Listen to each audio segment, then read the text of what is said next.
Sorry, you guys, my bad. I was talking to Deep Seek real quick, just to make sure I wasn't crazy. What's up, Dwayne? Brown sugar, what's up? Yeah, I'm not gonna be here for long. At least I'm at most an hour. I gotta go. I'm busy. I gotta do a lot of cleaning today. Mm-mm-mm. You guys, yesterday I did session 99. Oh my gosh, today is day 100 on the Stairmaster. Look at me. Look at me. I've never made it this far. Oh my gosh. I've never done this. I mean, I haven't done anything past like 60 sessions or whatever. Wow, I'm becoming a new person. Ekinem, what's up, bro? How's the move going? Missed you. Love you. Thank you, thank you, thank you. I was looking at my back this morning. I was like, wow, my back has come a long way. I was so big. Oh my gosh, I was so big. I was so big, you guys. I am so proud of myself for not going into 2026 at 243 pounds. That is ridiculous. That is just irresponsible. It's crazy. But you guys, quickly, I was watching this video, right? And shout out to this brother right here, the one that's in the brown shirt. You know, he's doing his best. I can handle someone like him. The Tariq Nasheed type, you guys. Tell me why today is the day I discovered Tariq Nasheed's real name. He might be West Indian himself. He might be from Hispaniola. I'm like, if this dude is not from Barbados, what do I know? Right? But I was watching this video and it triggered me. It really, really triggered me. And I said, you know what? Since I'm talking to myself, hey, Brittany, what's up, everyone? Love you, right? It really triggered me. And I said, since I'm triggered, I'm talking to myself, I might as well come outside and do a live, right? But like I said, this young man here, I think he's a sweetheart.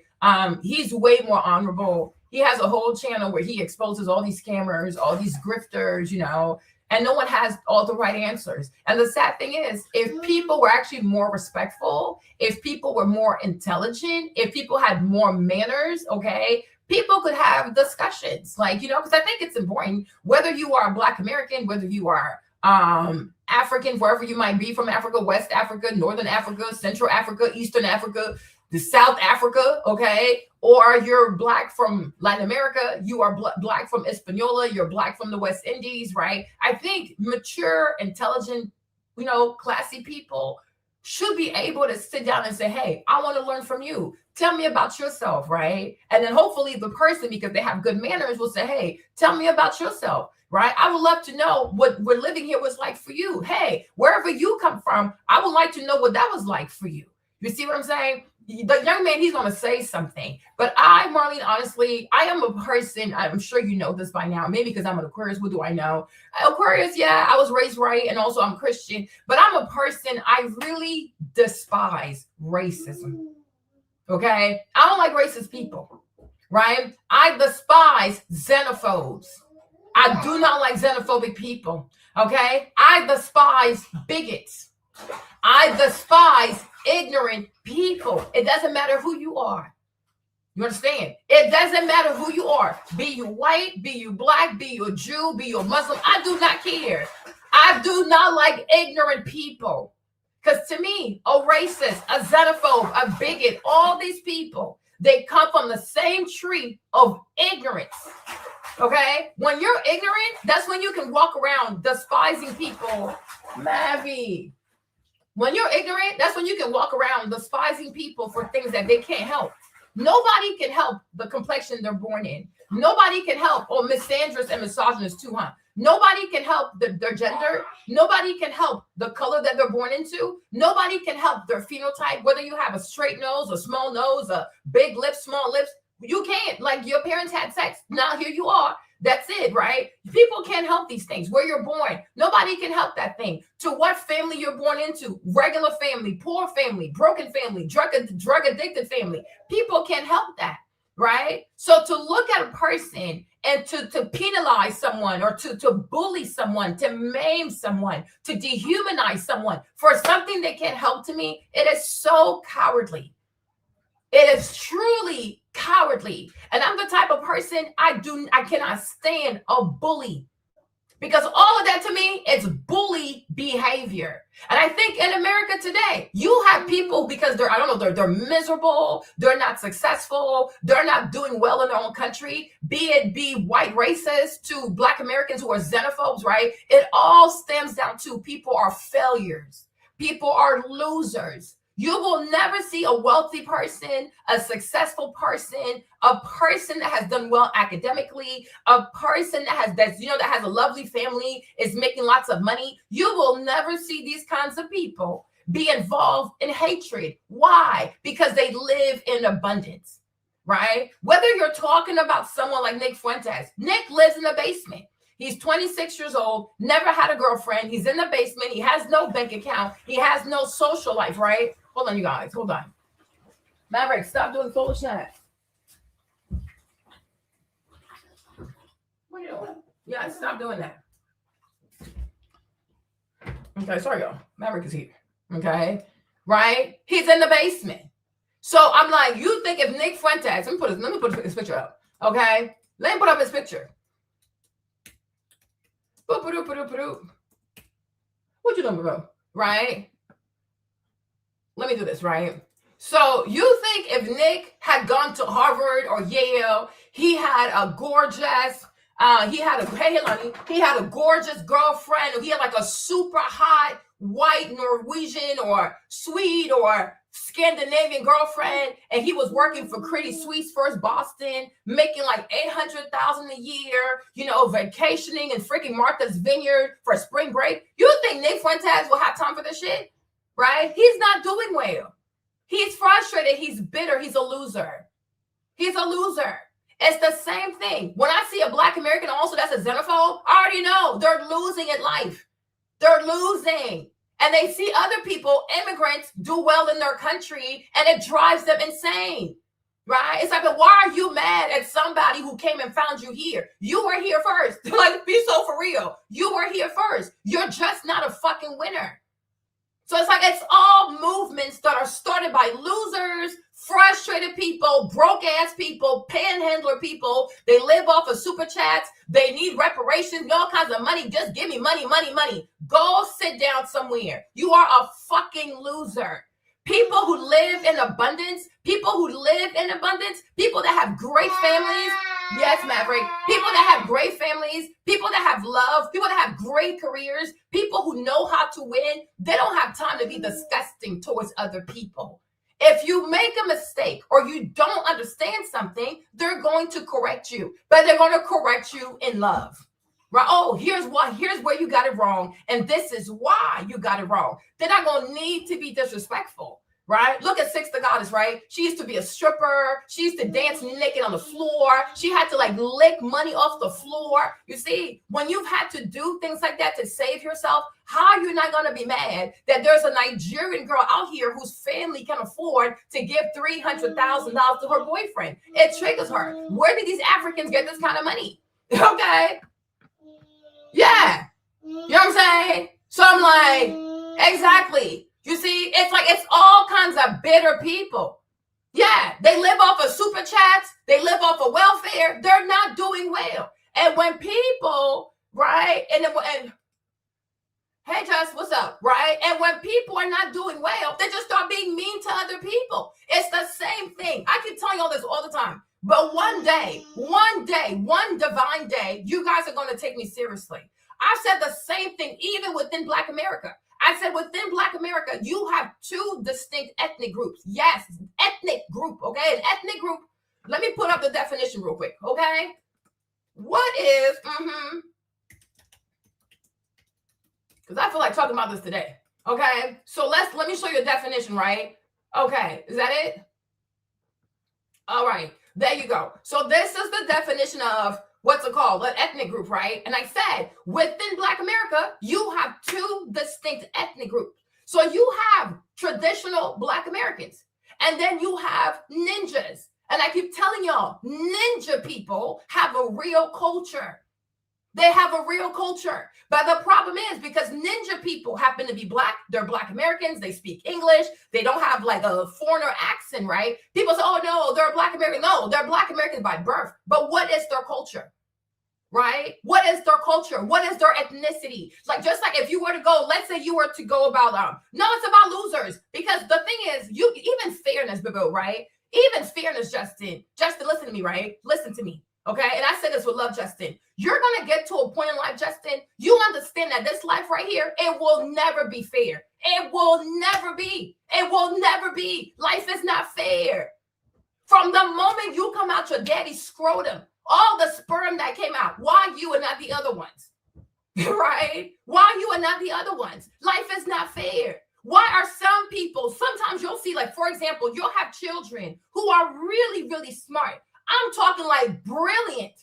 They're going to be born to a poor family when nobody can afford to invest into their genius. Then you have lazy ass kids, like the one who just killed his parents. Huh? Hold on. I don't know his name, right? There you go. Nick Reiner. There you go. Okay? Then you have dumbasses like Nick Reiner, who is born to a wealthy family. He grew up. He was raised in a house. Their house was worth almost $27 million. This boy was an addict at the age of 15. He was going to rehab at 15. Hey, Nafisa. In and out of rehab. Eventually, he left. He came back. His mom and dad let him live in the guest house. And you know, that guest house is probably a mansion to a lot of people. He's in there all day. Hold on, I'm coming. He's in there all day. All he does is smoke, drink, smoke weed. He wants to smoke weed all day. His mom and dad said, since you don't want to work and do something with yourself, you have to leave the guest house. Just the request of him leaving the guest house, he turns around and he murders his parents. Right? There are so many kids out here with dream, talent, work ethic, good kids. They have a beautiful heart. If they had been born to the Reiners, they would have been so grateful. Oh, Daddy, let me go work with you. Daddy, let me be on your set. Daddy, let me start a company, a production company. Right? Life is not fair, Justin. And the problem that I have with so many Black people, you guys act like the little animals in Robin Hood. You are just like the little animals in Robin Hood. Hold on. Right? This is y'all. This is Black people. Fairness. The world is not fair. Just like when women are sitting here to, oh yeah, we want to be equal to men. How can you be equal to a man?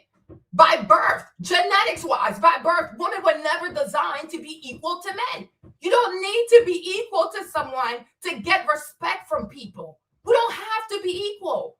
No one needs to be equal. It is a goofy ass myth that is holding people back and it's causing strife in relationship. It leads to divorce. It leads to all this misogyny, misandry, because people have this ideal that a man and a woman should be equal. Our fingers are not even equal, and yet they work. Because what we should be seeking, it's not equality, but it's to have enough love in you that no matter how big you are, you understand that just because you're big, you don't have the right to hurt little people. And little people also, just because you're small, you don't get to run your mouth and hurt the big person, because big people have feelings, right?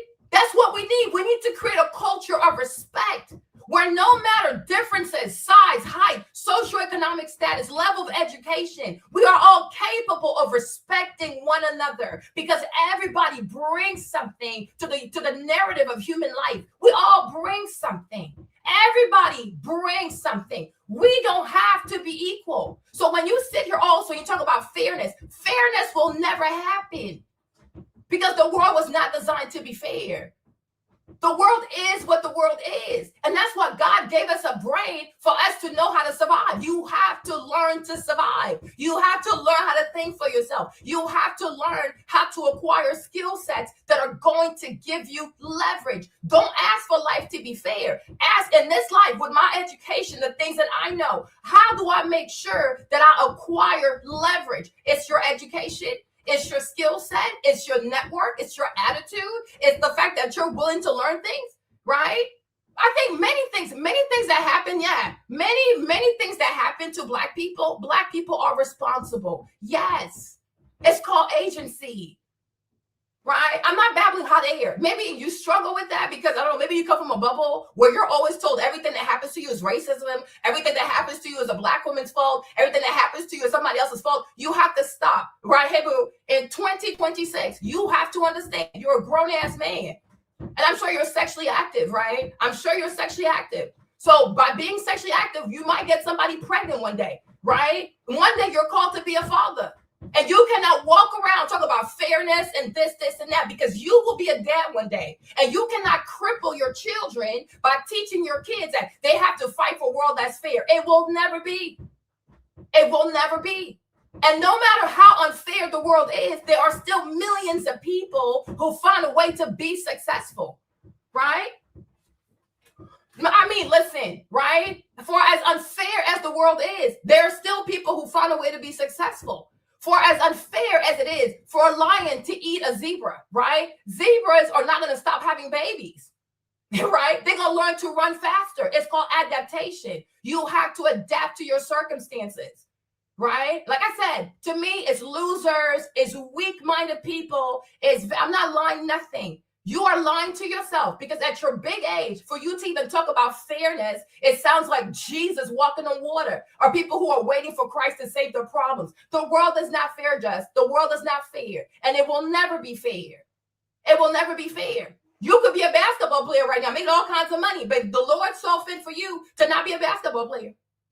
Right? Some people are born super tall. Some people are born and they have these genetic freaks, like they're genetic freaks like LeBron James. How's that fair? He didn't ask for that. He didn't pray for that, right? They don't have to. No, people can immigrate wherever they want to. It's only when you are attached to a white supremacist Anglo-Saxon mindset that you see something wrong with immigration. Human beings have migrated way before England was a thing. Right? If we know that the first remain of the first person, Lucy, were found in Africa, so life starts in Africa, how do all these human beings end up all over the world? Because people migrated. We are set up for migration. We are mammals. Just like birds will migrate. Whales will migrate. Anything that's mammal, they migrate. This is what we do. Now, Anglo-Saxons, European people, have created laws around human migration, because they think they run the world.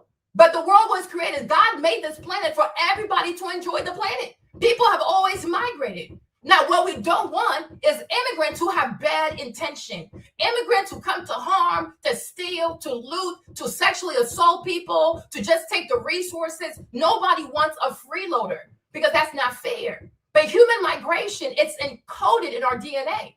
Right? Just like many African-American people, many of you guys demand, when you don't find love and submission in America, you go to Thailand, you become passport bros, right? So why don't you stay here and find your woman here, right? Because it's within us to go to other lands and other people to see, maybe I can find something there. Migration is part of the human narrative. We've always migrated. We are always going to migrate. We're not going to stop. Just like birds ain't gonna stop doing it. Lions ain't gonna stop doing it. Elephants not gonna stop doing it. The whales ain't gonna stop doing it. There's not a single mammal that will stop migration. Are you okay? Right? Stop living in this goofy ass bubble. Some of y'all need to read. Like, you seriously need to read. You need to read. You need to educate yourselves. Stop trying to be victim so badly. Like, it fucking gets on my nerves. Like, it really does. Right? So I'm like, everybody migrates.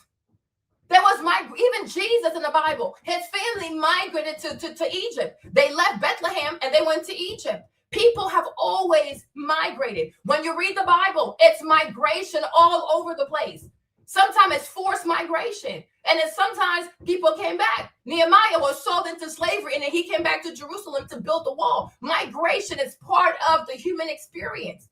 It is how we have conquered the earth. It is how we have mixed, how we have history and culture. How do you think we have spices? How do you think we have this, and that? How do you think we have algebra? How do you think we have numbers? How do you think we have this kind of technology or this, and that? Because people have migrated. You sound silly. And this is why also many times, just a lot of people don't take Black Americans seriously. Because you guys, you think in a way as if you don't read books.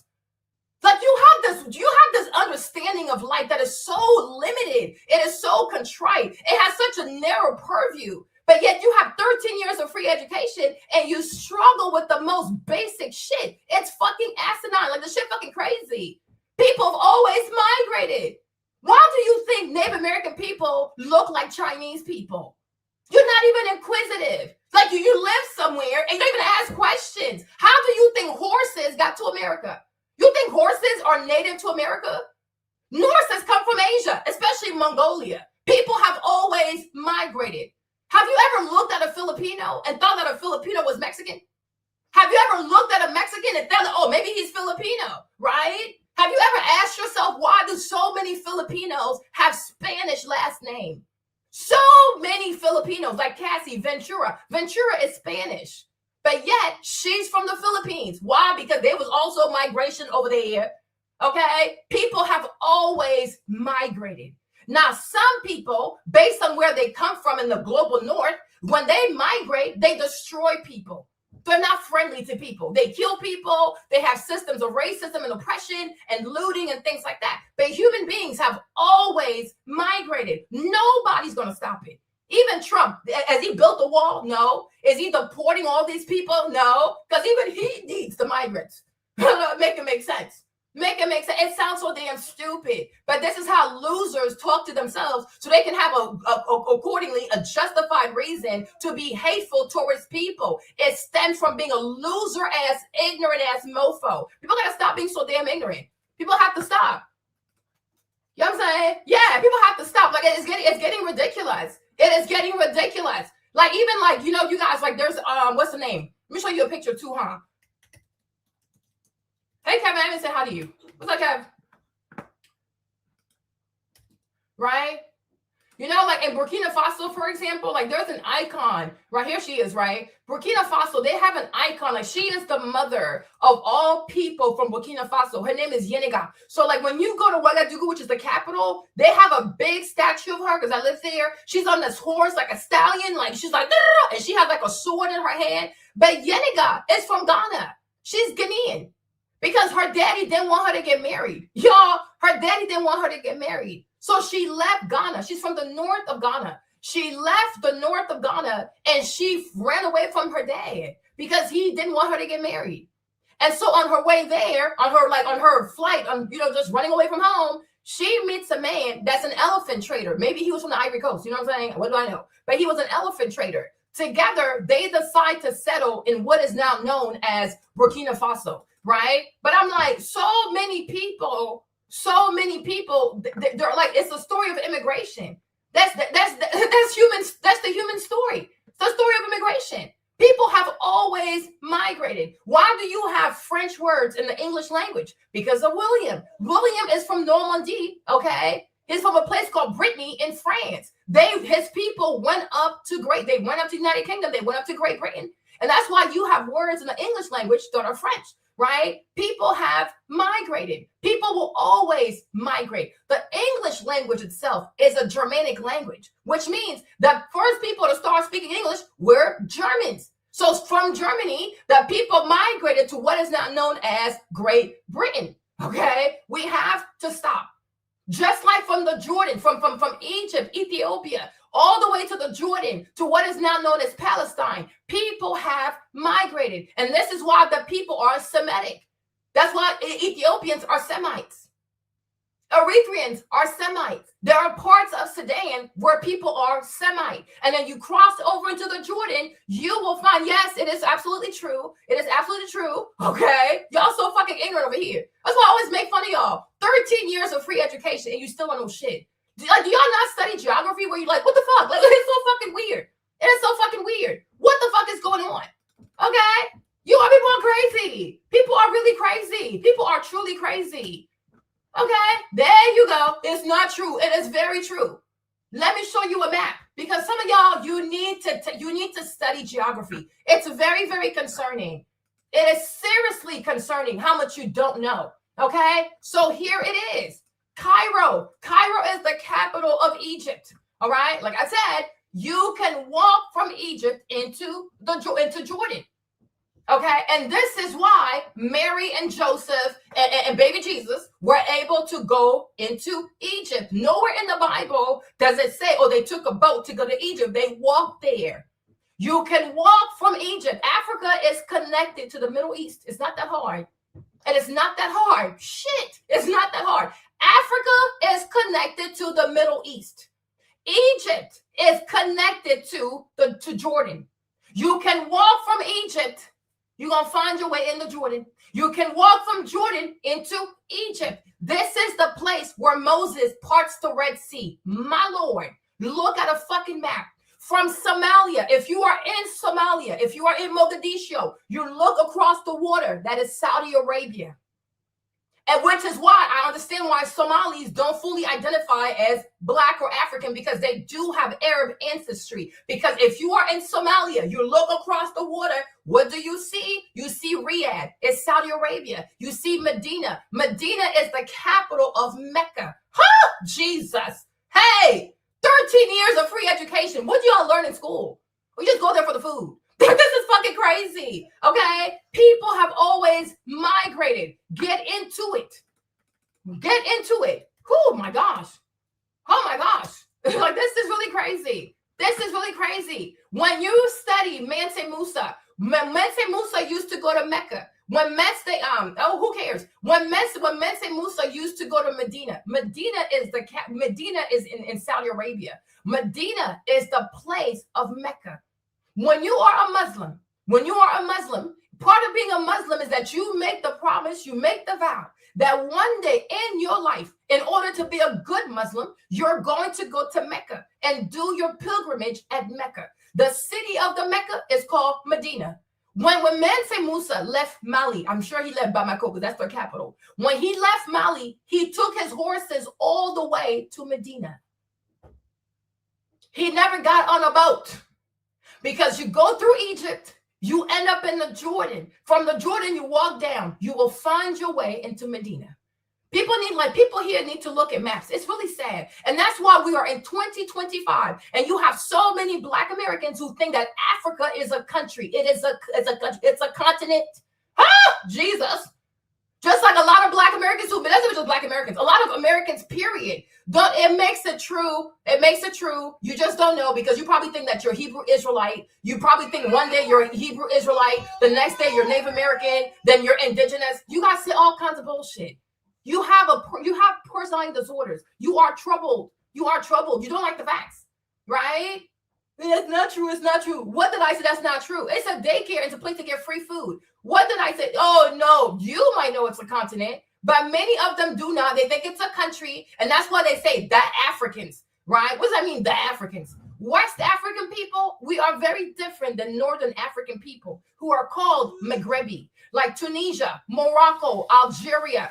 What's it called? You know what I'm saying? These people, Morocco, Tunisia, Algeria, right? These people are called Maghrebi. That's why we say the Maghreb. So the Maghreb, it's right before you get to Sahelian Africa. They are called Maghrebi. So that's why many times they don't want to be called African because they are Maghrebi. They have a very distinct cultural heritage. You have West Africa, you have East Africa, you have Central Africa, you have Southern Africa, right? And we've all been colonized by different people. Right? When you start going to South Africa, most of the colonizers, starting with Namibia, do you even know where Namibia is on the map? I'll show you Namibia. Jesus Christ. This is crazy. Oh my gosh. Okay. There you go. Brother. Let's go. Because some of y'all, my goodness, you need help, okay? There you go. Starting with Namibia. When you start going towards South Africa, the southern part of Africa, most of the colonizers there are either Dutch, they're German. No, I have plenty of native languages. My mom has her own. My dad has his own. Because we have different ethnicities. It's nothing to us, right? My mom, she's from the west part of the Ivory Coast. My dad's from the southern part of the Ivory Coast. So both of my people, they speak different languages. On top of like speaking French, but even that too, like many times when you live like that, you learn other people's language. For example, many African people well, especially in Ivory Coast, but most West Africa too. They're like, most of our business people are usually Muslim, right? So they don't speak Arabic, but they speak, because they usually come from like Mali and Guinea, because they're the same people. So I don't have a tribe. I have an ethnic group. Right. I don't have a tribe. Do you have a tribe? I don't have a tribe. I have an ethnic. My mom has an ethnic group, and my daddy has an ethnic group. African people are ethnicities. We're not a tribe. Right? These are ethnic groups. Yoruba people is an ethnicity. Woo! Jesus. 13 years of free education. Right? We have to move out of using like racist, white supremacist language to dehumanize the people. Yoruba people are just as large in numbers as the whole Black America. There are 44 million Yoruba people in Nigeria. And then those that are outside of Nigeria, we don't have tribes. If that's the case, then Black Americans also have tribes. Maybe the tribe of the ninja, maybe ninjas should be classified as a tribe because they kill everybody, they shoot, kill, they have babies, don't raise them, right? There you go. You don't know shit, okay? Your whole life, you've been a property of white people. That's why you walk around using terms like a tribe, a tribe. If you knew what a tribe really was, you would quickly identify ninjas as a tribe. Go sit down somewhere. When you have religion, you have spoken language, you have a written language, you have a history, you have a system of gods and deities. You are not a tribe, you are a people, right? Jesus, okay? You need to go understand the definition of a tribe, right? There you go. What is a tribe? Go understand, etymologically speaking, what is the meaning of tribe? And that's why I always tell my African people, do not say, oh, my tribe is evil. You're not a tribe. You are a people. Some of these people have existed before even Great Britain was a thing, right? So don't do that. You are not a tribe. Now I have to calm down. I'm fine. But you're just dumb. Like, it stuns me how people can be from such a wealthy country and be so ignorant. Like, it baffles me. Like, your country spends about $18,000 a year per student, and you guys come out and you're still so fucking dumb. Like, how's that even a thing?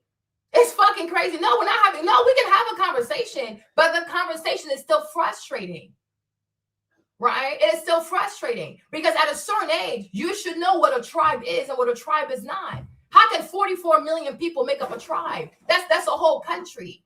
Would you refer to people in New York City as a tribe? What's the population of New York City? What's the population of the state of New York, right? Even the state of Texas. Would you ever refer to one people who make up 44 million people as a tribe? Should we refer to Black Americans as a tribe? Would you find that to be complimentary? Would you like that shit? No, you wouldn't. No, you would not. Oh, the tribe of Black Americans. Would you like that? And Zulu is not a tribe. They are not a tribe. They are a people. It's an ethnicity. You don't even know what it is. It's an ethnicity. But because white people are hateful, because they're not even a tribe, they are a people. That's what I'm saying. They are a people. They're like, do you even know why white people would call these people a tribe, babe? Are you even thinking for a second? Right? Because it's to render these people less than human. Right? If you study the Choctaw people, right? They are a people. It's actually a nation. But they can't say that because if you start classifying Native American people as nation, then America committed a genocide and they don't want to own up to that shit. So you have to make it, oh, they were just a tribe. They were just primitive. But when you study these Native American people, they had a system of government, right? It might not be the way that white people want it. Who gives a fuck?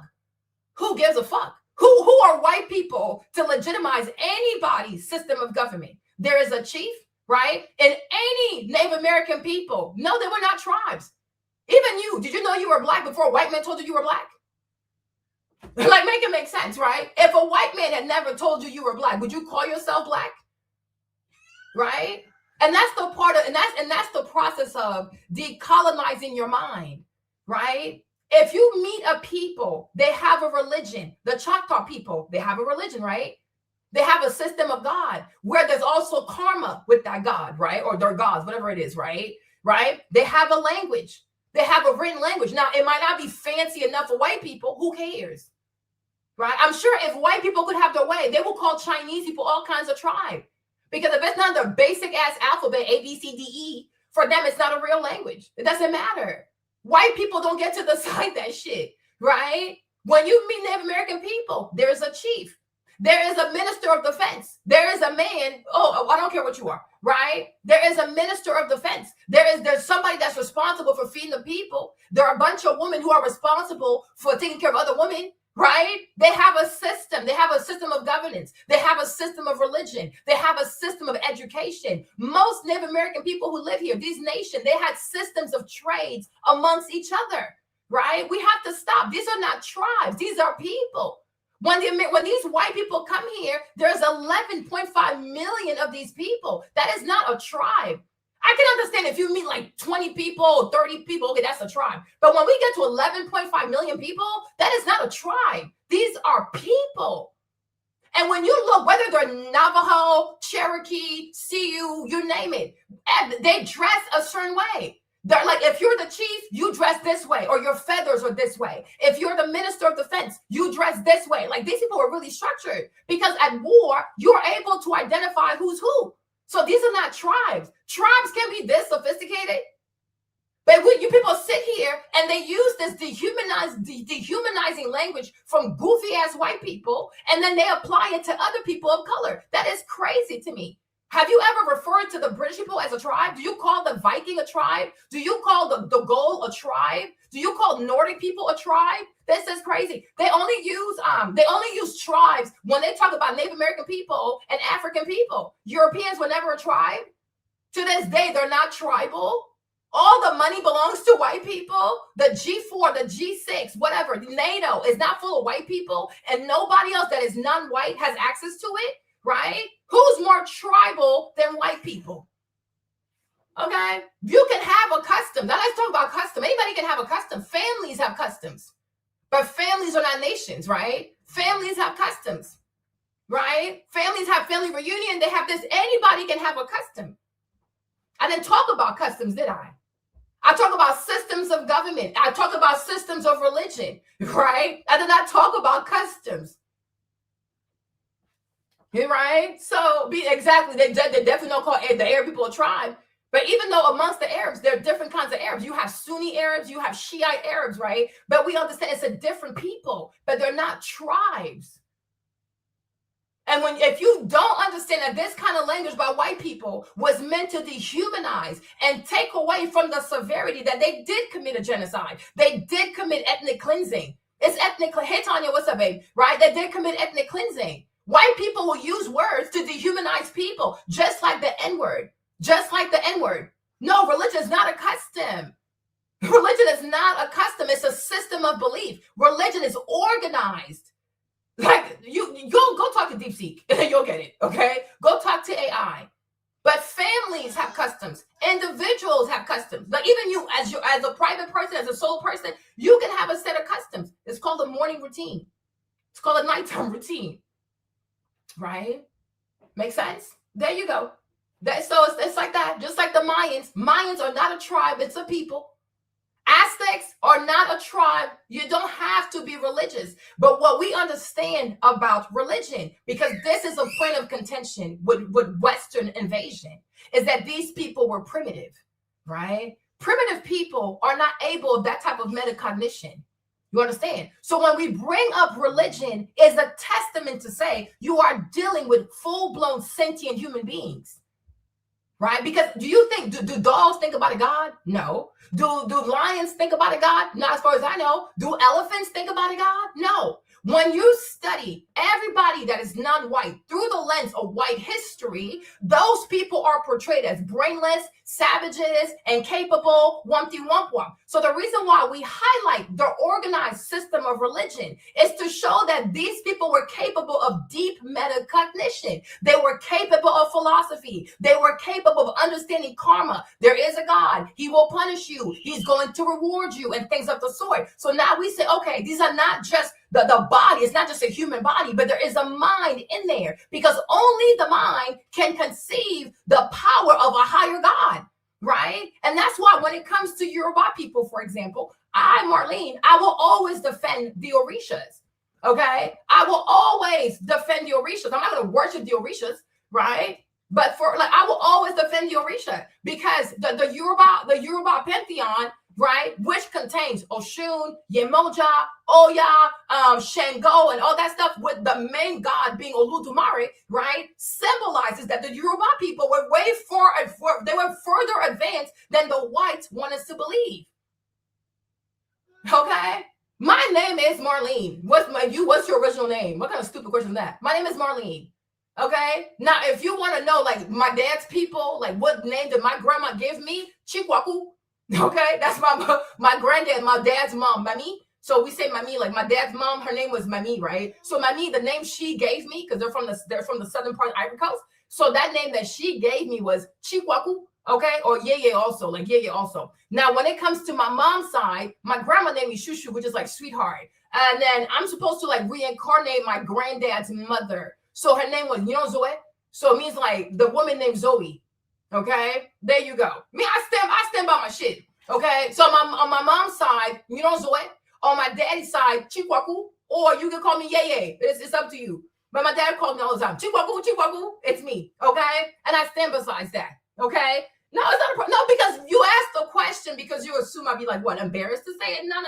I have a real name. I have on my dad's side, I got a name. On my mom's side, I got a name, and I love them all. Okay, that's it. But my point is, when we bring up the Yoruba pantheon, right? It's the same way that the Romans and the Greek, they take pride in their pantheon with Zeus and Hera and Venus and Athena and shit like that. And why? Because it shows a level of intellectual sophistication. Right? So we understand that when these Europeans came to places like Nigeria or whatever it was called back then, but Yoruba land, for example, they did not meet a primitive people. They did not meet a tribe. They met a very sophisticated people, but they can't admit that to themselves.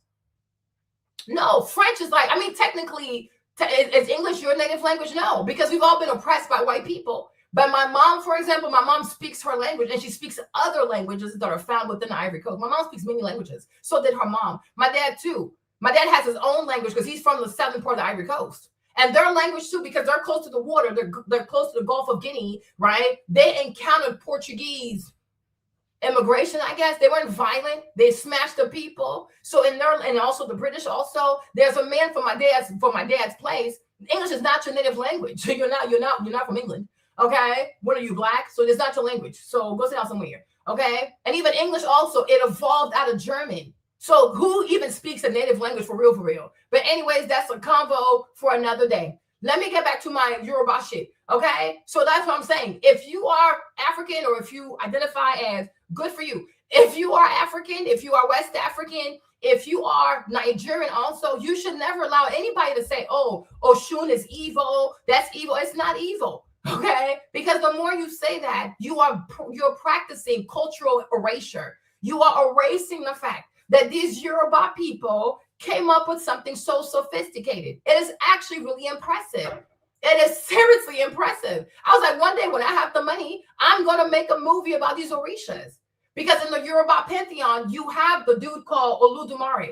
So he's like the main god. Like he's like God, right? And then right underneath him, you have the Orishas. So the Orishas, they're like archangels in a way. Like the way you have Archangel Michael, that's the same thing, right? And so you have Oshun. When you study the history of Oshun, it is said that Oludumare was so mad at the Orishas, kind of like in the Bible, but he was so mad at the Orishas, and I guess humanity, that Oludumare decided to turn his back on these people. So at first they thought it was a joke. But then days went on, weeks went on, months went on, years went on. And like, oh crap, the man is for real, right? But everybody was afraid of reaching out to Oludumare. Oshun being the youngest, she's the youngest of the Orishas, decides that she's gonna go talk to Oludumare. Everybody laughs at her. Kind of like when David decided to go against Goliath, right? I'm a Christian. Kind of like when David decided to go against Goliath, his brothers laughed at him.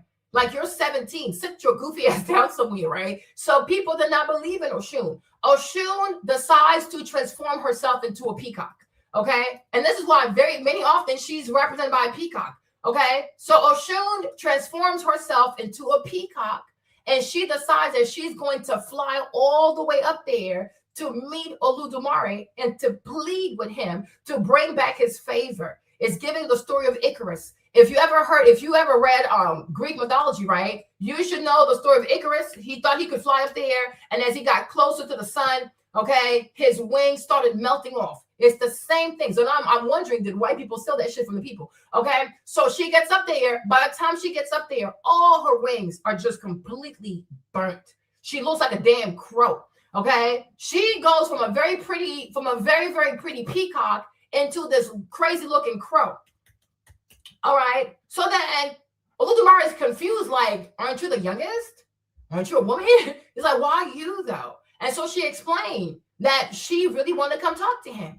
And so the story goes that Oludumare really respected her bravery, being the youngest. She was willing also to go talk to him and plead with him. So from that moment, she became the messenger of Oludumare, right? And that's what the peacock represents Oshun. If you study Greek mythology, it is no different than Athena and her owl, okay? Right? There you go. Anytime you see a picture of Athena, Athena has an owl. Now, you could also say it is very possible that the white boys stole that shit from the Yoruba people. We'll have to verify, right? But Oludumare has a bird. His bird is a peacock. The peacock is Oshun. Athena, right? Her over here, I think she's a Libra. But Athena, right? She has a bird. Her bird is an owl, right? Nobody calls this shit witchcraft and this, and that. Right. So when you're Black, especially if you're African, especially if you're Nigerian, you should not go around calling the Orishas and the Pantheon all kinds of, oh, this is Black magic. This is African sorcery. You're fucking ignorant. And the white people have done something to you. You can appreciate history without partaking in that practice. Right. Me, I can read about Orishas and I can still be a Christian. Like, wow, that's very creative, which lets me know intellectually these people were very advanced. So when white people say that when they came to Africa, they found monkeys and they found primitive people and savages, it's not true, because savages can't come up with stuff that's beautiful.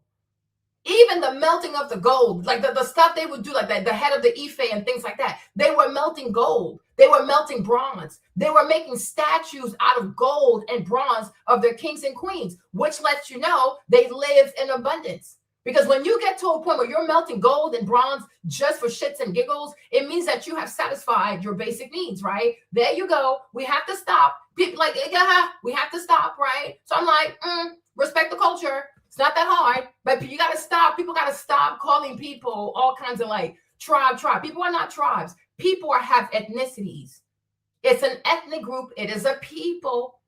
Native American people too. They are not tribes. They are a people. They had their land. They had their systems of religion. They had their systems of governing. They had their hierarchy. They had their chief, their minister of defense. You name it. Whatever you can see in a white person's government, they had it in their own way. You might not like how a person dresses because you are an ethnophobe.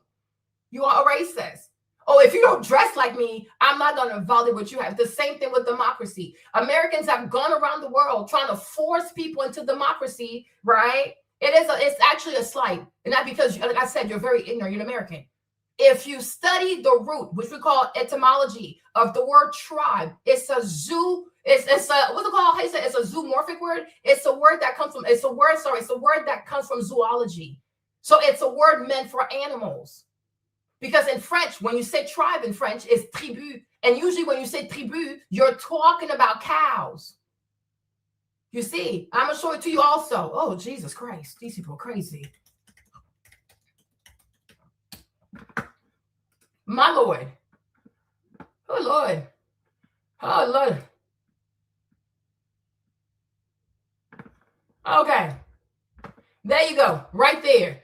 Oh, it's not a slight. Let's read this. Often derogatory. Biology. A taxonomic category that ranks above genus and below family or subfamily, usually ending in -any in zoology or A in botany. Okay, yes, you are. Yeah, you're very ignorant. And I'm sure you're not just ignorant, I'm sure you're also fat. Okay, so I'm sure you're both fat and ignorant with bad credit and lots of debt because you are an American. Absolutely. There you go. Because if you were actually, you know what I'm saying, you would know that the word tribe is from zoology. Zoo, animals. And if it was not meant to be as a slight, white people will use the word when they talk about Vikings. There you go, right?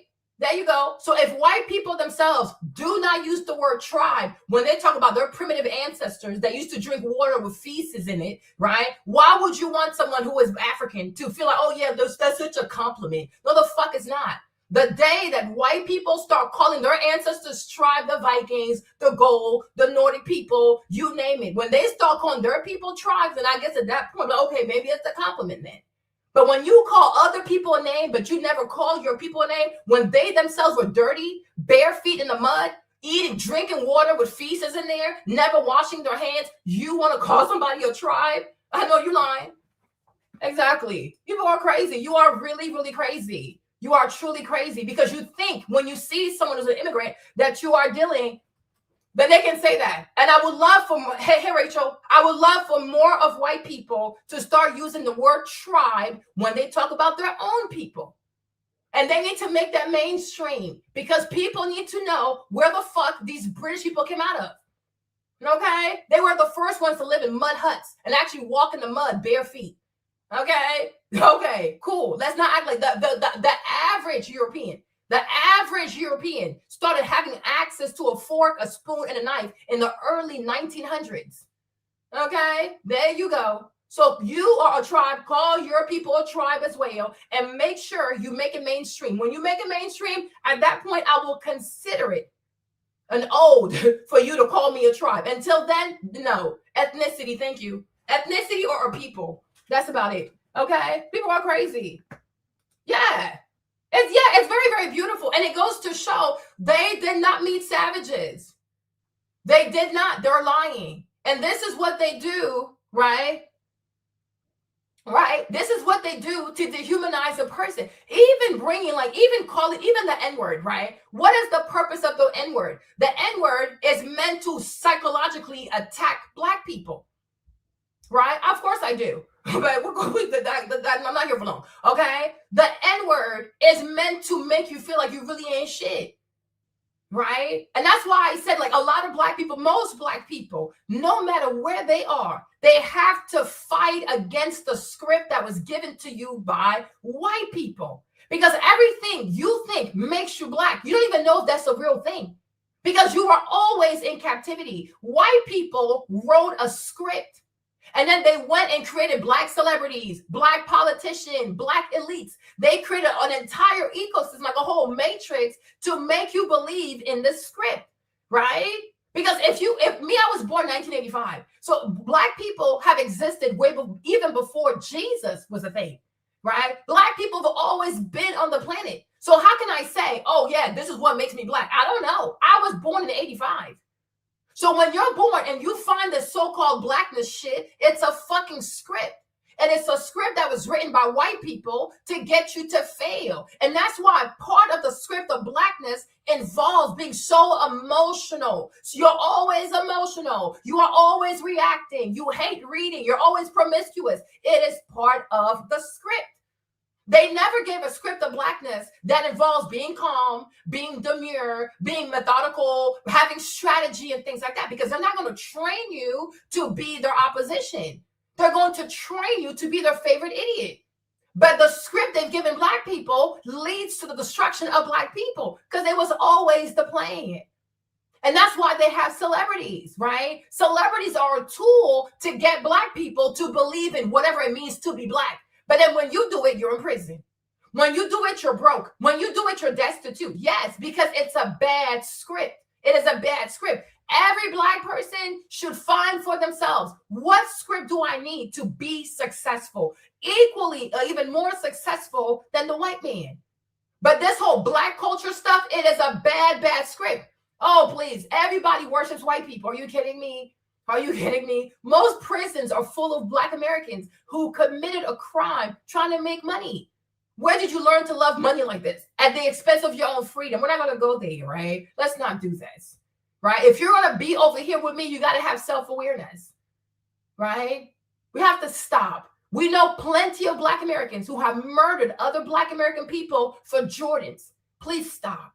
Please stop. We see how whether it's a Black American man or a Black American woman, they feel so special when a white person says, I love you. Oh! Okay, please stop. Let's not do this today. Okay, let's not. Let's not. Everybody who has been abused by white people has Stockholm syndrome to some extent. Everybody does. Everybody does. It's okay. It truly is okay. It's okay. Because that's also part of the new script of being Black, is having self-awareness and not believing that you are impervious to certain temptation. No. You are just as tempted. You are just as tempted. We know we have seen, and we continue to see, right? Murders behind J's that are owned by a white man named Phil Knight, who makes the shoes in Vietnam. Exactly. And Black Americans also slaughter each other. So the slaughtering happens everywhere, right? You already know the number. 13% of the population commits 50% of the homicide, right? You slaughter each other too, right? So it's okay. Slaughtering happens everywhere. Stop thinking that, oh, I'm a Black American. I'm above the fray. No, the fuck you're not. No, the fuck you're not. You're just as barbaric as these goofy ass Africans who slaughter each other for foolery. Right? And that's why Black people across the world, they need to heal. They need to heal. And the healing to me is really going to come from like going back to God. And it's also going to come from what? Educating yourself, not from these white Western books full of lies, but from you doing your own research and being proud to be Black. And that's what Malcolm X said, that the day most Black people become more aware, more intellectual, they're going to start having more empathy. There's a lack of empathy because there's a lack of knowledge. There's a lack of self-awareness, right? No, you slaughter. Oh, you do it all the time. You go get drugs from Colombians, European Colombians, European Argentinian, European Bolivians, European Mexicans. And then you come out and you sell these drugs to your own people. You are the street pharmacists of your own people. You poison your own people, and then you make songs about it. They say, well, I didn't have a choice. No, we all have a choice. You all have a choice, but you have a bad script. And in your script, it says, I put myself above my people, right? You are imprisoned because of white people, because you worship white people. You want their cars. You want their shoes. You want their Louis bags. You want their noses. How many Black American women over here that are celebrities have done rhinoplasty, okay? Or bleached their skin? Look at Michael Jackson. Okay, so it's okay, right? Everybody's sick. Everybody is sick. And where you're trying to say it because you want to shame someone, I'm saying it because I'm like, we need to have a moment of reckoning, and we need to have a moment of like really having empathy. Like, yo, people are really hurting. People are really hurting. So you cannot tell me that, exactly, yeah, there you go, right? You cannot tell me in a country as capitalistic, as money-loving, as hungry as America, that people don't worship white people. They have all the money, right? They have all the money. So please stop. Like, you know what I'm saying? Please stop. We see it all the time. Oh, I got me a white man. Oh, I got me a white woman. People will ruin their careers just to have sex with a white person. People will throw away millions of dollars just to have sex with a white woman, right? People have died here. They even had laws to prevent y'all from sleeping with white women, and you still did it anyway. You have risked your lives so you can sleep with a white woman. And right after you're done having sex with her, you're hanging from a magnolia tree somewhere, and your body is swinging to and fro, right? You will die just to have the chance of sleeping with a white woman. I know you're not serious, right? So we're going to stop. We're going to stop. We stop with the goofy ass digs. Everybody needs to have a level of self-awareness. We're all damaged.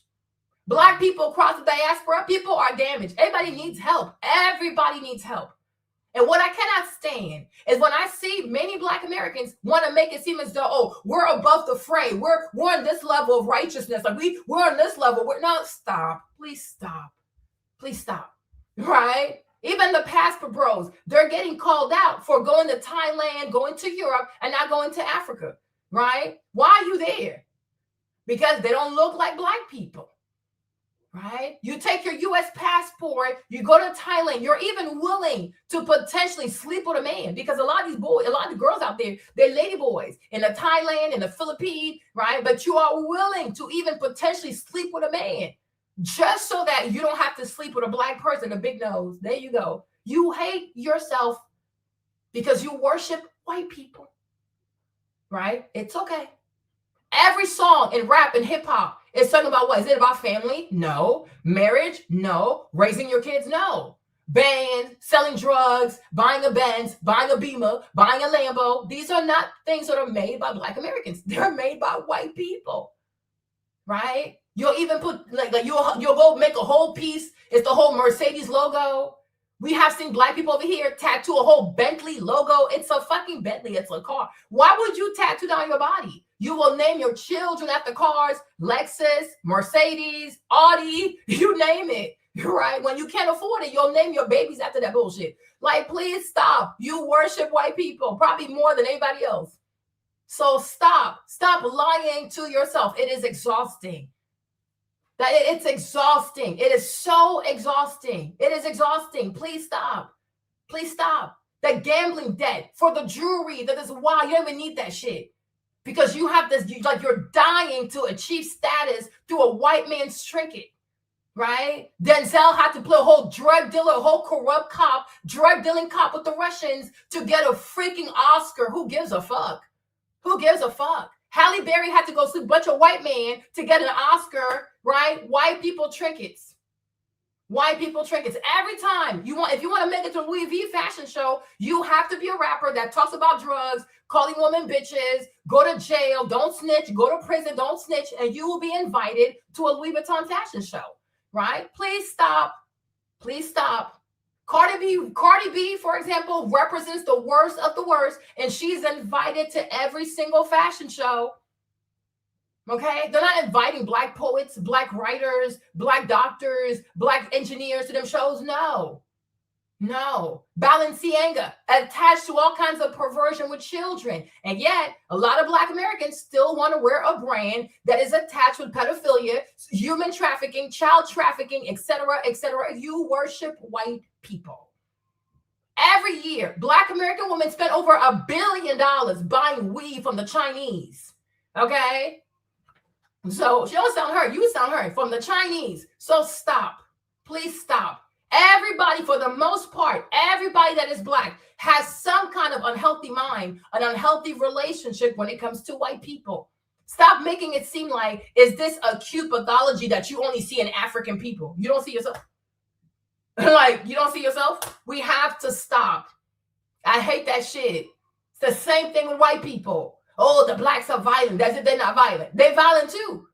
America just breeds that into people. America just breeds redneck culture into people. People are violent anywhere you go. It's just that their victims look different because opportunity is different, right? But stop acting like there's this acute pathology or this acute malady that you only see in the Africans. No, it's in you as well. Because if it was not in you, you would not be in prison.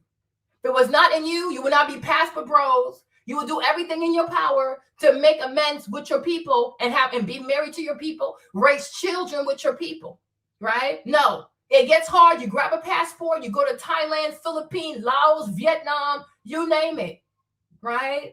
And you don't even try to go be with other Black people. You want to be with foreigners because you want your children to be biracial with slanted eyes, light skin, and loose curl pattern. Stop. Okay, so please stop. Please stop. We have to stop. We have to stop. Okay?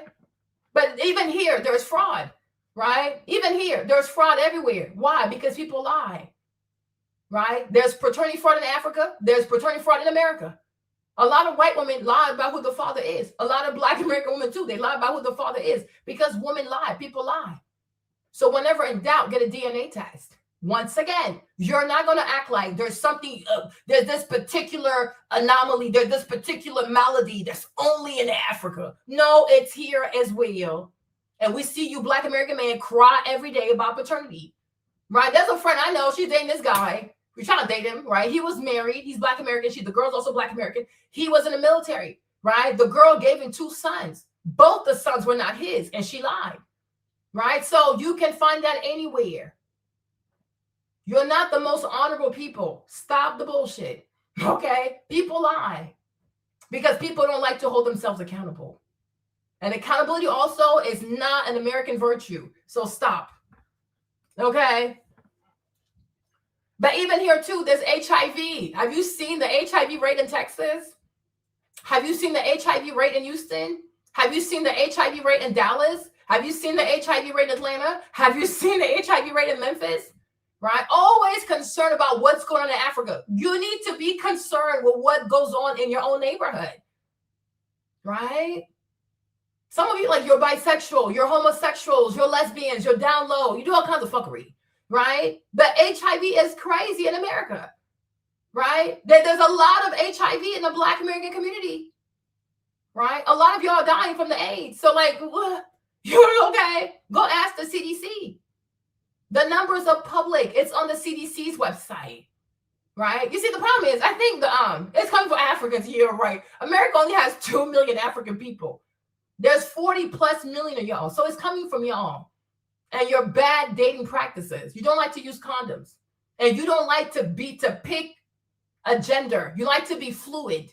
It's the front, the back, the front, the back, the back, the front. You can't do shit like that, especially doing it without protection. You're fucking crazy, right? So that's that. Okay. So you can think whatever you want, but that makes you feel good. I could care less. But when we go on the CDC website, they clearly say Black Americans. They don't say Africans. So say whatever you want. That's part of being a loser. It's your identity, right? Just make shit up because you can't deal with the facts, right? Doesn't matter. It doesn't matter, right? If you and I had to give blood, you had to give blood, they'd take my blood. They wouldn't take yours, right? So there you go. Exactly. It doesn't hurt because what you're saying is not factual. You're the one that's hurting. Right now. You're the one that's hurting. Because if you were not hurting, you're not going to say, oh, the HIV rate in Africa, as if Black America is not being decimated by HIV. Hello? The way people have abortions out here, we know people are not using protection.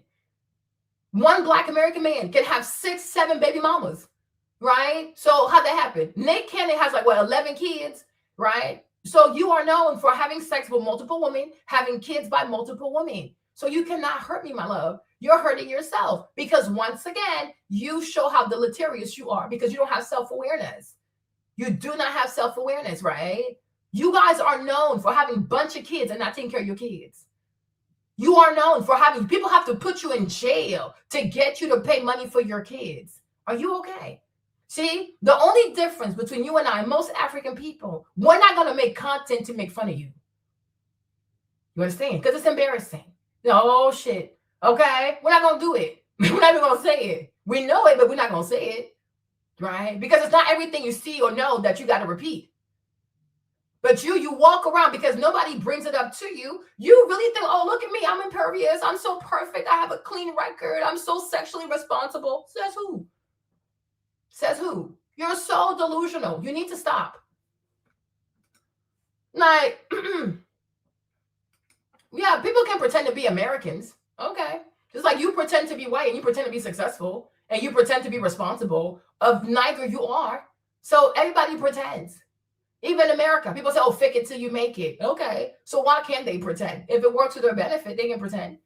Okay. My point is, everybody pretends. So if pretending to be an American, wherever they happen to be at that moment, if it's going to be beneficial, let them pretend. Okay. Just like you pretend to be above the fray because it's convenient. Because obviously we all realize that you're too fragile to deal with the facts. It's a coping mechanism. Exactly. Everybody pretends. We are from the land of fake it till you make it.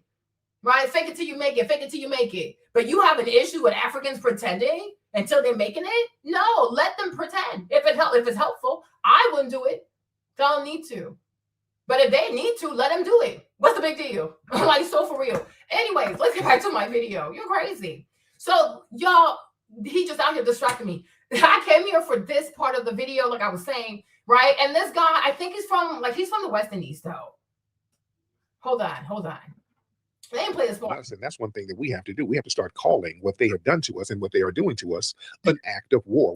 I think, given historical evidence and modern day evidence, it's really tough to argue that this hasn't been the case since slavery ended. Where we differ is that Tariq is using that fact.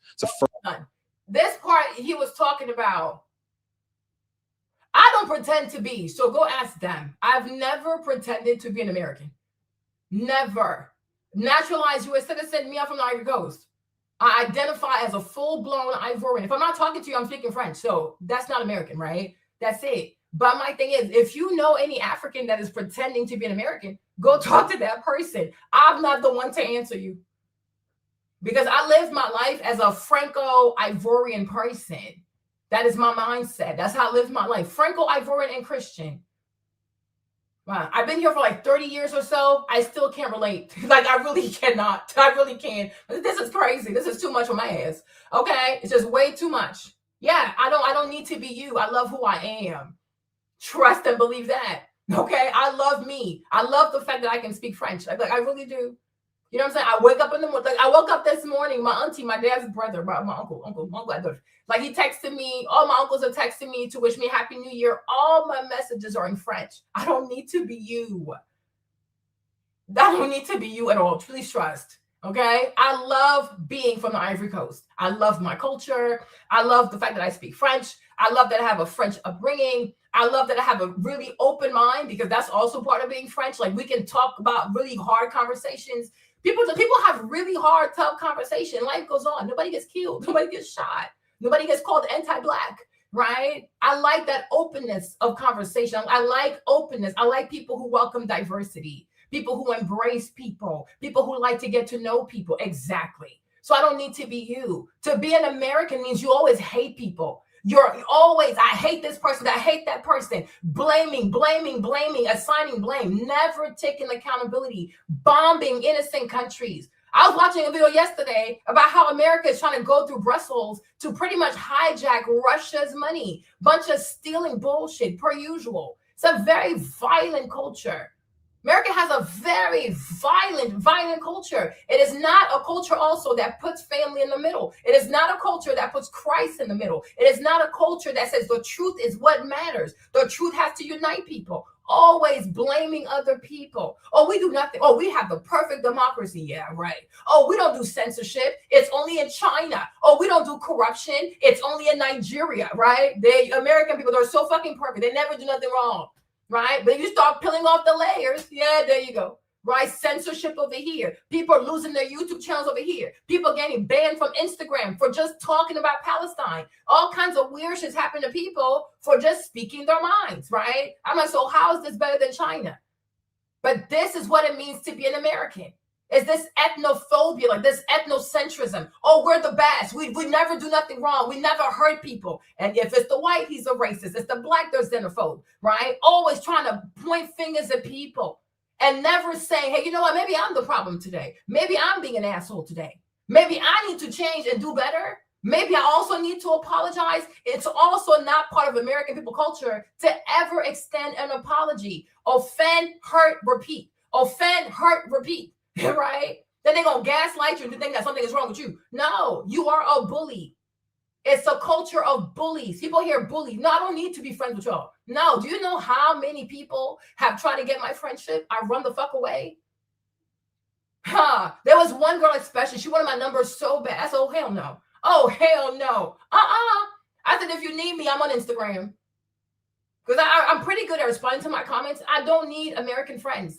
You're not even capable of friendship, because real friendship requires selflessness. You don't know how to be selfless. You are selfish. You are self-centered. You don't take accountability. Who wants to be friends with someone who can never say sorry? Right? Who wants to be friends with someone who never wants to learn about other people? The only thing you can take from other people is their food. Right? I don't know, because every friendship is not an asset. Some friendships are a liability. You see what I'm trying to say? Some friendships are a liability, because Marlene, I'm the kind of person I truly believe that people have to hold themselves accountable. I truly believe that if you want to be a good partner, it can't always be about you. You have to consider other people's feelings. Hey, Pete. And it is not an American thing to consider other people's feelings.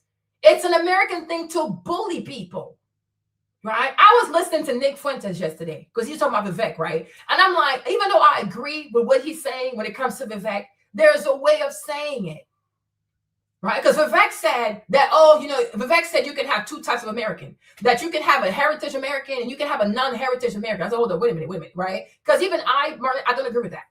Because I'm like, it's giving erasure. I don't like that shit, right? Vivek could have said things a better way, because heritage, it means a lot. If he was in India, he would not like it if somebody said, oh, you can have two types of Indian, heritage Indian and a non-heritage Indian. He like that shit.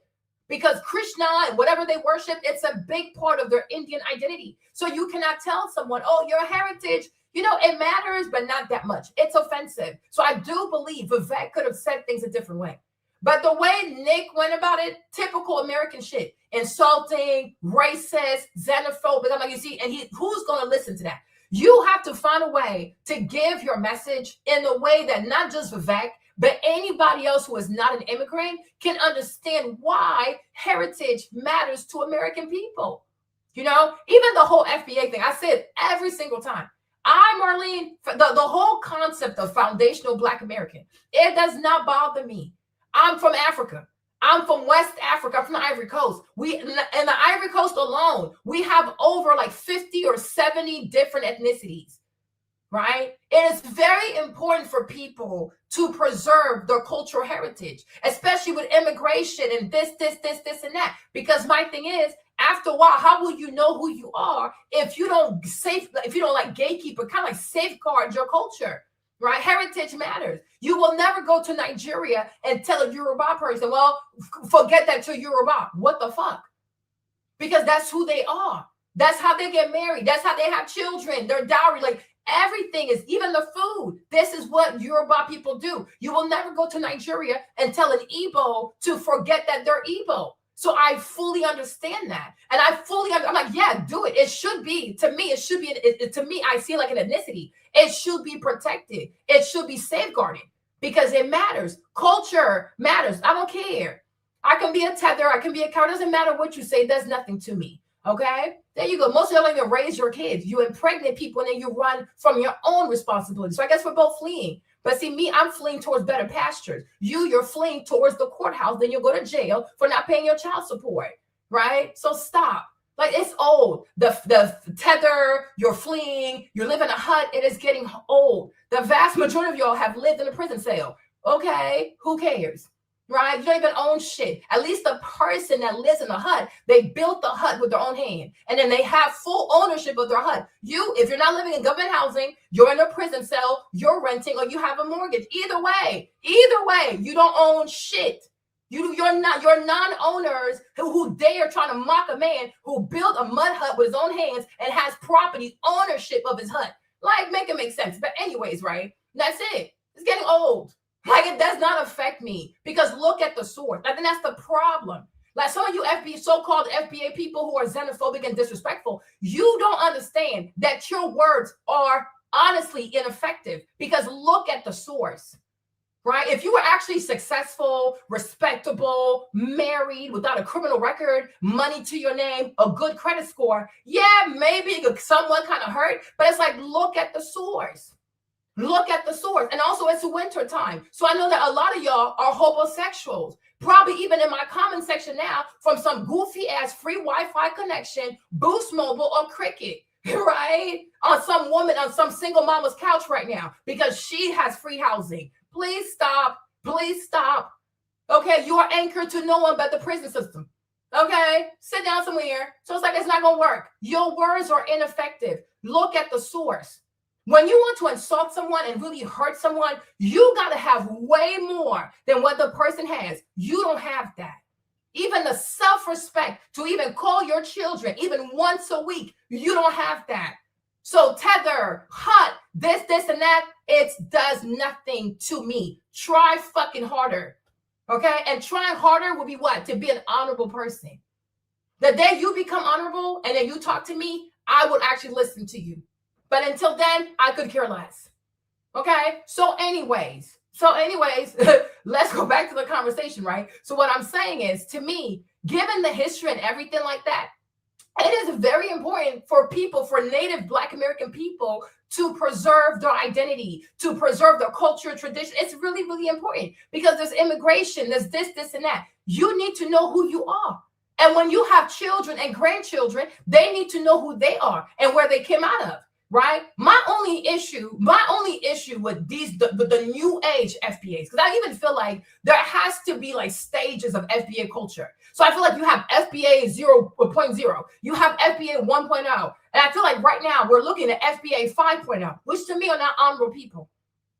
They are not honorable people. I can't take them seriously. Now, if you talk about FBA's foundational Black American, like from the after slavery, all the way up to like to the 50s and stuff like that, I take those people seriously. And to me, those people indeed were foundational.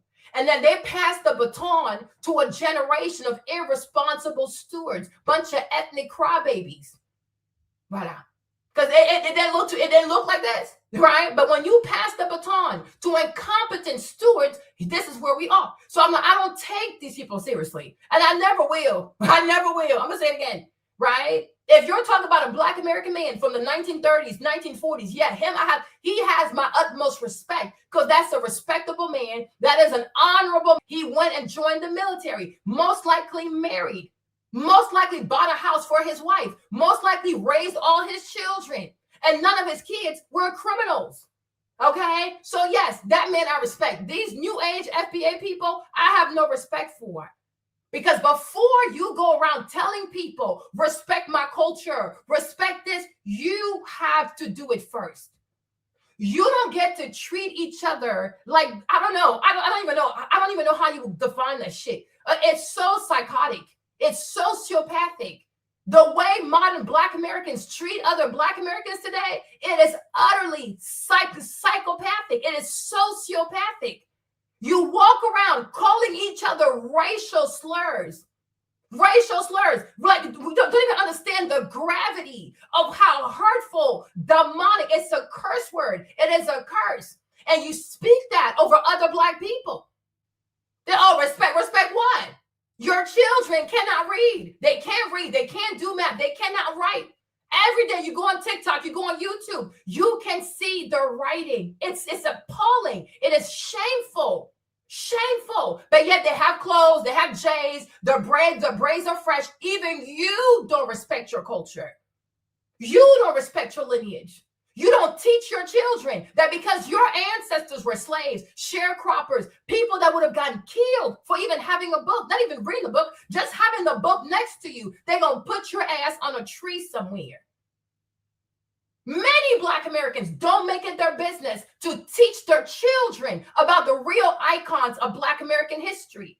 The kids have to go to a white school, or they have to wait to go to college to sign up for African American studies to start being introduced to people like, I don't know, Bethune or Etta. This is crazy. It is crazy. It is crazy. You quiz the average Black American teenager and you ask him to give you 3 names of the founding members of the NAACP. They cannot do it. They can't do it. You ask the average Black American girl, have you ever read one book by Ida B. Wells? Of course not. She never read, like, who that? Who is that? Don't even know who Shaka Khan is. Okay? Are you kidding me? Are you actually kidding me? Right? You don't even know your history. You don't even walk around. You don't even walk around as people who care about their history. No, you just want to weaponize that shit to be a fucking xenophobe because you see the whites do it and you want to do it to somebody else so you can feel good about yourself. Stop playing with me. Stop playing with me. Stop playing with me. If you are so proud to be FBAs, your children will have straight A's across the board. It is not that hard. American school is not that hard. American education is not that hard. Public school in America is so fucking easy. When there's a quiz, the teacher gives you all the answers. When there's a test, the teacher gives you all the answers. All you have to do is just memorize. Public school in America does not require critical thinking skills. It just requires you to memorize shit. That's it. All you have to do is memorize. But you walk around with no deference for your own cultural heritage, and then you want to use the stick, the FBA, say, oh, you African, oh, please, beat yourself up with this damn stick. Because if you don't like, it doesn't matter if they have aid or not. I don't know. I don't care. Because me, I never took aid. I had scholarships. So I don't know. I don't know these people. I speak for myself. Okay? But my thing is, you don't get to walk around telling people, oh, respect my culture, respect my heritage. When every day out here, all we see is Black Americans treat other Black Americans in such a disgusting manner. You are so mean to each other. You are so disrespectful to each other. You are insulting. You are dehumanizing. You will kill each other for a Jewish man so you can have a record deal. You are not serious. You are very, very unserious. You are very unserious. No, please miss me with the bullshit. Miss me with the bullshit. When you're someone who wants respect, you're going to conduct yourself in a respectable manner. And then when you start respecting yourself, people won't have a choice but to respect you. Okay? I don't care whether they're built or not. But my thing is, if these Africans are capable of taking these scholarships, it means you are not there to compete, right? And that to me is what makes you an American, right? Blame the people who took the scholarship as opposed to saying, how come more of us did not apply for the scholarship? Because that requires self-awareness. It requires accountability, right? If there are a bunch of scholarships out here that are meant for FBAs, and these scholarships are not going to African people, it means that the FBAs did not apply. Why didn't you apply? Why didn't you apply? If it was a Beyonce concert, you'd be on top of it, right? If it was a Lil Durk concert, you would have your ticket 3 months in advance, right? You know when to show up when you care. If it was a hair appointment, a nail appointment, you would have been on top of it. So why didn't you apply? Why? You don't have the grades? Whose fault is that? Don't know how to write a personal statement? Whose fault is that? Right? So you can't be mad at someone. People apply. When you apply for a scholarship, you don't know if you're going to get it. Okay? I mean, what are you informing me for? Inform your people. I don't need to be informed. Inform your people. Right? That's it. But when you apply for a scholarship, it is not guaranteed that you will receive the scholarship. You are applying. It's a competition. But if the people responsible for choosing the winners are picking a bunch of Africans, then we must deduce that there were not a lot of FBAs who applied. So you're not going to be mad at African people. You got to be mad at FBA people, not even the students, the parents. Because up until like 18 or stuff, like the parents are still the guardians. The parents are still the coaches. The parents have to make sure the children have a culture of academic excellence, right? But what you do, like most Americans, be you white, be you black, is that you blame the recipients. You don't blame yourself for not even applying, right? Nobody is misinformed. No one is misinformed. When like you, the thing with someone like you, because you are an American, when the answer is not convenient, you call it misinformation, right? It's the same thing. Oh, call this fake news, call it misinformation, right? Makes sense? How can you feel bad for an immigrant? How? How can you feel bad? Oh, yeah, he has straight A's. I feel so bad for him. Like, what? What are you doing? They feel bad. You see this? And this is the loser shit. These are the loser talking points you guys have to feel better about your mediocrity. You're so mediocre, right? And because you know you're mediocre, instead of trying to not be mediocre like your ancestors, you say, oh, they just feel bad for them. How can you feel bad for someone? When you apply for a scholarship, you have to write your personal statement. You have to send letters of recommendation. Your professors have to write for you. You have to send your transcript, right? If most African kids have these really high GPAs, nobody's feeling sorry for them. Instead, people are celebrating them. Nobody gives a scholarship out of pity. Oh, I feel so sorry for you. No, that's called welfare. Scholarships involves meritocracy. Welfare involves pity. Right? So you don't compete, right? And you're scared to compete because you're afraid of failure and you're afraid of rejection and you don't have the grades. Because when you're in school, your education is not your priority. It's your hair, it's your shoes, it's your fashion, your phone. You will do everything but to study. Smoking weed, skipping class, right? That's it. So you can't be mad at the African kid who's committed. So because he did well, when he applies for the scholarship, he's going to be celebrated. Nobody is hurting my feelings. You cannot hurt my feelings. You are a clown. You are an emasculated clown, right? You are a clown. But I'm used to that bullshit. Yeah, like, I don't know. You are a clown. You are an emasculated clown. And that's why the way you live your life always involves blaming other people. Oh, I don't like who got the thing. Let me blame the person who got the thing versus say, okay, maybe next time I'm going to apply, right? You can't be mad. Just like if you see a bunch of Indians are in the C-suite, all these Indians are CEOs and shit like that. Okay, Whose fault is that? You gonna start blaming the Indians the way Nick Fuentes does? No, they work really hard. They apply themselves. They make a lot of sacrifices. They work. They stay at work. They stay later. They go on the weekends, right? And you think you're too good for that? No problem. But if you start going to all these businesses and all the CEOs and the upper management is Indian people, right? You cannot be mad. Stop being mad. Compete. That's it. It's not that hard. Yeah, it's exactly always, feel sorry for me. No, if you notice that a lot of African kids are receiving scholarships that were meant for FBA children, where are the FBA kids? Why are they not applying?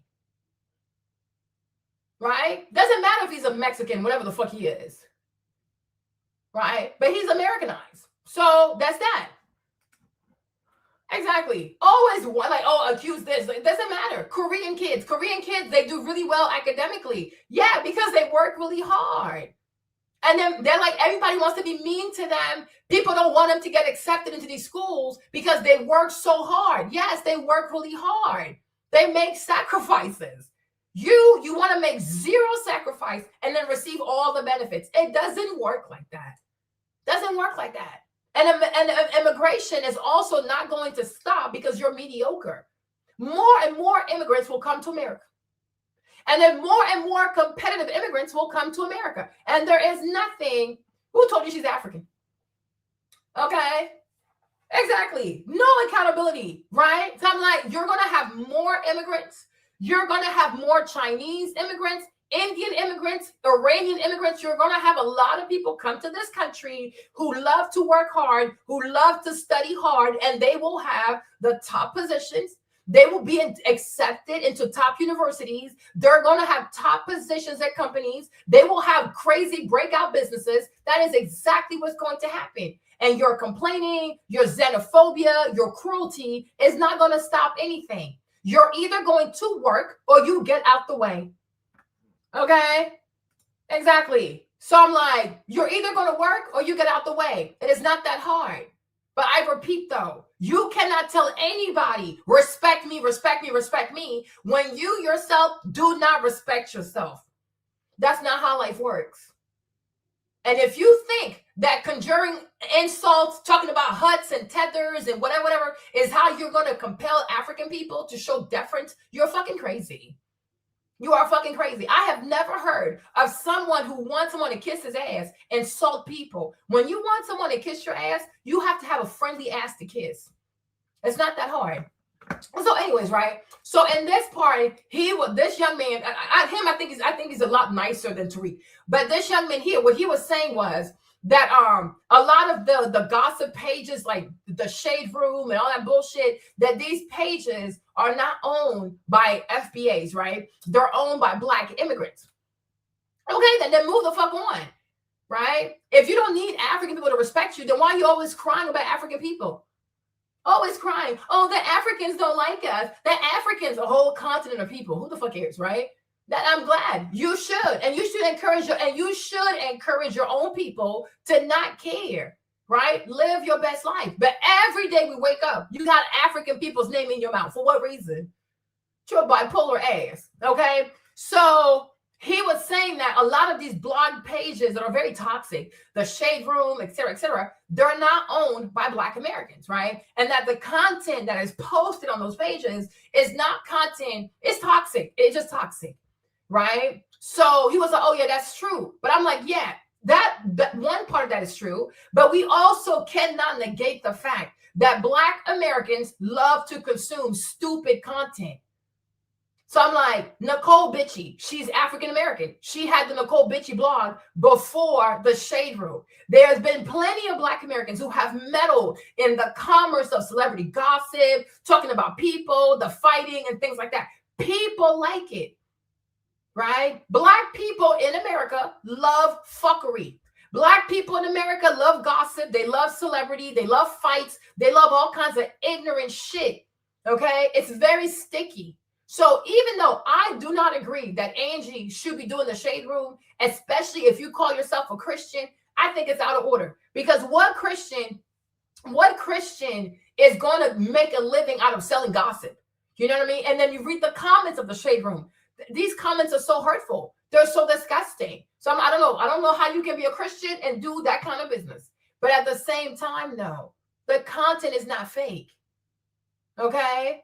The content is not fake. The content you see on the shade room is real. It's not made with AI. Right? The vast majority of the time, these are Black Americans acting a fool. Now, is she profiting by just like, making it accessible to the masses? Yes. But just like anything in the free market, if nobody pays attention to it, the shade room is not going to exist, right? But if people are tuning in, they're locked in, they're replying, they're commenting, right? Then they like the product. And you can't be mad at Angie for the fact that you are addicted to fuckery.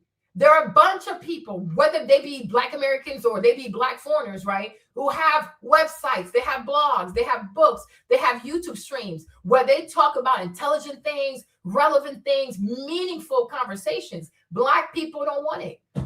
Black people only want gossip, right? I even see, even with Lovely T, if she does anything related to politics, if she does anything that forces people to think outside the box, her views tank. Nobody wants to watch. On her stream, she won't have that many people. When you look at her views, she won't have that many views. But if Lovely T talks about Blueface and Krishan, talk about Cardi B and Stefan, anything ratchet, the views go up. The attendance goes up because Black people here only care about drama, things that are salacious, things that are stupid, things that are dumb. So that's what you are attracted to. And you cannot blame Angie for your personal preference for fuckery, right? You are attracted to fuckery. Okay? So that's that. That's that. I'm like, stop blaming people. Just like America, always blaming Latin America for the drugs. If American people themselves did not have and love and promote such a drug-infested culture, Latin America would not be selling drugs. But they'd rather kill people in Venezuela than to encourage American people to find a healthy way to get high. You don't need to use drugs to get high. Lonnie, don't let him distract you. He's just saying all kinds of bullshit. Don't even go down that. Don't let him distract you, John. He's hurt. Okay?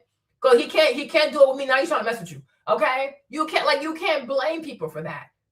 So I'm like, there has to be a cultural reset. If people actually care more about intellectual conversations, right? People like the Shade Room would not even exist. Even here on YouTube, I'm not a fan, but you have the Native Land podcast, right? With Angela Rye and Tiffany and Andrew, right? But people would rather get their political news from Charlemagne and the Breakfast Club. They'd rather get their political news from freaking Joe Budden, okay? I'm like, this is how the culture is. It is a culture that loves and relishes on ignorance, right? Lemuel from Zeus Network, he's Black American. And in his channel, his entire network is trash. When he first created Zeus Network, he intended to do something positive, but he did not get support. So then he went the whole demonic route with the fighting, the yelling, pulling the wigs, throwing chairs at people, drinking. And next thing you know, he's a multimillionaire, right? Oprah Winfrey. When Oprah started OWN, she wanted to create something really positive. Black people did not tune in. She had to bring, and y'all will fix my life. People are fighting. Women, it's like ratchet shit, right? This is what Black people in America want to consume. They're not interested in getting better. They're not interested in healthy conflict resolution. They are not interested in content about family, marriage, leadership, how to raise children, how to be a good dad, be a good mom. They don't care. Right? Even here on YouTube, there are so many Black American women who create content about how to be a good wife, be a nice wife, a friendly wife. They get cussed the fuck out.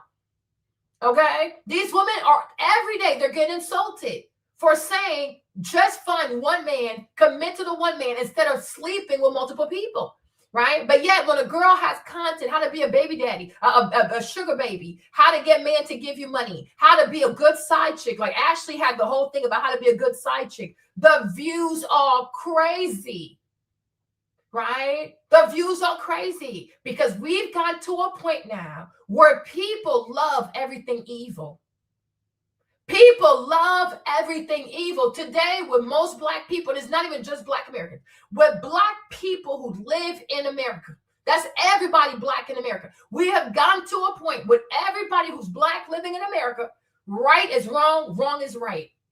The more you tell people to do right, it's like they just want to fucking kill you. Like if they could just chew your flesh, they would chew your flesh. The more you tell people to do evil shit, go sleep with a man, grab a passport, go to a foreign country where you don't even know the culture, can't even read their language, right? Go to a foreign country and just have sex with random ass people. What if you die? What if you get killed, right? People love criminality. People love everything that's dishonorable. People love things that are immoral. People love drugs. People love fornication. People love to have sex with multiple genders, right? This is it. This is it. This is where the mindset is today. It is so fucking filthy. It is so fucking filthy.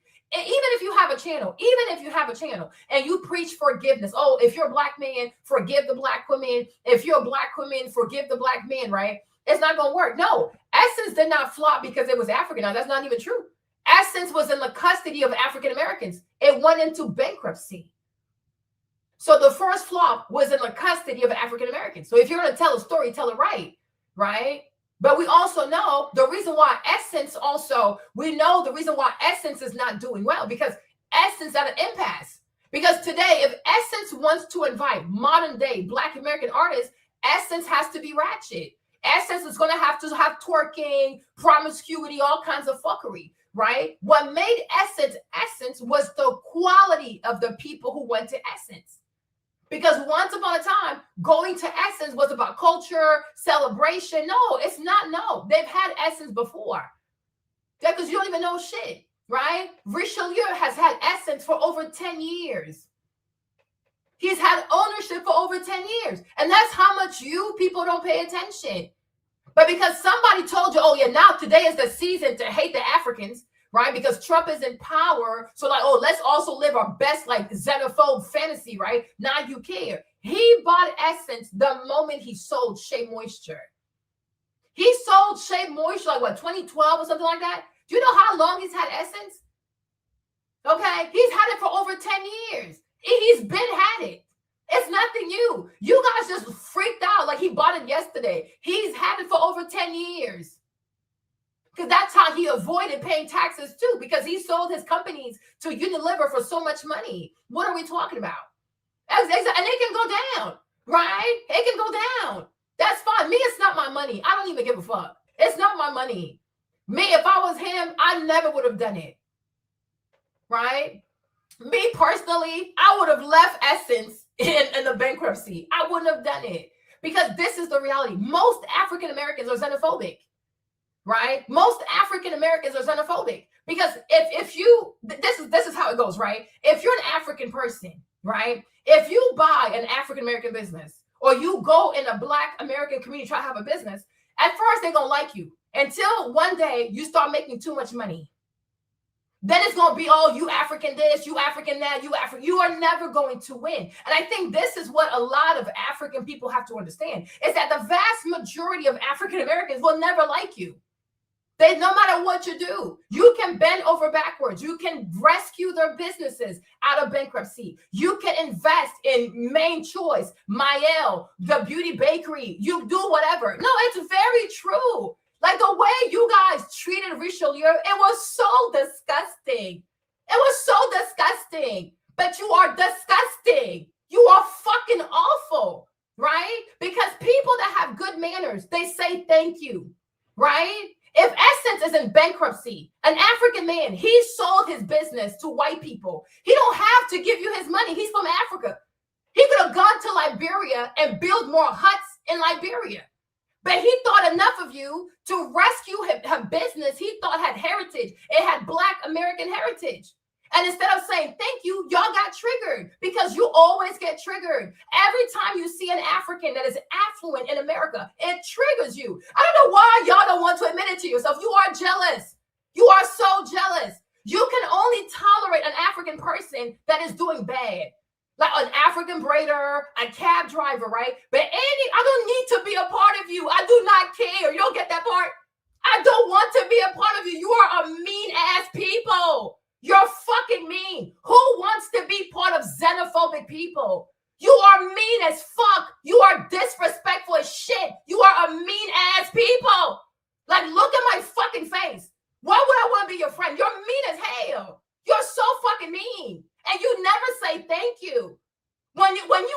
manners. When you have manners, you say, oh, wow, thank you. You didn't have to do it because you're not from here. You're from Africa. But if he sells his business here in America and he has enough money, he says, oh, you know what? Here's an African-American business with heritage. I'm going to go take it out of bankruptcy. Decent human beings. People with fucking manners will say, wow, thank you, Richelieu. You didn't have to do it, but we're glad you did. Because this business never should have gone into bankruptcy. Right? That's usually what people do when you do something nice, but not with y'all. Because the problem is, how come an African has the money for this? This is where your mind always goes.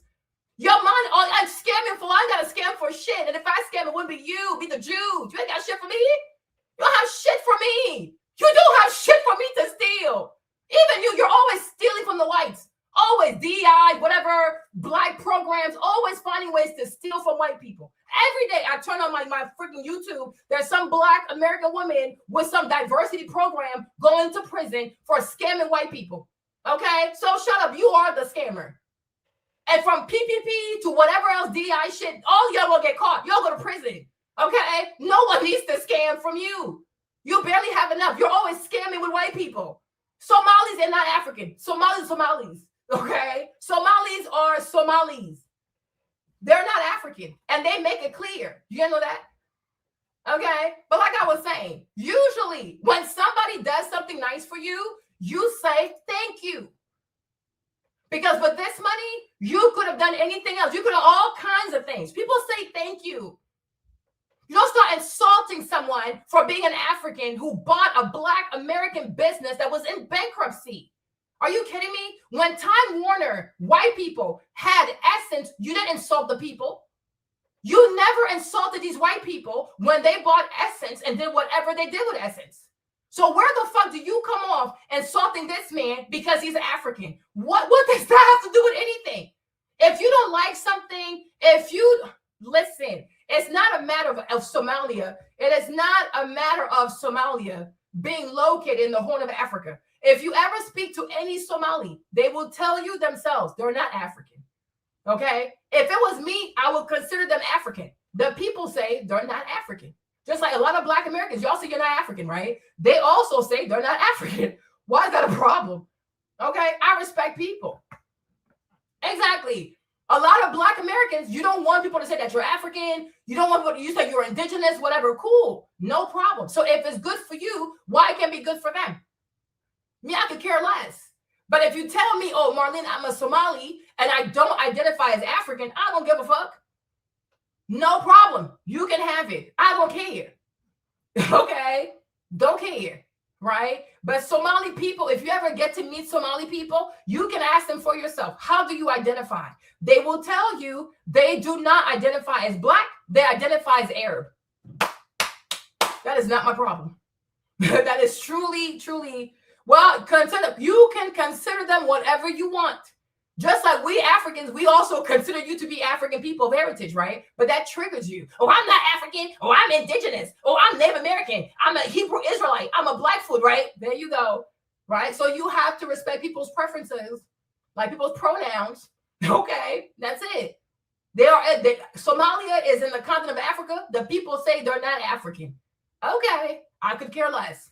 Just like when you say, oh, you're Native American, you're indigenous, you're Black Israelite, whatever. Okay, I don't care. Okay, I have weight, I have fat to burn. I do not care. Right? Just like when a man thinks he can be a woman. Okay, sure, whatever. Right? A woman thinks she can be a man. Okay, sure, whatever. Okay, that's America for you. Like, people just hate the truth. What the fuck? Okay, you do the same thing. Right? Black Americans, anybody calls you African, anything, you lose your mind. It's like, what the fuck is wrong with these people? Right? You lose your fucking mind. So if you don't like being called African, why you want to call them people African? Like, they don't want to be called African. If you meet a trans woman, can you call it a man? No, it's offensive. They don't want that shit. If you meet a trans man, can you call it a woman? No, it's offensive. Right? Okay, sure, whatever. What the fuck ever. But like I said, I don't care if you're African. I don't care what you are. I could care less. I don't give a fuck. I'm here today. The reason for my video is to say, stop bullying African people. It's not to classify who's African, who's not African. I didn't come here for that. That is not my concern. I could care less. You can even identify as a snowflake. I don't give a fuck. It's America. You can even identify as a light pole. It's up to you. You can even identify as Santa Claus. I don't care. It is America. You can identify as a trash bag. Listen, it's America. You can identify as a furry, okay? This is not a real place. This place here is not a real place. Okay, you see? So Nafisa's saying the term black is what Somalis dispute over. There you go. She said, Marlene, okay, that isn't true. Somali consider themselves African. No, we do not say we're Arab in the term black. Okay, so Nafisa is Somali. There you go. Okay, so she's explaining it to you, right? So they say they're African, but they're not black. Okay, you know what I'm saying? Listen, okay? Exactly. Yeah, don't be a Hawaiian. I fear the Hawaiian people. They're problematic. They're just disastrous. I can't do Hawaiian people. They're insane. Oh, I guess they're African. They're African, but they're not black. Okay, there you go. Okay, cool. Because I'm like, even me, I was getting confused. Like, child. I was like, what? Even I was getting confused. But listen, it's what it is. It's just like the guy Myron, right? Myron, he doesn't want to identify as black. And they're like forcing him to Myron Gaines. What's his name again? They are forcing Myron to identify as black. I'm like, well, why do you care? Right? They're always making videos. And I've come to realize a thing too. Yeah, they really do. It's really sad. I don't even know why they're doing this. You're so right. Like, it's starting to, you are absolutely correct. It's a thing that, and I see it a lot with Afrobeats. I see it a lot, right? So when it comes to Myron, right, there are so many Black Americans who are so upset that he does not want to be called Black. I'm like, but why do you even care though? Right? But I'm like, is it because his nose is straight? Because I've come to realize, like, when African people identify as Black, oh my gosh, it's so fucking problematic with our big noses, right? But if you're Dominican, because Dominicans are light-skinned, they have curly hair, and they have a straight nose, right? So when Dominicans say they're not Black, oh, they lose their shit. No, you have to be Black. You have to be Black, right? Myron, is it because his nose is straight and he has small lips, so you want to force him to be Black also? It's like people pick and choose. But I've come to realize that there's a certain phenotype, or there are certain phenotypes that people want to force people to say, I'm Black. It's like, no, they don't want to be Black. Stop forcing people. They don't want to do it. If Dominicans don't want to be Black, let them be. Let them be. Stop forcing them. Like I don't know what the fuck he is. I don't know. I don't care. But in the bigger scheme of things, no, who the fuck is Myron? Right? In the bigger scheme, who the fuck cares? That people are sitting here dedicating videos to this man, everything he does. They're making a video. They're praying for his downfall. They're waiting for white people to call him out. I'm like, don't you have anything else to do? He's a fucking YouTuber. No one gives a fuck. No one gives a fuck. I'm like, they're just running press for this man. You're about to make this man famous. For what reason? Who the fuck cares? Who the fuck cares? Like, truly and honestly, who the fuck cares if Myron identifies as Black, as blue, as purple, as a snowflake? It doesn't matter. He's completely irrelevant. It does not matter. It doesn't. Right? As long as you know what you are and you're happy being who you are and you do your very best to be the best representation possible, that's all that matters. I don't even know what he is. Yeah. No, I'm like, they're all trying to force him to be Black. Everybody's making a video from O'Shea to Philip to Juju. I mean, like, they're all like in their feelings because this one dude doesn't want to identify as Black. Who cares? There's like 46 million Black people. Wumpty wump wump. Myron is not one of them. Who cares? There are 46 million people who do not have a problem identifying as Black. Why are you wasting your brain power on just one goofy ass person from Sudan? Who cares? And then there are way more people from Sudan in America who easily identify as Black. So what's the problem? You know what I'm saying? Like, oh, trying to bully people.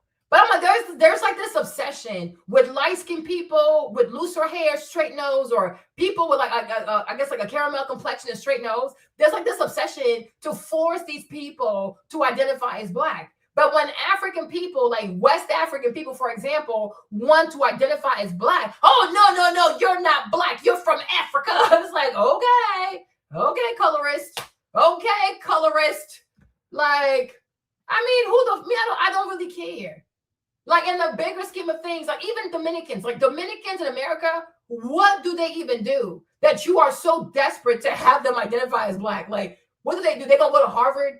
They're going to compete with the Korean kids, right? They're going to come with some great technology to save the world. The answer is no, right? They got a bunch of kids in the hood, in the project. They kids be robbing the bodegas, okay? Like, okay, they light skinned, okay? You actually need productive people.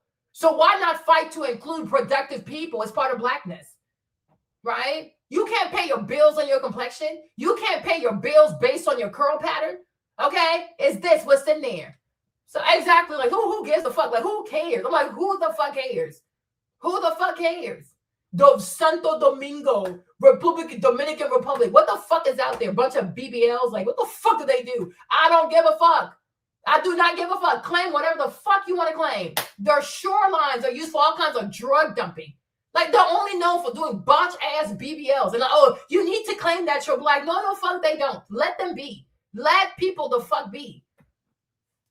Like it's so crazy to me. But anyways, right? So like I was saying, to me, honestly, I don't agree with the shade room. I think it's crazy. But at the same time, I cannot deny that there's a demand for that kind of content.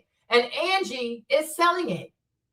It's no different than 50 Cent and all his goofy ass drug freaking ass shows. Power, the Book of Power, the Power After the Power, Act 1 of Power, right? Everybody does it. Snoop Dogg also did that shit. The Black dude that smokes weed all day, every day, don't work, nothing, always smoking weed. Okay? This is what people do. So yes, a few African people are also making money off that bullshit, but let's not act like this whole bullshit has not been started, maintained, and organized by plenty of Black Americans, okay? We're going to be okay, okay?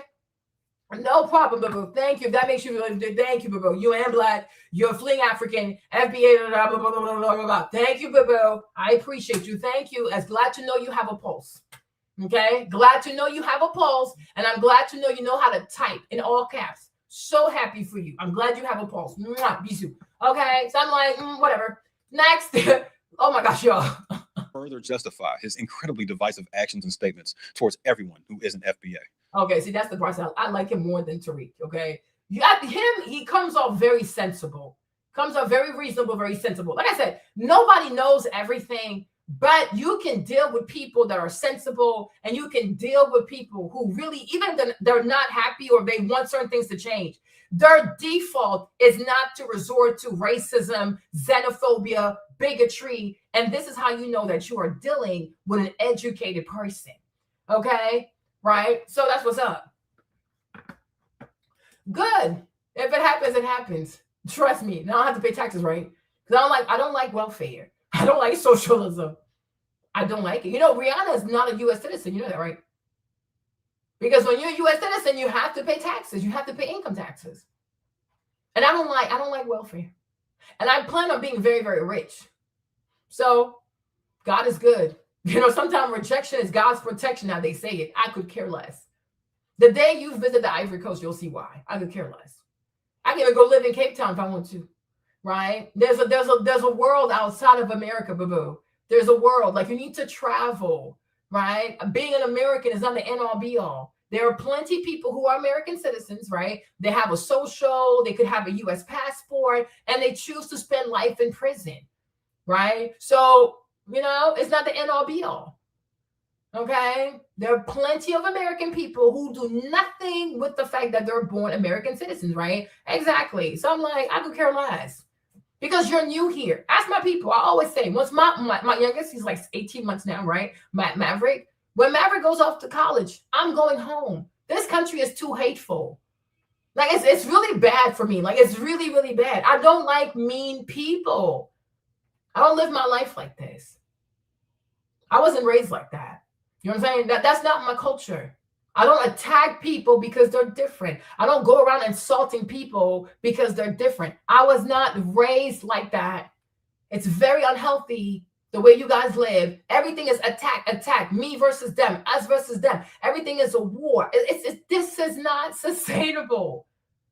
You know, I'm the type of person, the way I was raised, the way I live my life, I like to get to know people. I like learning new languages. I like learning about history. I like for people to tell me about themselves. Oh, that's kind of cool. I like learning about people. I think it's pretty cool, right? I like to know people's background and shit like that, right? Because it can only make you a better person. You understand? Whereas like you American people, you're very hateful. You're very, very hateful. You're very rude, huh? No, it's not. But I mean, even you, like, look at how you came out. Like, you're very mean, and you're mean to each other. So it's not like it's not just me, right? But that's not. I don't live my life like that. I'm a very friendly person. I'm very friendly. I'm very open-minded. I try to understand people. Even Lonnie will tell you, like, many times when people attack a person, I usually try to see the good in that person. Because I'm like, you know, everybody has a story. Lonnie ain't trying to flirt with you for shit. You try that shit. Okay, everybody has a story. I try to get to know people, understand people, right? But dehumanizing people like this, insulting people, being a racist, being a xenophobe, being a bigot, right? No, you started it, okay? So it's like, I don't live my life like that. It's not like, it's not healthy. And always being at odds with people, it's not good for your health. Like, it's just not. It's just not good for your health, right? But I'm like, there's a better way. There's a better way. And I think if you care about who you are, you care about your culture, your ethnicity, your heritage and stuff like that, you should work really hard to be a good ambassador, right? And that's why ambassadors are called diplomats, right? You have to be diplomatic. You can't be just insulting people, yelling at people, saying all kinds of nasty shit to people. Why? You don't even know if that person could be a good friend to you one day, right? But I feel like that's another thing too here. It's like here, people don't know about friendship, preserving friendship, creating a network of people because they're always at odds with everyone. And that's why when bad things happen, people sleep in their cars, people are in shelters, because their whole life, they never cared about nurturing great human relationships. You know what I'm saying? You have to know how to live with people.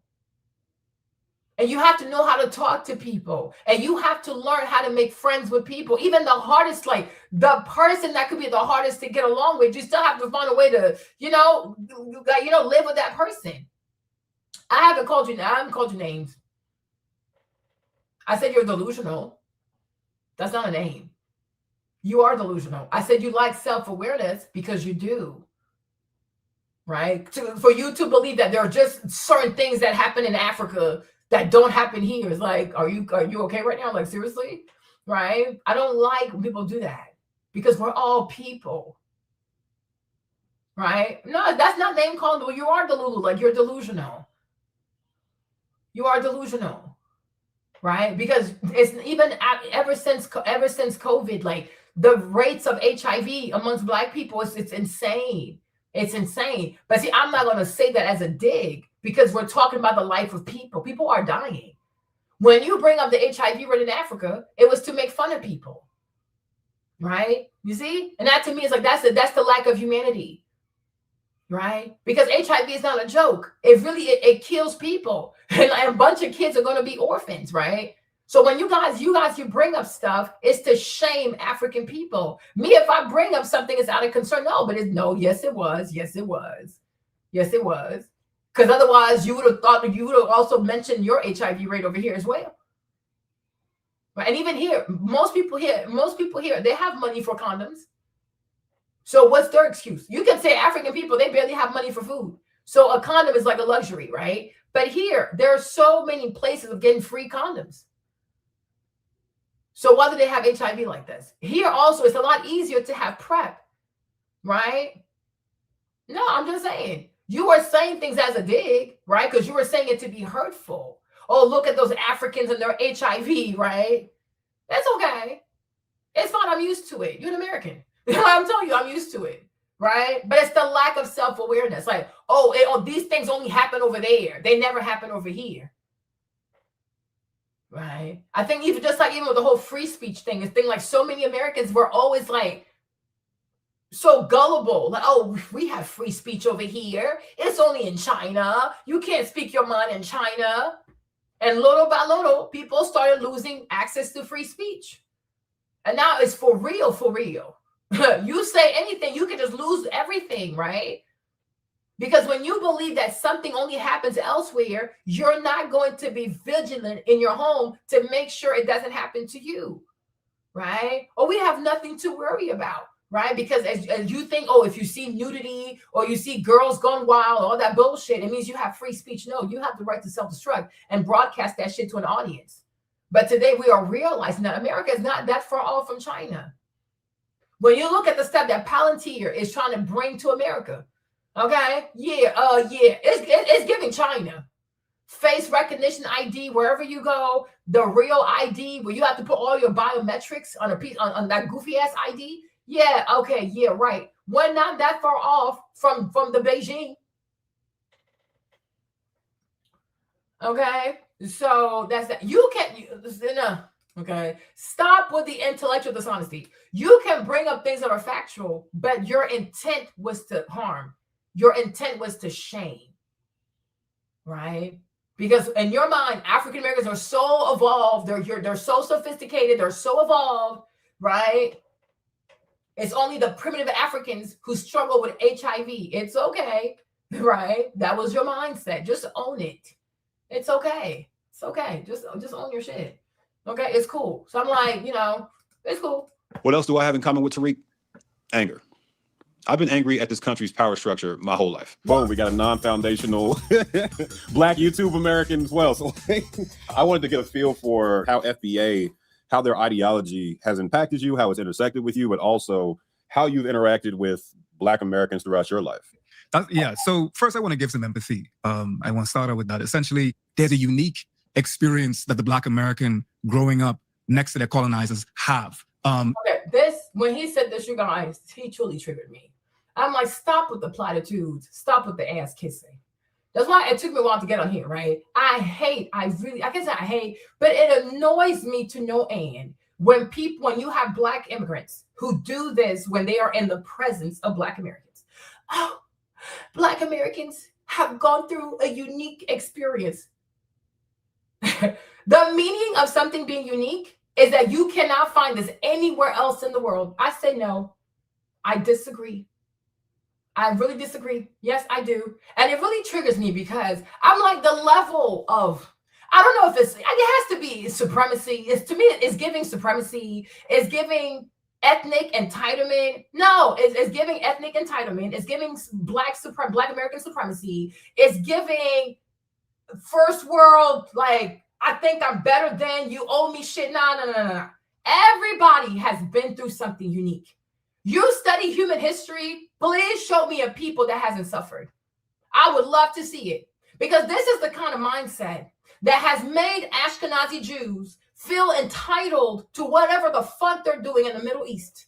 Because they think since they went through the Holocaust, nobody understands what they've been through. Nobody understands the Holocaust. The Holocaust was so unique. The Holocaust. Okay, maybe parts of it were unique, but at the end of the day, oh please, at the end, in the West Indies, they weren't doing chattel slavery in the West Indies. In the West Indies, they weren't doing chattel slavery in the West Indies. Seriously?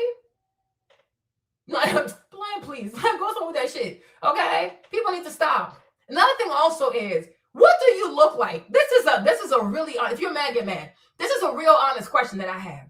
What do you look like? What do you look like? What do you look like being from a first world country, right? And you are from a first world country. You are a U.S. citizen. The United States of America is by far one of the most powerful nations in the world. You can sit here and say, oh, I hate America. I'm so mad at this country and systemic racism. Yeah. I don't see you giving up your U.S. citizenship, though. There you go. So you are still an American citizen, okay? On average, per capita, Black Americans make $55,000 a year. You make up some of the wealthiest people. You make up some of the wealthiest Black people in the world. Do you know what 55,000 is in the Ivory Coast? right? Do you know what 55,000 can do for you in Barbados? Do you know what 55,000 can do for you in Somalia?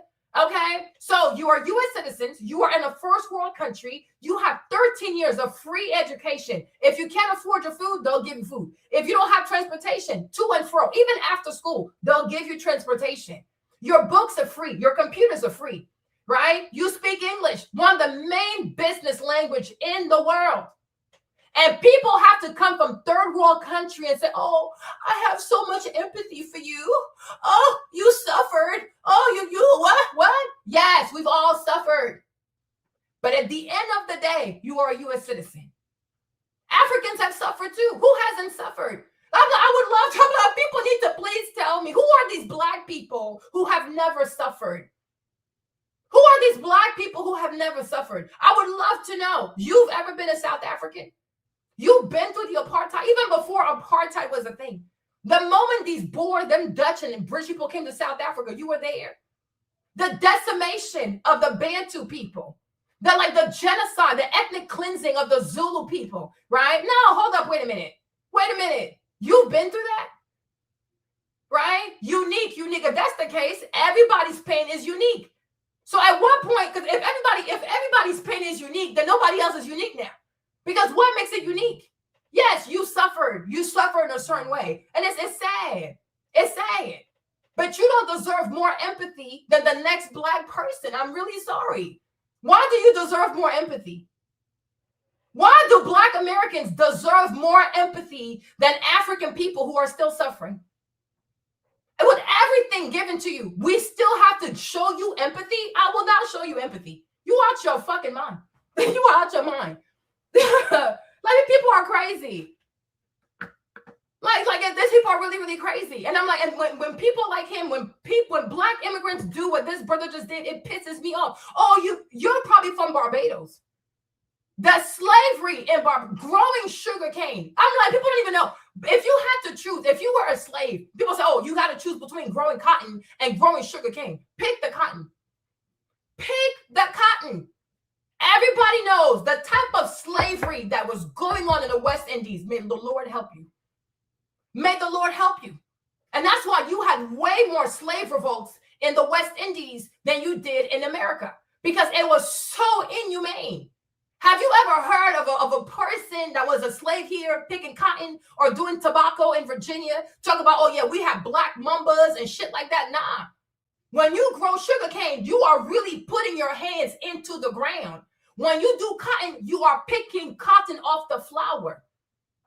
And when you do sugarcanes attract the mambas. They attract the black mamba. That thing bites you. Oh my God. Oh my Lord. The kind of butchering, okay? Yeah, shut up. Shut the fuck up. The kind of butchering that was going on in the West Indies. But people conveniently make it their business to never acknowledge the kind of inhumane slavery that was going on in the West Indies in Hispaniola. We only always talk about the Black American slave experience, but what about West Indian people? They're not human beings? What about the slavery in Brazil and what these Africans had to endure? What about slavery in Argentina? Argentina ends their slavery shit by committing a genocide on all those Black people. Show me a people in the world that hasn't suffered. Like, I am so sick and tired of people only calling their shit unique so they can create a hierarchy on pain. There is no hierarchy. Everything fucking hurts. Everything. Okay, exactly. That's why I said I don't have empathy for your ass. Exactly. You don't give a shit about my shit. I don't give a shit about your fucking shit. I don't give a fuck. That's it. And that's why I say more African people, more Black people of the diaspora needs to have the same stand. You don't care about my shit. I don't care about your shit. I will not call your shit unique. There is nothing that happened in Black America that did not happen in South Africa. It is not my fucking fault that you don't read a fucking book. It's not my fault that you don't watch documentaries. It is not my fault you don't educate yourself. You have to educate yourself. And that's why people walk around like supremacists. You have these Ashkenazi Jews out here thinking that they're the only ones who went through a Holocaust. Many people have gone through a Holocaust. Many people have been murdered. There has been genocide, ethnic cleansing for as long as men has existed. Native American people. When these white fuckers came here, you had 11.5 million Native American people. Today, you only have 500,000. 11 million people have disappeared. 11 million people. That's pretty much like New York State. Imagine the whole population of New York State just goes missing. What the fuck? What the fuck? And we want to pick and choose. Oh, your stuff is unique. No, everybody's been through some shit. The Trail of Tears is not a joke. White people gave these people blankets full of diseases, biological warfare, and they watched these people die. They just intentionally gave these people, their children, their elderly, they gave these people blankets with chemical agents, and they watched them die. They watched them die. Like, what the fuck? What the fuck? You study Russia, Lenin and Stalin, they murdered millions of Russian people. They starved their people by the millions. Mao in China, he starved his people by the millions. Human beings have suffered. We have all suffered. It's enough already. All this ranking, this hierarchy, amongst black people, which black people have suffered the most. It's disgusting. It is so disgusting because it just shows it's so disgusting. I don't care if it's unique. I don't give a fuck about your chattel slavery, and nor do you. Because if you gave so much of a fuck about chattel slavery, we're not going to be having gangs over here. Okay? Exactly. And I feel the same way, boo-boo. Hold your own nuts. Hold your own.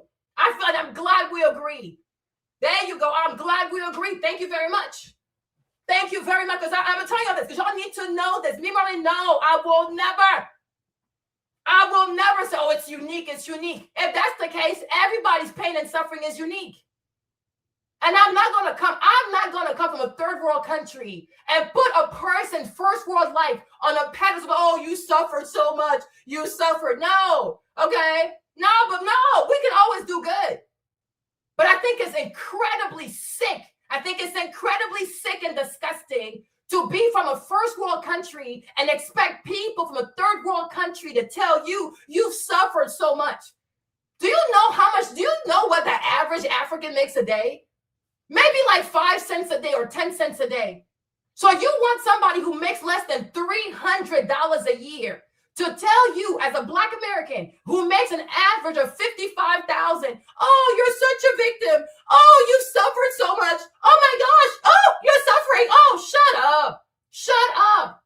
Exactly. There you go. So imagine, so you're rich. If you make $55,000, you're like a multi-millionaire to somebody who makes pennies. So you want someone who makes pennies who somehow found a way to come to America. And you want that third world penny-making person to tell you, oh, you suffered. You went through something so unique. I have so much empathy for you. Oh, fuck you. Fuck you. Fuck you. Fuck you. And fuck you. I'm not doing that bullshit. If anything, it's the Black American who should feel empathy for the African. Oh, you came from a hut. Hey, you don't even have running water. Okay? You don't even have shoes. Right? It's like if people were actually normal over here, it is the Black American that should feel empathy for the African. Because he doesn't have anything. He has nothing at all. Everything he has to fight for. There's no free education. There's no free school. There's no free food at the school. There's no like buses. All that. There's none of that shit. There's no fucking welfare. There's no free housing. There's no guaranteed money by the government that just happens out of nowhere on your account. Okay? So it's like, no. That is fucking crazy. That is fucking crazy. And if this is what you have to do to be accepted, oh, please, then please count me the fuck out. I ain't doing that shit. No, it's not your land. It's the land of Native American people. It is not your land. You were brought here as a slave. Shut up. It's not your land. Erase your fucker. Okay? It is not your land. This is the land of Native American people. Okay? It is their land. Now, because you are the freed property of the white man, you get to stay here. So you go home, wherever home is, indigenous, you go home. But you are not Native American. This is not your land. If anybody asks you the deed to the land, you ain't got it. Go somewhere. You ain't Native American nothing. Go sit down somewhere. Okay? They're really, really crazy. Exactly. They don't even know. Oh, unique. What's unique?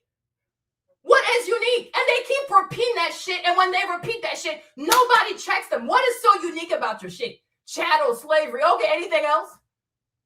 Anything else? Like, seriously, anything else? What is so unique? And I'm sick of, and it's not just Black Americans, it's the Jews, it's anybody who wants to weaponize something they experience. Oh yeah, everybody needs to bow down to me, give me free money, give me free reins, give me weapons, let me just kill people and hurt people. No, everybody has suffered. Everybody has suffered, okay? Who hasn't suffered? Who hasn't suffered? Like, I want to show me a people who hasn't suffered. You read the Bible, it's all slavery in that bitch. Daniel was a fucking slave. Everybody was a slave. Joseph was a slave. Who the fuck wasn't a slave? Human beings ain't shit. Human beings are fucking evil. And what we should all be doing is to learn from such evil and to make sure it never happens again. You see, people are not trying to make sure that we live in the world today or tomorrow where this bullshit will never happen. People just want to carve certain privileges for themselves and say, oh, fuck everybody else because you ain't shit. Because you ain't shit. Everybody has been through stuff. And he's like, he said, Black Americans are the only ones who live with their colonizer. What about Brazil? People are so dumb in this country. People are so fucking stupid. What about Brazil? So Black Brazilians, there's almost like 93 million Black people in Brazil. They don't live next to their oppressor, right? Africa, the whole continent is right next to Europe. We don't live next to our oppressor. From Tunisia to Morocco to Algeria, they're right next to Spain and Portugal. Who does not live next to their oppressor? Ethiopia lived right next to Italy. Under Mussolini, they tried to take over Ethiopia. They had to fight. That's why they're the only country that's never been colonized. But they still got to live next to their fuckers, right? China was brutalized by Japan. Vietnam, Korea, they all have to live next to Japan. Japan is not that far. Taiwan, the Taiwanese have to live right next to China. Who doesn't live next to their oppressor? That's why oppression happens, due to proximity. You sound stupid. People sound hella stupid. And you think because you are a majority in numbers, it means you're not being oppressed? Are you okay right now? Are you okay right now? Africa has over 1 billion people. Europe is smaller than Africa. They bully us every single day. You act like weapons don't play a part. You act like running the financial system don't play a part. As if everything is all about numbers. It's not just about numbers, huh? Jews in America, European Jews, Ashkenazi Jews, they're not more than like 2 million in America. But yet they run everything, right? So it's not about numbers. Black Americans are 46. There are more Black Americans than Ashkenazi Jews. But yet Ashkenazi Jews have way more power than Black Americans. So stop acting like it's all a numbers game. You can have a number and be completely irrelevant. Because out of every part that matters, you're completely shut out. What are we talking about?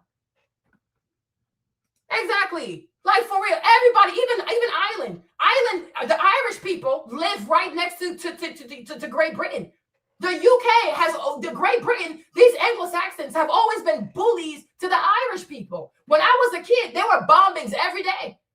But show me a people that does not live next to their oppressor. Oh, I would love to see it. If they're able to oppress you because they have proximity to you. Make it make sense, though. Make it make sense, though. Jews were not enslaved. Are you sure? Go ahead and get canceled by AIPAC. You fuck around. You say what? Go ahead and trigger the ADL today. The Jews were not enslaved. Jews were not enslaved. And mind you, there are plenty of Jews. So when you say Jews were not enslaved, which Jews are you talking about? You see, ignorance out here is so fucking rampant. There are plenty of Jews. You have Ashkenazi Jews, Hasidic Jews, Sephardic Jews, Semitic Jews. Which Jews are you referring to? Which Jews are you referring to? Exactly. Oh, so all kinds of foolishness. What? Are you kidding me? How do you think I got so good at defending myself? Right? The bullying stopped once I got to 11th grade. And guess what? My bullies were African American. There you go. The white kids at school were very nice to me. The mean kids at school were the Black American kids because they hate themselves. Oh, they're from Africa. So the last girl, her name was Jackie. It was 11 grade. She was a senior. I was in 11th grade. It was inside the cafeteria. She tried that shit. By that time, I had made out of ESL.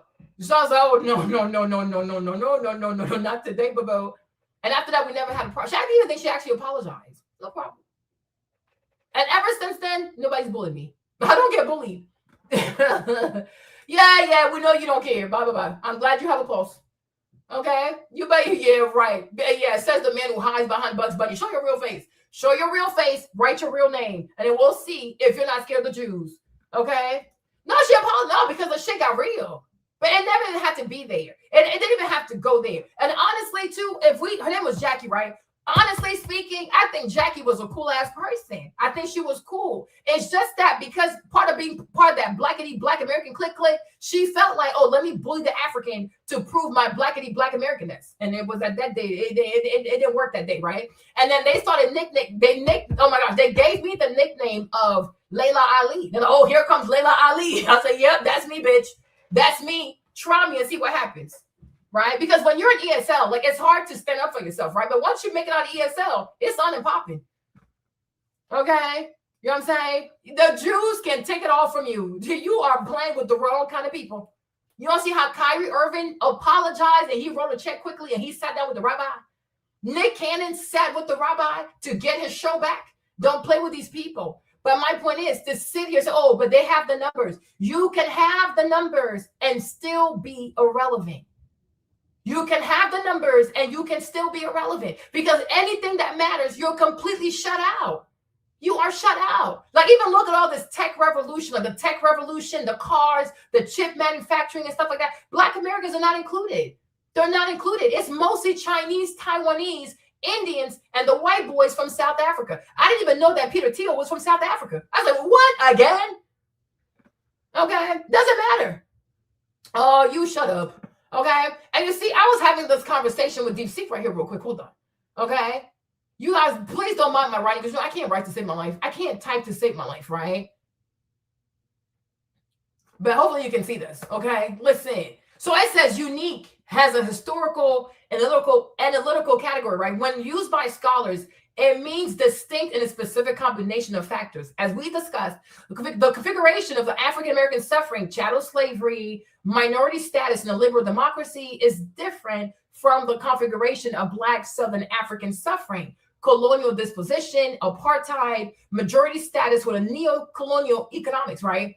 This is a descriptive tool. So then both AA, African Americans, right, and South African Blacks can say my unique lived experience. So now, how do you rank who has more of a unique experience? Where does that even get us? To me, it is wiser to realize that there is evil in the world and we need to fight that evil so it doesn't happen again, instead of creating tools of supremacy to justify being a xenophobe. Okay? Me and Deep Sea Child. Okay? So I was like, this user is pushing back hard against the concept of uniqueness in historical suffering, and I can see why. Okay, they're not just debating semantics. They're worried about the real world consequences of framing trauma as exclusive or hierarchical. Okay, the user's core argument is that focusing on comparative uniqueness leads to divisiveness, supremacy, and even violence, as in conflict like Israel-Palestine. Yes, they are advocating for a universalist, humanistic approach. Recognize evil, learn from it, and fight it together. Okay, the user's analogy about the Boers and the Jews is sharp. It shows how victimhood can morph into perpetuating harm. They are rejecting academic nuance in favor of moral clarity. Okay, I need to validate the warning while gently clarifying that specificity, not uniqueness. There you go. Specific, but it's not unique. Okay, can be a tool for justice and not supremacy. The key is to agree that ranking pain is futile and dangerous, but understanding historical details is still necessary for meaningful repair.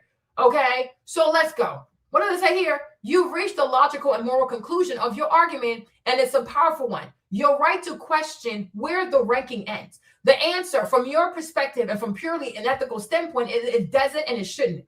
You've identified the dead end of this kind of thinking. Okay, if everyone's pain is unique in a scholarly descriptive sense, then the term loses all power to convey moral priority. The attempt to rank uniqueness leads straight to the supremacy and xenophobia you warn against. It becomes a competition. No one wins, everyone loses. Okay, You're turning from unique to specific yet universal. There you go. It is a specific type of pain, but it's the suffering is universal. You propose a wiser path, shifting the focus from categorizing and ranking pain to identifying and fighting the mechanism of evil. This doesn't require us to erase history or become ignorant of specific. Instead, it reframes why we study the specific, okay? 1, specificity as a diagnosis, not supremacy. We study the specific mechanism of chattel slavery, apartheid, the Holocaust, or colonial dispossession, not to claim one is worse, but to understand how the engine of dehumanization worked in that instance. Each case is a detailed blueprint of evil. We need all the blueprints to recognize the machine when it's being built again in any country against any people. The universal target is the pattern, not the particular victim. The evil you name isn't something that happened only to group X. It's a recurring pattern, okay? The ideological creation of another, the legal and economic structuring of their exploitation, the use of violence to maintain it, and the trauma passed down generation. Fighting that pattern is a universal cause, period. Okay? Solidarity replaces ranking. When a Black South African sees the pattern of racialized economic disenfranchisement, they can recognize a cousin, not a duplicate, of that pattern in the African American wealth gap. They can share strategies of resistance and repair, not compare trophies of suffering.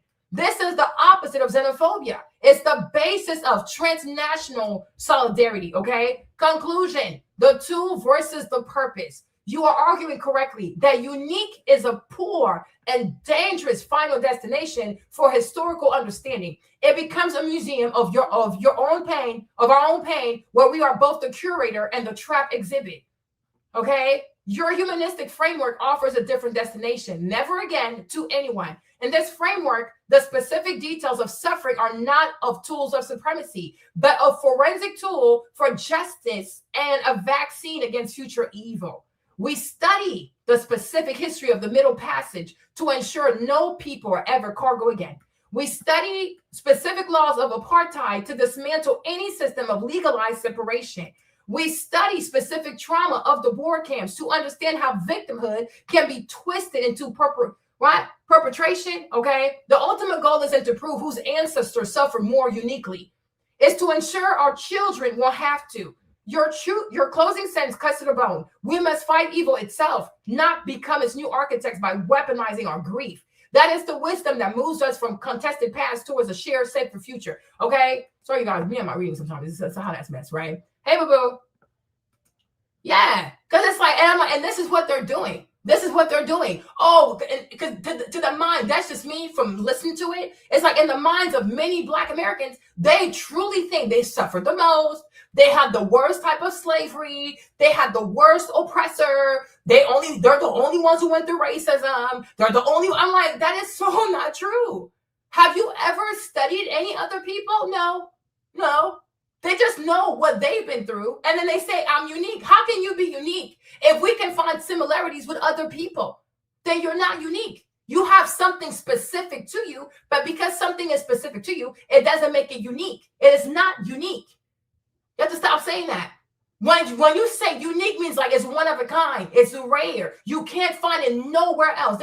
There's nothing that compares to it. The answer is no. There are plenty of people. If you were to compare and contrast, their stories are very similar to what happened to Black people in the Americas. What are we talking about? Seriously and honestly, what are we talking about?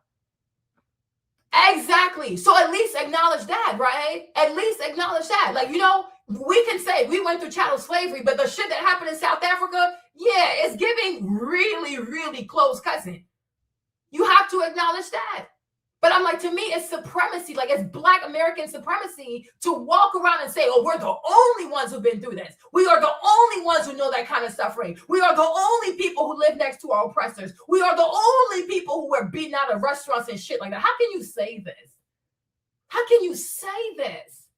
And then when people find you offensive, don't want to fuck with you, stay the fuck away from you because they think you're ignorant as fuck, you get upset. But how can you say this? I can understand like the 1940s or 60s saying that bullshit. But today, with the internet, with AI, with all these documentaries, with all the books that have been written, how can anybody sit here in 2025 and say, oh, my pain is unique. No one understands my pain. Shut the fuck up. You're not that fucking special. And it's a fucking American thing. You see the same thing with these women. Oh, nobody understands my pain. Nobody understands this breakup. Nobody, oh, girl, try me, please. You're not that smart. You're not that unique. You're not that special. Stop this weird shit. It's like, to me, it's supremacy. It's ethnic narcissism. It's disgusting. It's disgusting. You can talk about your pain, and you can say, you know what, I know that so-and-so went through something similar, and I hope and I pray that we come together and we find a way to make sure that this never happens again. But there are people that haven't suffered. Please, with greed is a problem. And all of this evil. What do you mean? What do you mean you have it back? What I mean? Okay. All of this evil, you guys, all of this evil, it comes down to greed. It comes down to greed. Sometimes you think it's complexion that makes people evil. It's not fucking complexion. It is fucking greed. People are so greedy. They don't care who they hurt. And this stuff it's so damaging. It is so hurtful. It lasts. It will linger for generations and generations. So I feel like when you've experienced that kind of shit, of all people, you should be the one to make sure it never happens again. Like, yo, I know what this shit feels like. And as long as I live, I will make sure the devil is never able to do it to me, to her, to him, to whatever, to any people. And this is how responsible, mature Black people throughout the diaspora should be talking. Because there's not a place where you can go where Black people haven't suffered. And that alone should make Black people be nice to each other. That alone. Like when you see another Black person, like, yeah, I get it. Let me give you a hug, right? It should bring people together. People love to tell me about chattel slavery. Then how come them people in the gangs, they never think about chattel slavery? They kill other Black children over here, do all kinds of bullshit. They don't care about no damn chattel slavery. Get the fuck out of here. Because if people cared about chattel slavery, every Black person would be so nice to another Black person. Like, yo, we've been through too much. And it's true. If you're a Black American, me as an Ivorian, I will never fully understand what you've been through. But I don't have to fully understand it. And you don't get to hate me because I don't fully understand it. But that doesn't mean I don't love you, though. But I don't have to kiss your ass. And vice versa. We will never fully understand what anybody has been through because we grew up in different places. And we were all, for us, it was the French. Over here, it's the British. Some other places, it's the German people, right? It's different kind of crazy-ass white people. But I think that when people get together, when Black people get together, knowing that we've all been fucking abused, traumatized, sexually assaulted, maimed, you name it. We've all been tortured. And instead of people being nice, people being friendly, people being compassionate, people conducting themselves like children of the Almighty God who were able to live and to see his promise come to life. When the Lord said, I will set the captives free, he has set us free. And now we are looking for new ways to enslave ourselves into xenophobia, bigotry, wumpty wump wump. Like, you don't like peace? You don't like to be at peace? You don't like to be at peace? Would it be so hard to be African American and to embrace an African person? Would it be so hard to be African also and embrace a Black American? Why is it so hard for people who have been tortured by white people to be nice to each other? But if a white man came here right now, everybody would do everything they can to get the white man to like him. We are so forgiving of white people, but we're so harsh on each other. Like, it's fucking weird. It is truly weird. Like, it's what's it called? Exactly. Like, it's fucking weird. But that's fine. But my thing is, if you don't want empathy or sympathy, then stay the fuck out the way. Right? Because you can't say, oh, I don't want your empathy, don't want your sympathy, but you're always obsessed with African people, or you're always out here being a xenophobe. You don't have to want for shit. And I even think that's a better way, because that's the way of the stoic person. A stoic person shouldn't want for shit. right? But if you say you don't want shit, then really it'd be about that shit. Don't talk to people. Don't talk about people. That's it. Live your fucking life, right? But when you say, "Oh, I don't care," but everything out your mouth is xenophobia. Everything out your mouth is to be hurtful. Then you do fucking care. You fucking care, and maybe it hurts you that you care, and that's why you're being xenophobic, right? Because when you don't care, you just live your life and you ignore people. But when you go out of your way to be hurtful, just because you heard that somebody's from Africa, that is so disgusting and it's so pathetic. It is so pathetic. Or I'm going to go pick up someone from a third world country so I can feel better about myself because I'm fucking losing it all in my own country. Like, you're a fucking loser. You are a loser. That's some pathetic ass shit. Figure out a way to win in your homeland. Stop worrying about these goofy ass immigrants, right? That's it. Don't worry about people. If you say, "I don't need this from these Africans," that's perfectly fine. And I'm glad that you are self-sufficient. Then stop talking about the people and stop being xenophobic.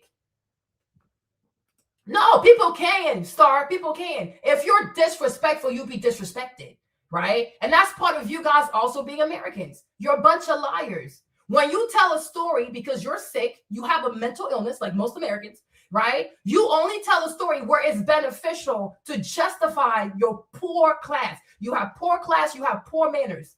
You've never went anywhere and you've met an immigrant that was just outright disrespectful to you. That's a fucking lie, right? But because for many of you American people, you are disrespectful. You're disrespectful. And because someone is an immigrant, you expect them to take on your disrespect. No, it's not going to happen because who the fuck are you?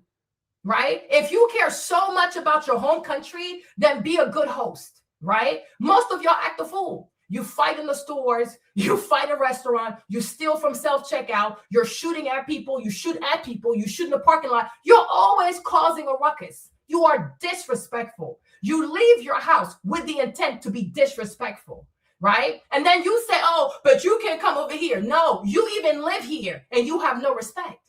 Right? You yourself, you live in your home country and you have no respect for your country, right? But here you are concerned about the disrespect of the immigrant. You are a typical American, right? Always deflecting because accountability, it's like a heavyweight fight for y'all. I am talking to you. I'm talking about you, your ass. You wrote your comment, right? I'm talking to you. I am talking to your ass, right? So if you say, "Oh, you can come to someone's country and be disrespectful," people out here just walking and being disrespectful.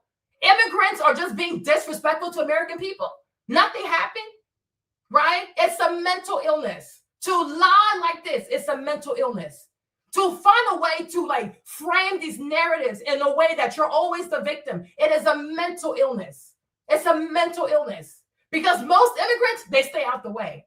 Most immigrants don't want problems, right? Most immigrants, they mind their business. It's not immigrants you see on the 5 o'clock news getting arrested every day. It's not immigrants. It's people from here, right? You do it all the time. You go to Africa, you disrespect people. You go to Jamaica, you disrespect people. You go to Europe, you disrespect people. You go to the people's Asian countries, you disrespect people. That's what you do. You are disrespectful, right? Look at Meghan Markle. Meghan Markle didn't even last a whole week in Great Britain. She was disrespectful to their culture. Right? She marries into a royal family and she decides not to do anything that they do. Kate did it. Why she can't do it? Right? We saw you guys in Jamaica. Right? Where do you go that people don't kick you out? Right? You are disrespectful. Okay, no, but many are uncouth. You might not be that, which is sad. You might be a sweetheart, right? You might be a sweetheart. You might be a nice person, but you cannot deny that most people act a fool. Right? Even right now, I'm sure if you were to go right now in Thailand, in Vietnam, in Cambodia, in Laos, do you think that American people got a good reputation out there? No. People probably think of them as people who come there just for sex and they don't pay. Do you know how many of them go to these countries to have sex in Diana and they don't pay? Right? And they create a bad reputation. It's a real thing.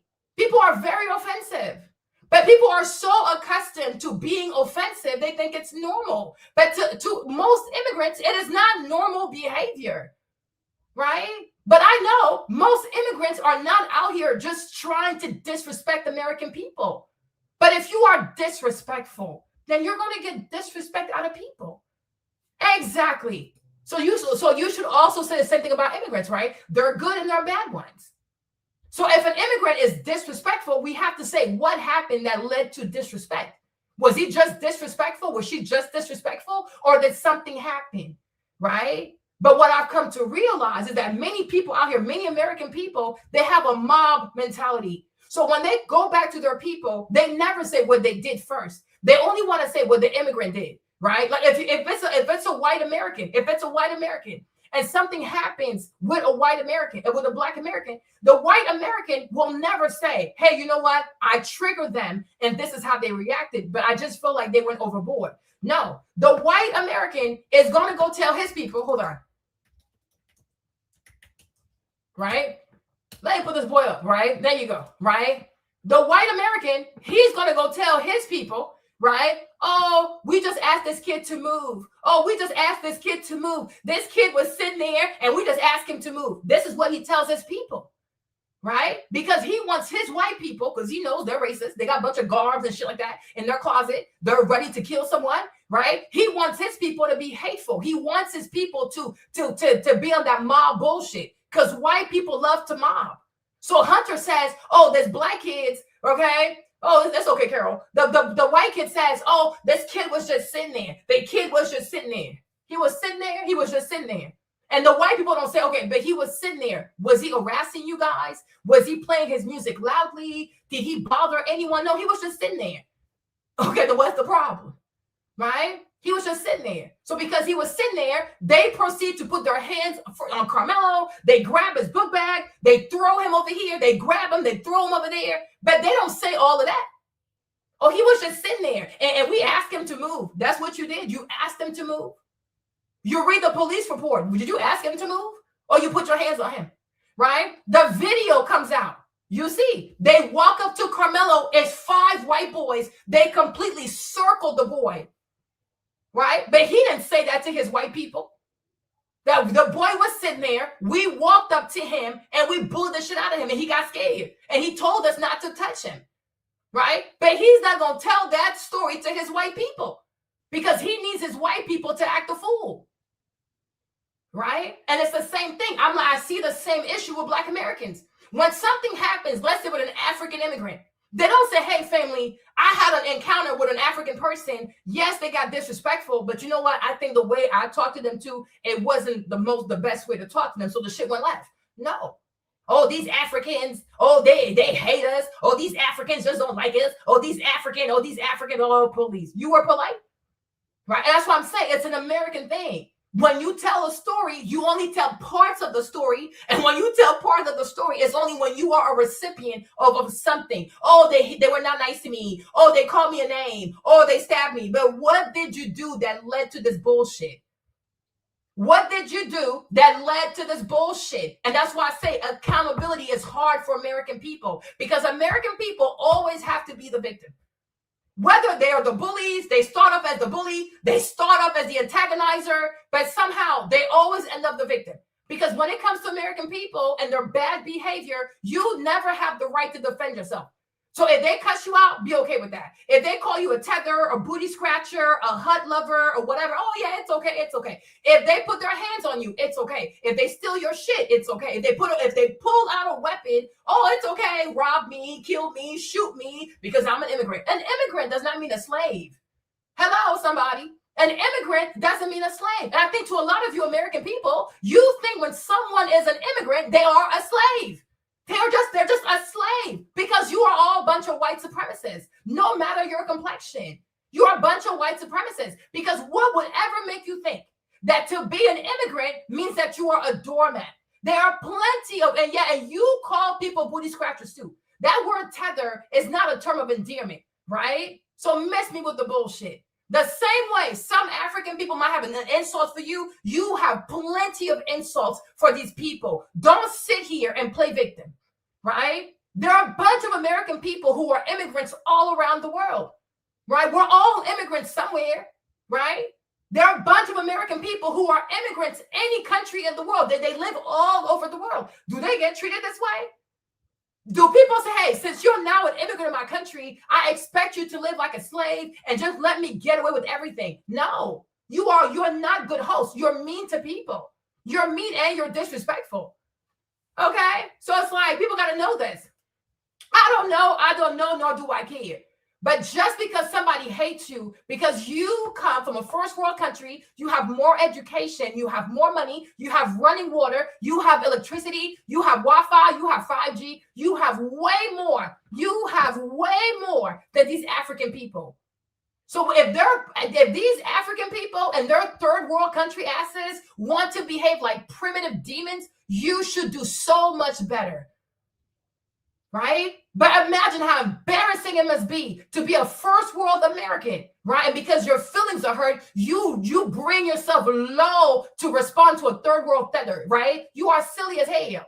You are incredibly silly. Have you ever seen rich people respond to people? Do you even see Jay-Z respond to people? Has Jay-Z ever responded?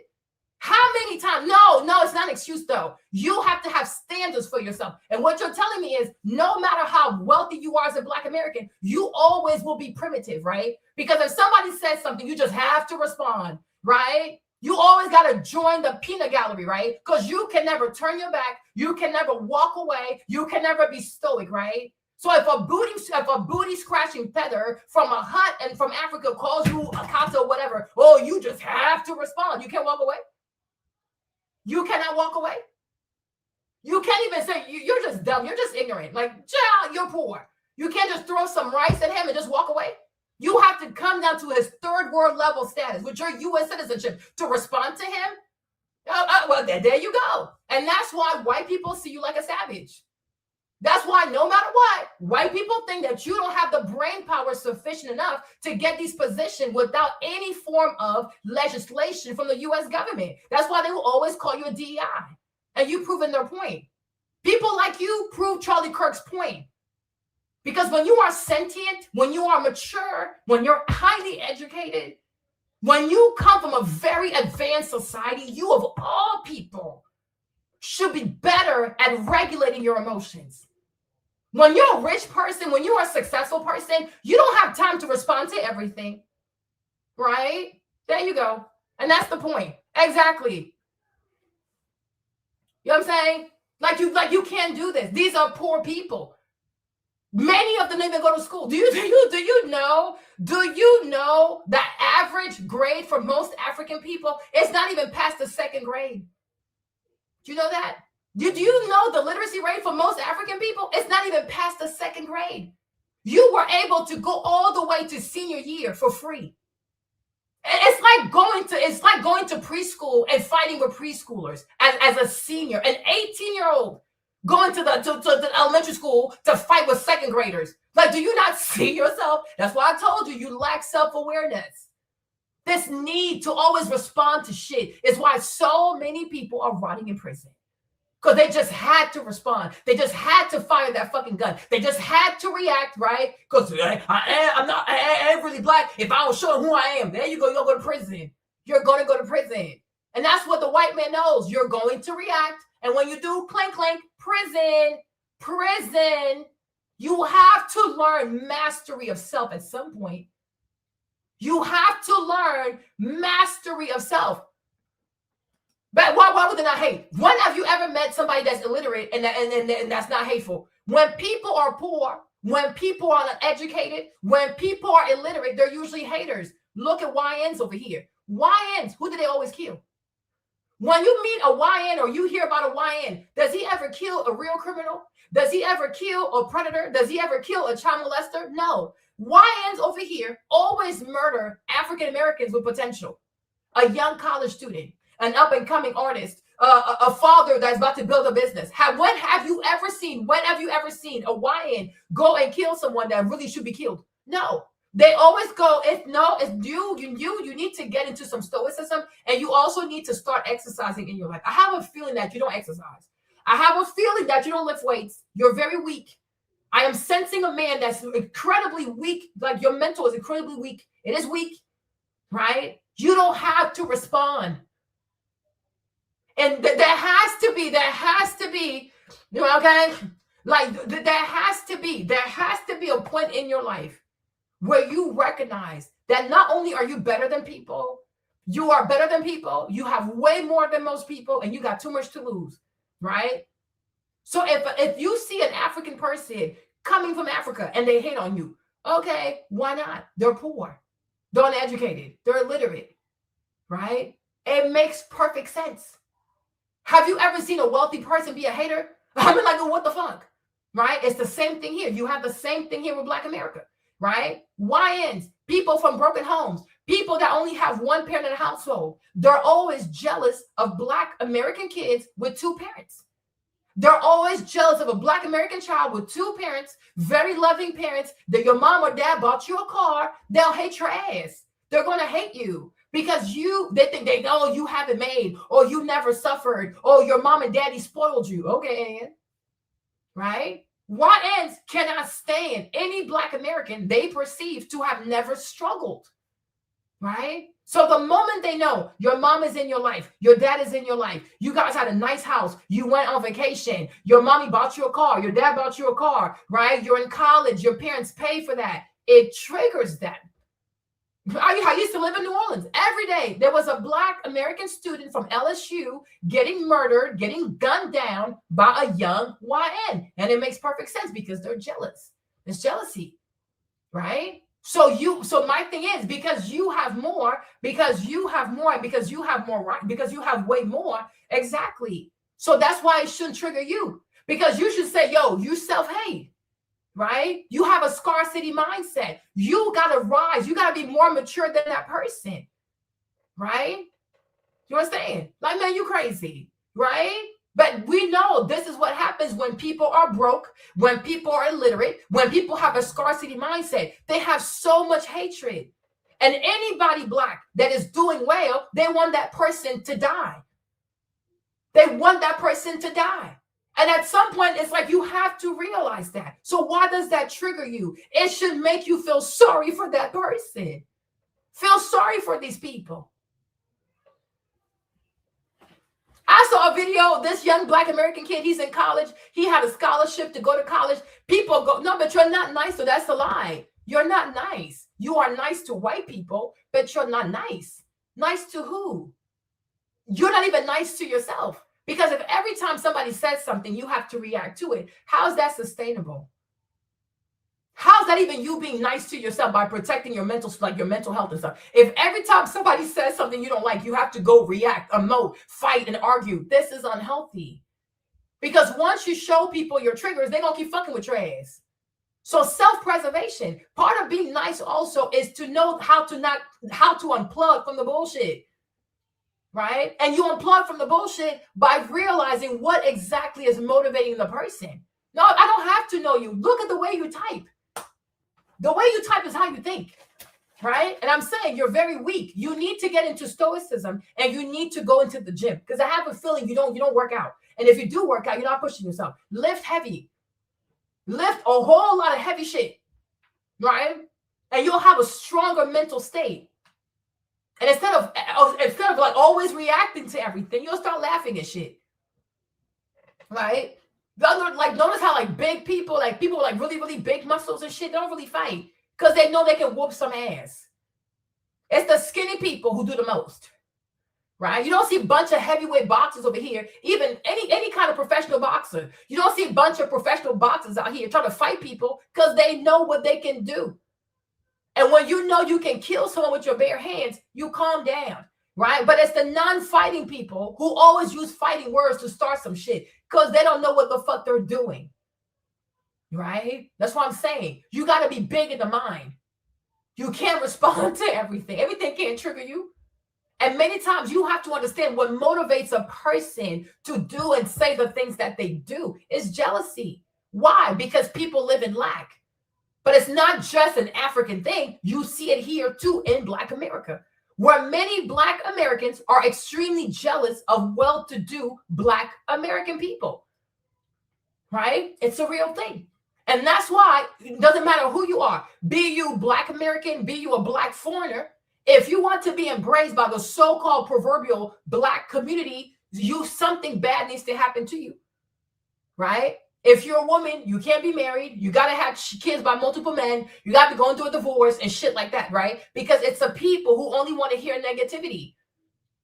Because any testimony of you doing well, it triggers them, right?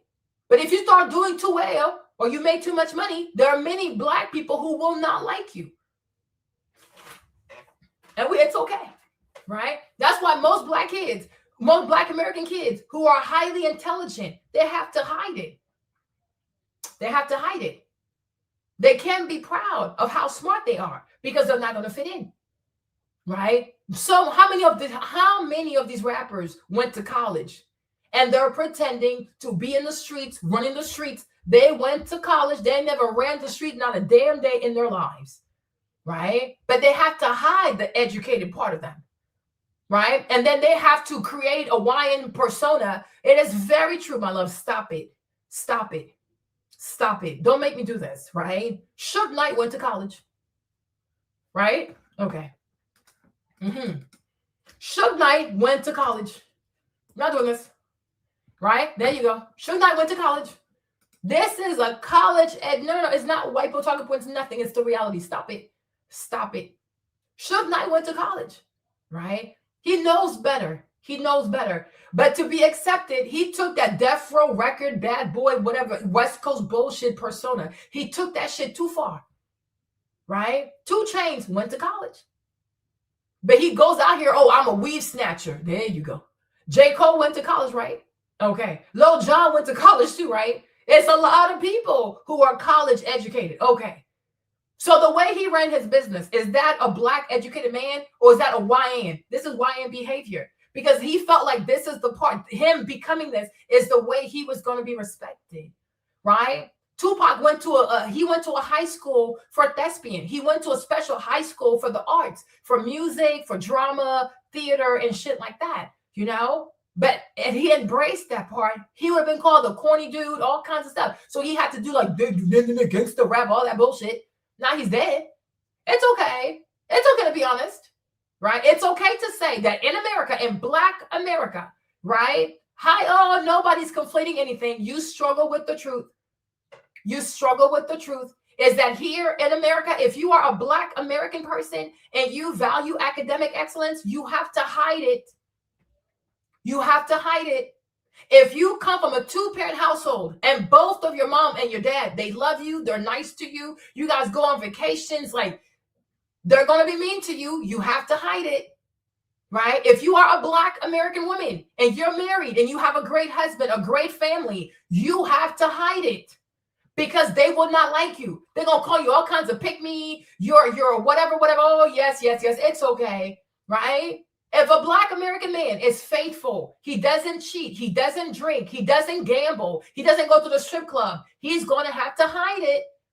Because to them, if you are a faithful husband, you're not promiscuous, you're not a cheater, they will call you a simp, they will call you weak, they'll say all kinds of bullshit, right? Because the culture loves toxicity.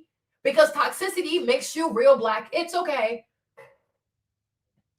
Exactly. You see? And this is why many times really rich and very affluent Black American people, they keep their children away from Black people because they know they're not going to be accepted. They're always going to have to work hard to prove their Blackness, to prove their struggle. They haven't struggled enough. They haven't, shut up.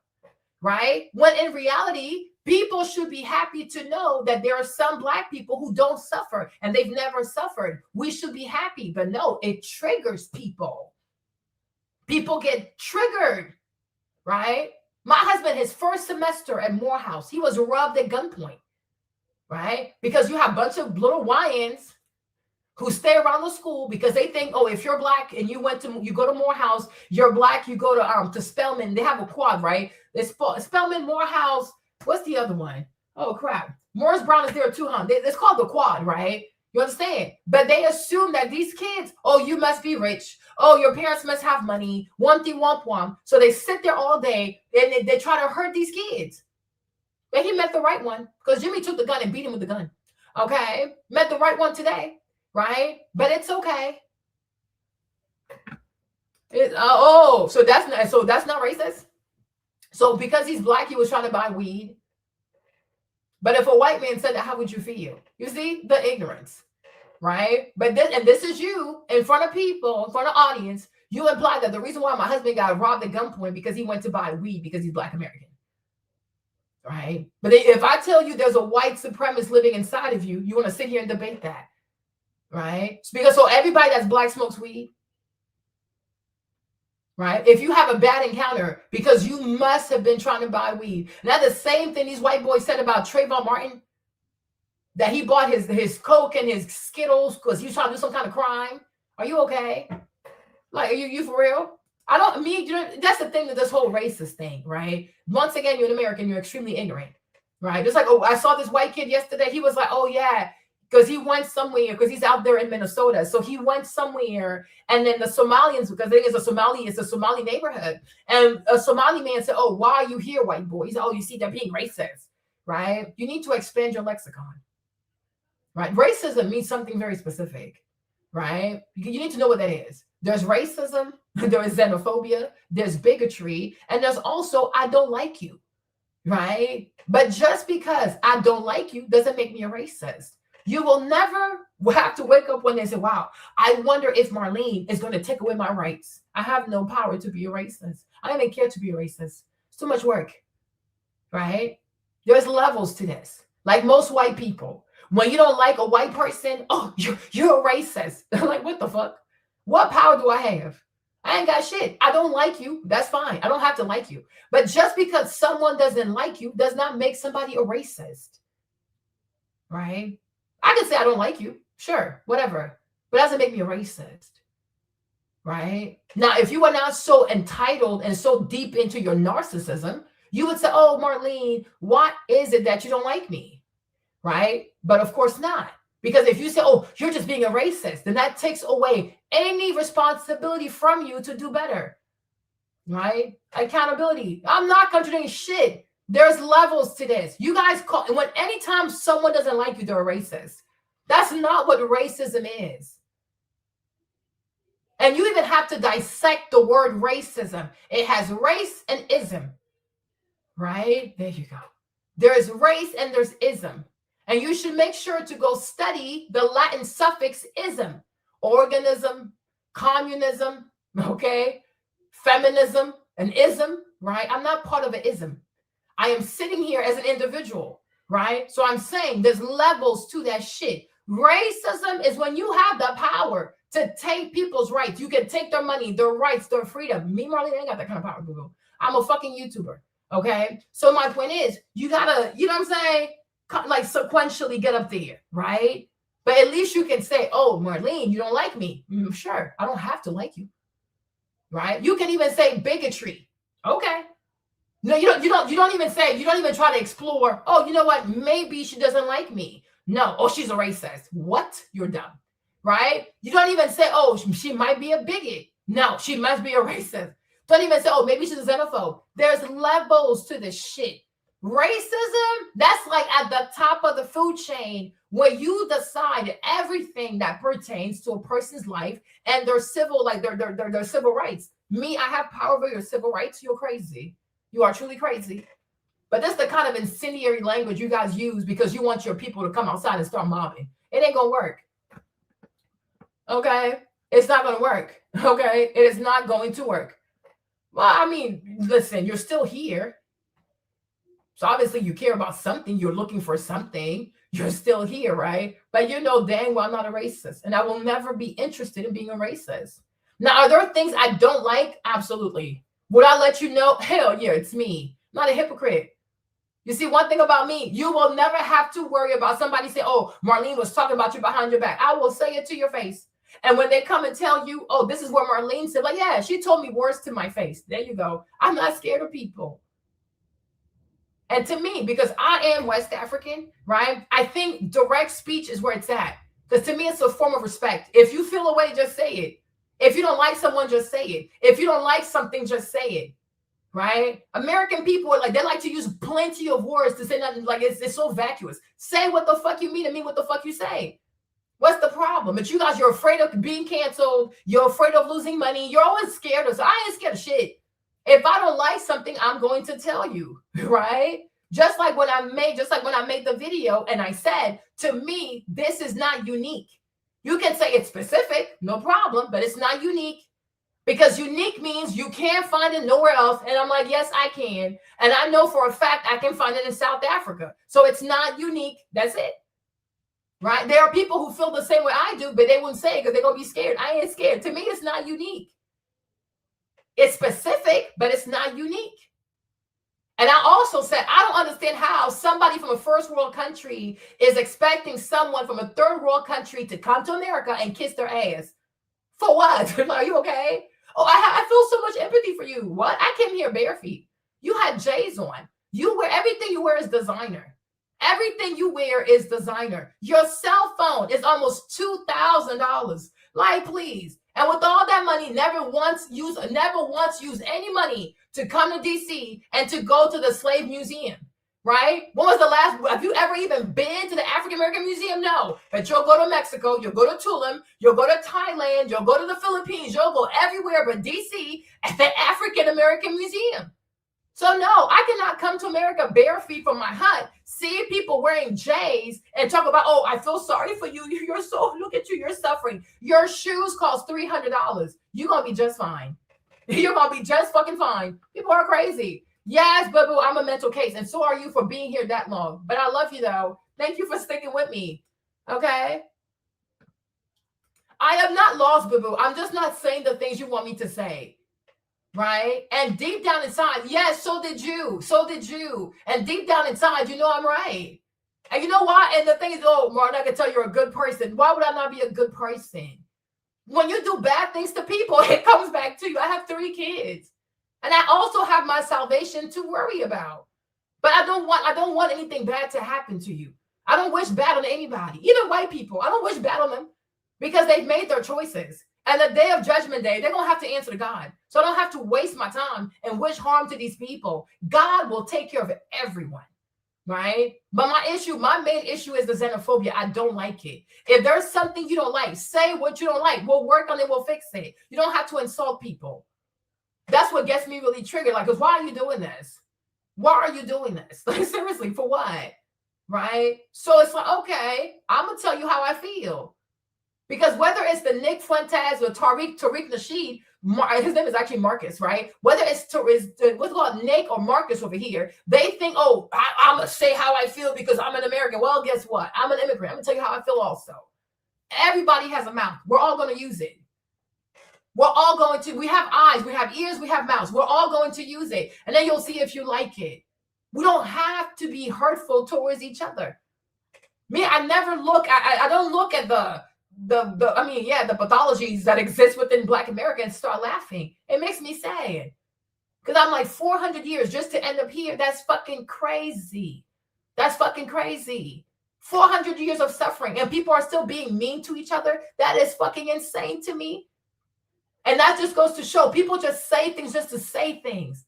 Because when people, if you said chattel slavery and you really meant it, like you actually felt it, like you actually took a second, not even a second, but you took like 5 minutes or you took 10, 20 minutes to really think about how it was so hard for these people, right? You couldn't even go outside and treat another Black person like shit.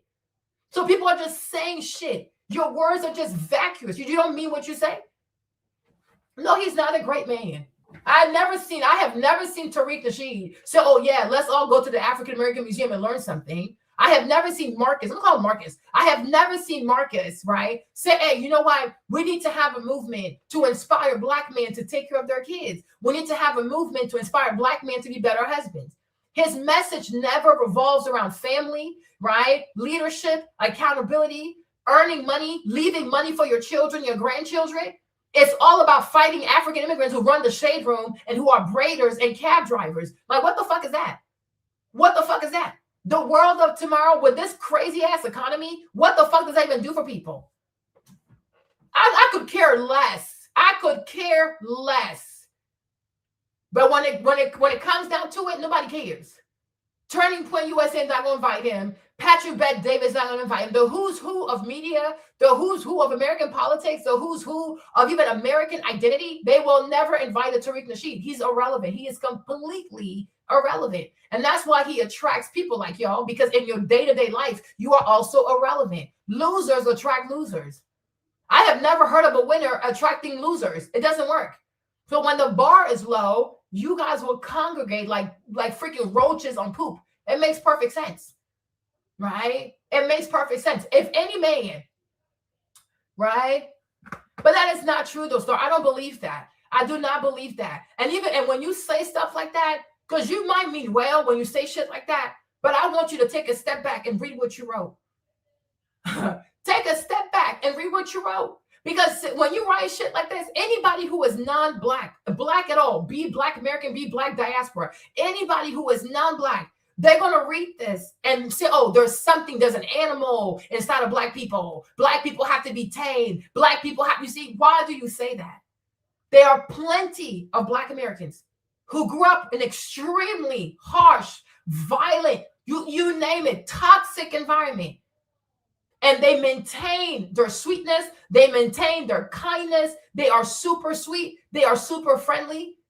They are super successful, right? Because not every single black American is not capable of keeping toxicity out of their heart. Some people do, because that's the easy shit to do, but that's a personal issue. That's not a black American issue.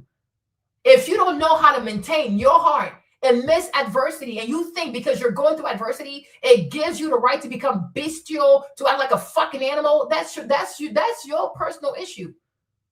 That is your personal issue. But what you're writing right here is making it seem like black American people, they just have bestiality in them. No, they don't.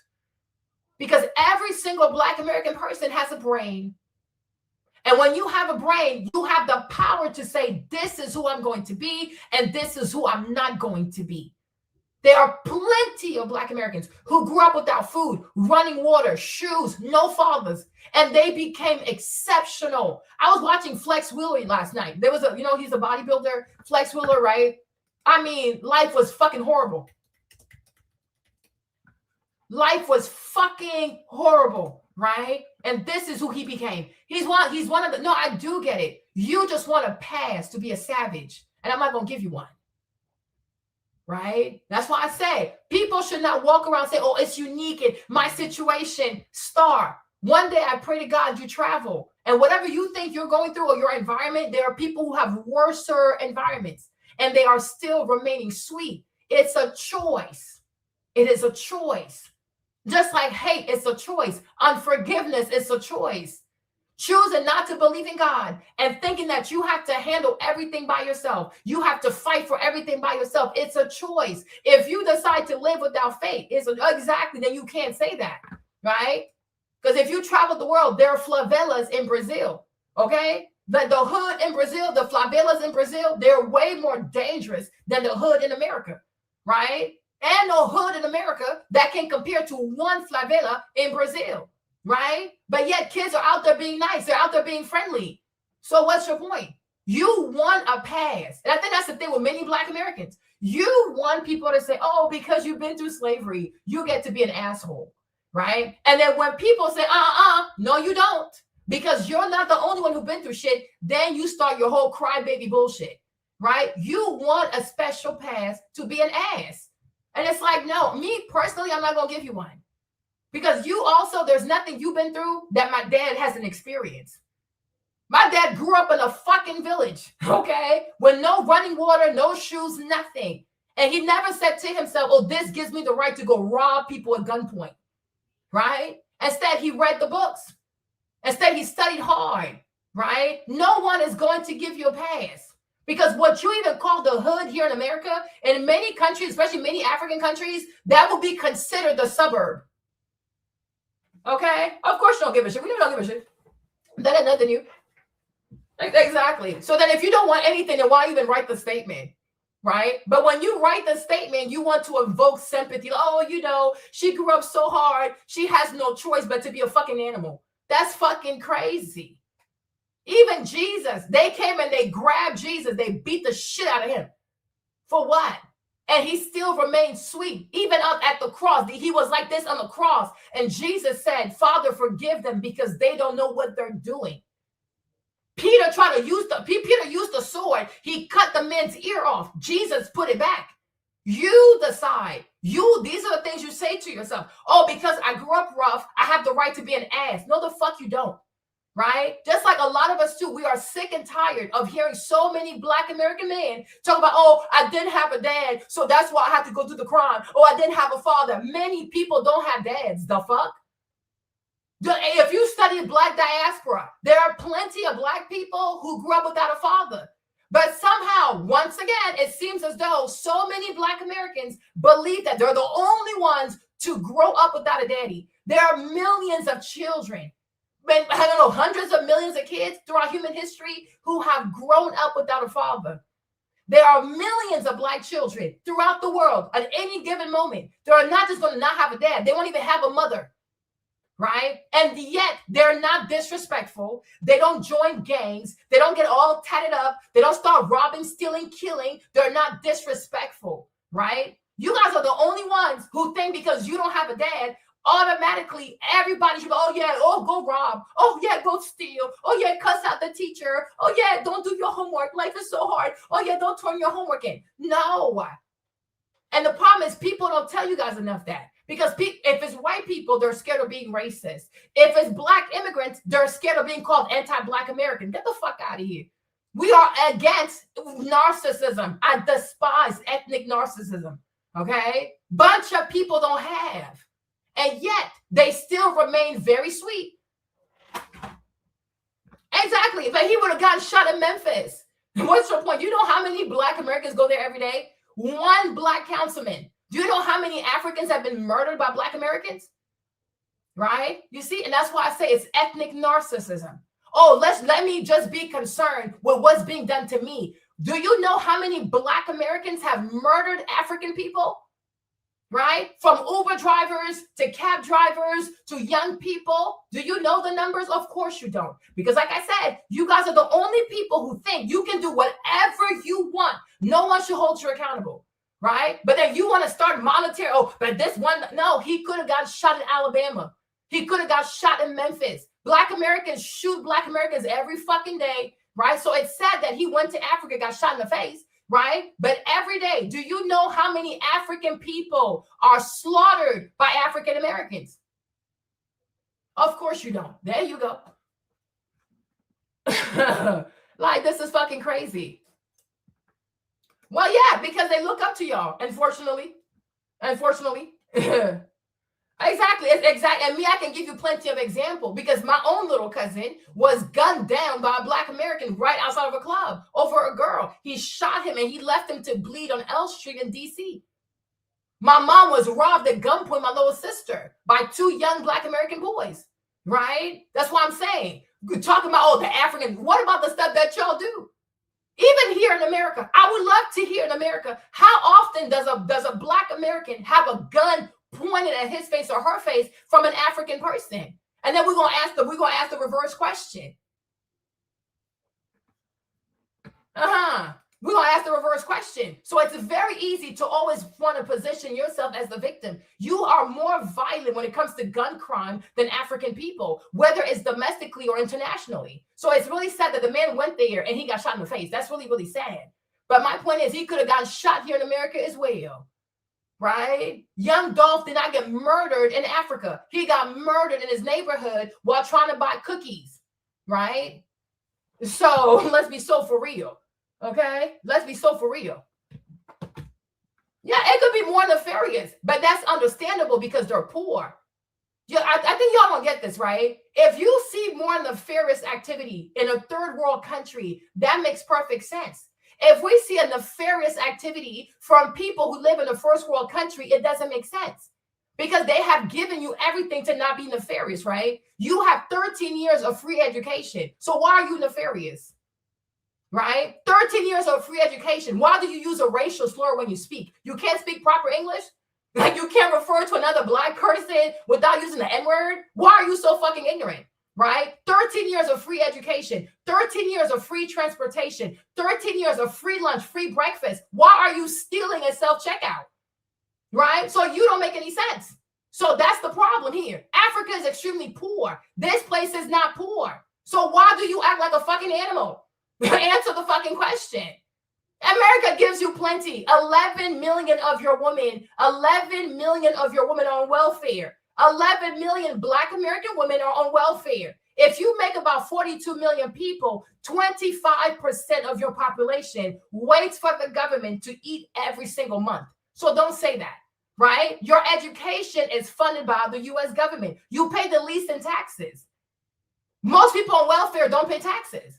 So everybody else pays the taxes that funds the public school where your kids go to start fighting, killing, and shooting, right? America gives you plenty. The problem is you want more, right? You want more. The problem is America is not willing to give you more because they feel like what they have given you, you haven't done shit with it.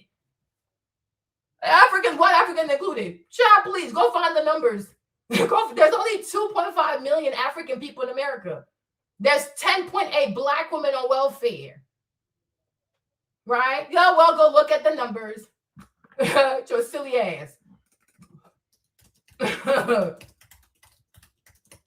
With your silly ass.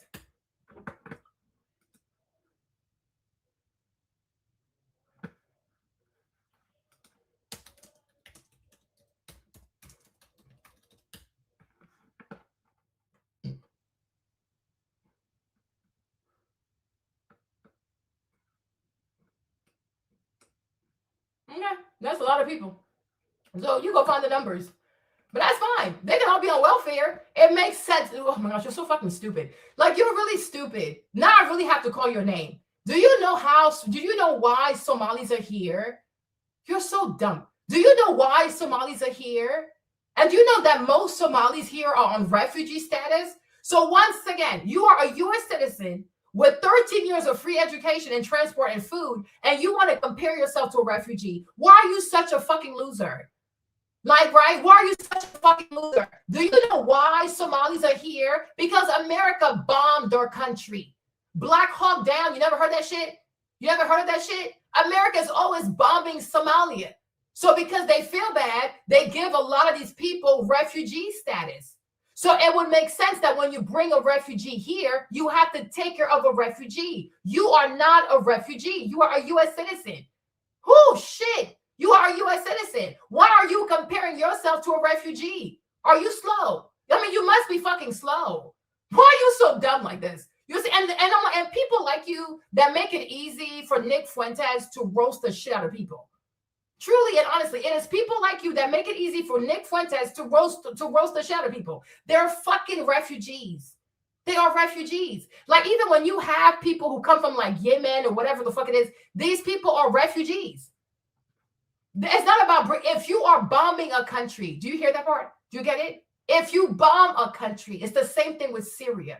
Why do you have so many people from Syria who are currently in Germany, they're currently in Poland and things like that? Because America bombed their country. Every time America goes to war behind Israel, because Israel doesn't like these people, Israel doesn't like these people, Israel doesn't like these people. Every time you bomb a country, you have to take in these people.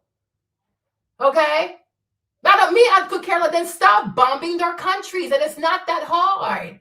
Oh my God, what is wrong with you people? It is not that hard. If you want to see less immigrants, especially less refugees, you have to tell your government to stop bombing people's countries, right? You don't bomb their countries, you're not going to have a spike in refugees. That's it. Right? But I think, to me, it's really pathetic to be a full-blown citizen with all kinds of benefit and to compare yourself to a refugee. Like, what? What? Like, your lifestyle and the lifestyle of a refugee, it should be night and day. They are refugees, right? So that's fine. You don't have to have all these people here. But at the same time, though, you should tell your government to stop bombing these people. Even now, Trump is making threats. He's going to bomb Iran. So if he bombs Iran, they're going to have to take Iranian refugees, right? So if you don't want refugees, you don't bomb their countries. It's not hard. Stop bombing people's countries. Stop just listening to Israel and just start bombing people. It is not hard. Exactly. You don't have to. No, they will. And that's the State Department. So you can also find a way to be part of the government whenever it's 2028, right? If JD Vance, whoever runs, right? You can find a way as a Black American, right? If your community allows you, you can be part of the government. Go run the State Department. Right now, whoever's running the State Department is Marco Rubio, right? There you go, right? You are more than welcome. If you can find a Jewish godmother, if you can find a Jewish godmother, if you can find a Jewish patron, right? You can go and take Marco Rubio's place. Right now, the secretary, what's it called again? Secretary of State right now is Marco Rubio, right? So all of these policies are, all these policies are determined by the State Department, right? But if they bomb people, they have to take in refugees. Somalis are here the way that they are because they were refugees with the whole Black Hawk Down thingy, so they brought them here. Many of them are refugees. They have refugee papers. And their immigration is completely different, right? Because they have refugee status. So that's that. Okay. When I tell you, like, critical thinking skills is really hard. Where did I ever say, because you're poor, you have the right to do whatever? I said it is more understandable. Do you understand nuance, or you struggle with that? Right? If I'm telling you that I won't give you a pass to act a fool, why would you think I would give their asses a pass to act a fool? Right? It is nuance. What I'm saying is, if somebody lives in abject poverty with no resources, nothing at all, I can understand them being nefarious. I can understand a high instance of nefarious activity. Do you get that part? Now, if somebody is raised in abundance, I don't understand why they're nefarious. For example, let me give you a quick example. If a rich child decides to go join a gang, I'm confused. Your parents have money. Why are you in a gang? Right? If a poor child from a poor community decides to join a gang, I'm not okay with that, but it's understandable. He's poor, and that's his environment. If you're a rich kid from Beverly Hills and you decide to go join the Crips, God knows where, in Watts somewhere, I am confused. Right? Because your parents gave you everything to be successful. Why are you in a gang? Right? And what you're trying to do, you want to compare rich kid, first world people to poor people in Africa. And I'm like, something is off with your thinking. Right? But I get it. It's desperation. It's desperation because accountability is a motherfucker. Right? Because it will hurt you so much to say, you're right, Marlene. To whom much is given, much is required. Right? Because with your mindset, oh, my life is hard. My circumstances are hard. That's why I have to be tough. I have to be aggressive, right? That's how you live your life. You have these scripts in your head, right? I'm a Black American woman. Life is so hard. I grew up so tough. I didn't have a daddy, so I got to fight. These are the things you say to yourself. It's not true, though. But these are narratives. But we all do, right? Because why would you ever say that? Right? If you want to find, if you have a good heart, if you want to find Black Americans who overcame, they went through all kinds of bullshit and they still chose to be nice, friendly people, you will find that. But you don't want to find that because it's hard. It's hard to not live in your flesh. Well, then why would you write that thing? Well, so your life is not hard. So this is you. So first your life is not hard, but then you said your life was hard. What are you even saying? Okay? So if your life is not hard, why even say that? Where's your comment again? Okay, there you go. Black Americans are a product of our environment, as if every Black American grows up the same way. There are plenty of Black American kids from rich-ass families. Okay? Like E.J. Johnson, the way he lives, child. E.J. has a lot of money. There are Blue Ivy, rich as fuck. Rumi, she's going to be rich as fuck. Northwest. I mean, there are so many affluent Black American children. Their parents are so fucking rich. So even for you to write that, every Black American does not have the same lived existence. Every Black American does not come from the same environment, right? You can speak for your environment, that's fine, but you can't speak for every single Black American person. There's like 43 million of those people. So how would you know how 43 million people live? You only know what you know. So maybe your environment, speak for your environment, which calls for aggression in order to survive. Nobody needs to be aggressive to live. That's some idiotic bullshit. That is some weak ass idiotic bullshit. In order to survive, you need to be smart. In order to survive, you need to be extremely strategic. In order to survive, you need to know how to have good alliances, okay? In order to survive, you need to have resources. Aggression. Please show me a people that has managed to survive just of being aggressive alone. Where are these people? I would love to meet these people, okay? This country showed us that only the strong survive. That's not what this country showed you. This country showed you that the rich survive, not the strong. They're physically strong? No, the rich. When you look at the Jew people, they're not that strong. They're very small. They're very small. They're very tiny. But they are incredibly rich. They are incredibly smart. America belongs to people who are incredibly strategic with lots of money, right? But aggression will get you locked up or killed. That's about it. So if your life wasn't hard, then why would you write that? Okay? Yeah, you don't have to. You can be with them, but they will kill you. But that's the thing. You can lie to yourself, baby girl. You can lie to yourself, star. But the thing is, listen, you're light skinned. You're light skinned. So you in Black America is very colorist. So you as a light skinned woman, I think that's your natural hair or looks like your natural hair, right? You're light skinned. You have somewhat of a straight nose. You have small lips. You have a loose curl pattern. You can be as nice as you want to poor Black people. In their head, you have privilege. In their head, you're close to a white woman. In their head, your life is easy. In their head, most Black men are attracted to you. And when I tell you they will beat the shit out of you, they will shoot your ass, they will spread rumors about you, right? Because that light-skinnedness of yours, that straight nose of yours, that loose curl pattern of yours, they will never accept you. But go ahead and lie to yourself. Go ahead and go help the poor. They're going to put you in the grave. You so crazy. I'm like, so lie to yourself. But most light-skinned girls who, especially light like you with this kind of hair, who decide to be around poor Black people, nothing good comes out of that. And the only way you're going to be accepted, the only way you're going to be accepted is if you have a bunch of kids, if you decide to put tattoos all over yourself, or you have a bad breakup and now you're a lesbian, right? But because you're light skinned, you're going to have to talk to all kinds of crazy English. You're going to have to be super aggressive, right? We see it all the time, right? Light-skinned girls who want to be accepted by Black culture are not allowed to be soft. Oh, please go sit down somewhere. Okay? I've seen mulatto. I've seen Alyssa. I've seen plenty of them, right?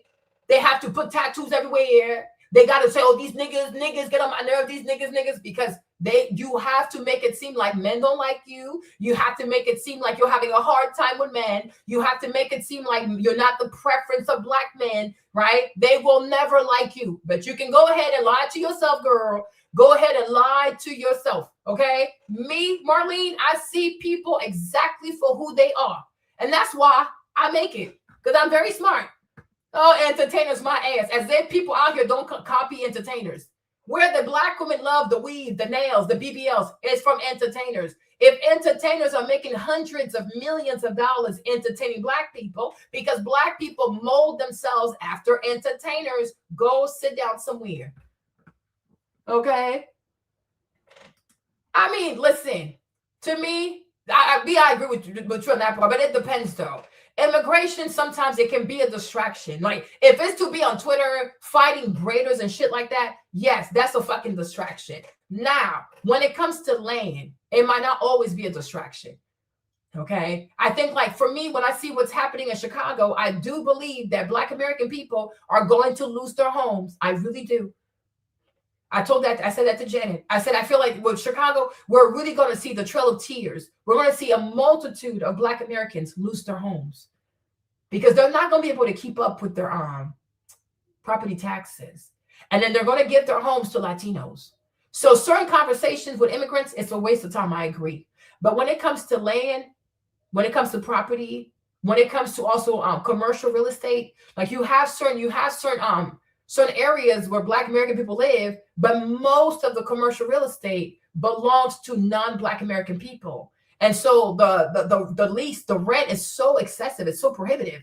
They're not even able to open businesses to service their own people. So it depends what we're talking about. Like if you ever go to New Orleans, for example, if you ever go to New Orleans and you go down Canal Street and shit like that, like downtown New Orleans, most of the commercial real estate belongs to Palestinians. And when I was there, like the average rate of rent was like $8,000. It was like from $8,000 to $9,000 a month. Okay, so that's really high on top of like the taxes you have to pay, which is really, really high. So people can't do it. They have to go outside of the city, you know. And so when you have things like Essence, it makes it really hard. It makes it really hard for them to reap the benefit of all the money that comes for Essence, because they cannot afford to be right next to the Superdome, because most commercial real estate next to the Superdome is owned by Palestinians. So after Katrina, when people came back, people didn't have money. Palestinians had the money. They just started buying all the stuff. They just bought all the real estate. You see? So that's kind of sad. Nobody insulted your looks. No one insulted your looks. I get, if you want to feel insulted, that's fine. No one insulted you. You are light-skinned. That's not an insult. My husband's also light-skinned, right? You have loose curl pattern. That is not an insult. That never said you were ugly. I did not say you weren't attractive, right? So no one insulted you. But if that's what you want to hear, you're more than welcome to hear that. But I repeat my point. Because you are light-skinned, okay? Because you have a loose curl pattern, because your nose is straight and your lips is small, you getting close to poor Black people who are often perpetual victims, who often blame everybody, who always, they just, whatever, right? They will never accept you. So I said, if you want to be accepted by poor Black people, given your phenotype, you will have to self-destruct. Now, if you take that as an insult or insulting your looks, that's on you, sis. I'm tired. Okay? Like American people and your oversensitive asses, I can't do it. Nobody insulted you. No one. Not once did you hear me say, oh, you're unattractive, you're ugly, you're not pretty. I ain't never said that. I said you're light skinned. You have a loose curl pattern. You have a straight nose. You have small lips. And if you don't know at your big age that most Black girls will probably be intimidated, because in their head, you are the preference of most Black men. And because of that, they're going to start to bully you as a grown ass woman. If you don't understand how the dynamics amongst women work, I don't know what to tell you. If you don't know how, when girls think that you are the preference of men, they start being mean to you just because. I don't know what else to tell you, right? I'm 40 years old. So at 40, I understand how women work. That's why most women want to be surrounded by girlfriends that are super fat. Most women want to have friends that are a bunch of losers. Most women want to have friends that have completely ruined their credit, ruined their lives, because women only feel confident when they are next to a woman they think is uglier.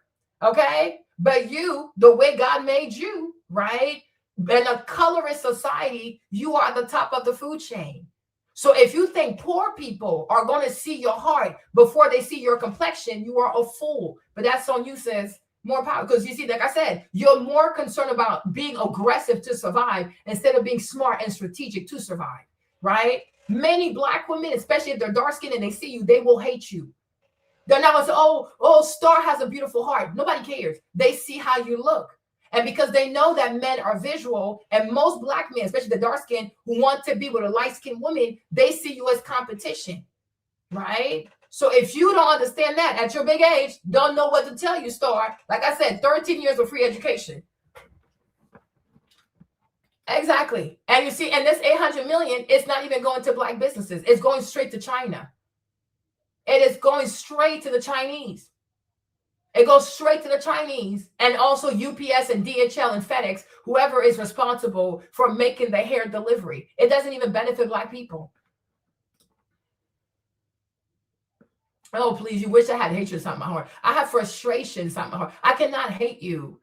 No, I don't even hate white people. But I get it. You are very pedestrian in your thinking, right? I don't think you ever met someone like me. You're very pedestrian. And pedestrian people, they always need an easy dichotomy to understand people, Black or white, right? First, you call me a racist. Now you imply that I have hate in my heart. I don't have hatred in my heart. You've been here the whole life. Were you ever blocked? Were you ever silenced? Right? I don't have hatred in my heart. I don't hate you. I feel sorry for you. I'm a child of God. I don't hate no one. Even white people. I don't even hate white people. I hate no one. I think you're confused. I think you're seriously confused. And I think you need to go see someone. I think a lot of y'all need to go see people because you think everybody's against you. Like you're paranoid. You need help. You need some sound help. You need someone to talk to, right? And that's it. But I could never hate you. It's never that deep. You could never, and the thing is, like, even me personally, you will never meet me. You'll never sit down with me. You will never have the power to reach anything that I love. So listen, it's my channel. So of course I'll be back. You make sure to subscribe so that you will always have access to me. Right? But it's my channel. I make content. So of course I'll be back. Now, when will I be back? I don't know. But I'll be back. Arnold Schwarzenegger came back, so I'll come back. Okay. No, Kevin, they need help. They need people to talk to them. Like, they're crazy. Okay. You know what I'm saying? Like, people have to talk. And that's the part. This is the part I don't like about American culture, is that people are afraid to have hard conversations. We can have hard conversations, and we should have more hard conversations. I think if people talk more like this, racism will stop to exist. A lot of foolishness. Why would you ever be my enemy? You see, like, this is that American shit. Why would you ever be my enemy? Why?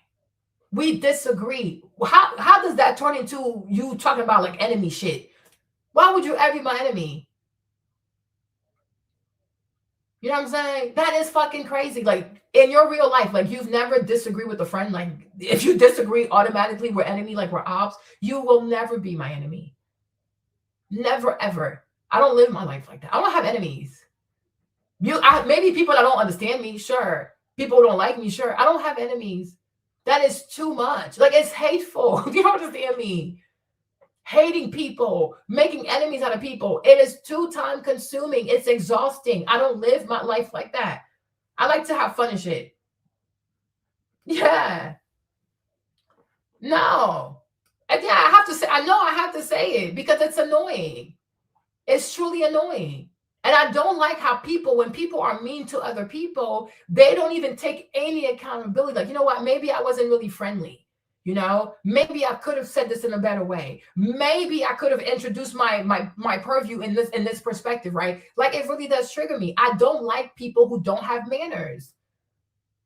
And that is my gripe with a lot of American people. It's the lack of manners, right? I can never tell somebody, don't feel how you feel. But what I'm saying is, you have to work on having enough class to say what you need to say without being a racist, a xenophobe, all that weird shit. Because how does that even help the conversation? Right? You feel what you feel. And you also have to know, just because you feel something doesn't make it true, though.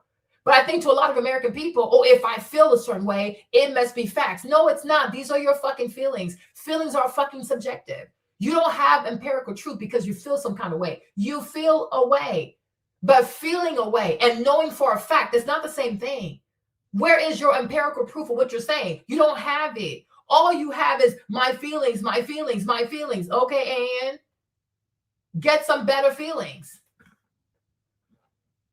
My dad got selected to work here. I'm from the Ivory Coast. My dad. So I was like, I moved here in 96. I think I was like, yeah, I was 11. It's my dad. Well, they have all kinds of social issues. So you tell me one, like, you tell me what you're talking about. Now it's Africa, but I mean, it's Ivory Coast. They have all kinds of social issues. So tell me one, like, pick something. I don't know. Pick a topic. Okay, well, that's good. Then if you don't feel no type of way, then don't use that language. Like, it's extremely hyperbolic. My enemy? No. I'm an Aquarius. Why would you ever want me as an enemy? You would never win. You would never win. You see what I'm saying? That's why I told you earlier, like, to whom much is given, much is required. Me, God has blessed me greatly. So I can never let you, even if you wanted to be my enemy, I will have to let you be like, no, it's okay. You don't have what it takes. You don't have what it takes. A lot of people don't have what it takes for me. You know what I'm saying? You're not my enemy. I don't have enemies. I told you that. I don't have enemies. I don't hate people. I get annoyed with people. People annoy me because I don't like when people say silly shit. But I don't hate you. You know what I'm saying? Like, anytime. Exactly. So why even talk like that, right? Don't use that, oh, you're my enemy, you hate me. Never. If you were to say, oh, Money, let's go outside today, you find me outside. If we were actual friends, you could even call me right now. I'll talk to you. It's not a big deal for me. I don't care. Right? I'm just the kind of person, I guess I'm an Aquarius. I just believe that people have to be allowed to say how they feel. That's it. But like I said, but in saying how you feel, you don't got to be hurtful. That's it. You see what I mean? Anybody wants to teach me something, whatever, I am willing to learn. But insulting people, degrading people, being a xenophobe, I'm out. Oh, I'm out. You know what I'm saying? Oh, I'm out. But if you teach me something, I'll learn it. If I don't know, I'm excited. I like learning new shit, right? But being an ass for the sake of being an ass, that's so fucking unnecessary. Like, this is crazy, right? But and I wish more people would have these kinds of friendships. Like, we can talk about hard shit, but we know it's all love. Like, it's not hatred. It will never be hatred. You said something I didn't like. So because I didn't like it, I'm bringing you correction. And that's it. And it's over. Tomorrow we'll talk about something else. It's not a fucking big deal. But my thing was like to say, oh, this is unique. I'm like, this is not unique. It's specific, but it's not unique. Because when you say something is unique, it's like you can't find it anywhere else. I'm like, yes, I can. And I can definitely find it in South Africa. So it's not unique.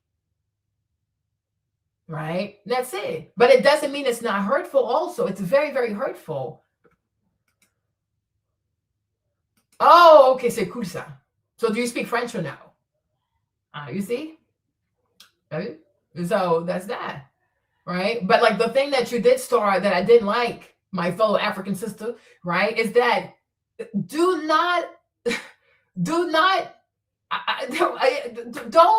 fantasize over poor people, right? And I think this is a great lie that many Black people have been sold. Oh, the poor, you have to go help the poor. You have to be nice to the poor. You have to be in solidarity with the poor. You, first and foremost, ma chérie, d'accord? You have to ask yourself, why is the person poor? Every poor person is not a good person, right? That's why I told you earlier. You want to make it in this life, you got to use your brain. You got to ask questions, right? You got to be incredibly strategic. And I also told you, to make it in this life, you need to have great alliances. How does the poor person benefit you, right? This life, you were born for something. You have a purpose. Everybody has a purpose. The poor, what can he do for you? Or what can she do for you? Right? You always have to ask yourself, why is this person poor? Are they poor because they have no choices? Are they poor because they're lazy? Are they poor because they committed a crime? Why are they poor? Oh, I sure did correct you. Okay? Amen. There you go. That's a beautiful message. Everett said, amen. God has blessed us all. That's true. And we have to force ourselves to see it. You know, you have to show gratitude in every single way. Like, you have to show gratitude across the board. You know what I'm saying? We just need to open our eyes and see that. You're right. You know what I'm saying? So to me, it's like you have to ask yourself why someone is poor, but maybe like you can't just say, oh, I need to be in solidarity with the poor. It sounds good. Yeah. It sounds noble. Yeah. It sounds hella liberal. Yes. But is it safe? The answer is no. Why don't you want to be in solidarity with successful people? Why do you want to be in solidarity with poor people? Why? Who told you that? Right? You have one life to live. And your comrades in this life are poor people, you are insane, right? A lot of people who are poor because they want to be poor. Money does not make you rich, my love. You're right. Money doesn't make you rich. But we can agree that money measures how productive you are, right? Some people are poor. Life happened. Some people are poor by choice. But if you go through life saying, oh, I'm friends with the poor. I align myself with the poor. Do you see how dangerous that is? Because do you think every poor people is a good person? That's crazy. Right? And I feel like that's a big problem for a lot of Black people. And that's what causes a lot of Black people to have survivor's remorse. They feel bad for being successful. Oh, but you know, so-and-so is suffering. So-and-so is suffering because they want to suffer. Why does that concern you? Right? Why are you concerned with the fate of the poor? Why are they poor? You should ask people, why are you poor? Right? Somebody comes and says, oh, Star, I'm so poor, give me money. Don't give them money. You should say, why are you poor? right? Is there any skills that you have, any talents that you have? How do you spend your day? I mean, you think poor people don't have examples? Star, you're crazy. You think poor people don't have examples? So you think the reason why people are poor because they lack examples? Girl, even homeless people have cell phones. Even homeless people on YouTube, they watch YouTube shorts, they watch TikTok, they always consuming entertainment. You think what a poor person needs an example. Oh, Star, you're so cute. You are so cute. I pray for the day that you set yourself free from the socialist, goofy ass mindset. This is going to hold you back. This kind of mindset is going to hold you back. It's going to hold you back. You need to learn to not give a fuck about these people. Okay? Poor people are not lacking in role models. Poor people are lacking in determination. They don't want to make it. They like being poor. They like people feeling sorry for them. They like people giving them money. Okay? No, I don't have to assume what you do. I don't care what you do. We're talking about your mindset. I'm not assuming anything. I am responding to what you wrote, right? You said, number one, you said that you're going to be in solidarity with poor Black people, right? I'm not assuming anything. These are your words. You're going to be in solidarity, right? You're going to be in solidarity with poor Black people. So I said, Star, what makes you think that because somebody is poor, they're good? Why do you want to be in solidarity with poor people? Why? How does that help your life? I'm not assuming anything. Then you said that you want to be an example to the poor. And I said, who told you that poor people don't have enough examples? Who told you that? Who told you that the reason why somebody is poor is because they lack role models or they lack examples? They don't lack anything. They don't want to not be poor. And there's nothing you can do, right? If somebody, yes, I am, Star. I actually am. Yes. For children, no. Adults, yes. Absolutely. Why are you poor? And I think people need to start asking people that. Why are you poor? Right? And you should also ask, Star, since you are in proximity to the poor Black people, you should ask those poor Black people how they spend their day. And then quickly, whatever sympathy and empathy you have for these people, is going to vanish. Ask these poor people, poor Black people, poor Latino, Black, whatever, poor white people, I don't care. If they're poor, ask these poor people, how do they spend their days? Ask them. So yeah, we can sit here and say money does not make anybody rich. It can, right? But money, how much you have or lack thereof is a measure of how productive you are. A person that is more productive with their time will make a lot of money. A person that squanders their time will probably have no money, right? Time and money go together, right? People who are very productive with their time will have money. People who are incredibly unproductive with their time won't have any money, right? A lot of poor people, they're not poor because they lack examples. They're horrible with their time. They don't value their time. They really do believe that life is a joke. Time is a joke. They waste hours. They waste days. They waste weeks. They can never make up their mind and commit to something. It gets hard, they stop. It gets difficult, they stop. Right? And that is a personal journey they have to be on. And they have to decide.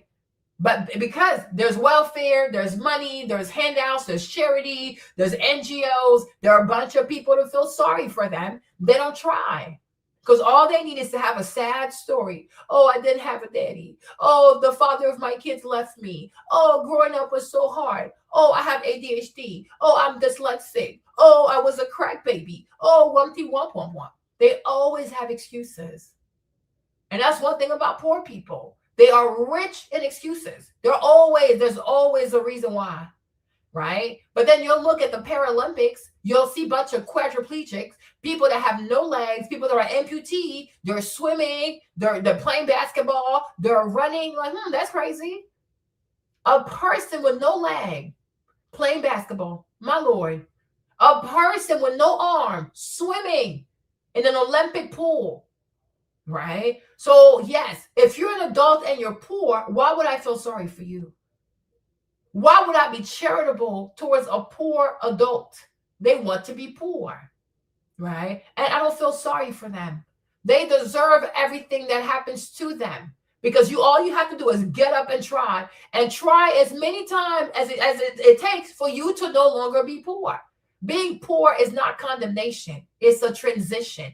It's transient. There are plenty of people who grew up poor, and as adults, they were multimillionaires. It's not a curse. It's not like your complexion. You're not stuck being poor. Like me, I'm stuck being black for the rest of my life. I can't change my genetics. I'm stuck with the shit, right? But your station, your financial station in life, it can change. It's up to you. You can go to school. You can get a job. You can get 2 jobs. You can read books. You can go be an intern. You can learn at someone's feet. There's always something to do. There's always something to learn. There's always something to say. Why are you poor? Why are you poor? Right? And because so many black people are poor, people are afraid to say these things because we always have to cajole and dote black people. No, we don't. No, we don't. Why are they poor? Right? So yeah, I don't care about poverty. I don't care for the poor like that. I do not care. Why are you poor?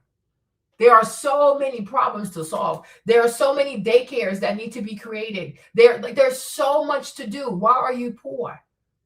You can even go to Walmart, buy cleaning supplies, and start washing cars for people.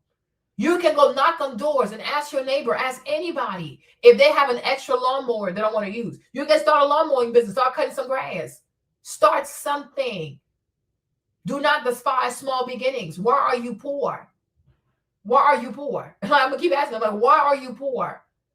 Just like some people here, I will even say, why are you fat?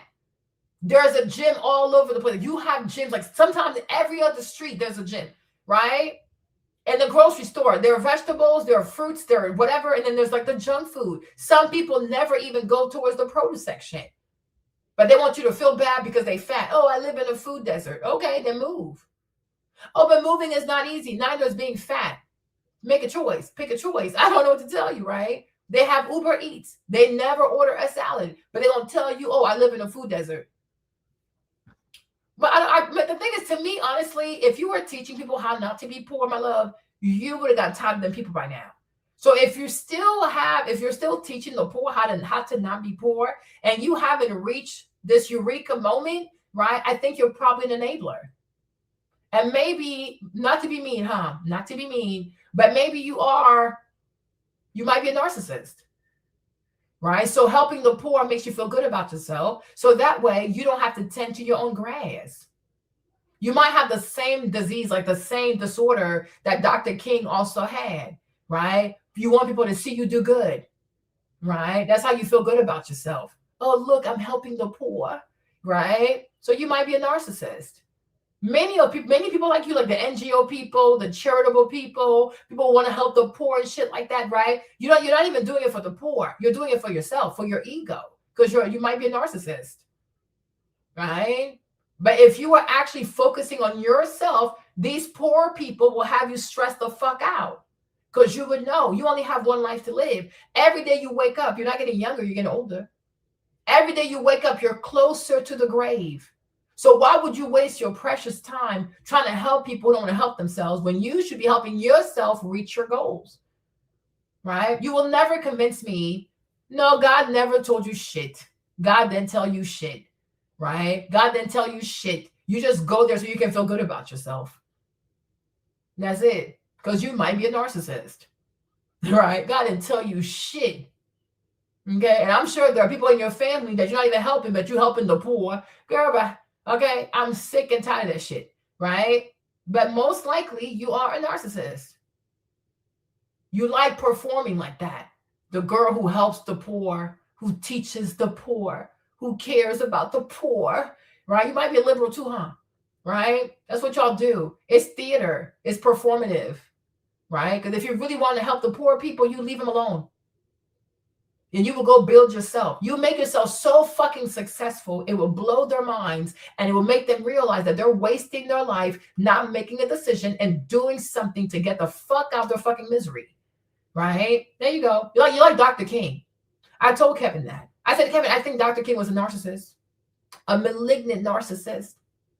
These people like, yeah, oh, absolutely. You are probably a narcissist. Because why would you help poor people? How does it benefit you? What have you done for yourself? Right? And I'm sure there are plenty of things you should be doing for yourself, but also you might also be a procrastinator. So you're running away from your own shit because maybe your own shit scares you, right? Like the real thing that you know you should be doing, it probably scares you. So you go for low-hanging fruits, the poor. Right? I've always felt like people who chase behind the poor, they're trying to fulfill some kind of godlike complex about their asses because they're too scared to go after what they want. Because if you go after what you want, you're going to experience what it means to be a human being. Failure, rejection, the delay, denial, all that kind of shit that comes with like a real human experience. It's hard, right? It's hard to build your life. It's hard to have the things that you want. But if you go and help the poor, right? Then you can feel like a hero. You can walk around and say, oh, money doesn't make us rich. Money doesn't matter, right? But if you're helping the poor, and this is how you talk around the poor, then they're always going to be poor. Because the worst thing you can tell a poor person is that money is not real. Money is fucking real, and they ain't got it, and they need to get some. They need to get some. Like they should have got some by yesterday, right? So I say you might be a narcissist with some kind of weird ass godlike shit that needs to be fulfilled, and most likely you are a procrastinator. You are running away from your own shit. Me, what do I do for a living? I'm glad you asked, boo. I'm glad you asked. I don't know, should I tell you? I do a lot, but I don't take care of the poor. I'll tell you that much.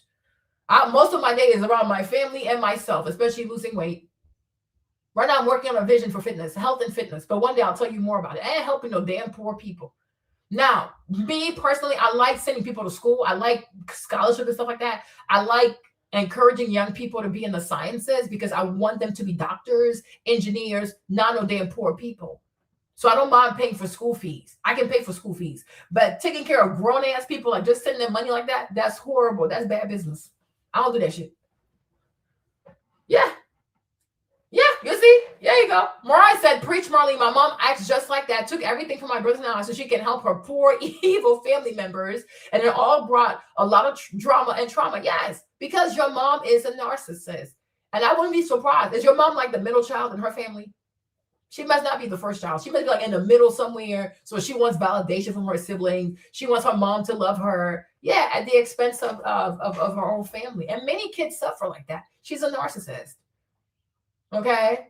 Oh, thank you, my love. Right. So that's the thing. Like to me, Star, I'm gonna tell you this, right? If you want to help the poor per se, I will say help the bright ones. So let's say like you meet a young girl, like she's like super smart, but she's from a poor family. Oh yeah, we're gonna help her because she has a gift.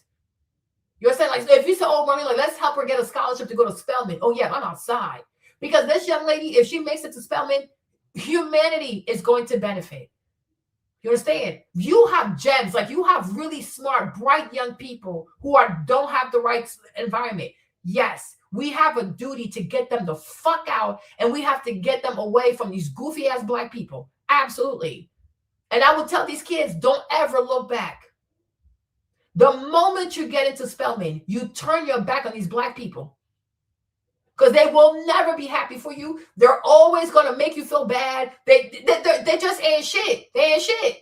You have to start a whole new life. And it's like, and people are so afraid to say it to black people. You have the right to cut your family off. Like, I know it sounds fucked up, but it's true though. Because what God has called you to do, where you're going to go, the kinds of friends you're going to have, the marriage you're going to have, the family, the house, the life, the zip code, it's going to drive them insane. And it's okay. You can't say, oh, but I want them to be happy for me. It will never happen. Stop it. It's not going to happen. It will never happen.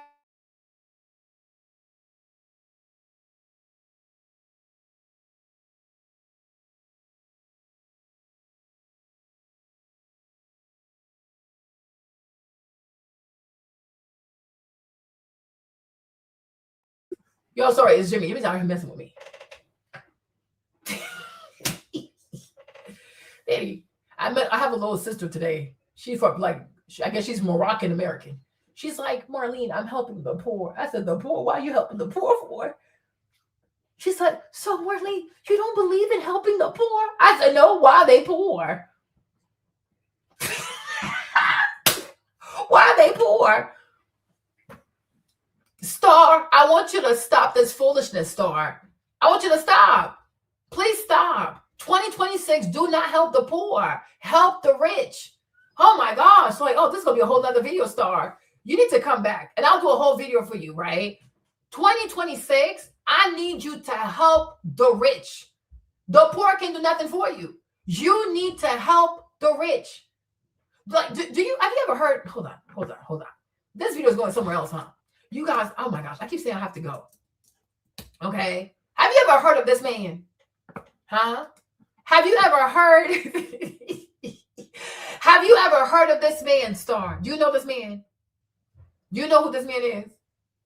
Niccolo. Have you ever heard of Niccolo Machiavelli?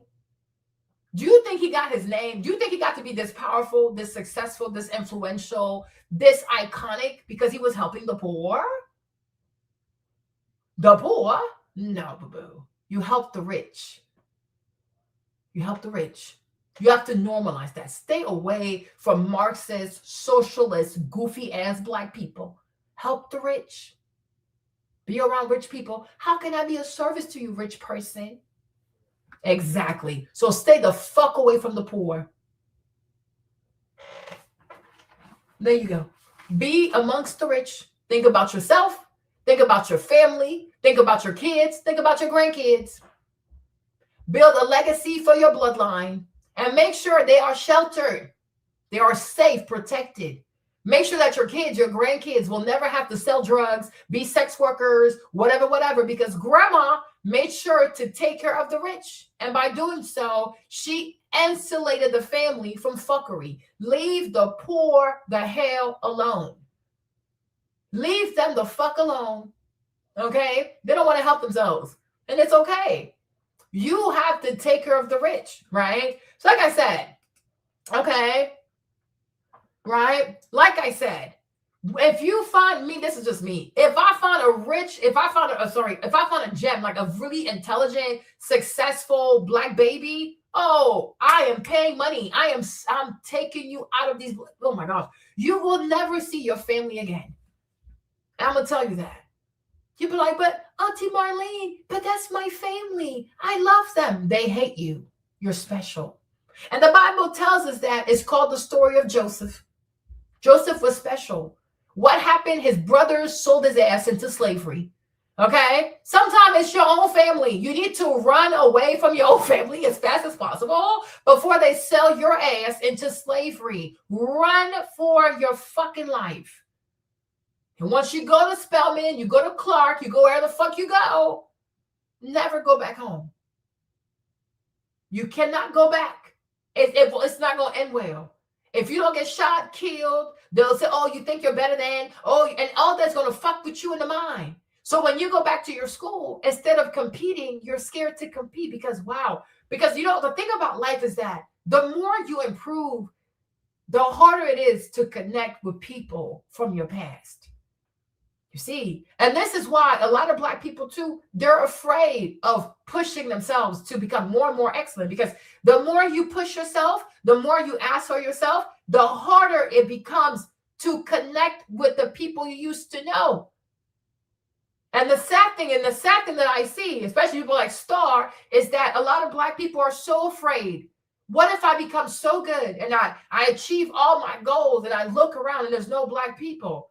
Good. It means you made it. Right? It means you made it. Stop being afraid of being in rooms with no Black people.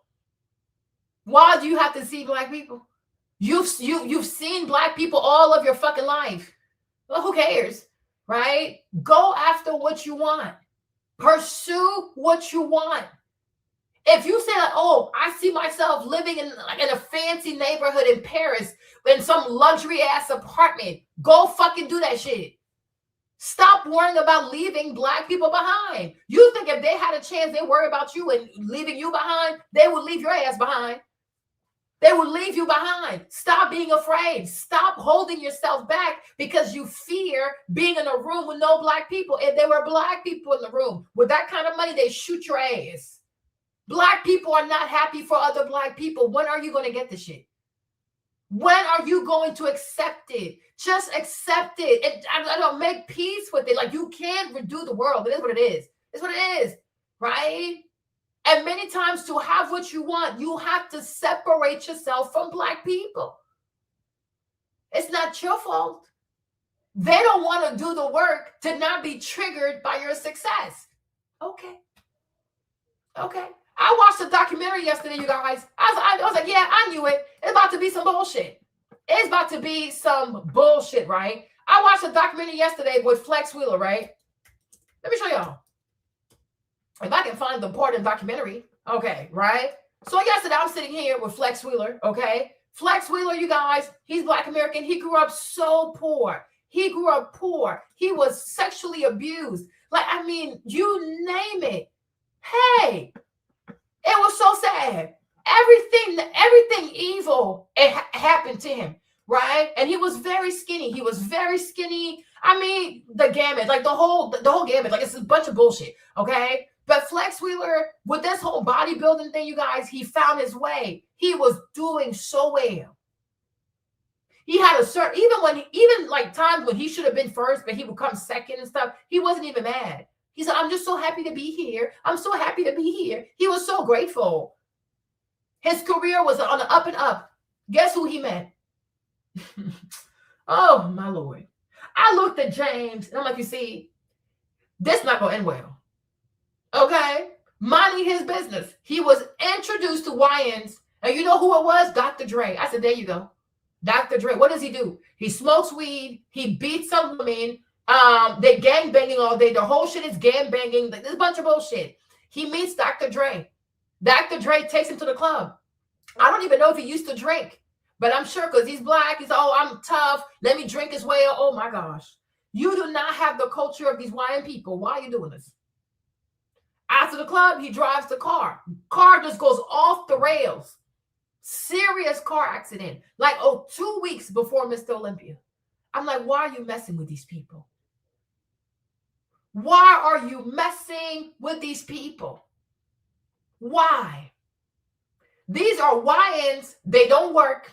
They do fuckery all day. They smoke weed all day. They drink all day. Nothing. They're motivated by nothing. They are driven by nothing but destruction. You're a bodybuilder. So bodybuilders, they have to be very strict. Their diet is very strict. Their eating is very strict. Everything they do is super, super strict. You know what I'm saying? When you live that kind of life, you cannot hang around these kinds of people. You cannot hang around these kinds of people, right? And I feel like one of the biggest disservice that people do is to tell black children they need to have black friends. They need to be around black people. They have to go to the cookout. No. Every black person doesn't have your drive. Every black person does not have your level of dedication. Every black person does not have your destiny. You have to be so protective of your destiny. You have to be so protective of your light. You have to be so protective of your journey. And there are so many black people on your way to greatness who are going to make you feel bad. They're going to make you feel like you self-hate and all kinds of bullshit. This is how they wage psychological warfare on you. You have to resist these black people. The same way Jesus said to Peter, get thee behind me, Satan. You have to say that. Yes, get behind me, Satan. Okay? We don't have the same culture. We don't have the same goals. We don't have the same drive. We don't have the same level of ambition. You don't want what I want, and what I want is way better than what you want. That meant Dr. Dre came and ruined this man's shit. And then the man, because he lost so much money. You think Dr. Dre wrote him a check like, oh, my bad. I took you out. I made you drink. Dr. Dre brought him around strippers. Oh, yes. So then after that, the whole stripper thing became a problem. Sex workers became a problem. All kinds of bullshit. When he was not hanging around the black people, when he was not hanging around these YNs from California, and he was in the Gold's Gym in Venice around a bunch of white folks just training all day, he did not have any of these problems. right? Because they want you to believe that what makes you, only Black people have your culture. No, hold on, there are many cultures. But when it comes to working, right? When it comes to working professionalism, your drive and being organized, you need to find people who share your work culture. There are many cultures in this life, right? So yes, Black people can offer you one type of culture. Okay, sure, what the fuck ever, right? But when it comes to achieving your goals, achieving your God-given destiny, being the best that you can be, you think it's going to be Black people to bring that shit out of you? The answer is fucking no. The answer is no. And what they do also is that they tell Black kids, oh, every white person is bad. Every person that is non-Black is against you. No, that's a lie. That is a fucking lie. You can meet a good white person. If they have the same goal as you, if they're just as driven as you, that becomes your brother, that becomes your sister, because they're going to pull something great out of you, right? And that's why we can't be so close-minded. Oh, if it's Black, it's my people. If it's white, it's my enemy. I don't know. I don't look at it. I don't look at life like that. I have goals. Anybody who can help me to achieve my goals, anybody that has my work culture, you are my people. Because it's the culture I'm seeking, right? So he goes around and he messes with Dr. Dre because I'm sure he's Black and I'm Black, all kinds of bullshit. And then what? Now he's in the car accident. The man just met you and he's already in an accident? Is it right here? Hold on, you guys. But the success for Kenny was a double-edged sword. The persona of Flex Wheeler was starting to take over. That's where this Flex Wheeler character came to play. I'm aware that I created this alter ego, not knowing it, this Flex Wheeler guy, when I got bigger and stronger. I mean, I said if he had my brain, it would be dangerous. Like, if he did what I did, if he had my brain, my approach, my dedication, I have a real hard time beating him. The 1994 Olympia arrived, and it seemed like the perfect opportunity for Flex to win the title, as Dorian Yates came in the version that many remember because of his injured arm. But for Flex, the Olympia was the last thing in his mind. He was fighting a battle between life and death. I never really believed that I would make it into my 20s. So I lived like I wasn't going to make it to my 20s. And where do you think you learned that? Where do you think you learned that mindset? Oh, you're a young Black man, you from the project, you're not going to make it past your 20s. This is how they talk. And people will tell you, oh, you have to stay there because they're Black. You have to stay with those people because they're like, no, they're fucking stupid. They're dumb as hell. They're stupid. How do you know that? You don't know shit about me. You're not God, right? That's why I say even the Bible says, depart from amongst them. You have to depart. But, America is so tribalistic. People think, oh, if I'm white, I have to stick with white people. If I'm Black, I got to stick with Black people. If I'm Latino, I got to stick with the Latinos. No, you need to find people who are like-minded in your goals. This man met Dr. Dre one night. Right after that, his life went completely left. He started picking up all kinds of vices, drinking, strippers, you name it. Dr. Dre brought that in his life, fucked up his life, and just disappeared. Never even wrote the man a check. Like, what the fuck is this? Hold on, let me find the part, guys. Hold on. These are the images of the Mercedes Flex Wheeler was driving in August 1994 after a night out with the rapper Dr. Dre. Met, Dr. Dre, and we became good friends. You see this? There you go. This is my point, right? So when he was training, I hope y'all listening, huh? When this man was training at Venice Beach, whatever, right? When he was training at Gold's Gym in LA, right? With all the white people, the Europeans, whatever the fuck he was doing out there, this never happened. Drinking, strippers, gambling, playing dice, all that bullshit. It never happened. Because those white people, wherever these bodybuilders are, it's not their culture. They go there, they train, they eat their food, they do their whole micro bullshit, they go home. That is their culture. But I guess he felt like, oh, I miss the hood. I miss being Black. I want to be around Black people. So one night, being with him, because the man became his friend. But you see, by becoming friends with Dr. Dre, he started picking up on the habits of Dr. Dre. But Dr. Dre, look at his life. He does not live a disciplined life. He's not disciplined. He's known for chronic, smoking weed, gang banging, gangster music, treating women like whores, beating up Michelle A. I mean, just a bunch of Hawaiian bullshit. He has Hawaiian culture. And Hawaiian culture is not honorable. Hawaiian culture is not ethical. Hawaiian culture does not anchor itself on hard work, discipline, and things like that, which is exactly what bodybuilding is. These men have two different cultures. They don't believe in the same shit. They don't aspire to do the same shit. Flex Wheeler, with the bodybuilding, for him to be successful, he has to be extremely responsible. He has to be on a crazy ass schedule. He has to be very, very strict with himself, because that's the only way to be the best bodybuilder in the world, right? Dr. Dre, he has a culture of low effort. So the more he disrespects women, he's going to make money. The more he tells other black dudes to smoke weed and gangbang, he's going to make money. The more he talks about killing or whatever kind of beat the fuck out of he's making, he's going to make money. Hawaiian culture makes money by encouraging people to do fuckery, right? Bodybuilder culture inspires you to be very strict. These two men don't have the same culture. They don't cater to the same audience. They don't have the same lifestyle. But because in America, when you are black, you are told that you have to be friends with black people. You have to be around black people. Black people, black people, black people. So when he meets Dr. Dre, he's not saying, yeah, he's black, but his lifestyle and my lifestyle is not compatible. And if he becomes my friend, he is more likely to introduce me to things, behaviors, and patterns and attitudes that are not suitable for the world of professional bodybuilding. You understand? Do you guys get me? You guys are very quiet. Do you get me? There are a lot of people who are black who are going to introduce you to bullshit. They will introduce you to paganism, homosexuality, stealing, robbing, aggression, feminism, you name it, perversion, laziness, slothfulness, overeating, obesity, never exercising, right? A lot of black people have bad culture. They have bad culture. You might not realize it now, because maybe in your bank account you don't see shit. Maybe your credit score is not where it should be. You know, you could be going through stuff. So you'll say to yourself, oh, but Marlene, what's the harm? And a little bit of fun. The problem is that it's not going to be just a little bit of fun. Little by little, it's also going to become your culture. Little by little, it's also going to become your attitude.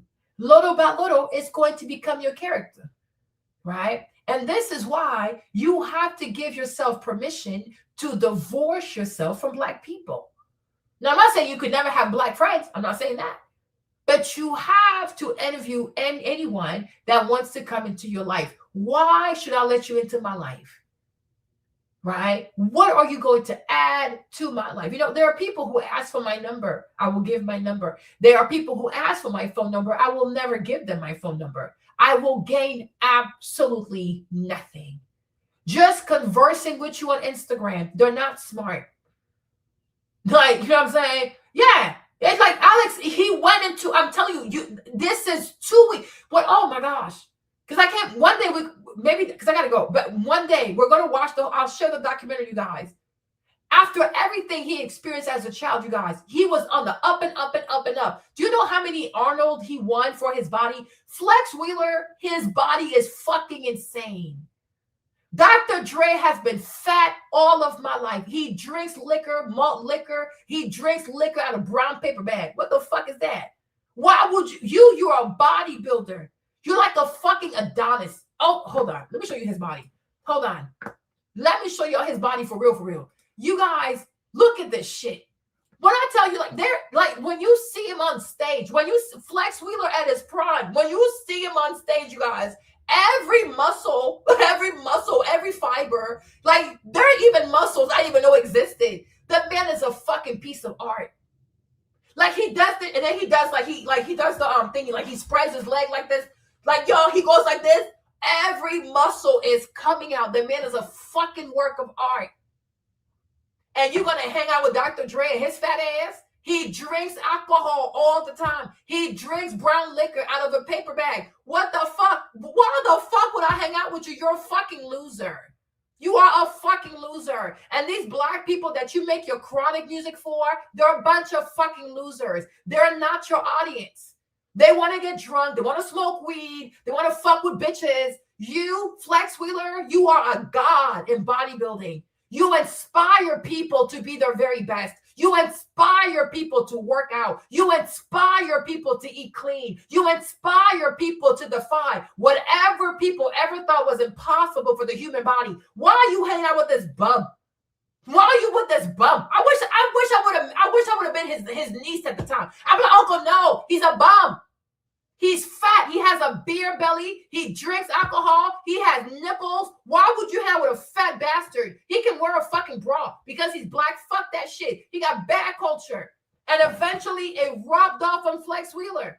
Man starts going to the strip clubs. Where the fuck you think he learned that shit? By fucking with Dr. Dre. Because he ain't shit. And I'm like, you have to learn to stay the fuck away from loser-ass black people. If you see a fucking loser, I don't care if he's black, a loser's a fucking loser. You don't need to have not a fucking loser in your fucking life. I don't need your ass. For what purpose? Oh, Marlene, can I have your number? No, you're a fucking loser. You are a fucking loser. Your whole life is fucking tragic.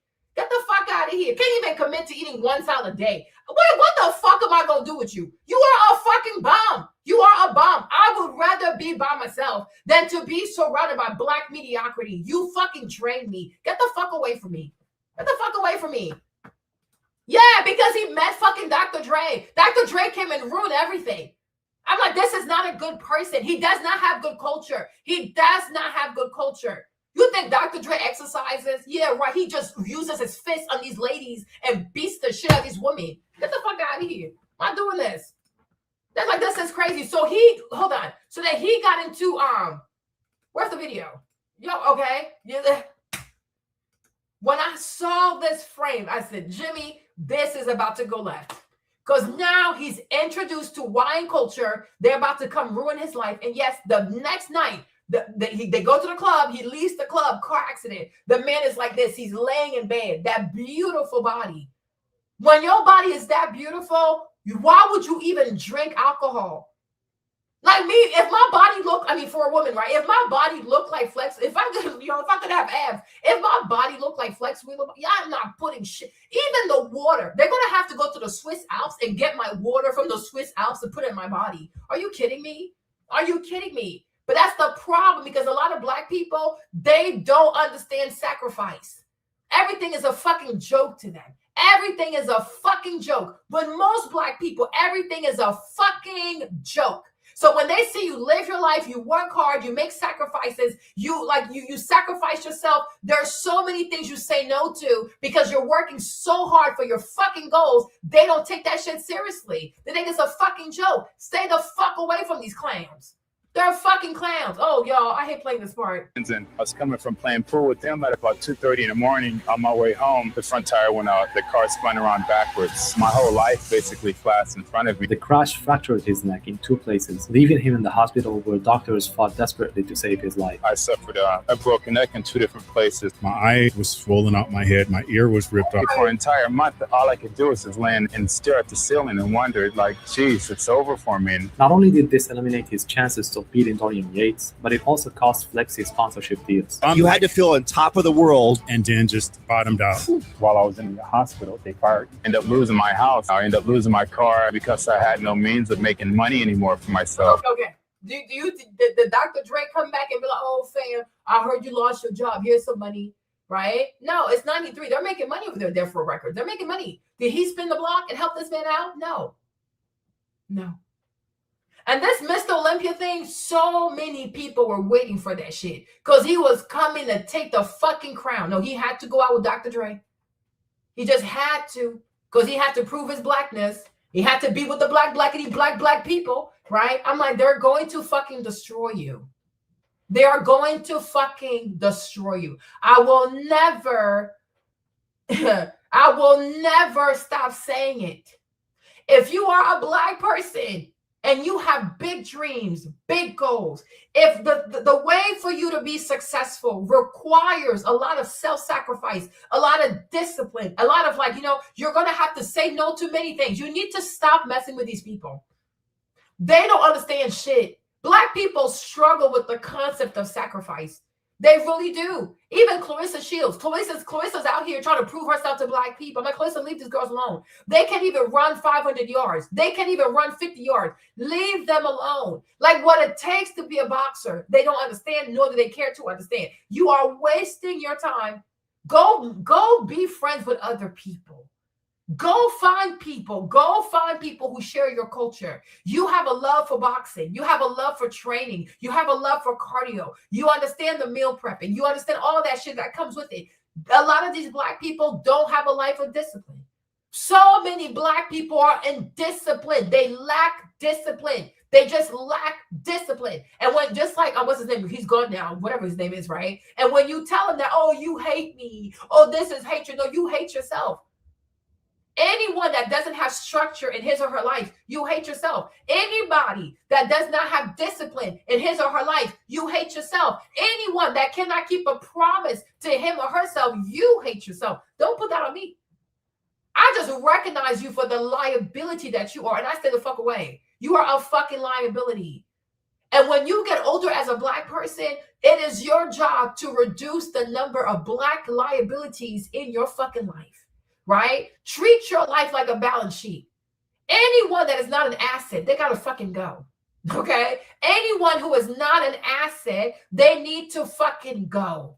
Don't just hang with people because they black. What is their culture? What do they value? What are they working on? What are they not working on? How do they spend their days? What do they do for fun? Okay? If you have, like, let's say you're in college and things like that, why would you hang out with people who drink all the time? All they do is drink. How they even, when you consume that much alcohol, you are affecting your brain. How can you even study when you're always drunk, right? If you have big dreams for yourself, stay away from lazy people. Stay away from fucking losers. A lot of black people are fucking losers. They are a bunch of losers. They have excuses after excuses, but they always have time for fuckery. They always have time for chicanery. They always have time for deviant shit. Stay away. They're going to harm you. Stay away. And yes, you have to be okay with being the only black person in the room. It's not your fault. Why do you feel bad that you paid the price to be in these exceptional rooms by yourself? They can do it too. They ain't gonna do it. They're not going to do it. I'm like, people don't get that shit, huh? They're not going to do it. Do not feel bad for people, right? If you say to your friends, oh, let's work out, let's go exercise, and nobody wants to come with you, cut their asses off because they want to be fat. You want to be healthy. Cut these people off. Cut them off. If you're someone like you say in 2026, I want to live a life where I'm more into my nutrition, I am more focused, I'm more mindful with my money and stuff like that. Why are you hanging with people who are always going out? They're always spending money. They're always being so wasteful with their money because they're black. Are you dumb? Are you dumb? So being around black people means more to you than your actual goals. Are you stupid? Where the fuck did you learn to be so fucking dumb? Okay, you have to be comfortable being by yourself. You have to be more than comfortable firing people, right? You have to fire people. Feel comfortable, even your own family. If you got to fire them, fire their asses. Your friends, your family, your church, anybody who is not disciplined, anybody who cannot commit, anybody who don't have self-awareness, anybody who is not pushing themselves to change, to grow, transform, to be incredibly successful in the healthy way. Why are you hanging out with these people, right? If you make a promise to yourself that in 2026, I'm going to read the Bible more, I'm going to try to be more observant of God's laws and shit like that. Why are you hanging out with people, right, who every conversation is stupidity, right? Every conversation, they talk about sin. Every conversation, they talk about sin. Who are these people? Right? Why do you have communication with pagans? Why are you entertaining heathens? Right? They don't give a fuck. They want to be whores. They want to be promiscuous. They want to sleep with random people. They want to have sex with people's husbands. And sure, whatever. Do you have to hear that shit? Do you have to be part of that shit? Right? You said, I'm going to get closer to God. There you go. You can't have it both ways. Cut their asses off. Cut their asses off. Because you think if you're trying to do the right thing and you keep being surrounded by temptation, you're going to make it? So many black people, what they do for other black people is introduce temptation. That's all they do. Temptation for sin, temptation for anger, temptation for all kinds of stupidity. It's nothing but temptation. Okay, you can like his music. That's fine, because you're not thinking for yourself, right? Because what do you learn from his music? At your big age, what do you learn from his music? Right? He gave y'all music about addiction, all kinds of bullshit. He got super rich. What'd you get out of this? A few songs, right? It's some silly shit. It really is some silly shit. Now he's super, super rich. What did you get out of it? A few songs, a few tracks, right? But as a man, how does his music make you more of a man? Did his music ever inspire you to take care of your kids? Did his music ever inspire you to manage your finances better? Did his music ever inspire you to be a gentleman, drug-free, right? This is really silly. And that's the thing. That's the problem with being tribal. People are so concerned with the complexion of people that they're not even asking themselves, what exactly is the legacy? What am I learning from this person, good or bad? Right? How has my life changed ever since I've been introduced to this person? Right? And usually it's not for the better. Usually it's not for the better. It's for the worse. It's for the worse. But my point is, when you know that you live a life, your whole career, what feeds you, what pays your bills, what gets you to be loved and adored by people, and it gets you booked and you get to go around the world and shit like that, involves you having a very disciplined life, involves you having a very strict life. Your diet has to be strict. Your sleeping schedule has to be strict. Your nutrition has to be very strict. You cannot hang around but certain kind of people. And no matter how popular they are, no matter how famous they are, there's this guy too, Anthony Joshua, right? The what's his name again? You know, there's this guy here also. I don't know what's going on, but his friends decided to go with him to Nigeria. Now the friends are dead. Okay, the friends are dead. I'm like, why is he even half dressed? Who knows? They're probably drunk. They're probably drunk. What do I know? Okay. But I'm like, there are certain people you just can't have in your life. I don't care how famous they are. I don't care. Oh, but Marlene, it's going to be so much fun. Oh, they're famous. They're popular. Okay. But they're popular for what reason? Why are they famous for? Why do people celebrate these people? And many times it's not for good reason. It's not because they're honorable. It is not because they're honorable. They are dishonorable. So if you have a job, if your dreams, your career, your goals are honorable, why do you want to be around someone that is dishonorable just because they have money? Why would you want to be around someone who's dishonorable just because they have fans? Yeah, they have a bunch of dishonorable fans. And they have fans that will never care about what you do. So why does it matter? They want to drink all day and smoke weed all day. You think these people wake up at 5 o'clock in the morning, go to the gym and work out, and then come back again at 12, and then come back again at 5 p.m.? They don't live like that. They can barely keep a job. So why would you hang around these people? Why? You know what I'm saying? And this is the problem with being tribal, is that when people are tribal, they're just instinctual. They don't stop and say, why am I even doing this? Why am I here? Why am I friends with you? Like, what? Why am I here? A lot of people don't ask themselves these questions. They just do, like animals. You're not an animal, okay? You are a human being. You got to be able to ask yourself, why? Why is she your friend? Like this person here, why is she your friend? Why do you talk to her as much as you talk to her? Why do you text her as much as you text her? Are you learning anything? Every conversation, what is it about? Right? This guy right here, why is he your friend? Are you learning anything?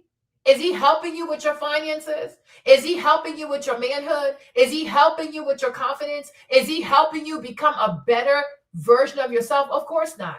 Just wasting time.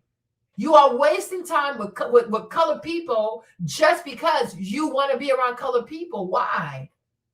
Why? And maybe it could be because maybe you're scared of your dream, you know, because that's a real thing. A lot of people, they're procrastinators. So it's like if they know that they have a calling, the calling is so scary, they rather go play with a bunch of idiots, okay? You also have some people who don't know what their calling is. And instead of chasing God every day, all night, begging God to tell them, okay, what is my calling, God? Tell me, what am I supposed to do in this life? No, they relegate themselves to doing stupid shit with stupid people because it's easier. You know, it's easy to be a loser, y'all. You know, I know some of y'all shocked. It's fine. You're probably shocked. You're probably sad, probably upset. It's okay. We have to stop lying to ourselves, and we have to stop lying to people. Me personally, I am not a person who creates content to lie to people. I don't sit here for hours to lie to people, right? In less than yeah. We have like what, almost like a day and a half left before we find ourselves in 2026. It's enough. It's enough of wasting time. It's enough of squandering your life. It's enough of, like, you know, wasting your goals, wasting years, wasting weeks. You're just wasting your life because you feel like you have to be around Black people. No, you don't. You need to be around successful people. You need to know what it feels like to achieve your goals. You have to give that to yourself, right? Because one day we're going to die. Okay, one day we're not going to be here. One day we're going to also be too old to work. We're going to be too old to work, and we're going to be too old to chase our dreams. You deserve to know. You should want that for yourself. You deserve to know what it feels like to achieve your dreams. You deserve to know what it feels like to achieve a goal. You deserve to know what it feels like to be surrounded by a bunch of winners. Don't worry about complexion. That's completely irrelevant. Fuck complexion. It's all about achievement. So if you're the only Black person, who cares? If you're the only Black person in a room full of winners, then that's it. You are in a room full of winners and you are there. You belong there. You should be there. You worked hard to be there. Enjoy it. Such precious moments for everything you've done. It's your coronation. You worked so hard for this moment. And the first thing that goes through your mind is, oh, I don't see enough Black people. Who gives a fuck? If you want to see that many Black people, go to Africa. There's Black people all over. Who the fuck cares? Okay? Who the fuck cares? You were not born to be in a room full of Black people. You were born, God gave you a purpose. You need to achieve your purpose. And when you die and you get to meet God somehow, you can say, I did what you sent me on earth to do. That's it. Achieve your goals. Achieve your dreams. Stop wasting your time with people who don't serve you. Okay? Stop wasting your time. No, fuck Donald Trump. You stop wasting your time for people who don't serve you. Stop it. Stop wasting your time being around people. Oh, I want them to be happy. Who gives a fuck? They're never happy. Some people will never be happy. Some people will never be satisfied. They're fucking greedy. They're ungrateful. They're slothful. They're always fucking complaining. Fuck their asses. They will never be happy. Fuck their asses because they're not happy within. They're not happy within, right? When, like, to be a successful person, to be a winner in this life, you can't stop every step of the way to think about, oh, who am I hurting? Oh, whose hand do I need to hold? Whose feelings I got to worry about? I'll get the fuck out of here. Okay? The same way you can pick up the feelings of a loser and a crybaby, you can go pick up new feelings. If you want to be tougher, you can be tougher. If you want things to not faze you, you can go acquire the feelings of shit so that it don't faze you. You don't always have to be fazed. You want to be fazed because you're fucking immature. Immature people are always triggered. Everything triggers them. I'm triggered. Oh, okay, fuck it. You're fucking immature. Right? There are a lot of people who are fucking immature. You have to separate yourself from immature people. And you cannot feel any kind of ways about that. They don't want better for themselves. And you denying your life, denying what God has in store for you, because you don't want to be called a bad person or a bad friend, you're fucking crazy. And you think you are a good friend by diminishing your life just to have proximity to a bunch of losers? You're fucking crazy. You must be fucking crazy. You should never fear being alone. You should never be afraid of walking by yourself. You should never be afraid of going after what you want. You should never be afraid of being the only Black person in the room. Who gives a fuck? Gives a fuck. You're not the only Black person. You are a child of God in that room. That's how you have to see yourself. Stop waiting for other people to get it. Stop waiting for other people. Oh, yeah, you're right. Let's work out. They might never do it. They don't want to get better. They do not want to improve. Stop waiting for other people. Oh, yeah, you're right. Let's work on our credit. They're not going to do it. They're fucking mediocre. They are truly mediocre. We live in an age now where the vast majority of people are lazy, they're slothful, they're mediocre, they cannot keep a promise to themselves to anybody. Okay, they have no accountability, they have no agency, they just want the easy way out. Where are you going to go with people like that? Why do you even want to have these people in your life? Okay, like I told the young lady, right? Do not sit here and say, oh, I'm going to stand in unity with the poor people. No. Go be with the rich people. Go be with people who are determined. Go be with people who work hard, who know how to make money, who know how to take care of themselves. Money is never a problem for them. They have access to all kinds of things. They have access to all kinds of people. Go be around successful people. Go be around people who make every day count. Go be around people who don't waste their weeks, don't waste their months, don't waste their years. Go be around people who have a 5-year plan for their life. Go be around people who have a 3-year plan. Stay away from people who live day to day.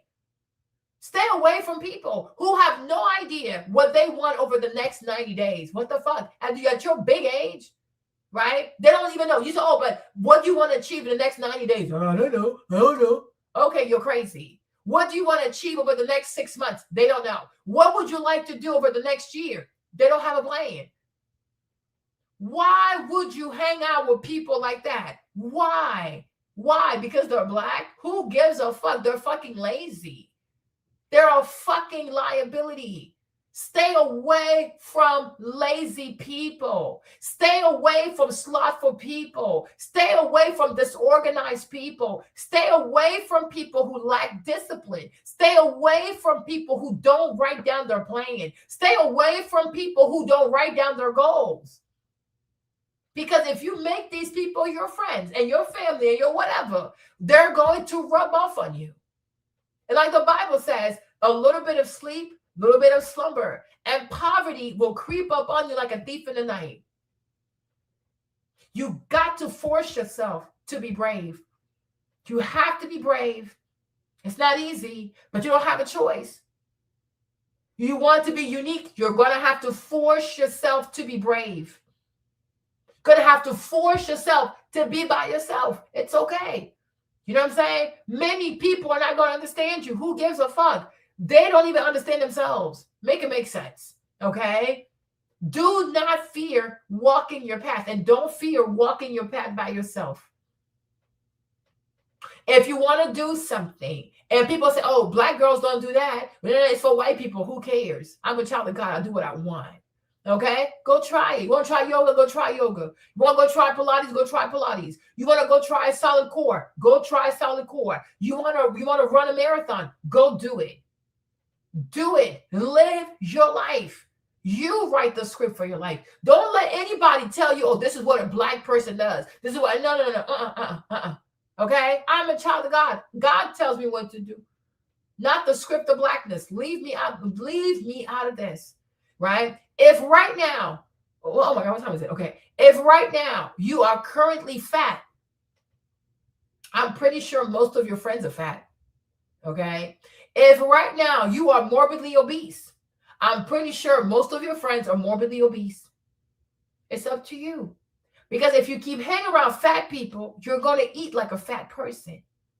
Right? These girls, they have made up their minds to be fat. They like being big. They're big from the front. They big from the back. They big on both sides. They big. Everything big. That's their brand. Right?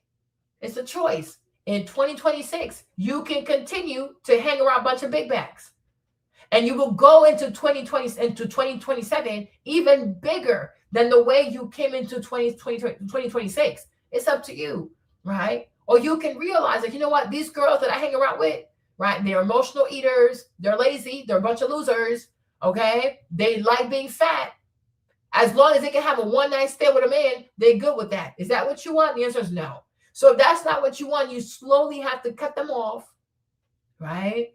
And going to the gym, it might be hard because you're there by yourself. Like, you wish you had people to talk to. You wish, no. even me, I had to learn this, you guys, right? I had to learn this. Every friendship is not meant to last forever. And it's no beef. Like before, I used to struggle with that. You know what I'm saying? But the older I've gotten, I've come to realize nothing in life is meant to last forever.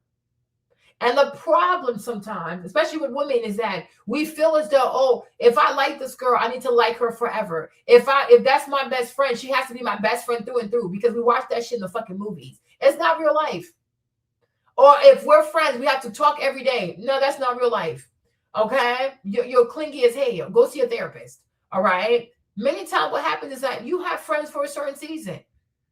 You have something going on in your life, so these people come into your life. And the best thing you have to learn how to do in this life is learn when to leave. Okay? You have to learn when to leave. You have to learn when you have outgrown the friendship. Every friendship you're holding on to is not serving you. It's hurting you. Every friendship that you're holding on to is withholding your blessings. Because now your friends and their opinions, they have turned into your God. Even if God tells you something, if your friends don't agree with it, you ain't going to do it. Because what they think of you matters so much. You need to reclaim your autonomy. Right? I don't even know how we got here, but it seems like there has to be someone in the chat that's struggling with that kind of stuff. Okay? Somebody must be struggling with that. You have to stop. You really, really have to stop. Do not fear walking by yourself.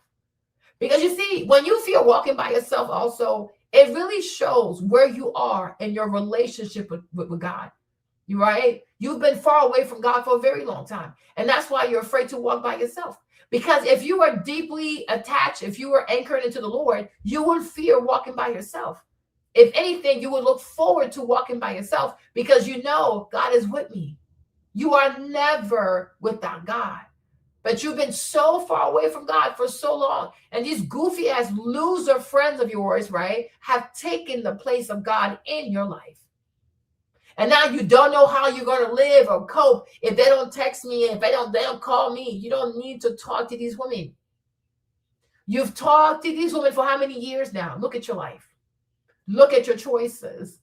Look at your relationship or lack thereof.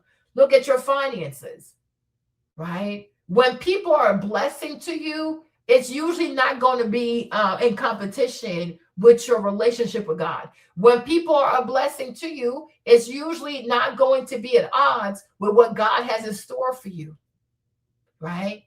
But if the people that you are friends with are causing you to delay the things that you know you should be doing, there's a problem, right? And you're going to have to be free. You're going to have to be brave enough to set yourself free because this is really low-key idolatry.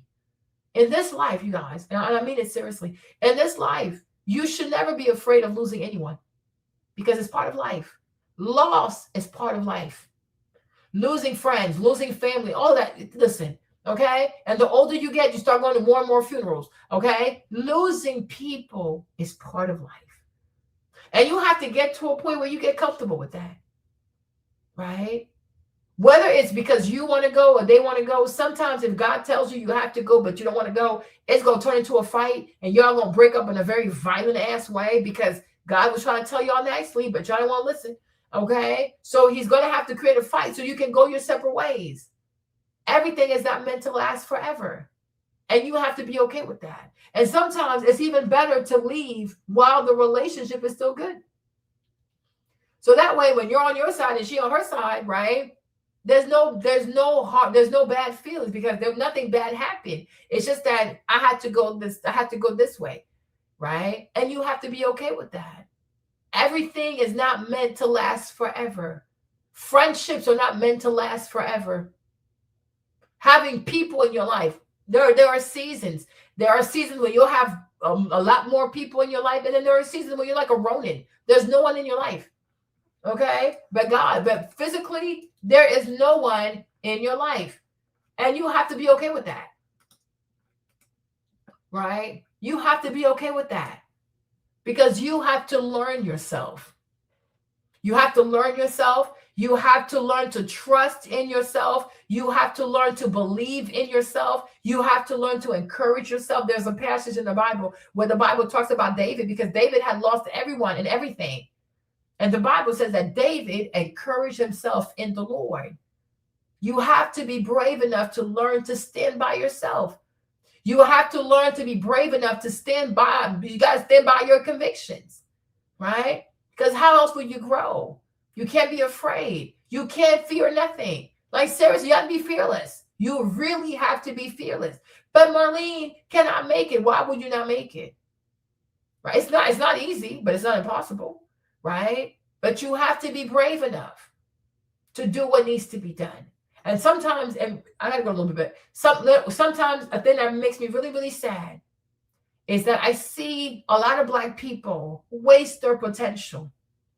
You know, it makes me sad because I'm like, people don't realize that we're going to die. We don't live forever. Understand? We don't live forever. You open your eyes one day you're 20, you blink you're 40, then you blink you're 60, then you blink you're 80. Right? And so many people make a mockery out of life. I think a lot of Black people don't take life seriously. They treat life like it's a joke. Everything. I think a lot of Black people don't take nothing seriously, to be quite honest. Okay? They treat life like it's a joke. And then you have these Black kids that I believe God has chosen. I believe they're favored. I believe they have really powerful gifts and they have extremely special ass destinies, right? But because they've been so brainwashed that they have to be around Black people, they have to surround themselves with Black people, they have to care about Black people, they make that their purpose. Oh, I got to take care of Black people. I got to fight for Black people. I got to be an activist for Black people. No, Black people can take care of themselves. You know, there's a passage in the Bible where Mary Magdalene comes to Jesus with her alabaster perfume to wash his feet with perfume. And Judas says to Christ that, oh, that's wasted money because we could have used the money to feed the poor. And Jesus says to Judas, the poor are always going to be with you, but the Son of Man is only here before a season. You understand? Okay. Even Christ himself did say, oh yeah, you're right. Let's go feed the poor. He's like, no, I'm getting my feet washed with this perfume because I'm not going to live forever. The poor, there's always going to be poor people. And he was right. We're in 2025 and we still have poor people. There you go. Right? And it makes me really sad how so many Black children are being forced, bullied, shamed. It's a guilt trip, all that kind of stuff. Into making them feel like they need to be around Black people. They have to fight for Black people. Every Black cause has to be their cause. Everywhere they go, they have to make sure there's another Black person there. No. Sometime in this life, you got to make sure you make it first. Because making it is not easy. Then once you've made it, you actually have to enjoy it. Listen, right? First, you got to make it. Then it takes a moment. Oh, shit, I actually did make it. Yes, you did. Then you have to enjoy it. And once you're done enjoying it, you can help. But even if you want to help, you have to help those who are deserving of the help. Every Black person is not deserving of help. You understand? There are Black people out here. Go ahead and help them. Once they make it, they'll kill you. Keep playing. Keep playing with these people. There are Black people out here. Help the person out. It's going to be the same person that kills you. If they don't physically kill you, they're going to kill your reputation. If they don't go killing your reputation, every friend that you introduce them to, like say you made it, now you're very successful and you have a network of friends and now you introduce a Black person there, they'll go tell all them Black people bullshit about you. The same thing happened with Nicki Minaj and Meek Mill, right? Nicki is the one who introduced Meek Mill to Diddy, to Jay-Z, to you name it. What happened? He started bad-mouthing Nicki. They stopped talking to Nicki and now everybody loves Meek Mill over there. There you go. There you go.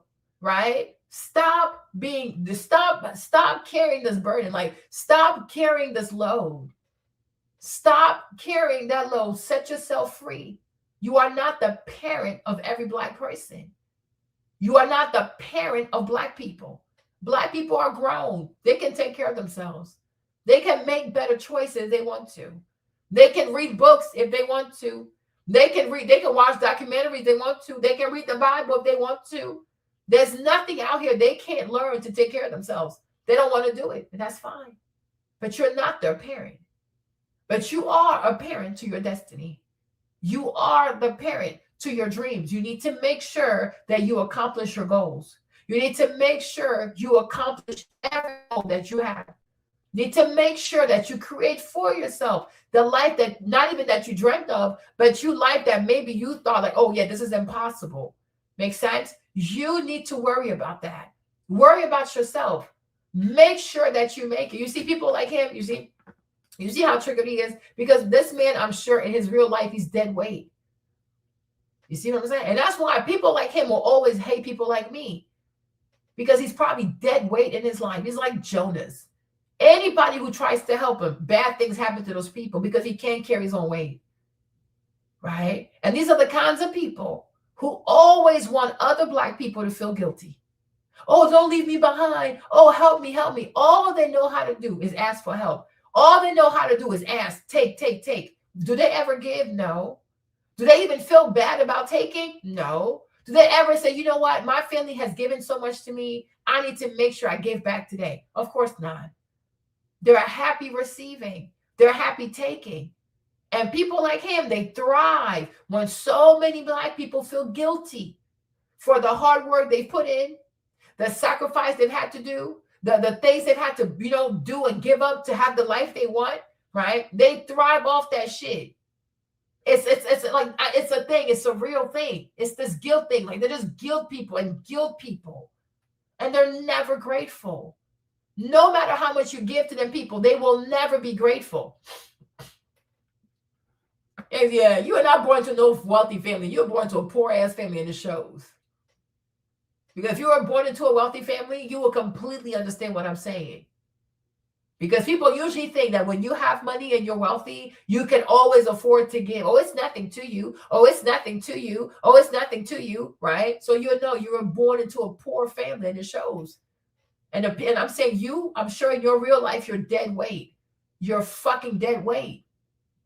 And your friends have to carry you. Your friends have to give you money. Your friends have to make excuses for you. You add nothing. You bring nothing to the table. You're fucking dead weight like Jonas in the Bible, right? Because most wealthy families, people who are born in a wealthy family, they understand exactly what I'm saying.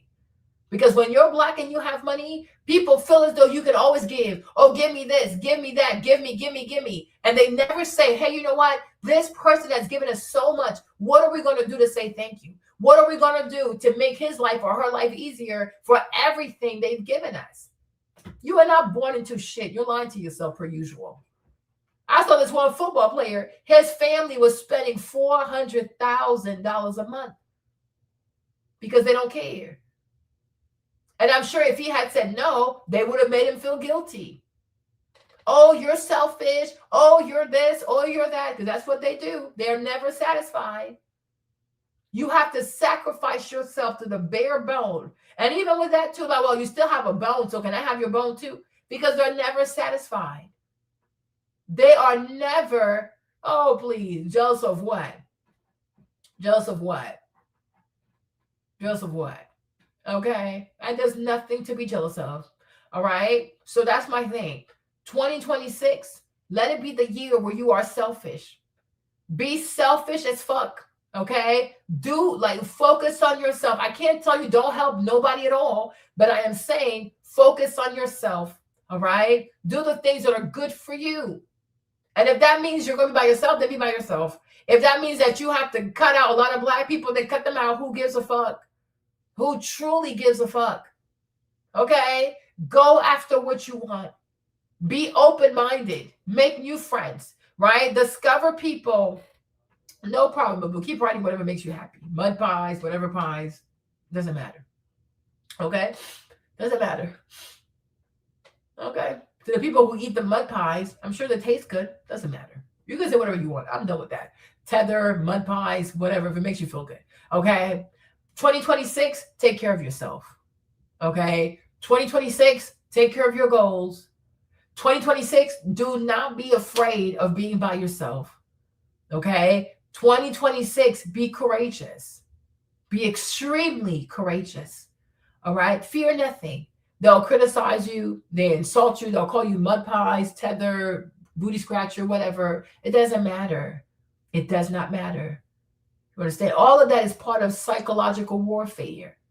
People think they're going to scare you into not speaking your mind. Me, nobody can scare me because Christ lives in me.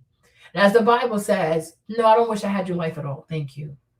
People who have great lives do not comport themselves like this on social media, right? People who have great lives would even be here right now, right? So you don't have nothing. You don't have a great life. You didn't grow up rich. You're a fucking loser, and you're acting like a loser, right? But I hope you find healing. And I hope you understand being a loser also is transient. Whenever you feel like it, you can be a winner. It's up to you. But I'm sure you'll remain a loser because it's easier. Okay? There you go. All right? But it's like you have to be brave. You have to be courageous. Do not be afraid to be by yourself. Do not be afraid of being yourself. Do not be afraid to pursue. Like if you feel like something is calling you, don't be afraid to pursue that. Right? And if following your calling causes you to be by yourself, it's okay. Right? Human beings are incredibly indecisive. Human beings don't know what they want. They don't know what they want. Understand? Right? You got to, and also you have to be somewhat of a visionary. You can't just live for today. Think about what life is going to look like 5 years from now. Think about what life is going to look like 10 years from now, right? And plan accordingly. Right? Do not be afraid. Fear nothing. Fear nothing. Don't fear the psychological warfare, financial warfare. Fear nothing at all. And this is how you know that you are transcending, when you stop being afraid. Stop being afraid. Fear no one. No one can touch you. No one can harm you. Nobody can touch you. It's only if you go and you open the door or you accept it, and sure, right? But fear no one. Do not fear, like where God is calling you to, where God is calling you, where God is leading you to, right? You don't have to fear. Be fearless. Like I will never stop saying it. Do not fear. If you want to go to med school, you want to do a PhD in chemistry, you want to go to law school or some school, whatever, right? You want to do some neuroscience shit. I want you to know that what matters is not being the only Black person in the room.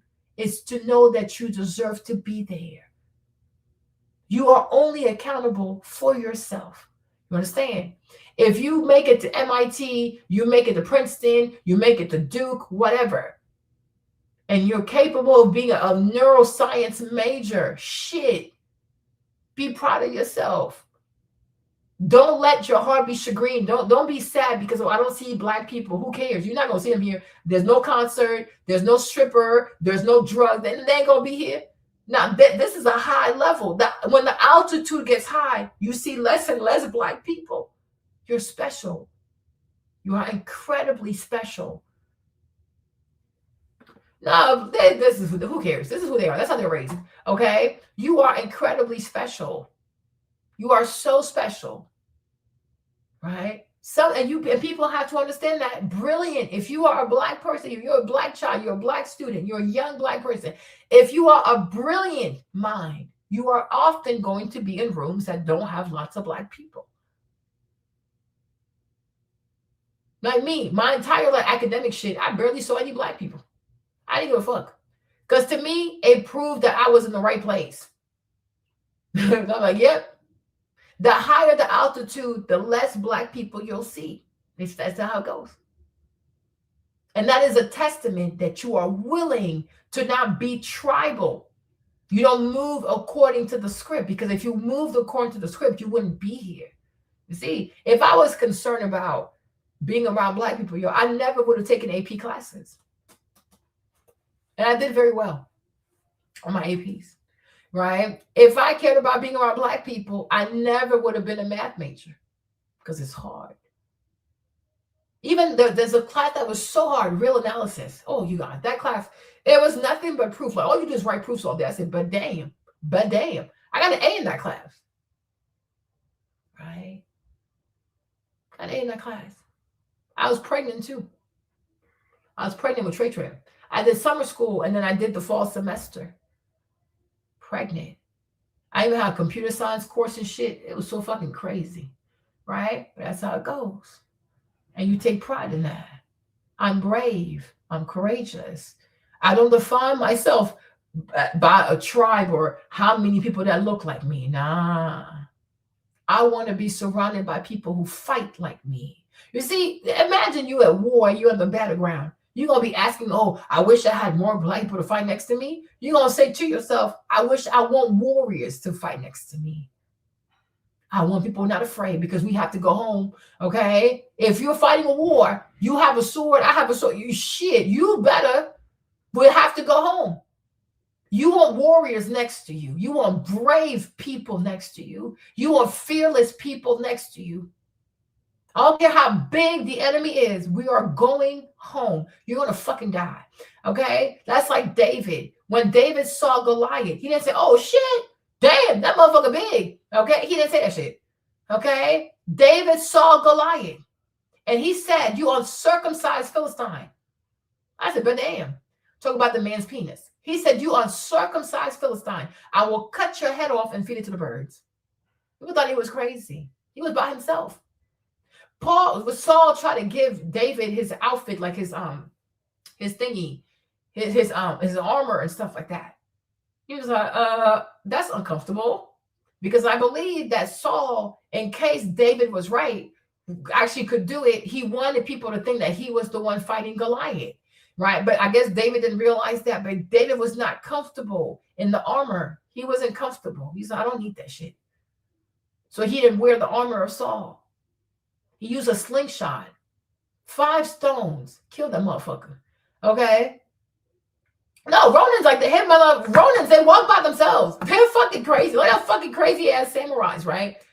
David like pow, pow, pow. Because people expected David to do like direct combat with Goliath. He's a fucking giant. Are you stupid? I'm not doing that. Okay. He took his distance. He's like forehead, forehead, forehead, forehead. He kept hitting his forehead with the slingshot thingy. And then he went up there when the man was there, he cut his head off. He did exactly what he said he's going to do. I'm like, there you go. And his brothers didn't help him. He said, oh, where are my brothers? They should stand next to me. He was by himself. Because his brothers also didn't believe in his ass. Right? So he was by himself. So it's like, to me, it's like, you're going to be by yourself. It's okay.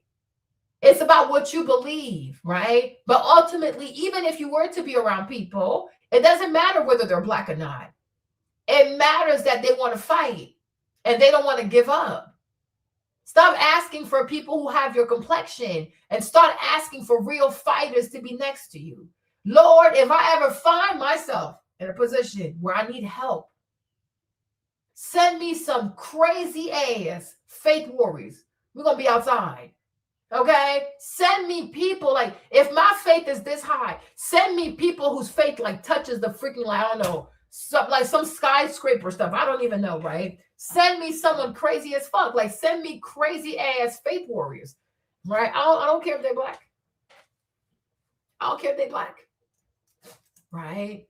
When you pray, like let's say you have somebody who calls you and somebody says, oh, like they have cancer, they're going through cancer, right? If you have to create like a prayer cell for that person, you're like, oh, let me go find black people to pray. Nah, I want to find people who either had cancer and then they had the faith and the cancer went away, or they had a family member that had cancer, they prayed, had the faith, and the cancer went away. I want those kinds of people.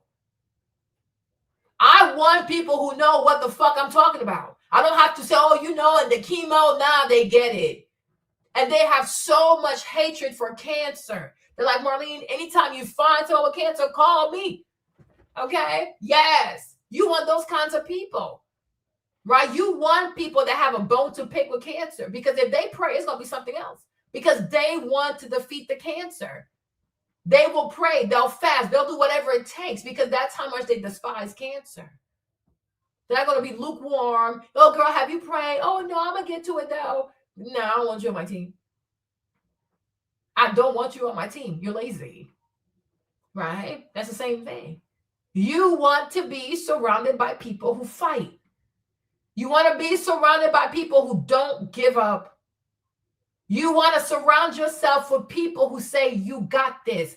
Don't give up. You came so close. Get that shit. Don't give up. Don't give up. You need to be surrounded by people who are telling you not to give up. When you don't believe in yourself, they believe in yourself for you. You see, like there's a passage, huh? Yeah, you see, there's a passage in the Bible too, huh? Because Moses, right? Hold on.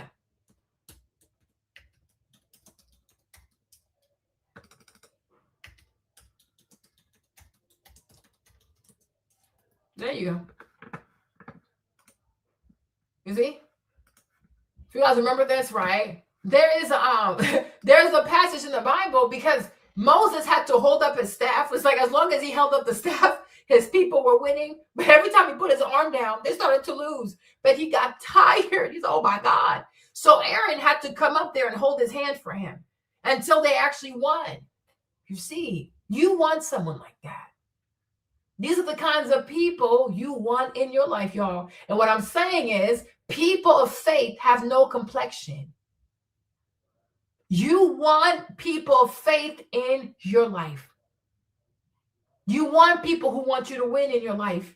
You want people who are going to be happy for you. Like, girl, you deserve this. And they actually mean it. No jealousy, no envy, nothing. Like they truly want you to win. Right? As a man too, you need to have brothers who really want you to win. Like you've suffered, you've been through so much. I want to see you win. If you fast, they'll fast. If you can only eat chicken and rice, they'll eat chicken and rice with you. Because that's how badly they want to see you win. Because they really love you. And we don't often say to people or even see people telling people, surround yourself with people who love you. And I'm not saying love like, oh, love and it makes me feel, no. I'm talking about 1 Corinthians 13 type of love. A love that is faithful. A love that is patient. Love that's understanding, right? It's a duty. It's not a feeling. Where a person says, because I have decided to love you, I will never forsake you, right? Today, people don't know what love is. They do shit based on a vibe. It's just a vibe. They like you today. They hate you tomorrow. They like you they're fucking stupid. Okay? Right? And that's why love today, nobody takes that shit seriously. People get married just to get divorced because they don't take love seriously. Loving someone is an action verb. You have to be intentional about loving someone, right? You want people around you who love you. They really do love you. They really care about you. They want you to achieve your goals. They want 2026 to be the best year for you, right? They want you to have a great testimony. They want you to be able to say, you know what?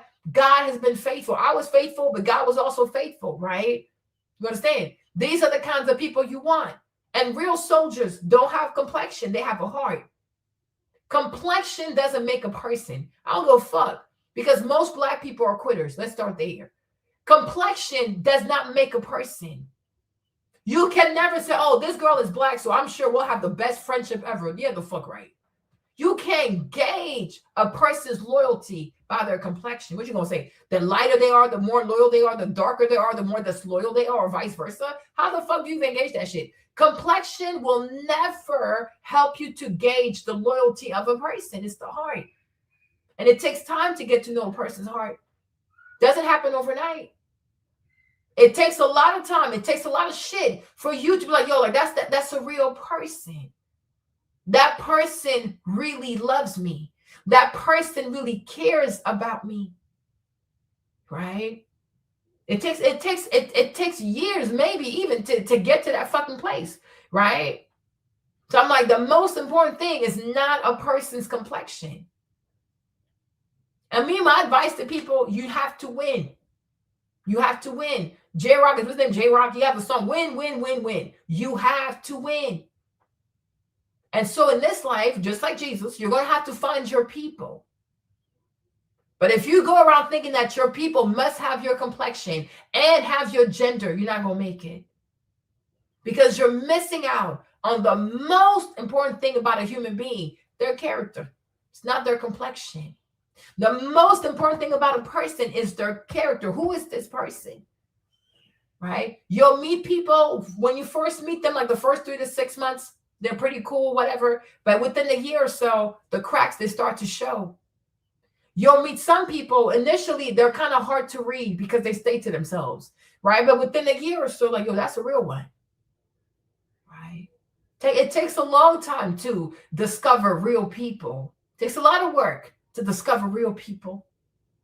Takes years to know who really loves you and who means you well. And reading people, dealing with personalities and shit like that, it's not easy. It takes years to have like that skill where you're really good at understanding people, reading people, knowing who's a good person, who's not a good person, and also knowing yourself, right? But my thing is, for 2026, right? I pray that you set yourself free from the mental grift of complexion. It's not real. It's not real. Just because someone is black doesn't mean they're going to do you right. If you meet a black person and they're nice to you and they're friendly and they're respectful and they're kind because they have a beautiful heart, it's not their complexion. They were raised right, and not just that, they choose to do right because your parents can raise you right and you can go be crazy. No, love is not an emotion. Absolutely not. And the Bible tells us that. I don't talk about love the way marketing companies do, or what's it called? Consumer America talks about love, right? Okay. Me, I talk about love from the way the Bible talks about love. All right. So it's not a feeling. It's not a feeling. It's extremely intentional. Right? The Bible is extremely intentional. It says, what does it say? If I speak in tongues of men or of angels, but do not have love, I'm only a resounding gong or a clanging cymbal. If I have the gift of prophecy and can fathom all mysteries and knowledge, and if I have faith that can move mountains, but do not have love, I am nothing. If I give all I possess to the poor and give over my body to hardship that I may boast, but do not have love, I gain nothing. And so the word tells us that love is patient. Love is kind. It does not envy. It does not boast. It is not proud, okay? It does not dishonor others. It is not self-seeking. It is not easily angered. It keeps no record, that part. It keeps no record of wrongs. Love, this crap is annoying, okay? Love does not delight in evil, but rejoices with the truth. It always protects, always trusts, always hope, always perseveres. Love never fails, okay? But where there are prophecies, they will cease. Where there are tongues, they'll be stilled. Where there is knowledge, it will pass away, okay?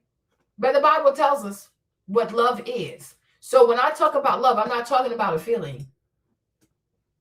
I'm talking about 1 Corinthians 13 and what it says that love is. All of this right there is love. So you see, it's something very intentional. It's not a feeling. It's a character. Like it's a willful decision to be this person and to have those traits and to move with those kinds of traits. That's why I say it's not something that you can just do overnight. Right? And it takes years to really know who has love in the hearts for you. And that's why I strongly dislike when some black people want some other black people to feel like, oh, as long as you hang around black people, you're going to be okay. As long as you hang around black people, you're going to be safe. As long as you're around black people, you have nothing to worry about. As long as, no, stop. Nowhere in the Bible does God say that he gave a special gift of honorability to black people compared to other people. No. People are people. People are people. And your job is to learn to read the good people from the bad people. And it has nothing to do with complexion. It has everything to do with character. There are a bunch of black people who will gladly hurt you, take your money. I even saw a video recently of Dr. Umar having sex with one of the ladies. And while she was sleeping or something, he went into her bank account and he took out $6,000 from her bank account. Okay, the number of people that I'm starting to realize that Dr. Umar has slept with is out of order. But you see how he carries on, oh, Black Queen, Snow Bunnies never, wumpty wump wump. But behind the scenes, he's doing all kinds of dishonorable bullshit. Okay? But yet he's black. But he's not doing evil because he's black. He's doing evil because he has a bad mind and he has horrible character, right? And then you do have some Black people who are exceptional. They are phenomenal. They are beautiful. They're kind. They're sweet. They're loving. But it's not because they're Black. They were raised right and they choose to do right. And most of these kinds of Black people, you will see it's their relationship with God that enables them to have a beautiful heart. And when you encounter these people, whether you're sad, confused, you're whatever, they always make you feel good. They always make you feel better. It's not because they're Black, right? I can get welfare. I can get food stamps. Why not? Everybody else is getting it. So why not get it? Everybody else gets it. Maybe I should get some, right? Makes sense? It's not because they're Black. So for me, it's like it's imperative to teach people, especially young people who are going to go to college, going to go to grad school, they're going to start making friends and things like that. It's important to teach young people what to look for. What makes a person good? Okay? Yeah. Oh, yeah. I can see that too, right? Right? You have to teach young people. Complexion does not make a person good. And when you decide, if you have a certain goal, let's say it's bodybuilding, right? If you decide to become if you decide to become a bodybuilder, right, you're going to have to create for yourself a culture that makes you a great bodybuilder, because it's hard. You'll see chicken, fried chicken, this kind of chicken, French fries, milkshakes. I mean, you name it. There's so much good food out there. You can't eat it. You're going to have to make your food, meal prep your food, eat the food, and you're going to have to enjoy it over and over and over again. You're like, but damn, Marlene, but that's what it takes. You don't have to do it, right? But if you decide that you're going to be one of the world's best bodybuilder, right, this is going to have to be your culture. It's a lot of hard work. It's a lot of sacrifice, right? And then you have to study and this and that. You have to write down your reps. You have to lift heavy. It's a lot. It's a lot. And that's why even for a lot of people, they end up quitting because they have to work. You have to work. You got to pay for your food. You got to pay for the supplements. You got to pay for this, pay for the training. It's so much money. It's such a sacrifice, right? But it's like, if that's what you want, right? If you say to yourself, oh, one day I would love to be a doctor. Well, that's a lot of studying. It's a sacrifice, right? You can't stream. You can't play video games, all that weird shit. You're going to have to, even in high school, you're going to have to learn to study for long hours. When you go to college, you're going to have to learn to study for long hours, because med school is a lot of studying, right? You understand? If you say you want to become a lawyer, you're going to have to learn to read a lot of books. You have to read a lot of books. So you can't watch TV. You can't be watching all kinds of Netflix and stuff. You're going to have to read a lot of books. And you're going to have to enjoy reading so many books, because that's the only way that you're going to be fast. The only way to get faster at reading is by reading a shitload, right? And that's going to have to be your culture. You might be the kind of person to increase your speed at reading. You might have to read a whole book once a week or read a whole book in 3 days just so you can get fast at reading. It's a sacrifice, because you could be on your phone. You could be on TikTok. You could be on YouTube. You could be anywhere just wasting your brain away. But you've decided that you want to be a great criminal attorney. So there you go. You're going to have a certain culture, right? If you decide in 2026 that you want to lose a serious amount of weight, right, you're going to have a certain culture, because it really is a full-time job. Like, look at me. Weight loss truly is a full-time job, right? So that's going to have to be your culture. Either you wake up early, you go to the gym, then you take a shower there, you come home, you take a shower, and then you go to work. Or you go to work first, then you come home, change your clothes, go to the gym, or vice versa. But I'm like, you're going to have a strict schedule, and you're going to have to stick to it, right? That's going to be your new culture now, right? It's going to be your new identity. You understand? And you can't while you're trying to build this new culture for yourself, you cannot hang with people that want to do the complete opposite. That's not their culture. Right? And you have to be okay with that. Let's say 2026, you decide that you're going to take your YouTube channel seriously and you're going to post content once a week.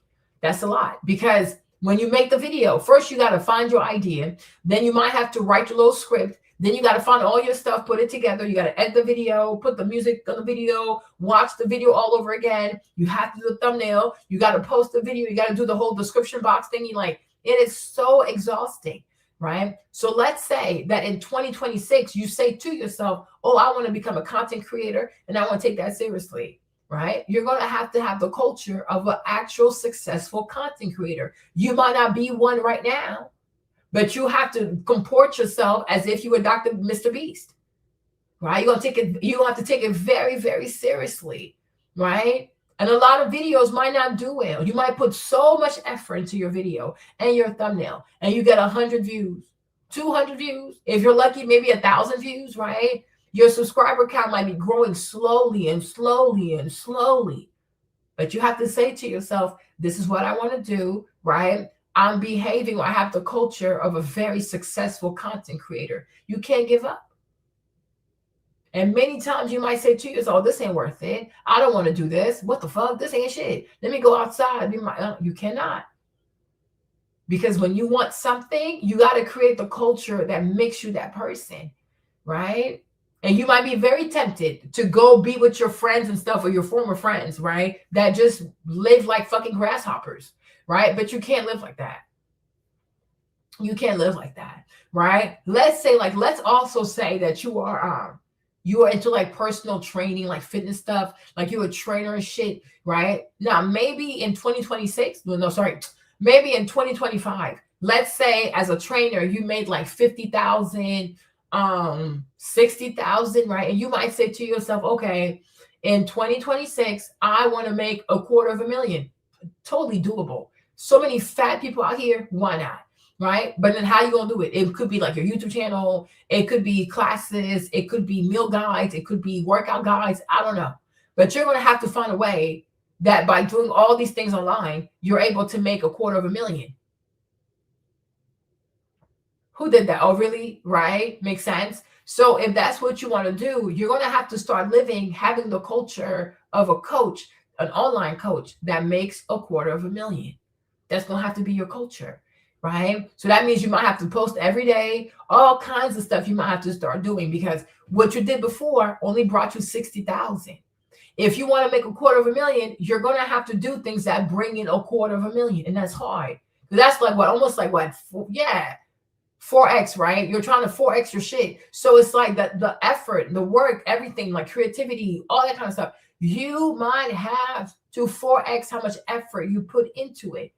So because of that, there are many things you're not going to be able to do, right? Because now you got to go from having the culture of a coach that makes 60,000, and I'm sure you only made 60,000 because you were not focused, right? So you weren't focused, you played with your friends, you didn't take shit seriously, so you made 60 grand. You didn't really try. But it's like if you want to make $250,000, you're going to have to move like a coach that's already making $250,000, right? And so a lot of people are not going to be in your life. You understand? And you have to be okay with that. If you decide that 2026, even if you don't publish your book, right? Even if you don't publish your first book in 2026, but at least you want to have your manuscript ready, right? You might have to spend every day writing for at least 3 to 5 hours. Because it's not just the writing. You have to write. Then you have to proofread. Then you have to edit. Then you have to... It's a lot of shit, right? So once again, if you know that you need to have your manuscript ready by December 31st, 2026, listen, not to be offensive, but listen, a lot of Black people don't read, so that's not going to help you, okay? Also, you're going to have to be part of book clubs. You're going to have to find people who enjoy reading. You're going to have to find people who don't mind proofreading your shit, and helping you and things like that. So that's going to have to be your community. It has nothing to do with complexion.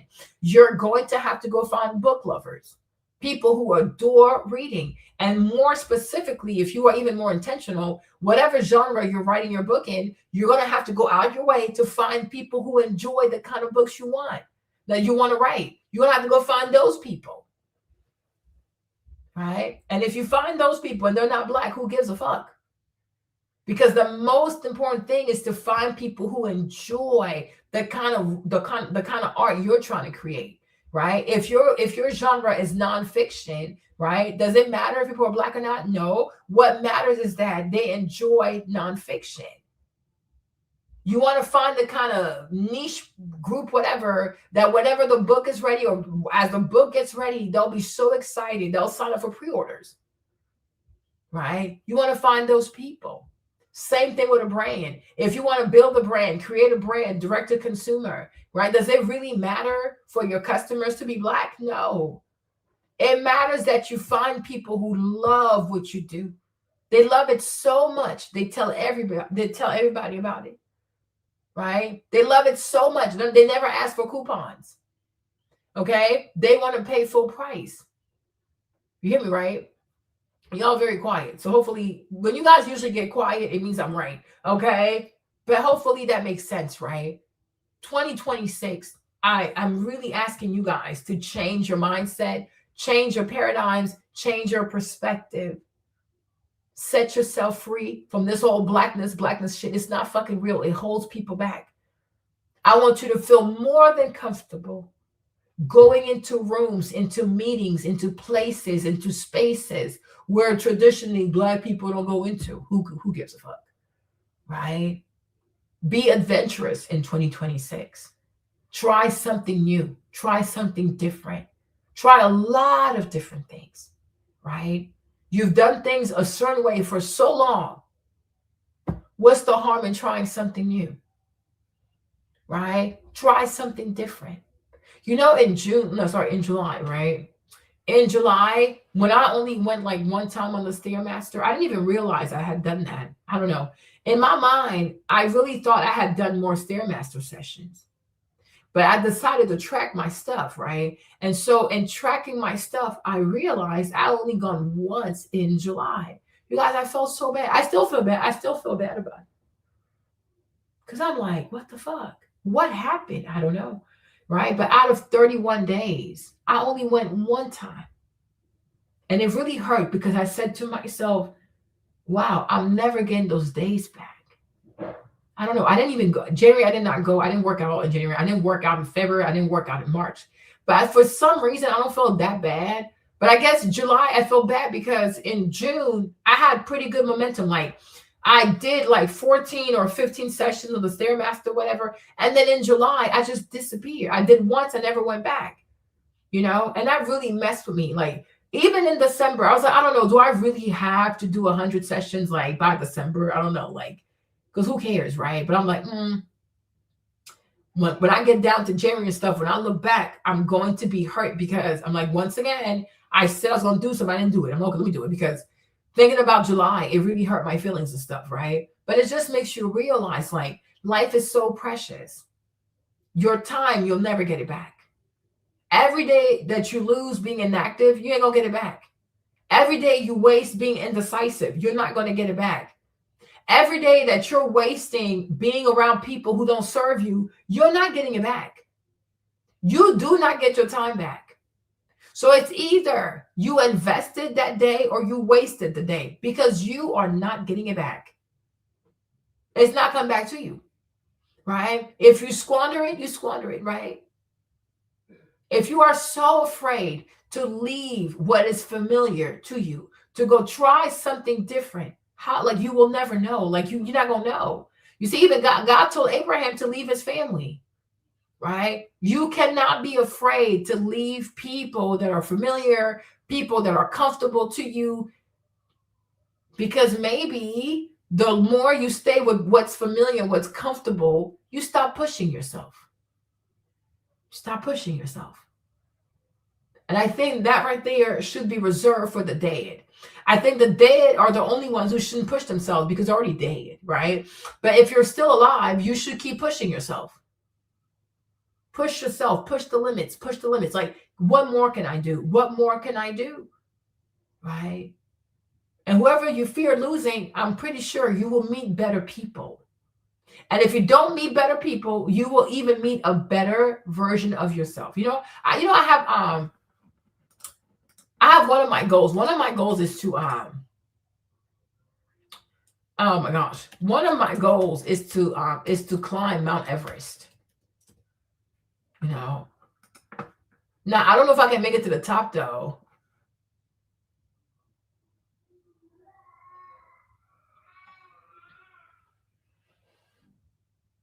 Okay. I don't know if I ever make it to the top, but I can tell you this. One of my goals is to climb Mount Everest.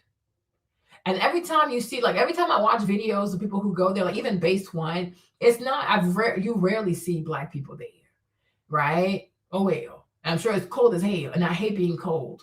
But I'm like, one of my goals though is to climb. Do they have like 7 summits? I don't know if I'll do all 7 summits, but I want to do Mount Everest. I want to do Kilimanjaro, and there's one in, is it like I forgot. There's another one. Oh, there's one here. There's Denali here in the States, right? Kilimanjaro is in Kenya, Tanzania, Kenya, and then Mount Everest.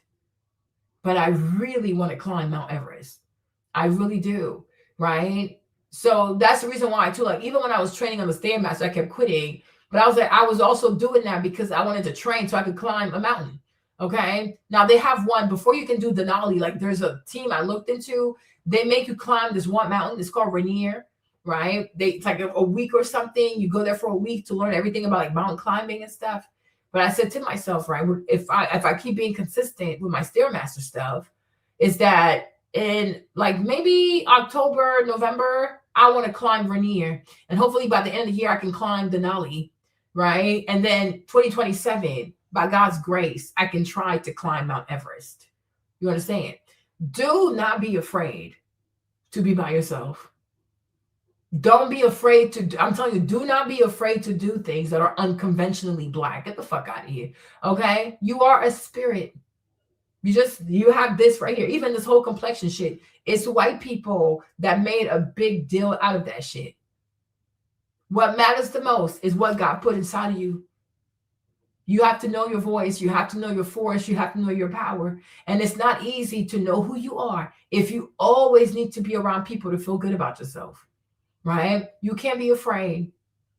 You cannot be afraid. You have to do things that scare you. You have to do things that are different. Sometimes if you have to move away from your friends and family, you should. Go try something different. See what the world has for you. Like go try something completely different. See what's out there. If you don't like it, you can always come home. Right? But what if you love it? But I'm like, at least if I can make it to base 1, I'll be good. Because I don't know if I can get all the way up there. Because that's and I have fear of heights, but whatever, right? I don't like being cold and I have the fear of heights. But there's something about climbing Mount Everest. Oh my gosh. When I watch the videos, I'm like, one day I have to be there. Oh no, I can look her up. Yeah. You have to do things that are different. Like even with the marathons, like if you get really good, you can go to different countries. There's one in London, there's one in Berlin, there's one in Paris.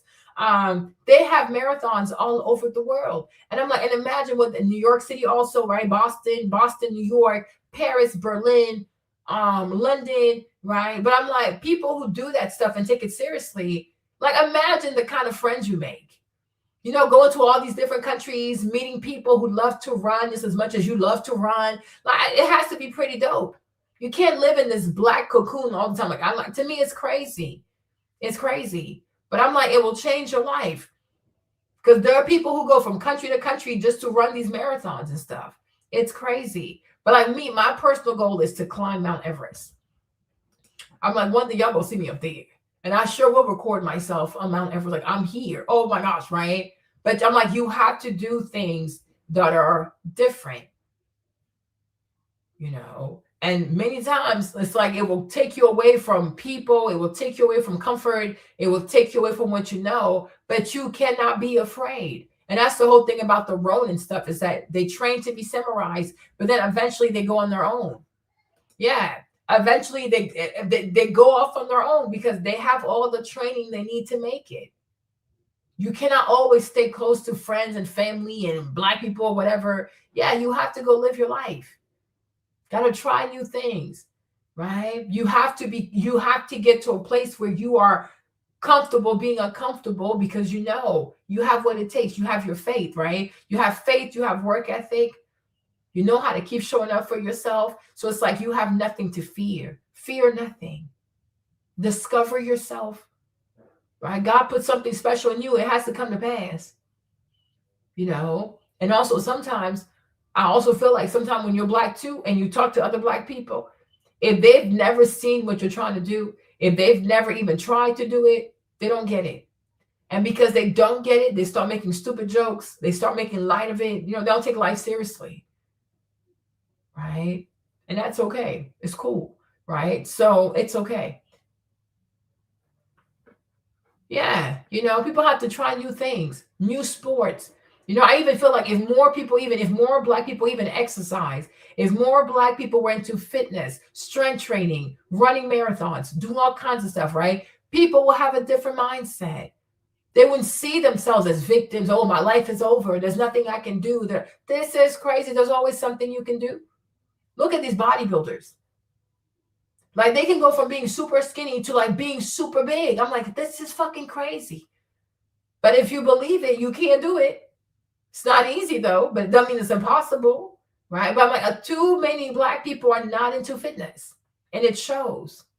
The way they talk, the way they carry themselves, the way they're always crying, the way they always feel like victims, they're not into fitness because fitness will build like a mental toughness in your head. One more rep, a heavier set, more plates, more this, right? It's like you build yourself so that when life happens, you ain't scared because every day you're in the gym, you're pushing yourself. You understand? I haven't been in like over 10 years. No, actually 15. My grandma passed away and I didn't feel like going back. Right? Yeah. You can tell. I can always tell when I'm talking to somebody that don't work out. I can always tell. Because I'm like, when you exercise and you take it, not when you go to the gym and you play on your phone and do all that bullshit. No. Like if you are really serious about your training, I can tell who I'm talking to. Because just knowing how to add more plates, do more reps, squat lower, go lower. Like you squat so low that your butt is touching the ground. There you go. There you go.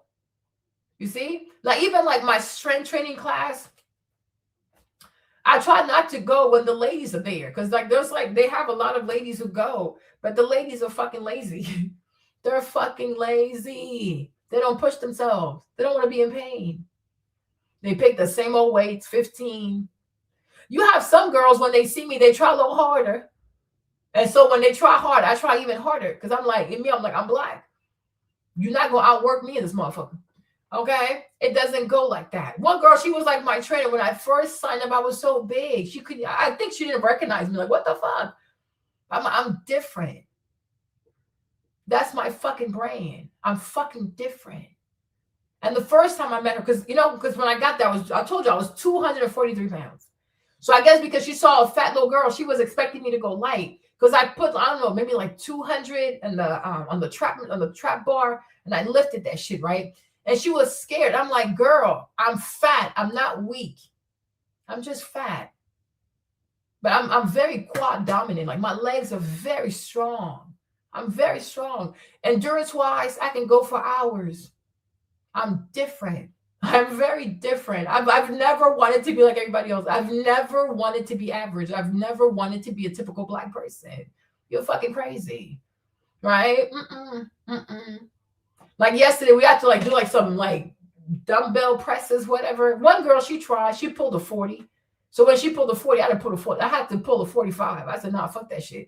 She's not going to lift heavier than me. She's white. That's not going to happen. Okay? And it was like the shit was fucking, no, it was 45s. Yeah. If you go up like this, I can do 50s. If I have to lay down and like pull them up, I can do 45s. If we're standing up and you just have to push the weight up, I can do 50 pounds. That's not a problem. Okay. You know what I'm saying? If I even like the sumo squat, I can do 100 pounds. That's not a problem. Weight doesn't scare me. Pain doesn't scare me. I'm built different. You understand? So it's like that has to be your mindset. Don't fear shit. I'm like, do not fear it. And it's not fucking real. Like, I'm like, it's not fucking real.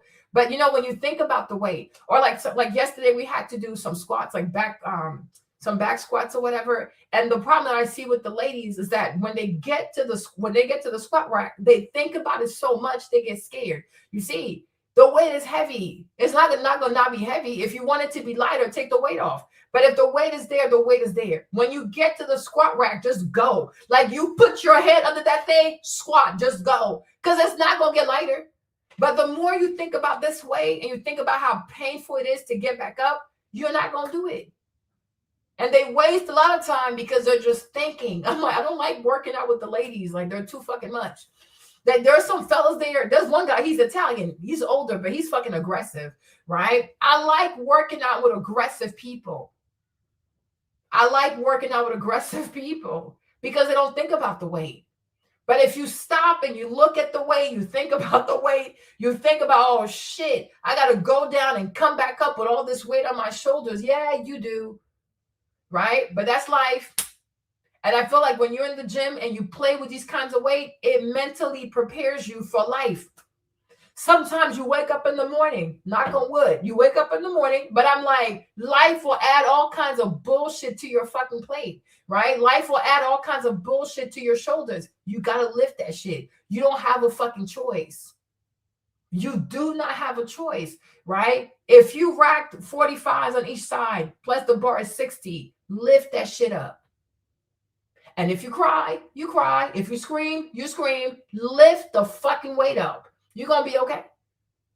And you do it again, and you do it again. One day, it's going to get easier because your body is going to adapt to that kind of load. Like, it's going to adapt to it, right? It's okay, right? One time we had to do, like, when I first, because we do it, like, the way he does it, Kevin, we have a 5-week program, right? 3 different days a week for 5 weeks. There was one exercise.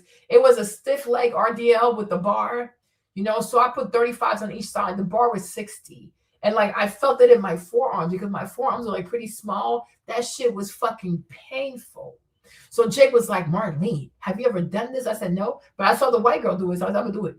Okay. But you know, by the end of 5 weeks though, I think I got to like 60 on, like, yeah, 60 on each side. And my forearm wasn't hurting anymore because it got used to it. Right. Just because something hurts, it doesn't mean you are not built for it. Right. Just because something hurts doesn't mean your body is not going to adapt. The body adapts to stress. Just like you as a human being, you can crumble when you have stress in your life, or you can rise when you have stress in your life, right? And I think like that's another issue we have with young people is that young people have been sold the lie that life should be easy. They should never be stressed out. They need to have work-life balance. Fuck that shit, okay? When you're building something, ain't no fucking balance. The shit is out of balance. Adaptation will give you balance, right? You have to adapt to stress. It is a part of life. You can't escape it. You can't run away from it. Life is fucking stressful. We are fucking mammals out this bitch. Life is fucking stressful. You have to learn to shine every time you're being stressed, just like your muscles, right? That's how you get hypertrophy. You stress your muscles and they grow. You stress the muscle, it grows. You keep stressing it, it grows, right?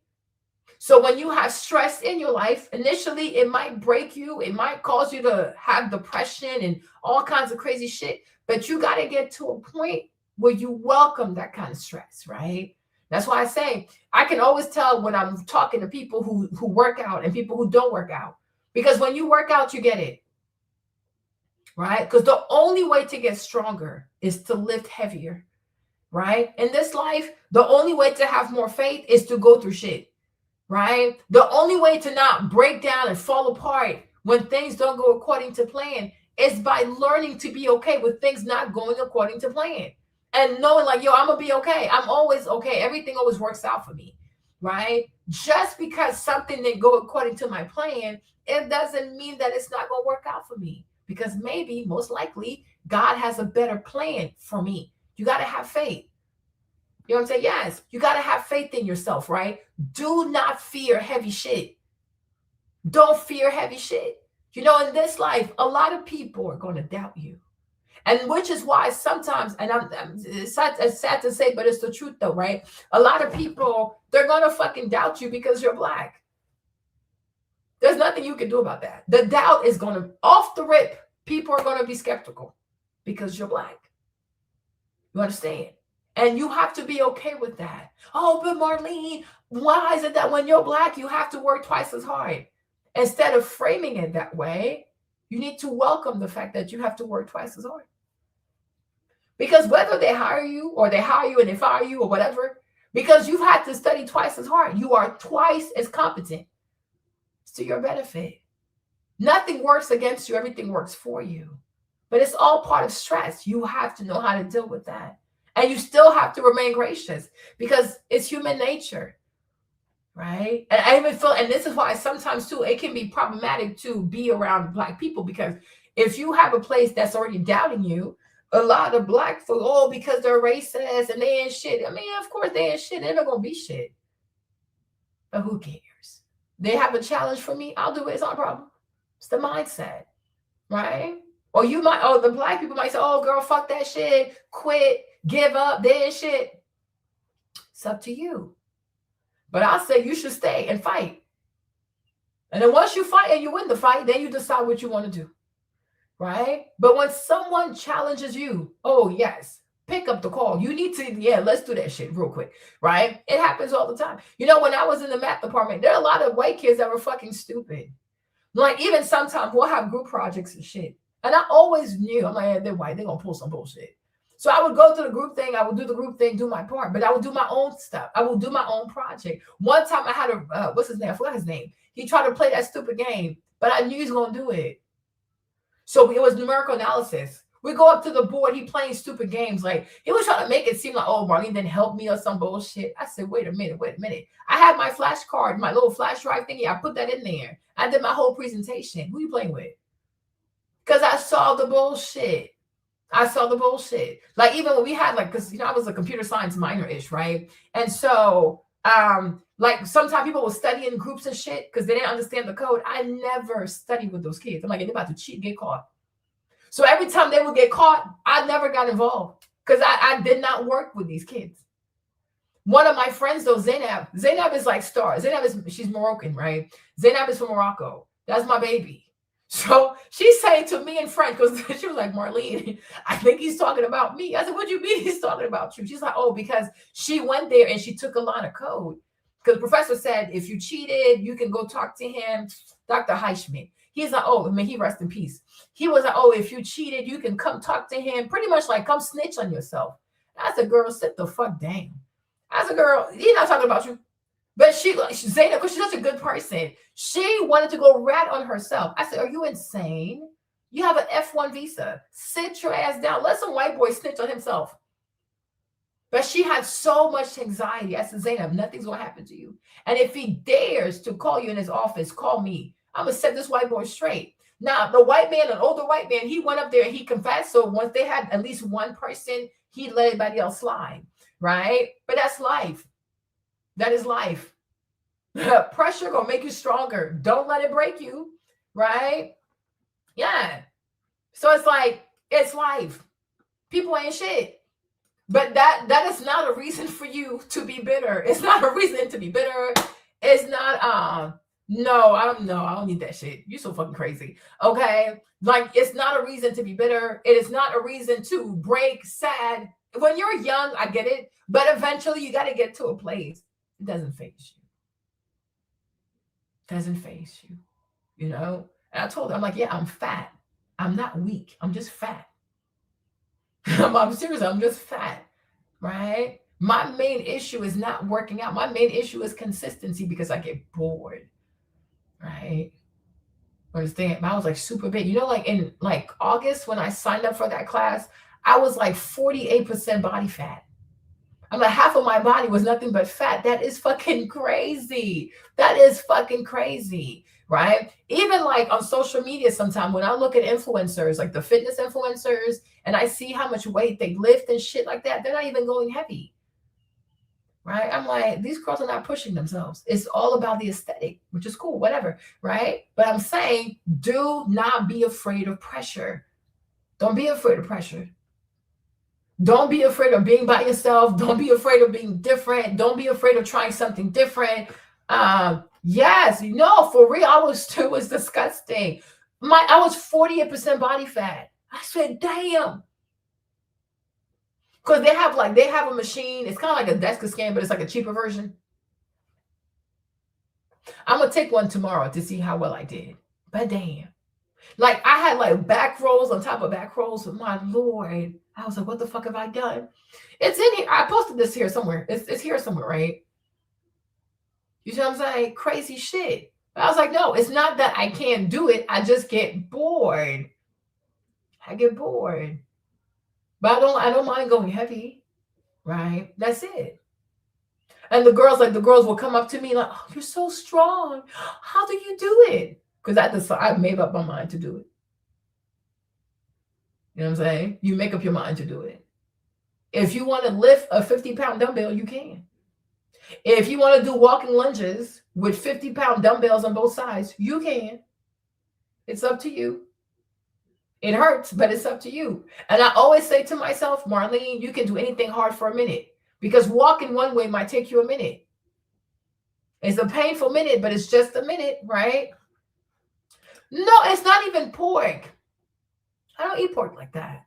My issue is candy and rice. I love carbs and I love candy, but I don't eat pork like that. I don't eat pork like that. When I was in New Orleans, it was like fried. I used to love Popeyes, and I used to love fried rice and fried catfish. I used to eat it every day with gumbo on the side. I used to eat that stuff every day. I adore rice. I could eat rice every day, right? And no movement also. I wasn't moving. Yeah, because you don't push yourself, right? And that's not good, because you need to have more muscles. Like you got to have more muscle.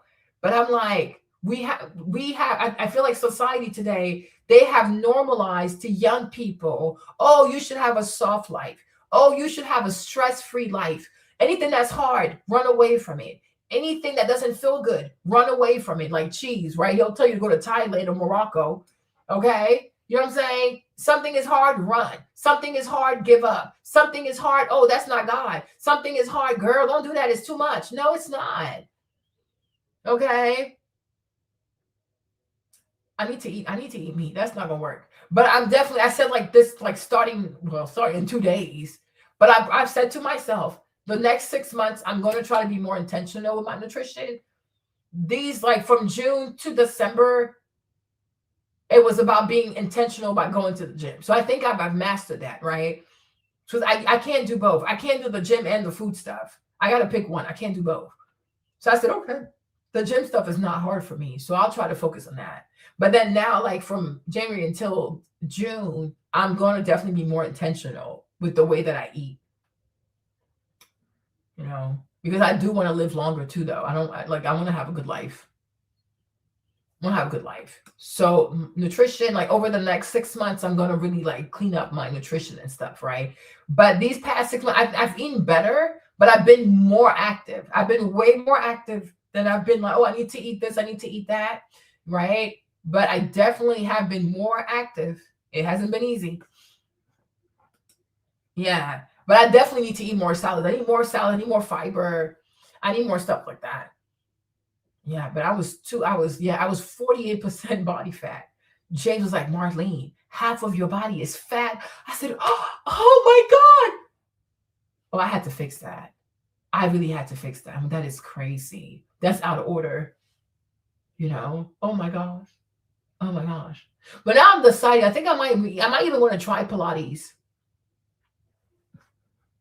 Yeah, I might even want to try Pilates because my core, I want my core to be stronger. But by myself, I don't really like doing core exercises because they hurt. But I have to, I'm like, if I pay, I'll do it. So I'm like, maybe I'll take a few classes a week on Pilates so they can force me to work on my core, because I need my core to be stronger. And if you want to climb a mountain too, like you have to stand up and carry all your stuff on your back. So I'm like, yeah, I need my core to be stronger. Yeah, because my core is really weak. My arms are strong. My legs are the strongest though. I'm quad dominant. My arms next. My right arm is stronger than my left arm. Like this one will like shake like this. This one is really, really strong. But then again, I'm right-handed. But the weakest part for me, my core. Oh, my core is weak. My core is so weak. And it really, really hurts.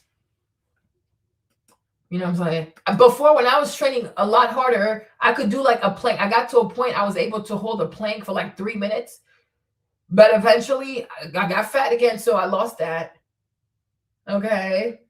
You know what I mean? But I think you can have a balanced diet, but I definitely need more fiber.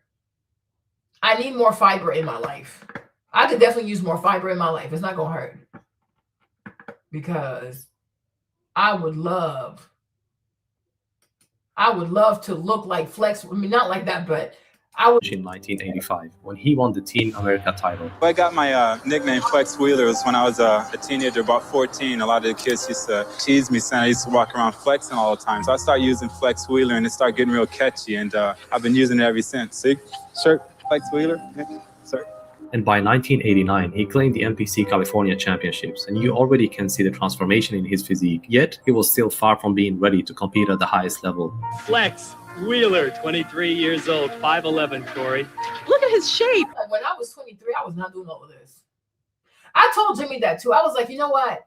One thing I wish, but then again, my parents are black. They're black African. But one thing I wish my parents would have instilled in me is that being educated is nice, having great degrees is nice, being smart is nice. But you guys, your appearance is everything. You need to look good. You have to look good. I don't care. You have to look good. And looking good is not nice clothes. It's not expensive clothes. Not be a man. Shut up. You know what I'm talking about. Okay. But it's like, it's not your clothes. It's your body. When you have an amazingly well-sculpted body, people are so nice to you. People will love you. People will be so nice to you because your body looks good. You don't even have to wear anything expensive.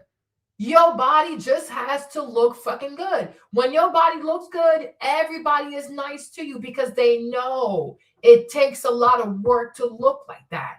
And so people respect you because they're like, damn, this person puts in the work. You see, I didn't have that culture growing up. You know, if I had that culture growing up, I never would have gotten big like this. Like, you know, I've been big for a minute now. I'm like, it never would have gotten that bad. But I didn't grow up with a culture of like fitness matters, like your looks, not clothes, not makeup, not weave. I'm talking about how well you take care of your body matters. If you want people to respect you, you want people to see you a certain way, you need to make sure you take great care of your body. I'll make sure my sons know that though. But see, I didn't have that culture. I didn't have a culture of eating rice all the time. Foolishness. That is fucking crazy. Wow, really impressed. He looks like one of those Hulkster dolls, you know, those little caricature muscle dolls. The winner is about to be announced, Flex Wheeler. And I want to thank Fitness Plus for sending me here. My wife for putting up with me. I'm just real happy, real grateful. I'm glad that God allowed me to make it down here. Bodybuilding has always been a sport for the rich. The food, the supplements, the time, it all comes at a price. And for Flex, the price was too high. He nearly walked away from it all, choosing a more stable path instead. He put down the weights and picked up a badge, becoming a police officer in search of security. So I was competing already, but I quit because it was just too expensive. I quit and everything like that. I found out a lot about bodybuilding as far as how expensive it was and how to diet. I did not have the means to do those things. Went into police academy and I became a police officer and I worked for Fresno Sheriff Department. Worked in a jail. I just didn't make a lot of money. I come from nothing. I come from welfare. I was so poor that Rico and Chris would have to pay for my lunches. However, his career as a cop was short-lived and he decided to pursue bodybuilding full-time. When I came back after police academy and I graduated police academy is when I went back into bodybuilding. One of the fastest growing stars of California. He's state champion, Flex Wheeler. We're enjoying Ken Flex Wheeler from Fresno, California. Took 3 years off to go to the police academy. Good for him. He became a deputy sheriff and then quit and went back into bodybuilding. I feel that once I can compete right around 2. Yeah, I was like, I need to. Who's Somalian? Praise is not Somalian. Praise is African American. She is Somalian. It's not a bonnet. It's a turban. Look at it carefully. It's not a bonnet. Child, y'all crazy. What the heck? What is going on? 45 that I'd be untouchable to anyone, period. I mean, I have the perfect height, I have the perfect symmetry. Now, whether I can get to that perfection or not, I am not aware. But if I do, I feel that no one can touch me along with a lot of other people. Yeah, I'm ready. In 1991, a friend and amateur bodybuilder who had just moved from Canada took Flex along and introduced him to the legendary Joe Weider. Down.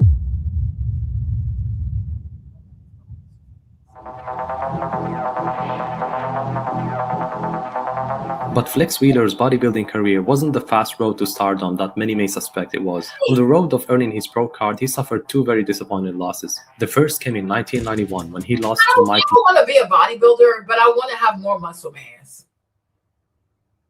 I want to have more muscle mass. I want to take like strength training seriously. I want to have more muscle mass. I want to get rid of all this fat. But you know, because like that's what I do, because like, you know, because it's not easy, you know, like working out every day, suffering every day, it's not easy. So what I usually do is like once a day, I guess every day like that, I'll try to find like a documentary about some Black person. So this is when Black people are useful to me, because to me, all Black people are not the same, right? When I look for Black people, I look for Black people who inspire me. I don't say, oh yeah, you're Black, so we can hang out. No, because not every Black person has good culture. Not every Black person has a great work ethic. Not every Black person wants to beat the odds. You know what I'm saying? There are people out here, they're just happy, suffering, being victims of that. I don't want to talk about that. Okay. I like watching documentaries of Black people who really like, they were not meant to make it, but they sure did. And they did it in a way that's fucking iconic. Because then I say to myself, well, what's my excuse then? I'm just being lazy. You know what I'm saying? And then that makes me go. And when I go, I work harder because I don't have a reason to complain. I don't have a reason not to show up. Like Flex Wheeler, the way he grew up is really, really sad. It's really sad, you know? And I'm like, above all of that, he was still able to do all of this. So I'm like, yeah, I'm full of shit. I'm just lazy. Like he makes me feel lazy. I like Black people who make me feel lazy because then I feel like, okay, I don't have a reason not to try hard. Right? But I really want to have less body fat and see what that feels like. But I think it's really nice to see people go in the gym like that and push themselves. So it motivates me. You are really crazy. Okay? You're being mean. You can be mean to me, not to her. Okay? Oh, he was abused. He grew up poor. He didn't have a dad. He was molested. It's really bad. It's really, really bad. You know, and he found his way, he found his purpose through bodybuilding. He's like one of the icons. He's like one of the biggest, most beautiful body in the whole thing of bodybuilding. Like he's a god over there. Like him, Arnold, all of them. Like they're like the icons of bodybuilding. Randy, all of them. They're just, they're freaking amazing. Their bodies are crazy. Matarazzo in the USA Championship. It's hard to say the word amateur next to Flex Wheeler because he's been at it for such a long time for a 25-year-old.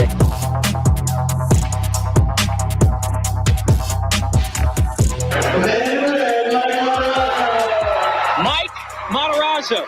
Very, very tough deal. You know, Flex Wheeler, I mean, I think he's got no, I've always thought he had no standing body. Then he went on the Nationals thinking he would win. Unfortunately, that year's National turned out to be one of the greatest amateur.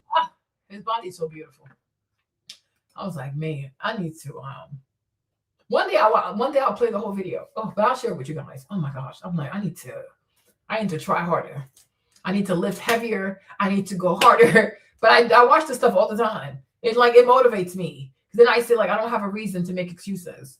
That's why I say these poor people, why are they poor? Why are they poor? If you're poor and you ain't got no job, you should be working out.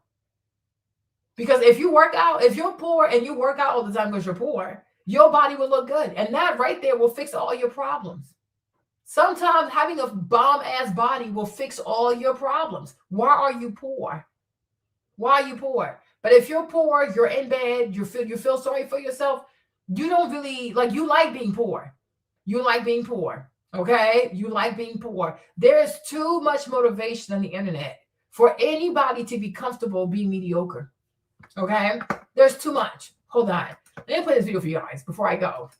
I should have been gone a long time ago, but I'm still here. You guys, I saw this video yesterday and it really spoke to me. It's called The Price of Becoming Exceptional. Okay, hold on. Side you're on. Even trying to improve while staying comfortable. Hold on. You see what she's saying over here, Jay. But that comfort is the very thing slowing you down. Watch till the end because the stakes are simple. Either you let your craft shape you, or the world will shape you into someone who never even tried. And once you hear the shift I'm about to explain, it's impossible to unhear it. I want to start with something uncomfortable. Most people never truly get good at anything because they never stay in the water long enough to drown a little bit. Usually we dip our feet in, we test the temperature. They post about working on themselves, but the second the water rises to the neck, they climb out. Yep. And we wonder why everyone else is passing us. We live in a culture obsessed with balance. Take breaks, don't overdo it, protect your peace. And somehow, in all that softness, we forget the simple truth that every master figured out alone in the dark. Mastery begins the moment you stop fighting the current and let yourself get pulled under. I think that's the part no one wants to talk about. Not on social media, not in self-help circles, not in those sterile conversations about productivity hacks. People talk about discipline and they talk about routines. They talk about being dedicated, but dedication is polite. Obsession is violent. And mastery demands violence. Not against others, but against your former self. Balance looks good, right? On vision boards, on mood boards. Balance sounds healthy, stable, responsible. But ask anyone who's reached the top of their craft, and they will tell you all the same thing, in different words. There was a period in their life where nothing else existed. Not parties, not comfort, not relationships, not hobbies, not rest that wasn't earned through collapse. Just the work, just the thing, the engine inside them that refused to shut off. You don't build greatness in a balanced state. Balance is maintenance. Balance is what you do after you build something worth maintaining. So, and this is where I talk about culture. You see, if you don't know me, I can really see how you can think I hate Black people.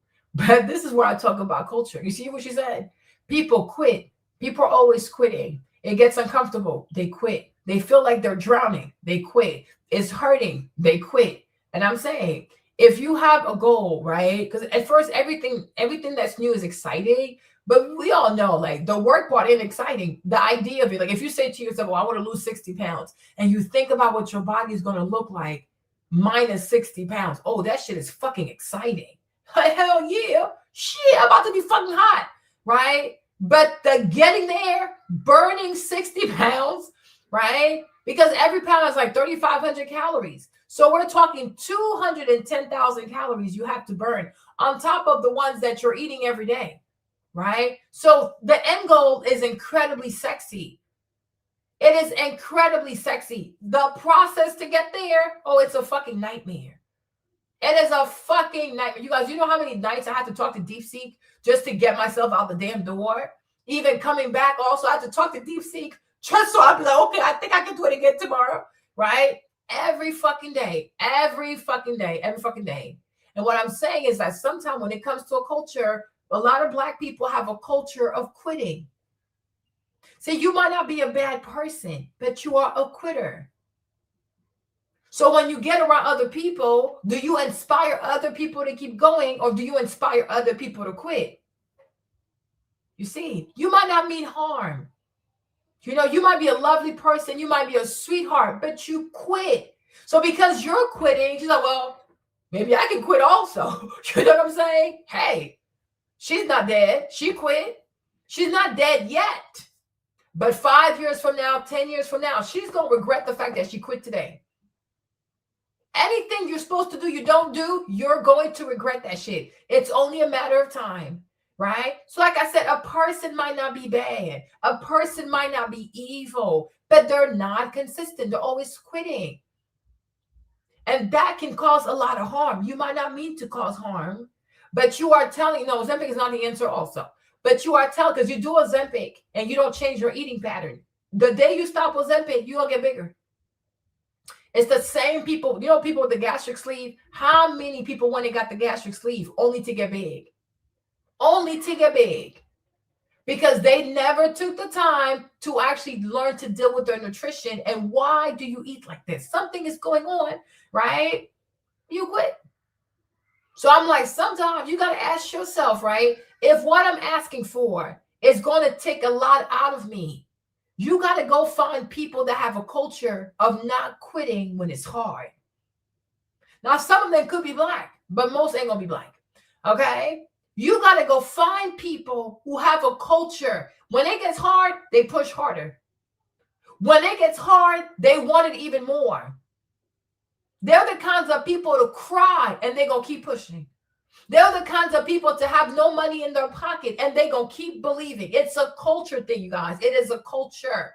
Winning is a culture. I hope you understand me, right? Winning is a culture. It's not just an attitude. It is a culture. Winners, they have a culture. Child, it wasn't depression. It was the baby. After the baby, with Maverick, I got up to like 220. Hold on. My pregnancy with Maverick, I got up to like 220 or something like that. 220. Then the rest, I guess, was just like me eating. But I don't have depression. I haven't had a bout of depression in a very long time. At least like 5 years from now. 5 years from now, yeah. I was more depressed and stuff when I was running a business. Ever since, I feel so much better. Okay, but no. But yeah, like to me, I think it was the pregnancy. It was the pregnancy. It was the baby weight, and it was just eating. And I wasn't moving because I was in bed with Maverick all day just eating. Right.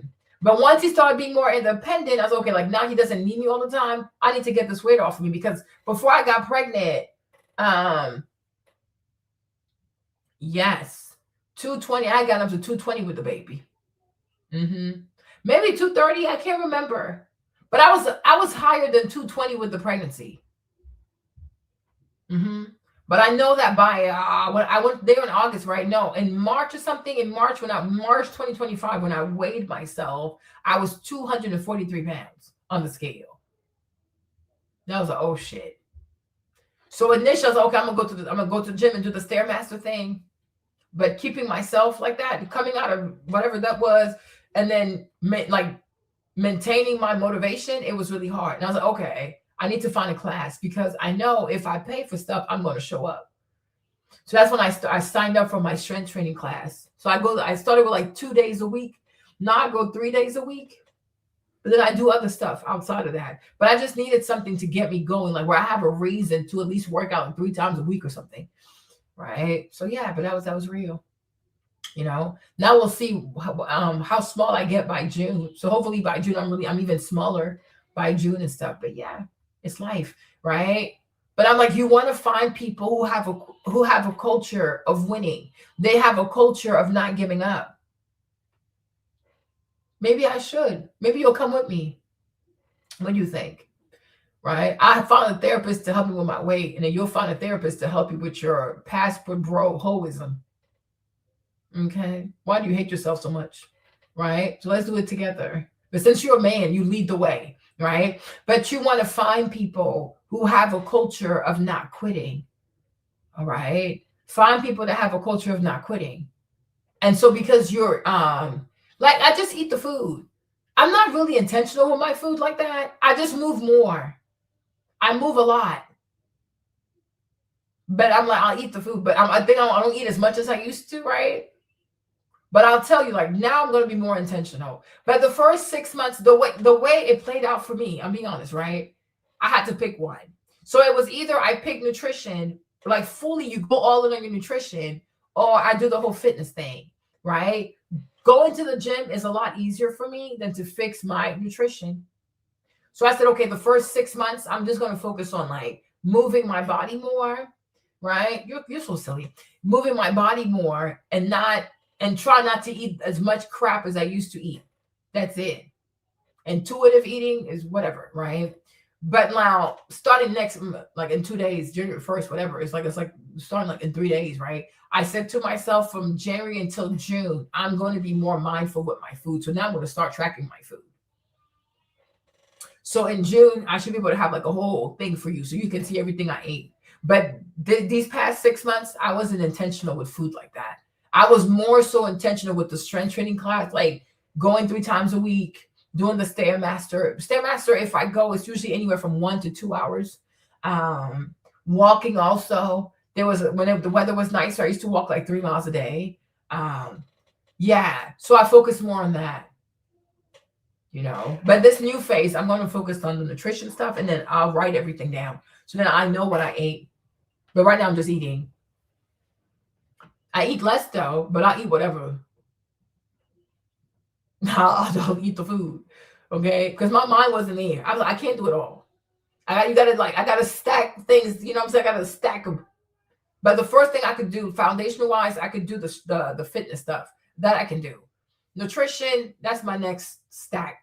Then, oh gosh, but it should be fun though. I look forward to the challenge. But when you're climbing, balance is dead weight. The irony is that people try to stay balanced when complaining they can't break through. They keep one foot in the old life and one foot in the new one, and we wonder why we feel split in half. You can't become someone new while still protecting the comfort of who you were. The brain doesn't learn deeply through mild interest. Okay, it learns through immersion, learns through repeated exposure so intense that it starts to remodel itself around the task. Neutral pathways don't strengthen because you practiced for 15 minutes and went back to scrolling on TikTok. They strengthen because you practiced for 3 hours, thought about it while you were eating, replayed your mistakes while showering, studied the theory before bed. Mastery happens when the craft becomes the dominant language in your mind.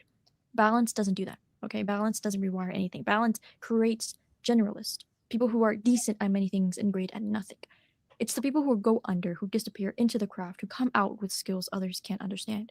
This is why obsession is the natural engine of mastery. It is the only state powerful enough to override distractions, comfort, and fear. I think most people spend their whole lives in interest. Interest is cute, it's soft, it gives you the illusion of progress. You buy the book, you watch the video, you organize your workspace. But interest evaporates under pressure. A calling does it. A calling is not a hobby. It's this gravitational force. It pulls you in even when you're tired. It keeps you up at night thinking about what you could fix, improve, create. You can take breaks from interest, but you can't escape a calling. The moment you cross that invisible line, the moment you stop asking, do I feel like doing this? And start asking, how can I get better at this right now? You've entered a different life. And a life where most people will never taste. People don't stay average because they lack talent. People say average because they refuse to surrender comfort. Comfort is familiar. Comfort is predictable. Comfort is you're fine where you are. You don't need to push. You know, comfort doesn't attack you. It seduces you. It's this talent dies in comfort. Potential dissolves in comfort. Everything you could have been rots inside the warmth of comfort. Mastery requires cold rooms, late nights, the kind of repetition that makes the normal people uncomfortable. Most people want greatness, right? They just don't want discomfort. And the universe only trades in equivalence.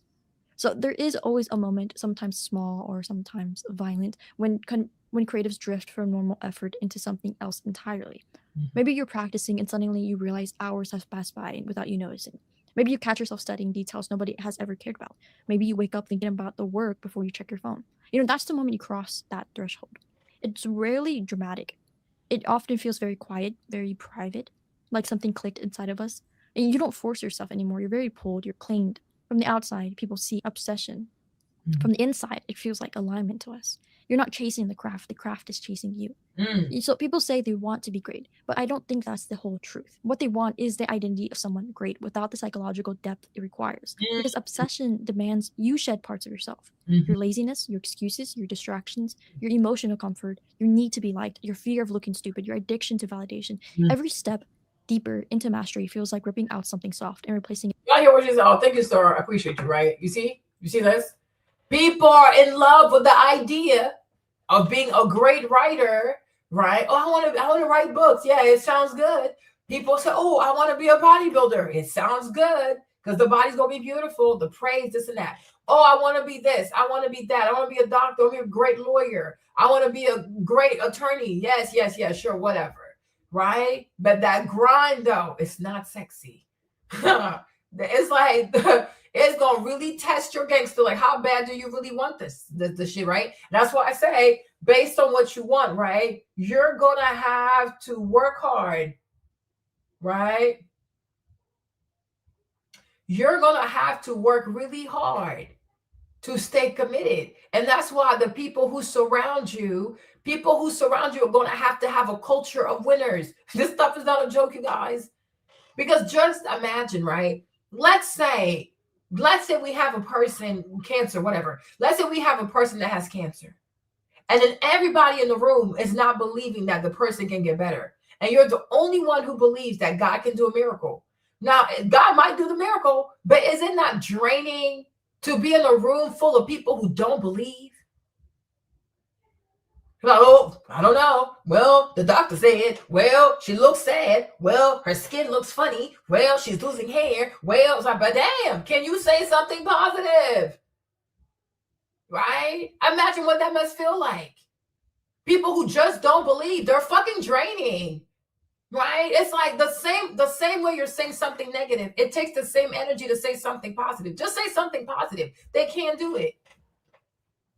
They cannot do it. Oh, it's over. Oh, life is ruined. Oh my gosh, we'll never recover. Oh, the money's gone. Oh my gosh, let's go kill somebody. Oh my God. It's like, but damn. So you don't believe that God can do something right now? You don't believe that God can perform a miracle? No, they don't. And I'm like, do you see how draining that is? To surround yourself with people who don't believe. It is better for you to be by yourself. Damn. It's exhausting. It truly is exhausting, right? No, that's fine. I can have a little self-esteem. Okay. Everybody, it's fine. I can. Okay. It's like, it's really, really exhausting. It is truly, truly draining. There's even a passage in the Bible where they said Jesus wept because the people had no faith. He just started crying like, but damn, these people are fucking draining. You do miracles, you feed the poor, you resurrect the dead, and they still don't believe. These people are fucking draining. They're fucking draining. So sometimes it's like, yeah. So sometimes what happens is that, right, is that it's better to be by yourself. It's better to be by yourself and to be with people. Like, either I'm going to be with people who believe, and maybe hopefully they believe more than I do, or just be by yourself, right? Just truly be by yourself. But it is hard because even if you have faith, sometimes there are times where you also don't believe because, hey, you're a human being, right? So you got to fight the voices inside of you that are telling you, don't believe, oh, this ain't going to happen for you. And then you have these outside voices who are like, yeah, this is not going to happen. This is not going to happen. And it's like, oh my gosh, this is really draining. And eventually people give up, right? Many times people have given up on shit because their family told them to do so. That's how LaToya Luckett left Destiny's Child, because of her mom.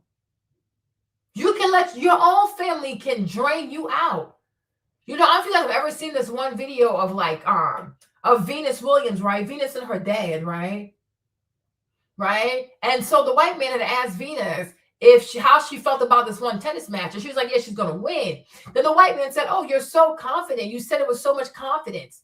He's like, but how do you know? And then her dad got up, but he was like, why do you want this young girl to doubt herself? She told you the first time she got it, she's going to win. And now you keep asking her questions because you want her to doubt yourself. But I'm like, imagine how good that must feel though, right? When you said you're going to win, the man is causing you to doubt yourself. And then your dad gets up and says like, no, stop questioning my child. She said what she said. She's going to win. We leave it at that, right? And that's what the Bible says, where 2 or 3 are gathered in my name. Jesus said he stands in the midst, right? Because it's so much easier to walk with people who believe than people who don't believe, right? If you want something and you are surrounded by people who don't believe, oh, well, you're not going to have it. Well, you don't have the education. Well, why you? Why would they pick you? Well, I don't know, because they usually pick a white person. People start talking all that weird shit. Like, no, you got to go. You have to go. I don't care what they did before. This is me. This is me. They don't know me. They never met me. Okay? They have never met me. So I would rather be by myself. Right? And it comes down to culture. You want to be around people that have a culture of winning. You want to be around people that have a culture of self-belief. They believe in themselves. 1 setback, 2 setback, 3 setbacks. It will never be enough to take these people off the course because they believe. And in 2026, not only do you have to believe in your dreams, you have to believe, you have to, if you're going to attract people to be around you, you need to be around believers, people who believe that you have what it takes. When you say something like, oh, girl, what? They're like, oh, yeah, why not you? You should have it. Yes, you can't have it. There are a bunch of wicked people, unrighteous people who have way more than what you're asking for. So why God can find favor with you and give it to you, right? Yes, you can. You should have friends that make you say or say to you, why not you? If there's a promotion at work, why not you? If somebody can have a new car, why not you? If somebody can have a bigger house, why not you? If somebody can be engaged by June, why not you? If someone can have a beautiful wedding in December, why not you? That makes perfect sense to me. Why not you? You have everything. You have what it takes for this, right? They would love to have someone like you. They'd be crazy not to go with someone like you, right? You want to attract these kinds of people. Oh, you're right. Why not me? Oh, yeah, why not me? Right? Wherever you see yourself, besides prison, but wherever you see yourself, right? Then, oh, yeah, why not you? Why wouldn't it be you? I believe it. I can see it. Right? I want that for you. Why not you? Right? Starting a business, why not you? Becoming a content creator, why not you? Becoming a very successful content creator, at least within 5 years, why not you? Right? Why can't you do it? So it's like you have to believe in yourself. And you want to be around people who also believe in you, right? They believe in you. You're like, wow, that's crazy, right? But you don't want to be around people. Every time you have a plan, a dream, a goal, they get into your head and make you question everything. You question everything so much, you have mental fatigue. You say, oh, you know what? I'm not going to do it. Because you're so tired, right? So I'm like, you have to be that person. Ask yourself, why not me? Why not me?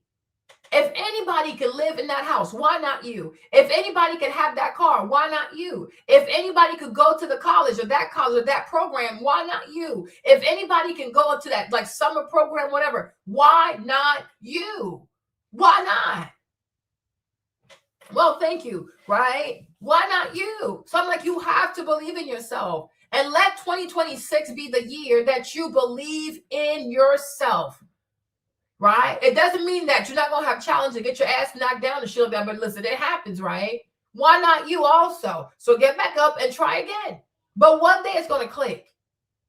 I'll play another video, right? One day it's going to click. Everything you've been through, it's going to make so much sense. You're like, wow, God is so smart. This makes a lot of sense, right? But why not you? Believe in yourself. Believe in yourself. You only have one life to live. Every day that goes by, you will never get that day back. Believe in yourself. Why not you?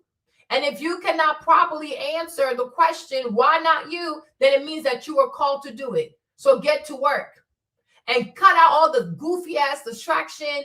Cut out all these goofy ass people, the goofy ass black people. Shut down all these pages, the shade room, block all that shit out. It's a bunch of bullshit.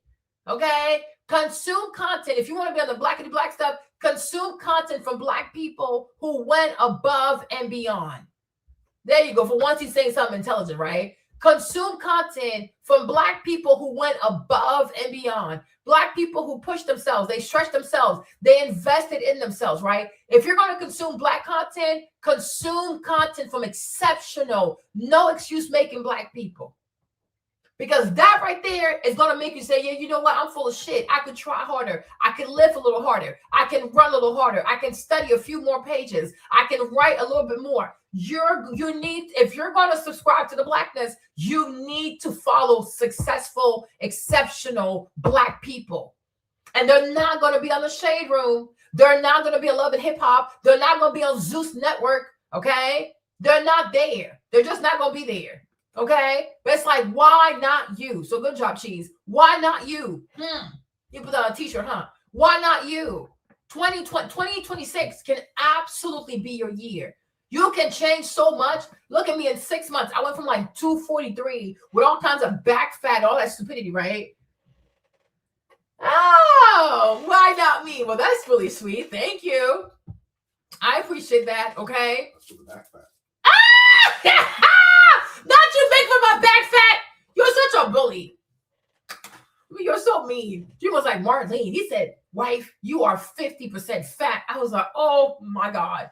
I need to get this off of me, okay? But why not you, though, you guys? Why not you? You can be so broke right now. Next December, you won't believe your bank account. You won't believe your bank account. You can be completely unemployed right now. By next December, it's up to you. You can either have a great career or you can have a great business. It's up to you. You could be fat the way I was fat. I'm telling you, I had like back rolls. Like you guys, the rolls had rolls. Like, do you get me? Like they were folded like this. My rolls were folded. This is my back, okay? My rolls were folded in my back. Like icing melting on a cake or some weird shit. It was like it's just freaking weird, okay? Right? Why not you? I did that in 6 months. If you give yourself 12 months, oh my Lord. Oh my Lord. Oh my God. Oh my God. Yes. Oh my God. Y'all don't. I think sometimes. You know. Let me tell you something. Right. I'm serious, and I have self-awareness. You know. I have self-awareness. Off the rip. If you don't know me, you can think that I don't like black people. That's true. Yeah, that's really true. I ain't gonna lie. I have self-awareness, right? But I hope you realize it's not that. I just understand that a lot of black people just give up. They're quitters. And they create all these narratives to justify why they're quitting and trying to make it sound honorable. It's not honorable. You quit. And to me, even when I do it also with myself, it will never be honorable for me to quit, for you to quit. It's not good. You know, and that's why even like with my fitness channel, like I had to stop posting because initially I said to myself, oh, I'm going to record the process. The 6 months I'm going to record it and post it like day to day. And I was like, no, because last time when I did it, it was exhausting. It's a lot, like working out, all that shit, and then creating content, editing the content every day like this. I can't do it. You got to pick one. Even my nutrition, y'all, I had to pick one. And I tell y'all this all the time. I say you got to have singular focus because nutrition and the workout, y'all, it's too much work. It's too much math. I can't do it. I can only pick one struggle at a time. And this is what I've understood in order to be successful. And I said this about Shadur. But you see, Shadur, just like me, he's an Aquarius. And I was like, we struggle with being focused. So the same thing I said about Shadur, the same thing I said about Kelly Rowland, right? A lot of people probably think, oh, she's just saying that because she's African and she don't like Black Americans. Get the fuck out of here. When you see Kelly Rowland and you see myself, if you decide to say, oh, because I'm African and she's Black American, that's why I'm saying it, because you're a xenophobe. Okay? I've always said I'm an Aquarius. Kelly's an Aquarius. Shadur is an Aquarius. I know my people. There's more ways to be connected to someone than just being a FB or whatever, right? We're all Aquariuses, and we struggle with consistency because we have so many ideas. It makes it really hard for us to just pick one thing and be focused. Like we really struggle with that. And I've also said another thing with me also, I struggle with pacing. When I signed up for the strength training class, the girl was trying to get me to sign up for 3 days a week. I said no, because I have self-awareness now. I said, let me see how I do first with 2 days so I can commit to that. And also find, because I have Maverick, so I need to make sure I can actually even show up for the 2 days, okay? When I felt more comfortable, I said, okay, I think I can do 3 days now, right? But even 3 days, I go different times of the day because my schedule is not the same all the time. And even that too, I had to learn to be okay with that. Right? Because initially I wanted to go on the same days every week at the same time every week. Sometimes it happens, sometimes it doesn't. Okay? Because I have Maverick, right? So that's the real thing. But I'm like, consistency is real. Quitting is real. And I said, if I come back on my fitness stuff and I quit, that's not good for the people. They have to see me finish this bullshit. I said I was going to lose the weight. Next time they see me, I lost the fucking weight. Because you can't take people, you cannot take people on a roller coaster. You can't take them up and then bring them back down and take them back up. It causes mental fatigue. And if you're going to be a leader or coach, whatever, you need to complete what the fuck you said you were going to do. And it's okay. So if you have to disappear and you have to lock in and make sure that you successfully accomplish the journey, do that. And then when you're done, you can come find the people. Because then they can say, wow, Marlene said something and she actually did it, right? Too many people talk and they don't actually finish their bullshit. And that's not good because your people are looking at you and they see someone that promises something, they don't finish. You promise something, you don't finish it. You promise something, you don't deliver. That is not a good reputation.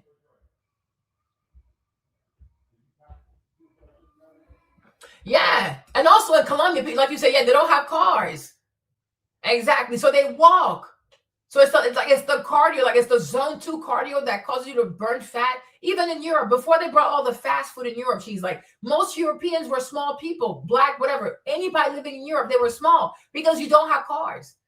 Even going to the grocery store, you got to bring your own groceries. Like in France, for example, most apartment buildings do not have elevators. So when you go to the grocery store, you're thinking about, oh, whatever I buy, I have to carry that to my house.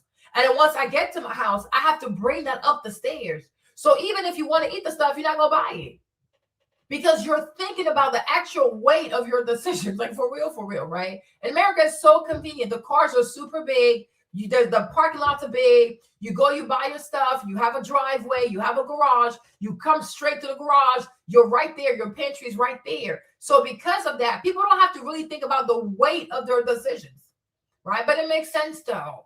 But at one point here also, people used to be really small. People were not always that big because people did not always to be such quitters. I'm sure they usually win a lot. They usually win a lot of like Miss Universe. They usually win a lot of pageants. Yeah, they're very pretty. They're mixed out there. It's cute. They're really pretty, right? But I'm like, you need to find people who have a culture of winning. And even you have to say to yourself over the next 5 years, right? 5 years, I'm going to work really hard on having the culture of a winner. I need to win. I have to win. And part of winning is showing up. Even if you get your ass whooped, show up like a warrior, get your ass whooped and go home. But one day, they're not going to whoop your ass because they don't get tired of you, right? You show up, you get your ass whooped, and you go home. Until one day you'll be strong enough, right? But do not give up. Don't quit. Hold on. It was something sharp. So most people don't want to feel that. They want to feel comfortable. So they stay in that shallow little end, safe, untouched, unchanged. And years later, they call it balance. But I want to be blunt, right? To master anything, whether that's art, writing, fashion, storytelling, design, film, whatever it can be, you have to drown in it. You must let it take you. You let it eat your time. You let it devour the weaker parts of you. You're going to lose things, whether that's free time, relationships, friendships, scrolling, fake confidence, the illusion of I'll do it later. But you're going to gain things too. Amen. Focus, clarity, identity, momentum, all these things, a self that feels like it was forged, not found. And drowning is scary, right? But on the other side is someone unrecognizable to the older version of you. Someone sharper, someone heavier, someone who breathes differently because the work is now part of their lungs. So you cannot remain the same person and expect to reach a level that demands you become someone else. You cannot remain the same person and expect to reach a level that demands you. And that's my thing. Like I said, I get it. Off the rip, it sounds anti-black. But I'm gonna tell you this. Ask yourself a question. If all you do is surround yourself with black people, are they going to allow you to be different? Exactly. No, it's the food. It's the food. It's the lack of convenience. It's trying to be a feminist, going to the office, because when you're in the office, you don't move. You sit at the chair, you type on, whether it's like the typewriter, it's the computer, it's the lack of movement. Black women in the 30s, 40s, 50s, 60s were mostly in the house. So they made their own food. Like, I'm gonna tell you, this shit comes down to the food. Like when what's my big sis name, right? When she said, Marlene, what do you eat? I'm like, I can't even tell. I eat everything. But I do feel like the fact that I make my own food, that's the thing too. Like before all this, we were eating a lot. There was a lot of takeout. But I'm like, sometimes I feel like, even though French fries are bad, I feel like if you make your own French fries, you don't get as big. I don't know how to explain it. Right? I feel like many times you can eat technically bad food, but when it's made in-house, when you make it yourself, you don't get as big because you control what's in there. When people start working in the office, people sit in their chairs, people in front of a screen all day, and people have to rely on someone else making their food, right? You're going to get big. You're going to get big. But before 30s, 40s, 50s, most black women are making their own meals. They know what's in there. They control what goes into their mouth. So they're not going to get big. And also, I feel like sometimes also when you cook the food, sometimes you're not as hungry because you've been smelling the food all day and you're not that hungry anyways. But the more and more women are spending more time outside the home, working their careers, commuting and things like that, They don't have time to feed themselves. So now they rely on other people to feed them, and they don't control what's in there. The portions, the ingredients, the oil, the whatever. They have no control what goes in there. Also, the more Black women work outside the home, their level of stress goes up. And when you have a lot of stress, when you have high levels of cortisol, it makes it so hard to drop the weight. And the belly gets bigger and the belly gets harder. So it's like you're bloated. Like all the time, you always look bloated. It's the cortisol because she's so stressed out. Black women who used to be in the house, they weren't that stressed out. And they slept well and they woke up well because they weren't responsible for their schedule. So they had less stress. But working a career, it's very stressful. The bills, commuting, the workers, the human resource, it's a lot. It really is a lot. It's not that glamorous. Like for the paycheck, I don't think it's worth it. I'm like, this is too much. It's really toxic. Now, tattoos and stuff, I think that's the culture because that did not used to be part of the culture. But it's this new YN culture thingy is really bad. I don't even know. I was like, that's why I said like the basketball players today don't even know if they're felonious and they're prisoners. Because I'm like, when I grew up, basketball players were so fucking beautiful. Like when I grew up, basketball players looked like fucking basketball players. They looked like professional basketball players.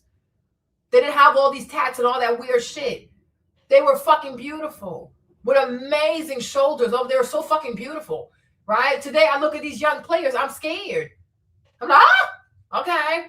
I don't know. It's YN culture. YN culture is out here destroying young people. Yeah, it's not pretty. And I feel like also a lot of the ink is not really made for Black people.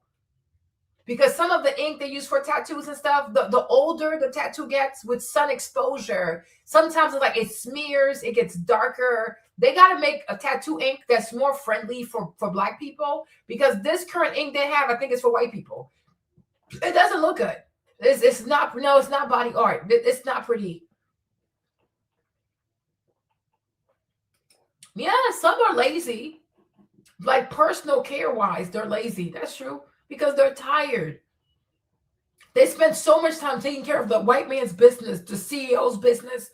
You know, by the time they get home to take care of themselves, they're drained. They're tired. You know, you can't even enjoy your weekend because your weekend is just meant to get ready for the week. It's like it's really vicious. You know, so I don't think like they're lazy, but I feel like when you spend so much of your energy taking care of somebody else's shit, by the time you have time to take care of yourself, you're too tired to do it because you're tired. They're exhausted. These women are tired. They are truly exhausted.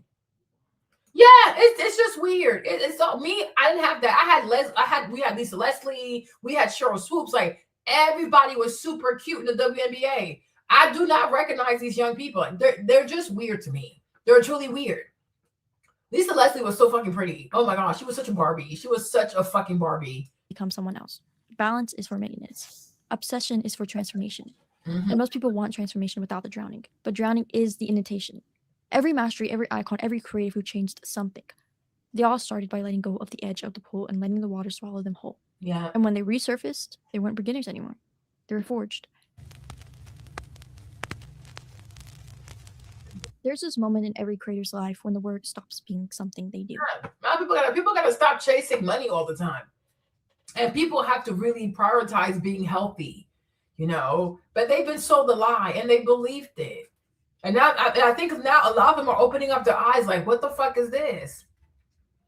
You know what I mean? Because it's very stressful. And a woman's body, like, if she does not have enough muscle mass, right? If a woman does not have enough muscle mass, when I tell you stress will destroy her beautiful body, I went through it. I was never this big.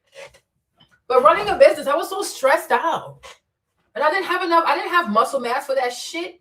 I didn't have the muscle mass for it. Yeah, she's tired. So it's not like, oh, because when I want to be clear because, you know, it's the internet. I'm not saying Black women are inherently lazy like the way racists would. But the laziness to me comes from you spend so much of your time taking care of these people, their business, the commute, the this and that. By the time the weekend hits, you're tired. You want to sleep. So many people have sleep debt. Throughout the week, they barely sleep People are tired. It's like people are just exhausted. And so sometimes you're so tired, you can't even do shit. You're like, oh, what? Because you're exhausted. So I think this is the kind of laziness. I don't even say it's laziness. They're fatigued. There you go. It's not late. It's fatigue. Like you're so tired, you can't move.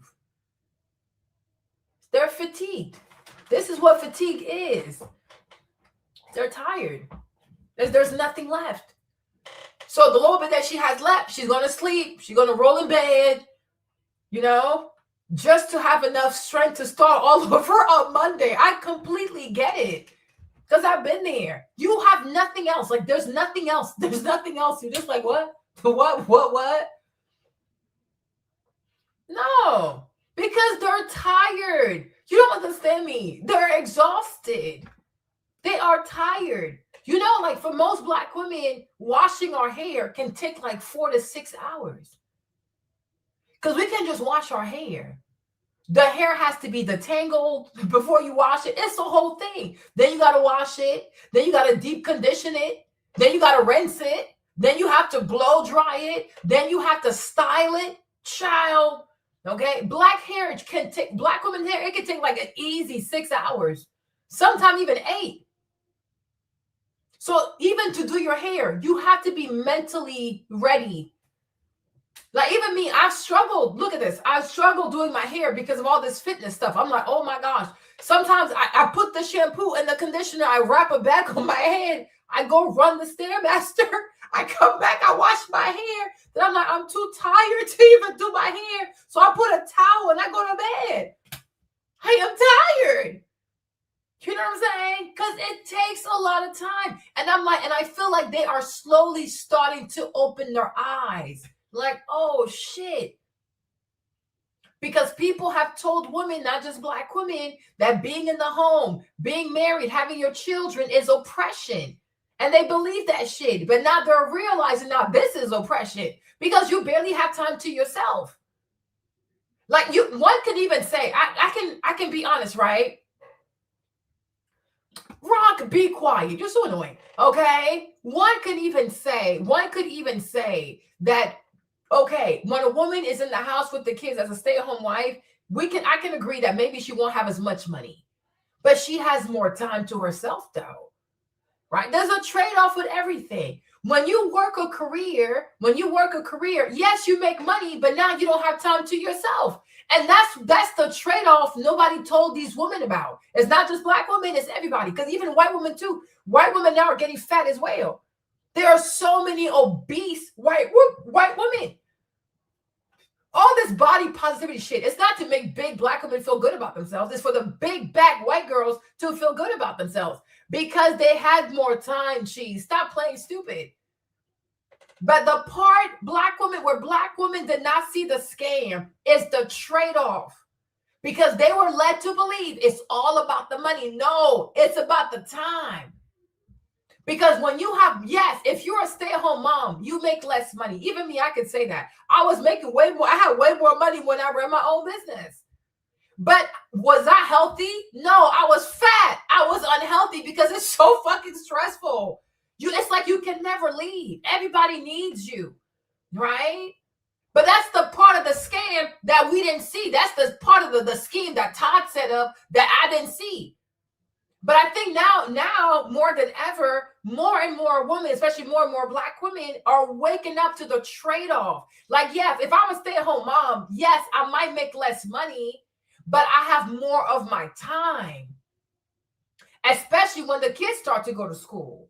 Because when the kids start going to school, you have way more time. So now she can be mentally prepared to do her hair. Because you have your whole schedule. Kids go to school Monday through Friday. They start at 9 o'clock, don't come back until 4 p.m. So like you can kind of, you can plan your shit. But when you work for someone else, your time no longer belongs to you. And don't go working for a big corporation with a big title with your own office and your name on the door. Oh, now you're a fucking slave. Midnight, 2 o'clock in the morning, you got Slack messages you have to respond to. This is not a fucking life. This is fucking crazy. You see?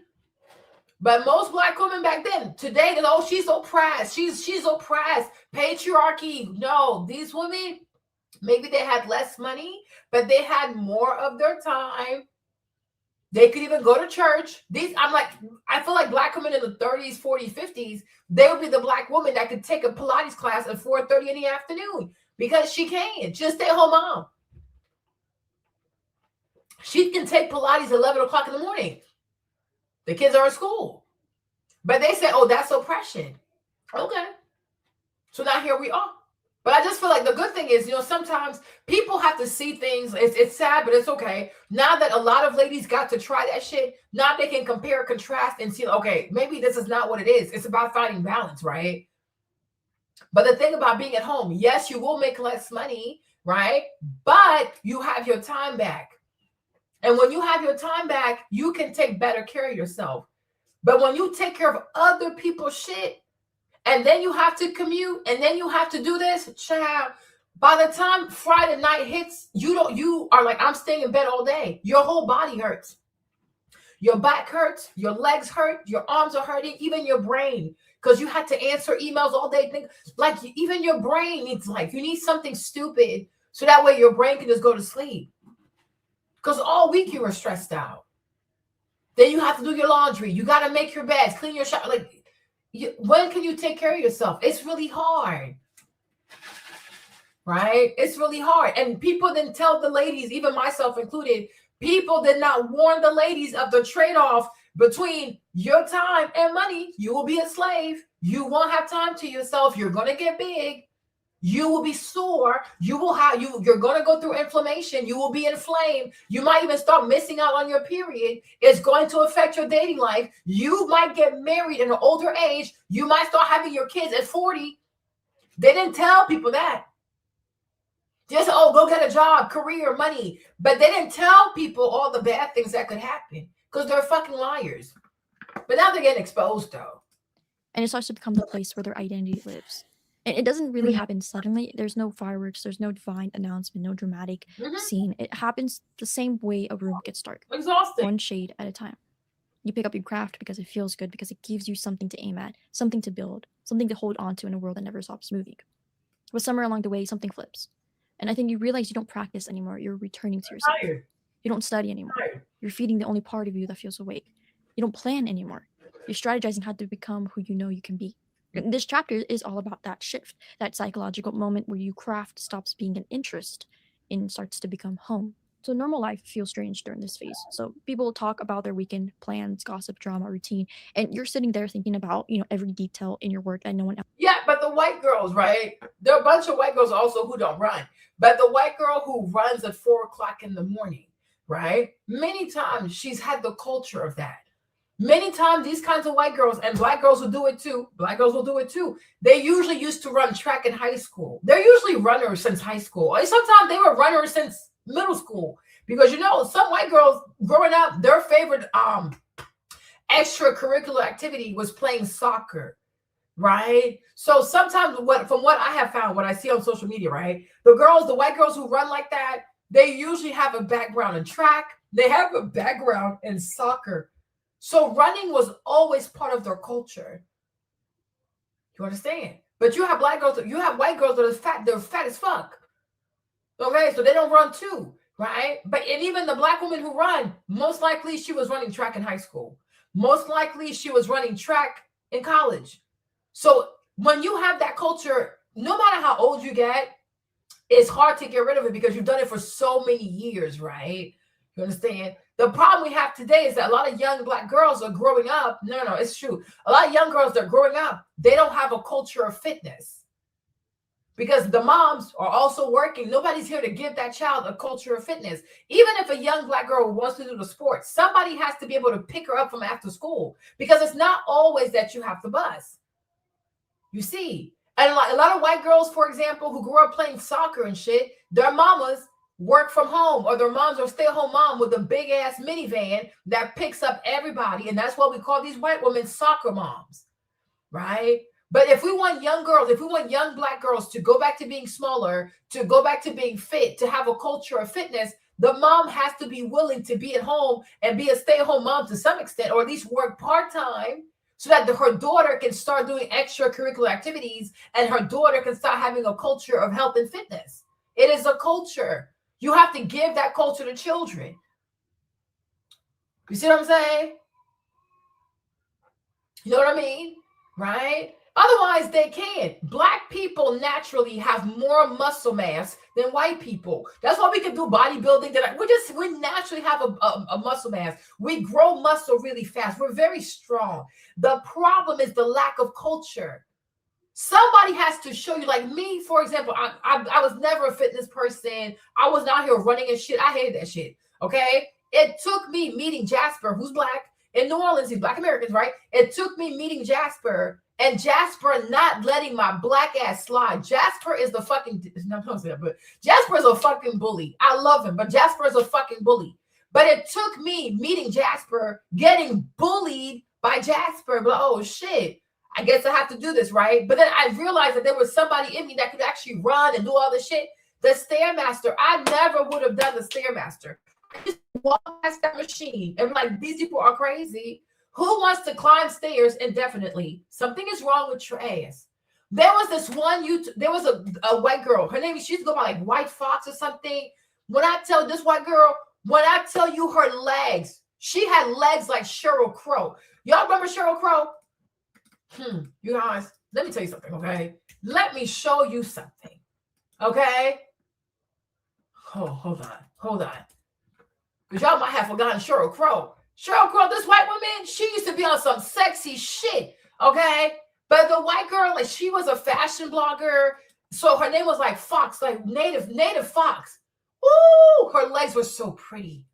And I remember one day I messaged her and I was like, what do you do for your legs? The girl said the Stairmaster. I said the stair never. Girl, but thank you for responding though. Never. This thing is too fucking painful. Fuck that shit. During COVID, Jasper put my ass in that machine. Marlene, go harder. Marlene, go faster. I'm like, Jasper, I'm going to die. You think he gives a fuck? He's a fucking Leo. He's fucking evil. Okay? You understand? Right? You need to meet someone that's fucking crazy and that doesn't let you slide because you need to have this culture. It is a culture. Cheese, listen to me. Okay? You like to be contrarian and shit, but listen to me, right? Fitness, health, and fitness, it is a fucking culture. And it takes people who are so in love with it to rub off on you. Like, you need people to introduce you to that culture. But by yourself, nah, fuck that shit. No. Have you ever heard of somebody getting injured for sitting in the couch and eating pizza? No. But working out, you can get injured though, right? It is a culture. And you need people to introduce your ass to the culture. So if you're a mom and you don't like working out, you at least have to put her in some kind of fitness shit with people who will coach her and who enjoy doing that. But if the mom is always working, baby girl can't stay after school. She has to come home. And when she's home, she's on her bed, she on TikTok, all kinds of bullshit, because her mama wants to be a career woman, right? If her mom at least agreed to work part-time, the girl can stay after school and do track, do lacrosse, do soccer, right? And then when she goes to college, she'll have that. But so many young girls are not equipped for college. And that's why when they go to college, they gain 20, 30 pounds because they don't have a culture of health and fitness, right? People say, oh, study, make sure you do your homework. Yeah, and make sure you exercise. Parents don't teach that to their kids. There are so many Black parents who don't teach that to their kids. You need to exercise. You need to run. You need to lift. You need to stretch, things like that. It's a culture. It is a culture. But if everybody's busy working, the child will not have the culture of health and fitness. Now, it's very possible that one day they have a bad breakup, they go to college, they put on 20 pounds, and then because of YouTube or TikTok, they meet a fitness influencer. But the introduction to health and fitness should happen at a much younger age so that when the child grows up, the child has a culture of health and fitness, right? That's the real problem, right? So, yeah. That's fun. Call it lazy. But you must also admit that even laziness is a culture, right? So if we want people to get out of lazy culture and be part of productive culture, somebody has to be a coach. Because you can't ask somebody to give you something they never done. They don't even know how to do it. Right? To go from lazy to productive, to go from fat to healthy or fat to fit or things like that, or even unstylish to very stylish. Geez, everybody needs a coach. People need a mentor until they can do it by themselves. But you can call a person lazy all you want. But if you're not willing to be patient and coach this person on how to not be lazy, you're just a bully. You know what I'm saying? Because if we see a problem, we also have to offer a solution. So we can call people lazy all we want. That's fine. But what does that do? You have to show people what productive looks like. And if you're not willing to help people have the culture of a productive person, you're just being a bully. Exactly, right? So it's all of that. People are afraid, like Prey said, you know, I was raised in a city, in a black city, people will look at you crazy. You see, once again. So do you see how, and this is why I said about this whole black people thing. Like I said, off the rip, if you don't know me and you hear me for the first time, I can completely understand why you would think I don't like black people, right? That's fine. But do you see how, like, so now you see, if you're a black girl and you want to run, the fear of black people judging you is going to make you not run. So do you see how black people hold other black people back? Instead of saying, hey, baby girl, run, or let's make sure she's safe as she's running, we'll just laugh at her for running. What you mean you're running? You ain't white? And that fucks a person up. Now Praise goes back upstairs like, okay, never mind. This is what we do. We don't encourage people to try something different. Right? White girls, when they want to run, people make sure the sidewalks is cleaner, the streets are safer. Because go ahead, baby girl, run. And anywhere white people live, for the most part, they have these nice ass sidewalks. The grass is always well kept because they know their kids love to run. Black people over here, we're going to make the streets unsafe. The streets are going to be dirty. We make fun of people. Like, this is crazy. Someone is trying to start something new. Let's encourage the person. I might not do it, though, but hey, go ahead, baby girl. Because what if you become famous? This is how we are. And this is why I say sometimes, many times, you have to get away from black people because they will project their limitations on you. And it's fucking crazy. And when they see you be ambitious because it makes them uncomfortable, now they want to start cracking stupid ass jokes. This shit ain't even fucking funny. Like, go somewhere. Okay? Yeah. You see what I'm saying? I mean, that's fucking crazy. I'm like, people, and that's the thing that pisses me off too. People like to say, oh, you doing this, you're doing that. But nobody wants to be a coach and help people to change. Okay, if I don't want to be lazy anymore, what should I do? If I'm a black woman and I want to marry a black man and I don't want to be fat no more, what do I do? Oh, I don't care. I'm going to grab my passport. You see, like, I'm like, that's silly to me, right? If you point something out, you should also be able to offer a solution to people. Because then you can't say that you're proud to be black. Because you can't just say, oh, I'm black, I'm proud to be black, but I only point fingers at people and make fun of people. You have to help people become a better version of themselves. You see, me, I'll tell you when you're dead ass wrong. And I'm telling you when you're fucking lazy as a black person. But I will always encourage you to do your best. Because I know black people are special. The problem is black people have a bad mindset. And black people love to quit. They love to quit. Or they like to go with other lazy black people because they're afraid of failure. You are supposed to fail. The first time you do something, you're not supposed to get it right. You're not God. Are you kidding me? Even God, he kind of messed up creating us, though. I'm just saying, okay? Right? You are supposed to fail. It's part of life. Setbacks, rejection, failure, loss. It is all part of life. Stop being a coward and go and find these lazy black people to distract yourself because you are afraid of having your feelings hurt. Get some better feelings. Okay? Get you some feelings that don't hurt that easily. How about that? We're going to be okay. Yeah, because they probably need papers. They probably need papers. If you see an African with something suspicious, maybe he needs papers. So just shake your head. But I hope you get your green card because my Lord. And once he has his papers, he's going to leave her. He needs papers. Listen, it's life. Yeah, you know what I'm saying? But it's like, this is fucking crazy, you know? But there's a problem with culture. There's a problem with culture. Many times people think, oh, because I'm black, people don't like me. No. Your complexion is not offensive. Black complexion, whatever shade it comes in, is super pretty. Black people are very beautiful. The problem is the culture. It's the culture. And unfortunately, we have many black people who do not have good culture. Now, some people you can't save them because they're too far gone. They're very cynical. They're very pessimistic. They're just dark, whatever.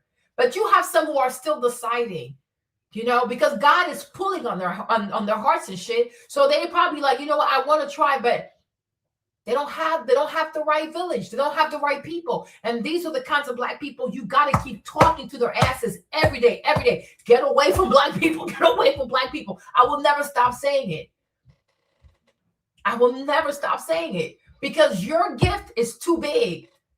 And it's going to scare these people. And because you have to transform, like the young lady is saying, they're going to make you feel guilty about your transformation. Get the fuck out of here. Feel guilty about nothing. Because that's the life you deserve. You have to transform to get the life you deserve. 400 years of torture, you need to do whatever it takes to have the life that you are owed. Are you kidding me? Make your ancestors proud. Transform yourself so you can get the life that you are owed. Point blank motherfucking period. Why not you? Make it make sense though. Make it make sense. This is fucking crazy. Transform.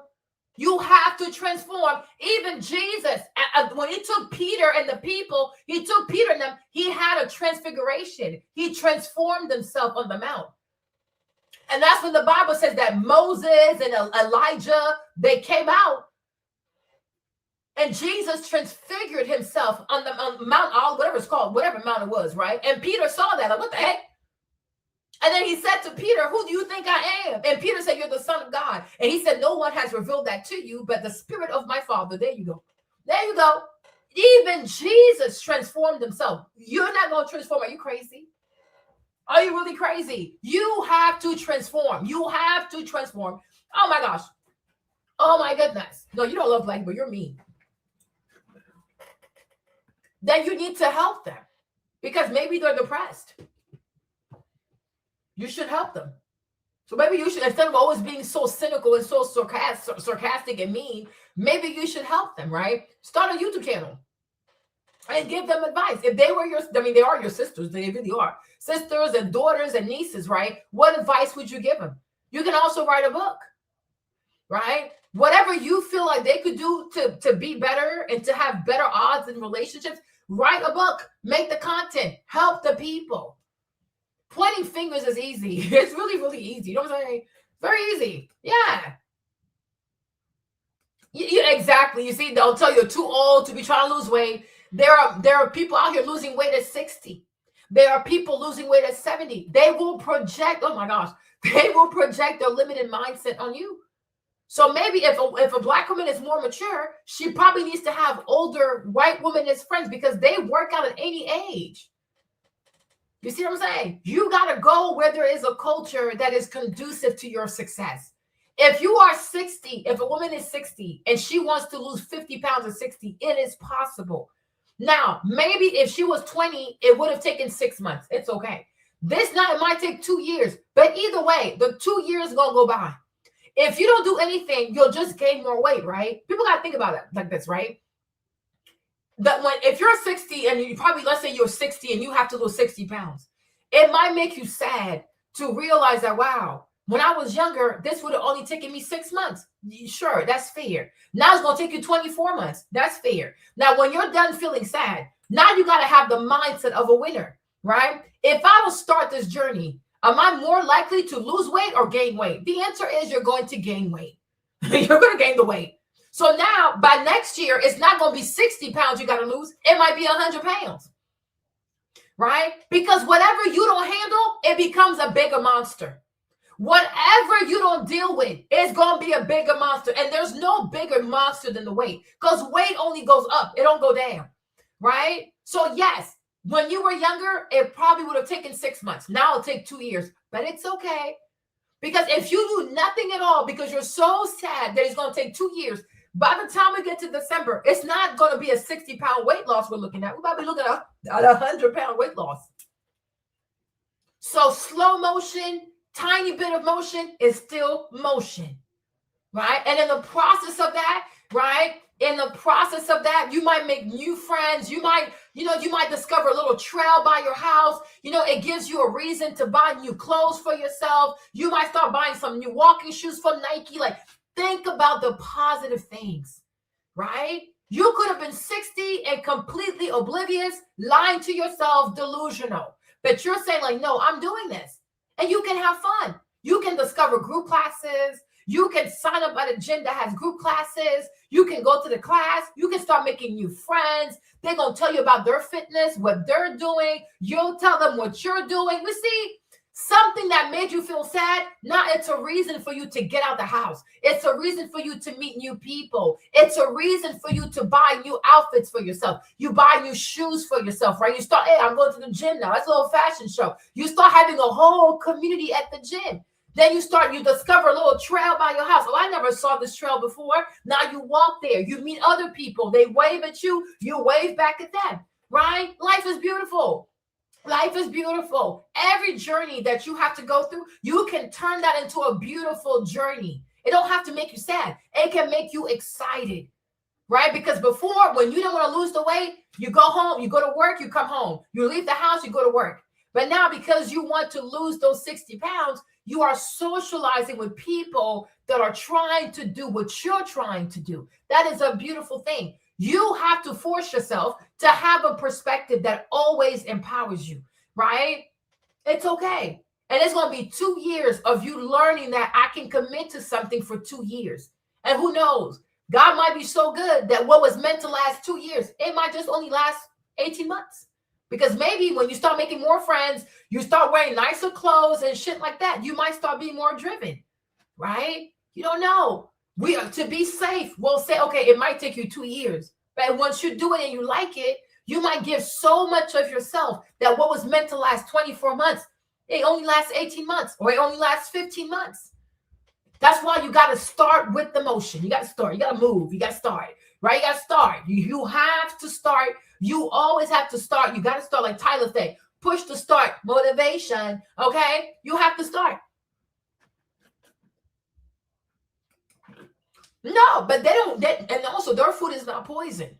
And in South, and you know, Latinos are very pro-family.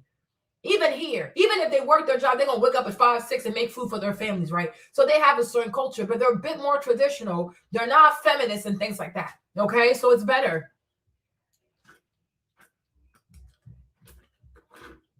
Okay, so that's that. Well, listen, I have a little bit of crazy in me, right? But you know what I'm saying? So that's the thing. You have to start. You have to start, and you're gonna have so much fun, right? You look forward to meeting new people. Do you know? Oh my gosh, do you know how many people now come to the gym to talk to me because I've lost so much weight. How long are you up there for? Oh my gosh, I see you here all the time. Oh, you're so amazing, right? Because when I first went, y'all, I was big as fuck. I was 243 pounds. I would never stop saying it, okay? But the more you show up, people start to notice you. The more your body changes, people start to notice you, right? God has so many awesome people for you to meet. Meet people. Live your life. You don't have to be stuck in this black bubble. Why? Meet people. You can start going to the gym. You can start having your little friend, your group of people from the gym and stuff, right? And they're all going to motivate you. Like, oh, you know, that's so fun. And when you guys talk, you talk health and fitness and things like that, right? Do not be afraid. Don't be afraid. You're going to have a good old time. Okay? Weight loss can be fun. It can be entertaining. It can be addictive. It can be exploratory. I don't know. You can have a lot of fun with your weight loss journey. You have no idea who God is going to place out there for you to meet that's really going to be a blessing to your life, right? Everything that happens to you, God can always turn that into something that propels you into a new level of your life. The weight that makes you sad could be the same weight that if you lose it, oh my gosh, doors that will open up for you. People that you'll meet, you'll be like, wow, something that used to make me so sad because I committed to losing it. Now look at my life. Okay? Look at my life, right? Fear nothing. And do not fear your transformation. There was 2 Black women, they're twins. They're like in their 80s. Twins in their 80s. You guys, when I tell you, these grandmas are so fucking beautiful. Live your best life. Seriously and honestly, live your best life. And every pound you lose, celebrate that. But most importantly, I'm telling you all, for real, it's not even about losing the weight. It's about moving your body. It's going to get easier to move. It's going to get easier to sleep. It's going to be easier to wake up. It's going to be easier to stand up. It's like, your back is going to feel better, right? Enjoy moving your body, right? It's never too late to have a stronger body. It's never too late. So don't let that get to your head. People are crazy. People are really crazy. Else really on earth cares about. You stop relating to things that used to entertain you. You stop laughing at jokes you would have found funny a year ago. You stop craving the same validation, the same noise, and the same distractions. It's not that you become cold or distant. It's that the world feels completely blurry compared to the clarity you feel when you're working. Mm-hmm. You become someone who lives between 2 realities. The normal world, which is predictable, slow, and numb, and the world of your craft. Sharp, urgent, demanding, alive. And the more time you spend in your second one, the harder it becomes to pretend the first one matters. So this is where people misunderstand you. They think you're obsessive. They think you're isolating yourself. They think you're taking it way too seriously, but they don't understand the truth, right? That you finally found something worth taking seriously. Mm-hmm. So there is a unique loneliness that comes with pursuing mastery. And not because you're physically alone, but because your mind starts to move in a complete direction that most people never go to. You stop chasing comfort. You stop chasing entertainment. You stop chasing approval. And that alone creates distance. People who once understood you stop understanding you. Friends who used to feel close start feeling far away. Their conversations don't really match your priorities. Their pace doesn't match your urgency. Their goals don't match the future. You outgrow people without trying. You shed old versions of yourself without meaning to. And it hurts. Not because you want to stay the same, but because changing means leaving things behind. Mm-hmm. And that's the price that no one's going to talk about. That everyone loves the idea of becoming better, but very few understand the improvement is a form. Also, I'm telling you this too, right? Because I focus on the other people, but I will say you will also leave your your former self behind. And that can be sad. Because but I like her. Yeah, but she lazy as fuck. Okay, listen. I feel like every 5 years or so, you should unalive your former self. Just how like the snakes, they go somewhere and they shed their skin and come back outside. I feel like we have every 5 years, people should unalive their current selves and be born as a new person. Yes, I do it every day. I can't. I journal on the iPad and I journal with talking to DeepSeek. We talk every day. Me and DeepSeek talk almost every day. What?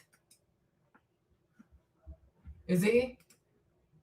Me and DeepSeek, we talk every day. So like when I have a template like on my phone, right? Let me show you. Right? There you go. I have a template on my phone. So every time I get on the Stairmaster, I will just fill this out.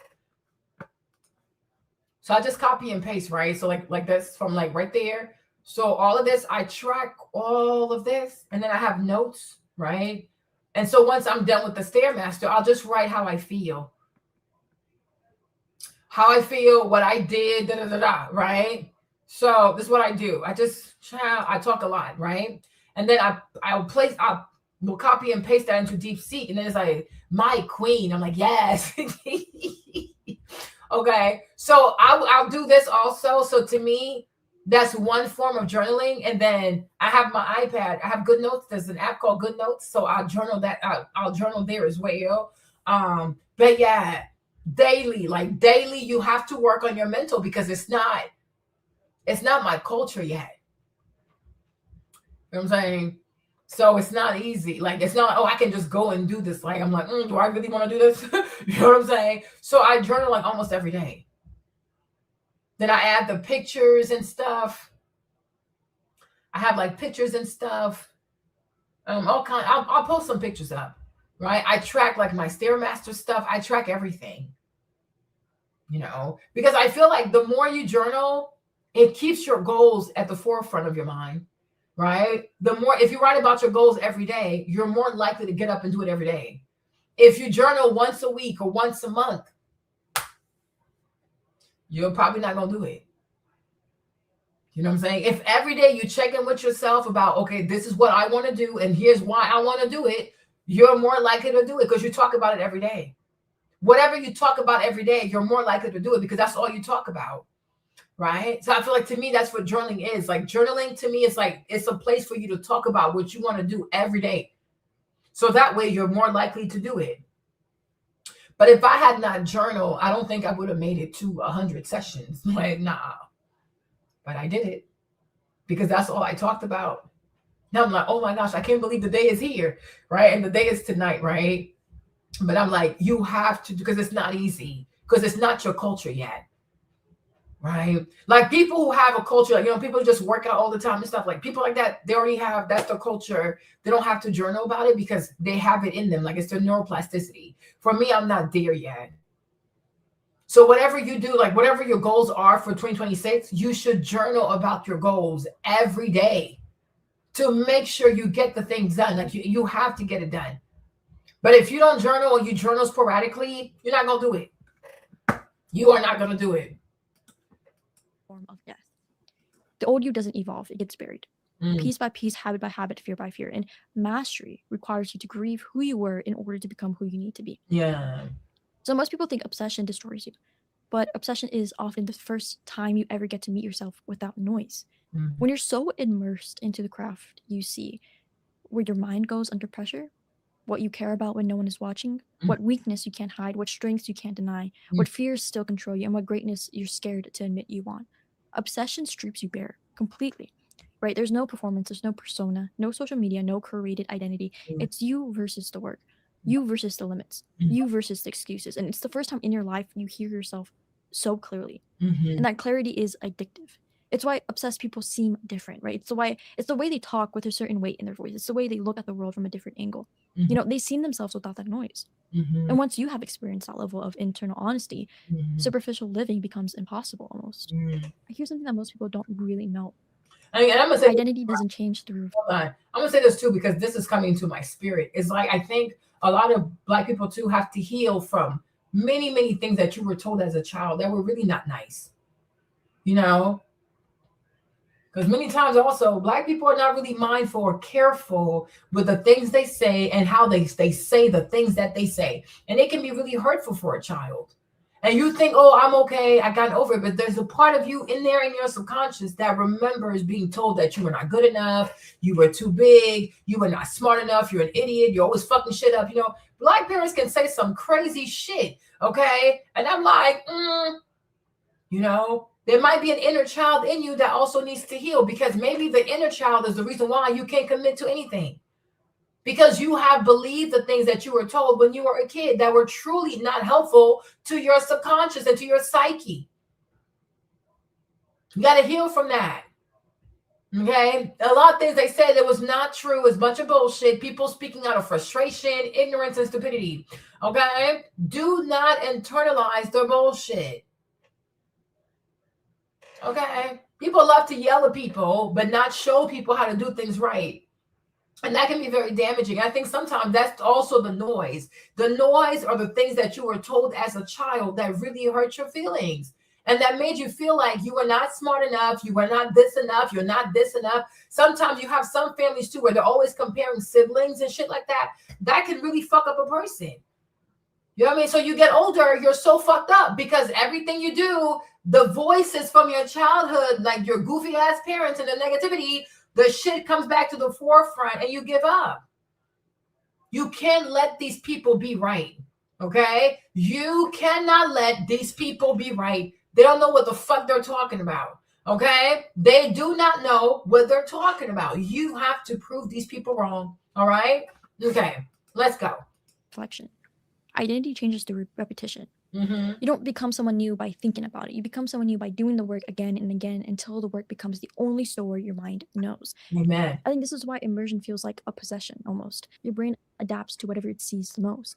If you spend 6 hours a day creating, learning, analyzing, breaking down, rebuilding, your brain will restructure itself around that craft. Mhm. You know, patterns of thoughts sharpen, instincts evolve, your internal language changes, and you don't just get better at your craft. You become the kind of person who gets better. That's the identity shift. It's not that I'm trying to get good at this. It's more of I'm the kind of person who dedicates their life to this. Amen. And once your identity aligns with that obsession, there is no going back. Mhm. Normal effort is insulting. Half measures feel wrong. Distraction feels like a betrayal. Mhm. You've crossed that psychological point of no return. Mm. I think this is the most liberating moments in the entire journey, is when you're so fully immersed, the opinions of others start to lose gravity. Period. And not because you're arrogant, not because you think you're better, but because your craft becomes the only metric that matters. Exactly. That feedback loop between you and the work. You see how she said, oh, the craft is the only thing that matters. And that is my point. Do not say, oh, I'm a black person. Oh, of course you're black. Like it's very obvious. Like, right, we don't have to keep repeating the same shit. It's redundant, right? But be a person that is known for his or her craft. That right there. That's what makes you unique, right? That thing right there, only you can do it this way. You see how when Cam Ward told Shadur, right? He said, I don't do music. I'm not a rapper. He said, I want to be known for playing football. Right? That's his identity. It's not black. No, he's an amazing quarterback. That's it. Like that's all I would. That's it. I'm like, and that's it right there. That is it right there. And I'm like, this is it. Even me, when Cam said that, like it did something to me. And he's so young. Like he's way younger than me. Right? Gemini, go ahead though. But that shit did something to me. I'm like singular focus. And it's so fucked up how people don't celebrate Cam and they're so obsessed with Shadur because his daddy's rich. They're so fucking weird. The young man, he dedicated his whole life to football. He dedicated everything he had to being a quarterback. And in one night, everything paid off. Like this shit is fucking impressive. It is fucking impressive. Like what the fuck? Right? And it goes to show if sometimes I used to be the same goofy ass way. Listen, I'm an Aquarius. I'm just like Shadur, okay? I'm getting healed, all right? But sometimes you can think to yourself, if I pursue many things, I'm more likely to make it. No, the fuck you're not. Because you never stick along with one thing to be good at it. You're always moving on to something else. No, the fuck you are not going to be great. You're going to be a hot ass mess. And then you'll see mediocre people, they're going to surpass you. Because even though they're mediocre, you guys, a mediocre person showing up every day consistently, they're going to be better than even a smart person. You understand what I'm trying to say, right? Right? But it's like Cam, his whole life, everything he ever did was for this moment right there. So when he gets drafted, round 1, pick 1, contract $50 million, Jesus Christ. Jesus Christ. I'm like, this is for the books. And this is what people should be teaching people. Stop being distracted. Stop pursuing all these different rabbits and shit. You're fucking weird. Pick one goal. Stick to it. Let that be who you are. That's all you commit to. Because if this it's going to work out. Why would it not work out? But the money, whatever, everything you want to make is going to be worth it. You're thinking, oh, if I pursue all these things, I'm going to make lots of money. You ain't going to make shit. And you won't even be known for anything great. You'll just be known for being average because you're doing so many fucking things, right? Shadur, he had so many hobbies. Round 5, pick 85. Cam had one obsession, football. Shadur said, oh, let's go do a rap song. He said, I'm not a rapper. That is not my identity. Like, you are crazy. And that's the point I was trying to make with Flex Wheeler is that when he started hanging out with, what's that man's name, right? When he started hanging out with Dr. Dre and them, Dr. Dre is not your identity. Dr. Dre is a YN. He smokes weed all day. He drinks all day. He drinks liquor out of brown paper bags. What the freak? You don't have the same identity. You don't have the same focus. You don't cater to the same audience. You don't have the same goal. He caters to people who love to get high and be dishonorable. You cater to a world of discipline. Your whole life has structure to it. You think YNs have structure to their shit? Right? You think people like Dr. Dre live in structure? You think Snoop Dogg has structure? You think Dr. Dre has structure? You think all these weirdos from Death Row have structures? They're a bunch of clowns. They're a bunch of fucking clowns. Okay? You have a lot of structure. Your life requires so much structure. Why are you hanging out with these YN people? Why are you hanging out with these YN people with no discipline, no structure? They don't have shit for you. They don't care. They get paid to be destructive. They get paid to encourage people to smoke their brains out. These people are fucking losers. They are fucking losers. Instead of doing something meaningful, they sit there all day and just smoke weed all day. They're a bunch of bums. Grown-ass people smoking weed with no fucking job. Bunch of kids don't even know how to feed their kids, and they're still smoking weed. Why would you hang out with people like that? Right? You got to think. You have to think. Right? If you know, like some of you guys, even though you're super young, but do you know that by your 30s, you can be a millionaire? Like, all jokes aside, if your mom and dad used to live paycheck to paycheck, if your mama lived, that don't have to be your fucking story. She was bad with money. That's her problem. Right? So, like, you young people today, because of social media, like the websites, you have websites where you can sell online products, you can sell guides. You guys are really good at technology. Young people are better at adopting new technologies, right? You understand? Even making phone covers and phone this. Like, there's so many things that you young people can do. What if you have a membership to Canva? Do you know how much stuff you can create on Canva that you can sell to other people? Right? Fuck these people and their goofy ass mindset. Fuck their mindset.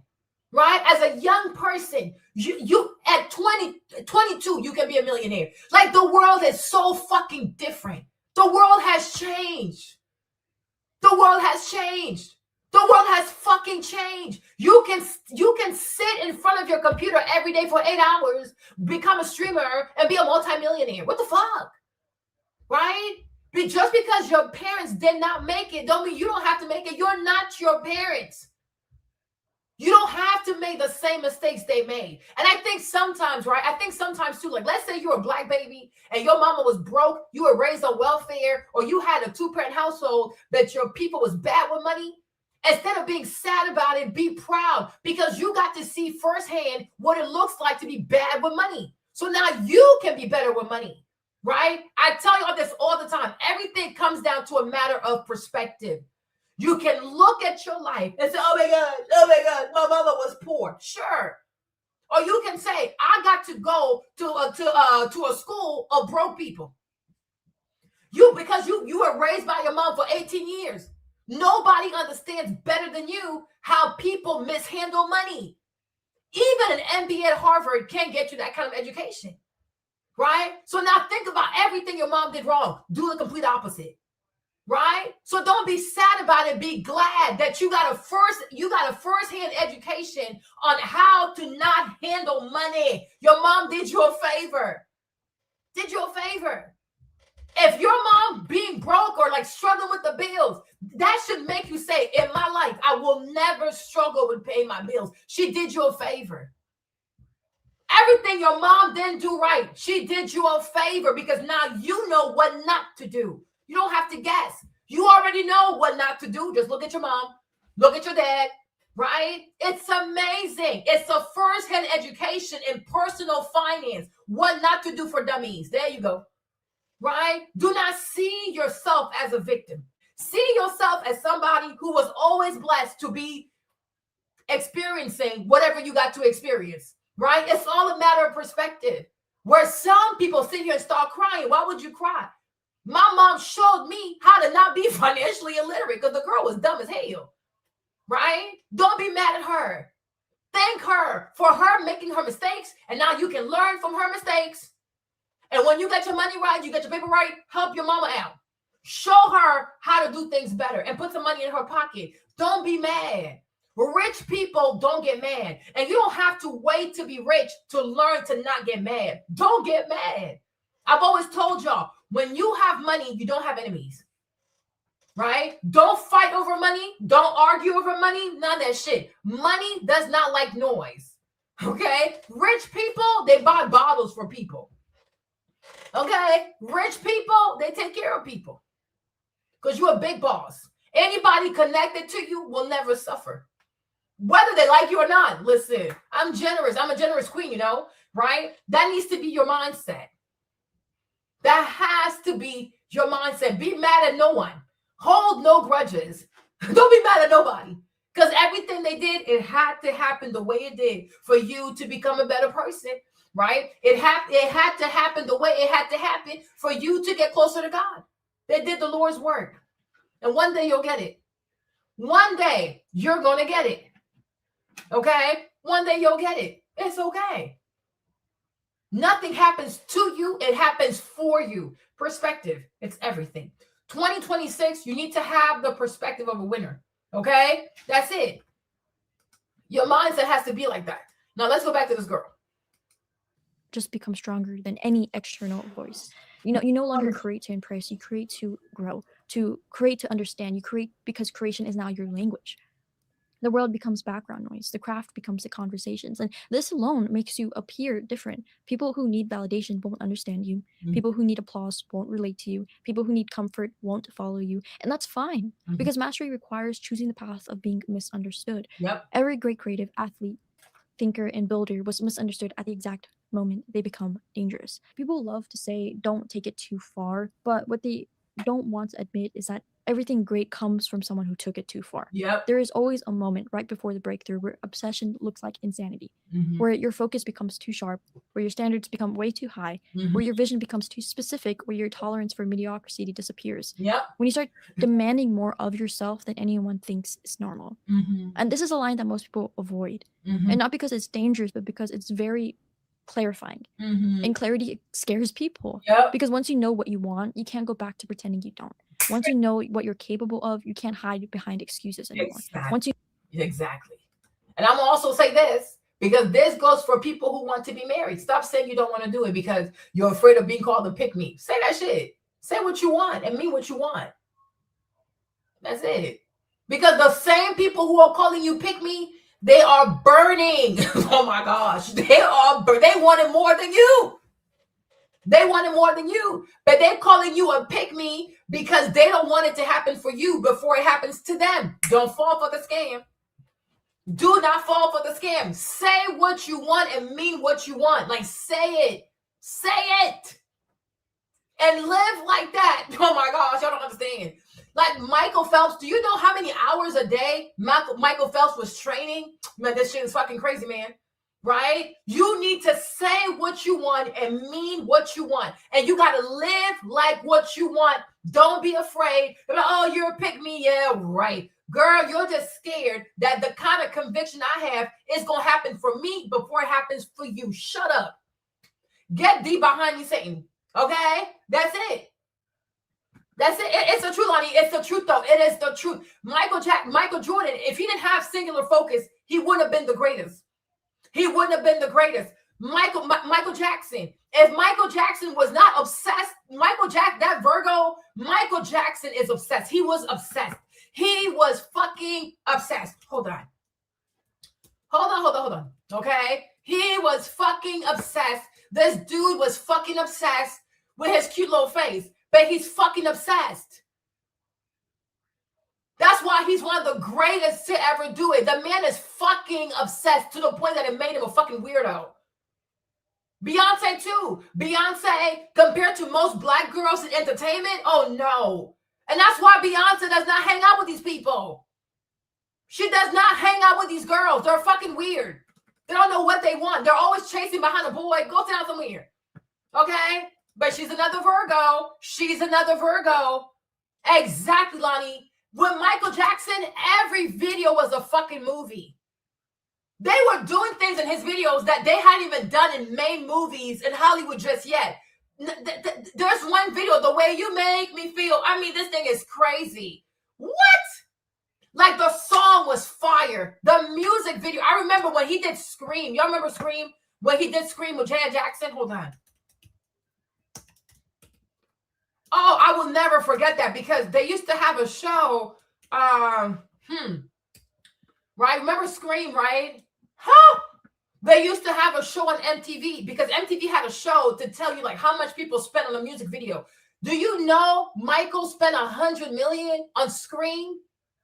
Jesus Christ. Like there's a part in Scream where him and Janet, like they're breaking the vases. It's like every vase is like a $5,000, $10,000. What the fuck? The man was fucking obsessed. He was obsessed. He was obsessed. He was obsessed. He was upset. But all these Korean kids, Lonnie, all the Korean kids who do K-pop, they all look like Michael Jackson. Michael Jackson looked Korean before Korean people even looked like Korean people. The man was fucking obsessed. This is not a joke. And I remember when we were younger too, right? When we were younger, people used to make it seem like Michael was being mean to Janet. Because one time she said that, she had gained some weight. And so he gifted her an entire gym. Right? But people ain't shit because that's what they do. They always say things in a way to make you hate people. And because he's a man, because he's a black man, they wanted you to hate Michael Jackson. But when I got older, I understood exactly what he was saying. Right? Because Janet, if you gain weight, you lose weight. You gain weight, you lose weight. First of all, it's not even good for your skin. It's not good for you. And also, you are a professional entertainer. And also, she is part of the Jackson brand. It is no different than when the Kardashian told Khloe she had to get her shit together because she didn't look good. If you are a Kardashian, you have expectations to look a certain way. It's not offensive. It's the brand. This is how we eat. This is how we make money. You see, all his brothers, they all let themselves get fat. Janet, she was also letting herself get fat. So I felt like he was saying, since you're the only one that has made it this far, don't let the weight get in the way. Because if you're big, how you gonna dance? And one thing about the Jackson brand, they are known for being amazing dancers.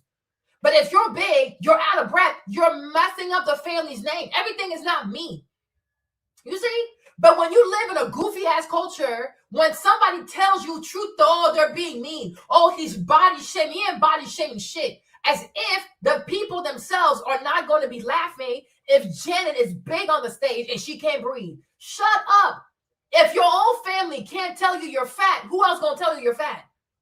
It is better for your family to tell you the truth, though, before you go outside and people make fun of you. But I'm like, no, it makes sense, though. You see? Exactly. Marlene, I wish I had a brother like Michael. Because imagine if you get big and your brother buys you a whole gym. Shit, that's love. That is love. Today, they want you to believe that if your family loves you, they won't say anything. They'll let you be big. They'll do it. No, that's not family. That is not love. He brought her a gym. Use the damn machine. Use the damn machine. Why are you big? I'm like, he was right. He was not being mean. They're full of shit. Your family has to hold you accountable. Okay? Your family has to hold you accountable. You know what I'm saying? But I'm like, it is the brand. What's a Jackson that can't dance? You know what I'm saying? What is a Jackson if you can't dance? Even Keith Sweat. Have y'all seen Keith Sweat, right? Keith Sweat right now, even though he's really old now, right? But do you see how fit he is? Hold on. Let me show you. You see this? Have y'all seen Keith Sweat recently on stage, right? Keith Sweat right now, he looks so fucking good. He's probably like 60-something, like past the 60s, right? The man still has abs because he takes great care of himself. How many people his age that did R&B, they fat, like Bobby is one of them, right? They fat, they have the whole beer belly shit, they can't move, their clothes are tight. It's like, what the fuck is this, right? And Keith Sweat, to me, Keith Sweat is the embodiment of when you stay ready, you don't have to be ready. Hold on. What's his age now? Hold on. You see, he's 64 years old. I saw pictures of him on tour. I was like, oh my gosh, this man looks so good. Why? Because he takes care of his body.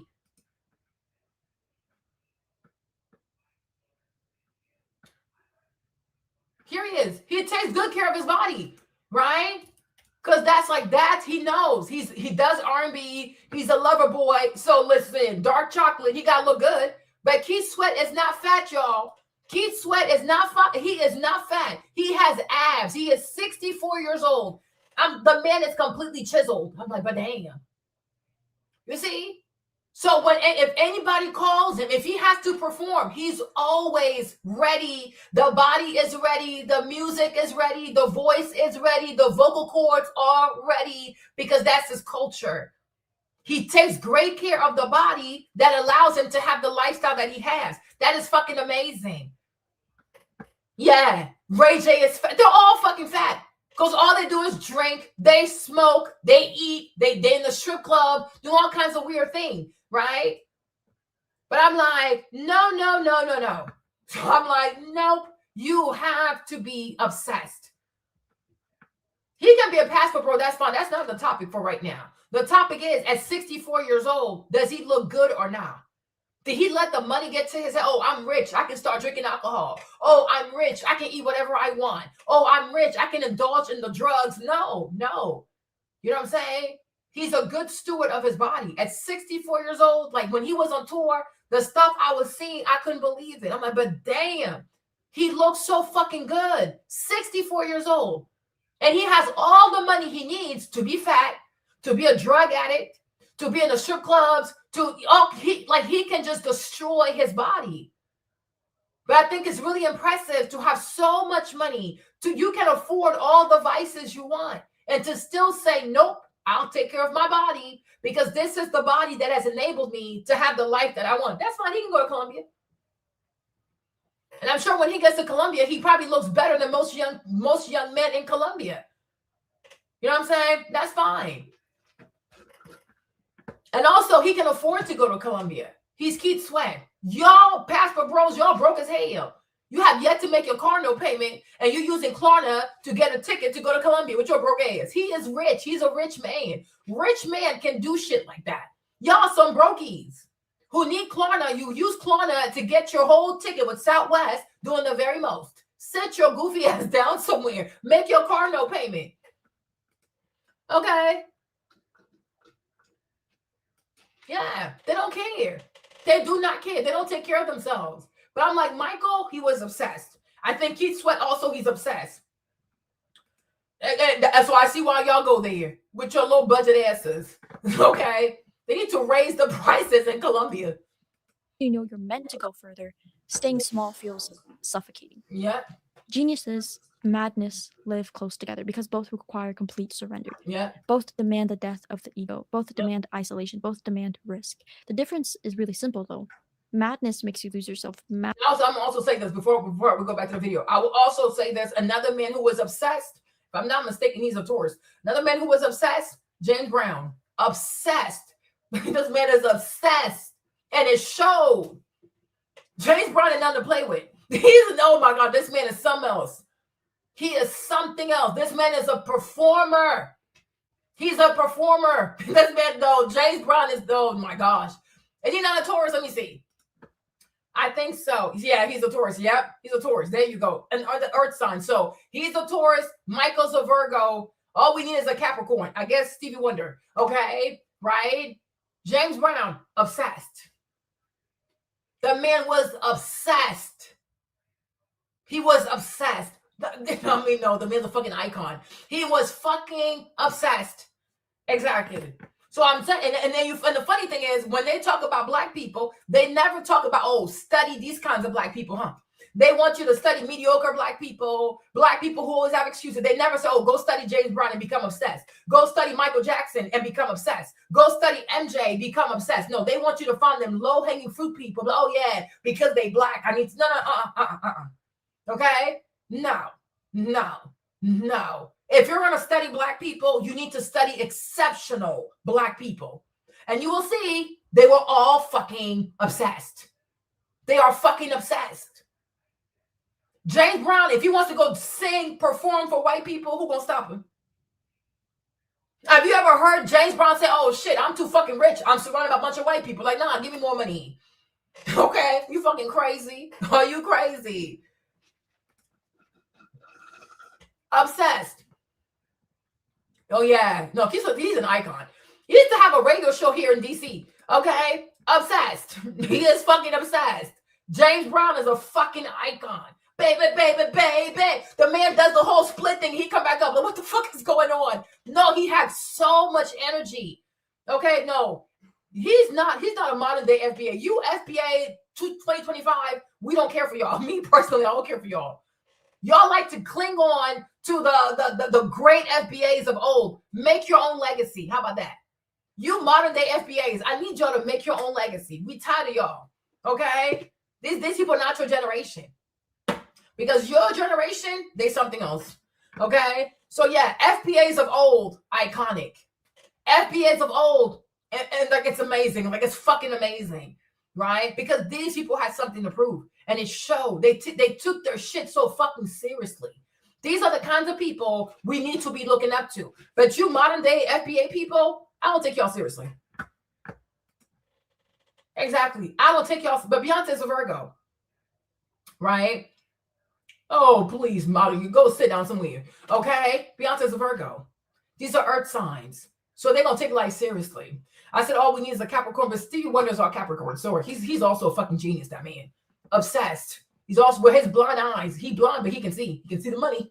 he can see success. Exactly. But I'm like, we need to have different generations of FBAs. Because it's not fair for these lazy people to claim stuff from other people. No, they need to go build their own shit. They never build. They don't talk about somebody else's success. No, we're tired of y'all. I'm sick of y'all. I'm so sick of you people. Mastery makes you build yourself. So here's the truth. Even the most obsessed creators rest, but not for the reasons people think. They don't rest to find balance. They rest to protect momentum. They don't rest to escape the work. They rest to return to its sharper. Rest becomes this tool, not a lifestyle. Silence becomes sharpening. Sleep becomes maintenance. Solitude becomes fuel. You don't unplug to forget your craft. You unplug to preserve the machine. This is why obsessed people avoid burnout better than average people. Their rest has purpose. Their rest is invested. Their rest is a part of the plan. Balance says stop doing the thing that matters. Mastery says pause long enough to do it better. So once your craft becomes your identity, everything changes. Yeah. Your priorities shift, your standards rise, your distractions fall away. And it's true. And I'm like, it's true. Your craft becomes your identity. If somebody says Michael Jackson, you already know. You already have the moonwalk in your head. Somebody says James Brown, you already know. Like, yeah, you fucking know. Somebody says Mike Tyson, one of the best to ever do it. Somebody says Muhammad Ali, you already know. Ali Boumaier, like you already know. There are people, when you say their names, you think of their craft because they did it so fucking well. Somebody says George Foreman. I mean, it's boxing and it's the Foreman grill, but whatever, right? You get my point. If somebody says Don Cornelius, you think of Soul Train. You think of his hair, yeah, the fro, right? You think of his fro, but his brand is Soul Train. It just, like, you don't have to think hard, right? Somebody says Michael Jordan, you already see him flying like this. You already see this, like it already comes in your head. Somebody says Beyonce, you already have an image because these people are so good. They're so great at what they do. Their identity is their craft. Like, you can't separate the person from the craft because they're so fucking amazing, right? Even Oprah, if somebody says Oprah, you think of talking, right? Shit like that. Oh yeah, that's Oprah and her couch, right? Oprah billionaire, Oprah talking to people, Oprah in the book club, and you get a car, and you get a car, and you get a car. Like, it comes into your head. But you realize that all these people, singular focus. Every time Oprah even tried to go into acting, it didn't work for her. Girl, sit down and do your little interviews, okay? That's it. Sit there.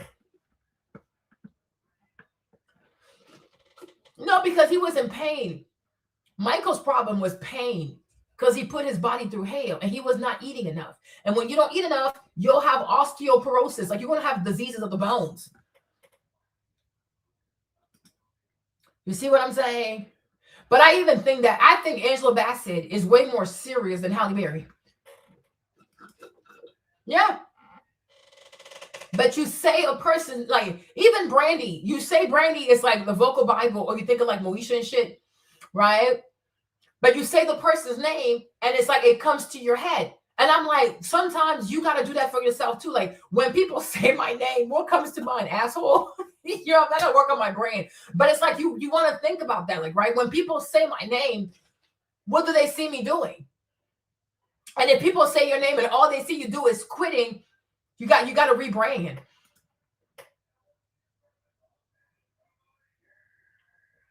You know what I'm saying? Yeah. You sometimes like you, and you have to think about that. So in 2026, think about that. What would I like to be known for? So when people say my name, they think of this thing that I do so well, right? You know what I'm saying? Oh, Uncle Verlene with his little guitar, his long ass hair, right? You think of Dave Chappelle, you think of comedy. You know what I mean? Like, especially Dave Chappelle show. You think of Eddie Murphy, you think of what? Comedy.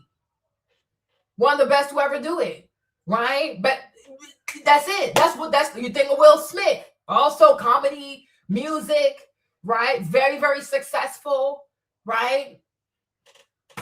You think of Serena Williams, you think of tennis, extremely good at tennis. Okay. Right? That's the first thing that comes to mind. Yeah. Tom Cruise, also action movies, especially the Mission Impossible franchise. That's what comes to mind. You think of Naomi Campbell, you think of the catwalk, supermodel. That's all she's known for, and she does it really well. But I'm like, singular focus, it works. I'm like, to me, that is the better way. FBAs of old, yes, chef's kiss. You and your generation, no. Okay? No. Yeah. You see? And I'm like, I'm like, the older I get, I am realizing that. And I wish I would have had that understanding when I was younger, because I was chasing too many things, right? Pick one thing. And your heart might say, oh, let me do a little bit of this. Once you are very successful at this one thing, you can always start something else. But for right now, you need to pick one thing and have mastery of that one thing. You get me, right? Diana Ross, exactly right. Anybody says Diana Ross, the first thing that comes to mind is the Supreme, the glamour, the elegance, the hair, the eyes, her beauty, right? I'm coming out. Somebody says Donna Summers. You have a specific image in your head if someone says Donna Summers, because she was the queen of the disco and nobody else did it better than her, right? And I'm like, this is what it means to be fucking iconic. If somebody says Shaka Khan, besides the red hair, right? But anybody says Shaka Khan, the first thing that comes to mind is great songwriter. Beautiful songs. An amazing songwriter. Shaka Khan is fucking iconic. Okay? Right? That's it. But being all over the place, spreading yourself thin, trying to do a million things at once, you will be so mediocre in this life, it's not even funny. Then you're going to start being bitter. Oh, shut up. You said you are cheese. You dumb as hell. You are so fucking crazy. Okay? Whitney Houston also, it's her voice. And the Bodyguard will always be iconic. Because I'm like, how can you sing like that? But that's all she did. And when she did acting, she was also magnificent. But she didn't do it all the time, though. But when she took on a role, it was beautiful. Right? That's it. So I'm like, this is really beautiful. But I'm like, what she's saying here is real, though. It's like these people are obsessed. And we love them because they're obsessed. Mariah Carey in Christmas time. Like Mariah Carey is the queen of Christmas. And it gets her paid. Can you imagine? You don't have to work the entire year. You only work 1 month out the year. And you make all your money. Like, this is fucking crazy. Ryan Strahan is selling her house. She lives in a $13-14 million house. I said, but damn. Right? Mariah Carey barely works. And all of her good money comes in December because she's the queen of Christmas. She ain't trying to be the queen of the summer. You little heifers can have that. Okay? Mariah is the mother of Christmas. All her money, the entire year, all of her money is in December. And it carries her through. I'm like, this is fucking insane. But this is what happens when you're known for doing something so well. You don't have to do all kinds of shit. It's a waste of your fucking time. And even I'm learning that. Learning a little too late, but it's okay. Yeah. Keeping Up with the Kardashian. It lasted 10 years on TV. Cheese, be quiet. You're crazy. You're really crazy. But I do enjoy having your crazy ass around. Hold on. Your patience shortens, your clarity sharpens, your life rearranges itself around something bigger than comfort. You become the person who doesn't skip practice. You become the person who studies without being told. You become the person who cares too much, notices too much, tries too hard. You become the person others don't understand. And that's when you know you're on the right path. Because mastery isn't something you do, it's something you become. And becoming anything worthwhile requires quiet, internal transformation. Okay. I have to give an ode also to Dr. Ben Carson. Oh my gosh. People like to play on his name because he's Republican. He has the right to be Republican. Okay. If you were Dr. Ben Carson yourself, you'll be a Republican. Why are you poor? Okay. Dr. Ben Carson, he's one of the best to ever do it. The man operated on Siamese twins. Nobody died. Jesus Christ.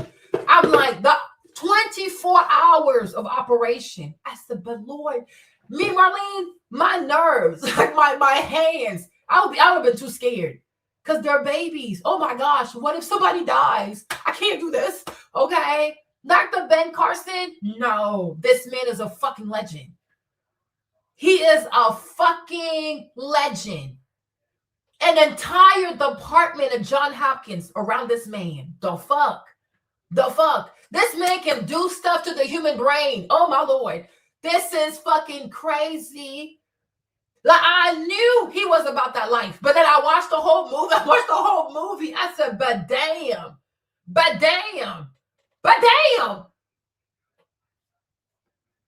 Huh. I'm like, this is insane. A neurosurgeon, the man goes in there, he cuts your brain and shit. Like, he can cut your brain, he can open your cranium. I'm like, this is fucking crazy. What the fuck are you doing?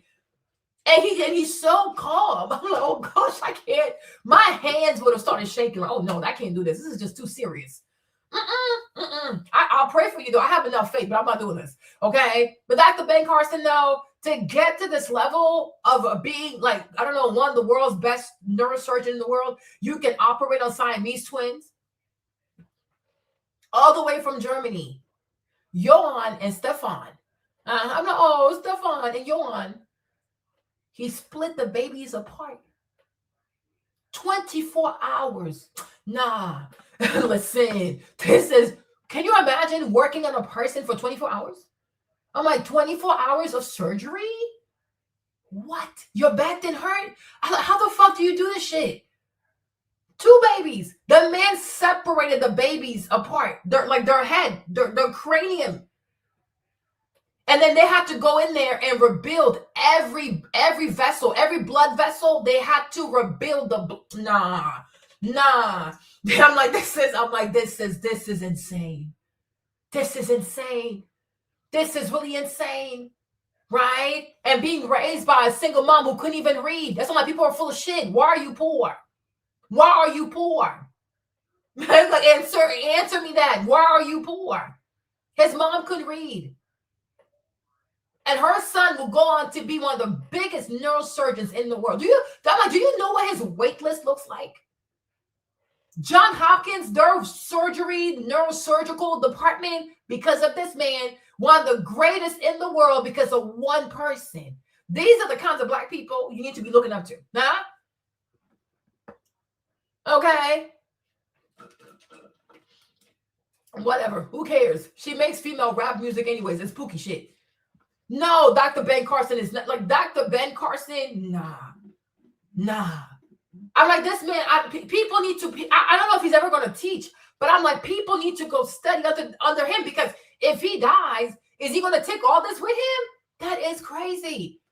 I really hope he donates his brain to science, because they need to study his brain. They need to study his brain. Oh, he is something else.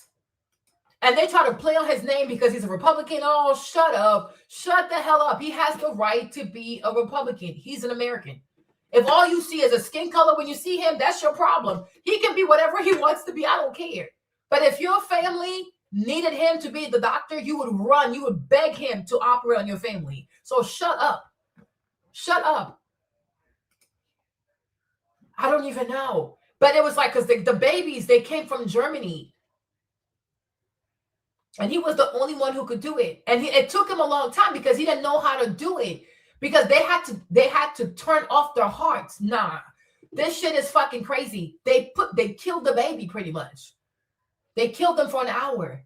Their heart wasn't beating for an hour.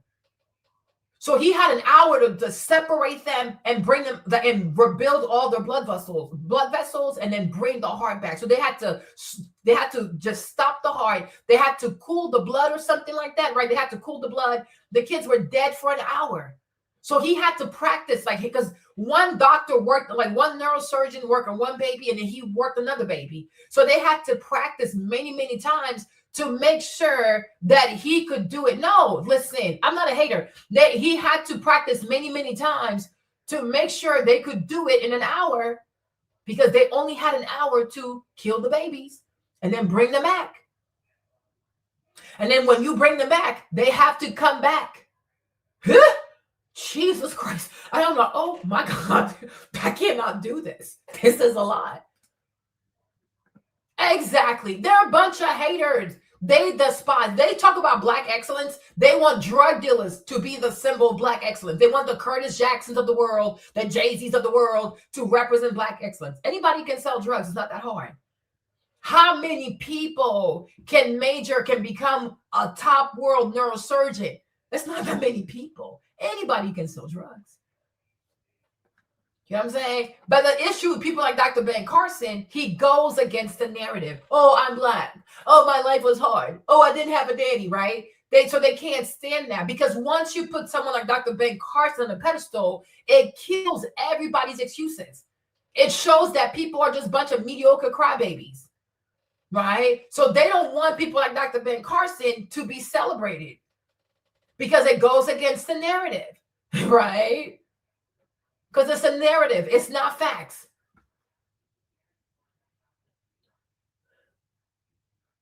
Yeah. I don't know if he should be president, because I feel like when it comes to Dr. Ben Carson, the world benefits more with him in medicine.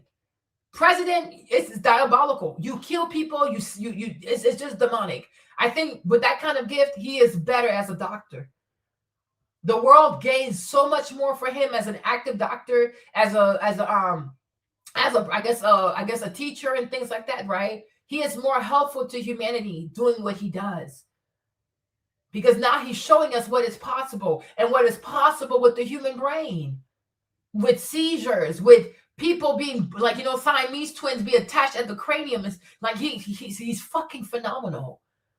He's a fucking legend. It's unbelievable. It really is unbelievable. This is fucking crazy.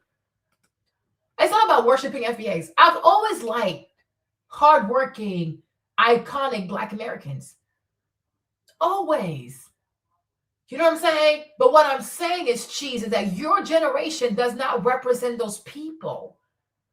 You don't. You don't have their work ethic.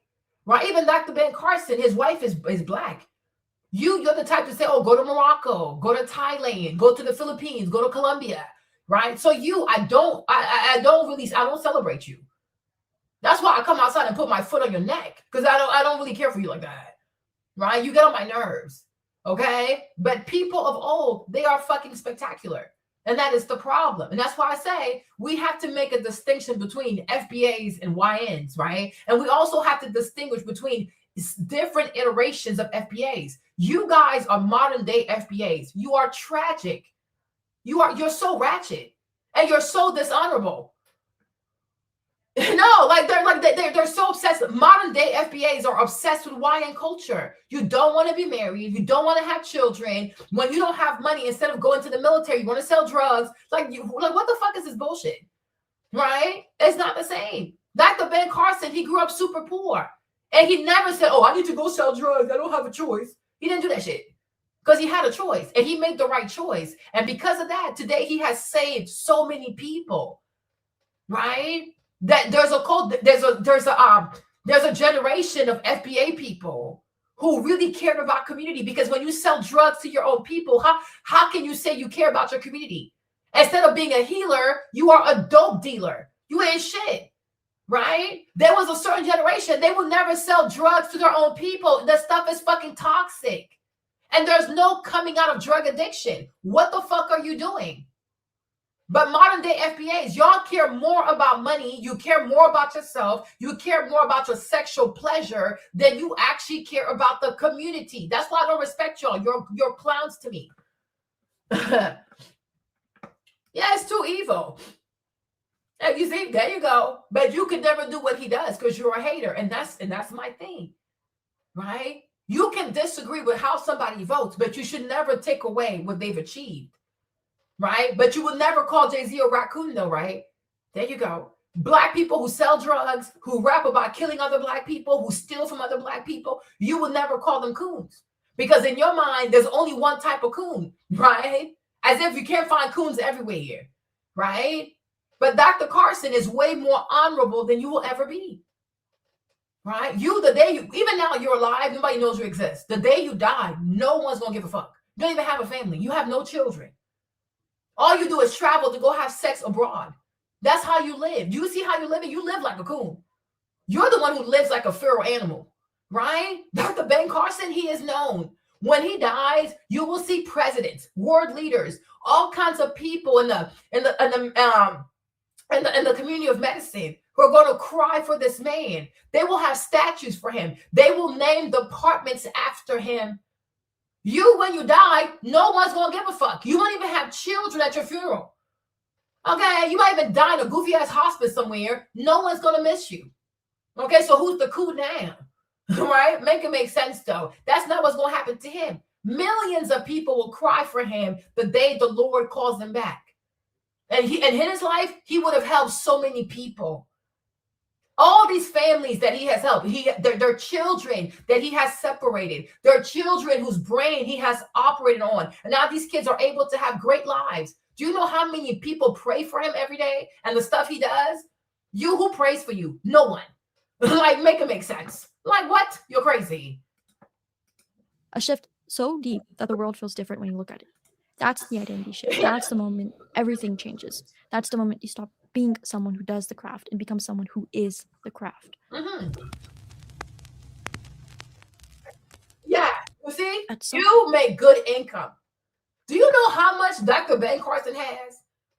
His hands. I'm sure he has insurance on his hands. You make an income. He has a fucking legacy. Are you kidding me? Do you know who he is? Obviously you don't. The man's a fucking legend. He's like the Michael Jordan of neurosurgery. Like, what are we talking about? He's the MJ of neurosurgeons. How many people can compete with this man? Even white people. Okay? How many people, even white Americans, how many white Americans can compete with Dr. Ben Carson? In Korea, who they got? In China, who do they have? In France, in Germany.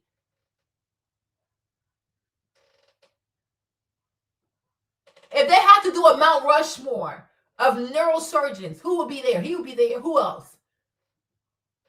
Who else? Get the fuck out of here. Oh my gosh. And that's why you never see even white people play with his name. You've never heard no white person call him a DEI and all that kind of shit because they know. They know. They know. What's understood ain't got to be explained. Even they know. Dr. Ben Carson is not the one to play with. And like I said, I even wonder how much money they put on insurance when it comes to insuring his hands, because he has to have insurance on his hands. Like what, 10 million, 20 million, 40 million? Who even knows? The man is fucking gifted. Surgery for 24 hours. You don't flinch? You're not tweaking? You're not tired? What the fuck? What the fuck? Can you do your job for 24 hours straight? Yeah, right. Go somewhere. Okay? Like, go somewhere. Like, please go somewhere. You don't know who he is. Go read about the man. At one point on this path, you start to realize something uncomfortable. Every obsession has a cost. And, whether it's entry level of mastery demands a sacrifice. The higher you climb, the more expensive it will become. Yeah. People love to romanticize the grind, right? They love the aesthetics of the late nights and cold coffees and desk lamps, and they love the idea of being someone who's all in. But the truth is far less glamorous. Real obsession rearranges your entire life. It really breaks things that were never meant to stay whole. It strips away comfort, illusions, parts of you that were only alive because you never really questioned them. No one shows you the loneliness, the missed moments, the internal friction that comes with devoting yourself to something most people quit after a month. But if you want to understand mastery, and not the idea of it, but the reality that you have to understand the cost, and you have to understand why. Even after seeing the cost, the obsession still chose this life. Here's the truth. You see, that's the same thing. Because first of all, you have to have great grades. You have to have amazing grades in high school. That's number one. Got to get into a great college. Then in college, you got to have amazing grades. Then you have to go take the MCAT. You got to have amazing scores on your MCAT. Then you got to go to med school. You got to have amazing grades in med school. Then you got to go through residency. This is fucking insane. This is fucking insane. That's why I say anybody can be a drug dealer. Anybody can be toxic. Anybody can sell poison to the community. Talk about, oh, I'm a businessman. I'm a hustler. You are a drug dealer. You are mediocre. Anybody who sells drugs should be ashamed of themselves. You are lazy as fuck. You're a lazy fuck. That's why you sell drugs, because you don't believe in yourself. You have low self-esteem, right? Like, I don't know, 20 years, maybe 25 years of just working on one thing, the dream of one day becoming a neurosurgeon. That is fucking insane. How many people can say, I dedicated 25 years of my life to be good at one thing? That is fucking insane. And every time they talk about Dr. Ben Carson, they're on some bullshit. They're on some bullshit. They can't even stay together for 6 months after a baby is born and try to give this black baby a two-parent household. But want to talk about somebody. Go work on your fucking self and go work on your fucking commitment issues, okay? Because 25 years. People who are not even married. You cheese, you're not even married. You probably be scared to be married. Oh, you mean I have to be faithful? You mean I can't go sleep around? I can't cheat, right? You can't even commit to one woman. Be quiet. Seriously, shut up. Kathy. Okay? Be quiet. But 25, 30 years just to do one thing. Be a neurosurgeon. That is fucking impressive. That is fucking impressive. This is like a life's calling or some weird shit. That is fucking impressive. That is impressive. From the time you are, because you leave high school, you're 18. You might not get to operate on your first patient until you're 40. The whole time you're learning. And the first time you get to, oh, shut up. And so you see, for you, it's not feasible, but yet he's married. There you go. But he's married though. And he has way more money than all you goofy people who always cry about, oh, she gonna take my money. She gonna take my money. You don't even have shit to take. You don't even have shit to take. Dr. Carson, have you seen his house? Some of y'all, you live in these goofy ass apartments. Talk about somebody gonna take something. Take what? A lamp? Take what? Your J's? Go sit down somewhere. He lives in like a fucking castle. Have you seen his house? He is fucking rich as fuck. But he's not afraid of marriage. You are crazy. You are crazy. You are so crazy. Right? And that's my point. That is my point. Exactly. They are fucking insane. Because they, and that's why I say, like, that's why modern day black people, I can't fuck with these people, because I feel like because most of them have nothing that they care for. There's nothing that they're passionate about. There's nothing that they've sacrificed for. So they can't respect other black people's sacrifices. That's why when you have something to lose, you have to stay away from people who don't have shit to lose. When you know the cost of your dreams, you cannot hang around people who are not willing to pay even 50 cents for their dream. No, stay away from me. Stay away from me. Stay away from me. You're weird. You're fucking weird. You have to stay away from people that have nothing to lose. You have to stay away from people who don't understand the cost of sacrifice. Everything is a joke to these people. Everything is a fucking joke to these kids. Everything is a joke. Go tell these people that you want to start being a photographer and you want to make it as a world-class photographer. They're going to start laughing in your face. They take nothing seriously. They really don't. Exactly. So you see this? Dr. Ben Carson and the black woman he married, like, she really believed in him. You see, once again, if you're going to be surrounded by black people, you got to find the black people with the right culture. His wife, she had the culture that was going to be amazing for his career. But nonetheless, though, you think he don't have a prenup. Because I'm sure in his mind, he wouldn't have made it. Like, he can do the work, but he struggled with like believing in himself, right? So she helped him a lot. Like, she built his confidence. He could do it, but he needed someone to believe in him. And his wife, she did that for him.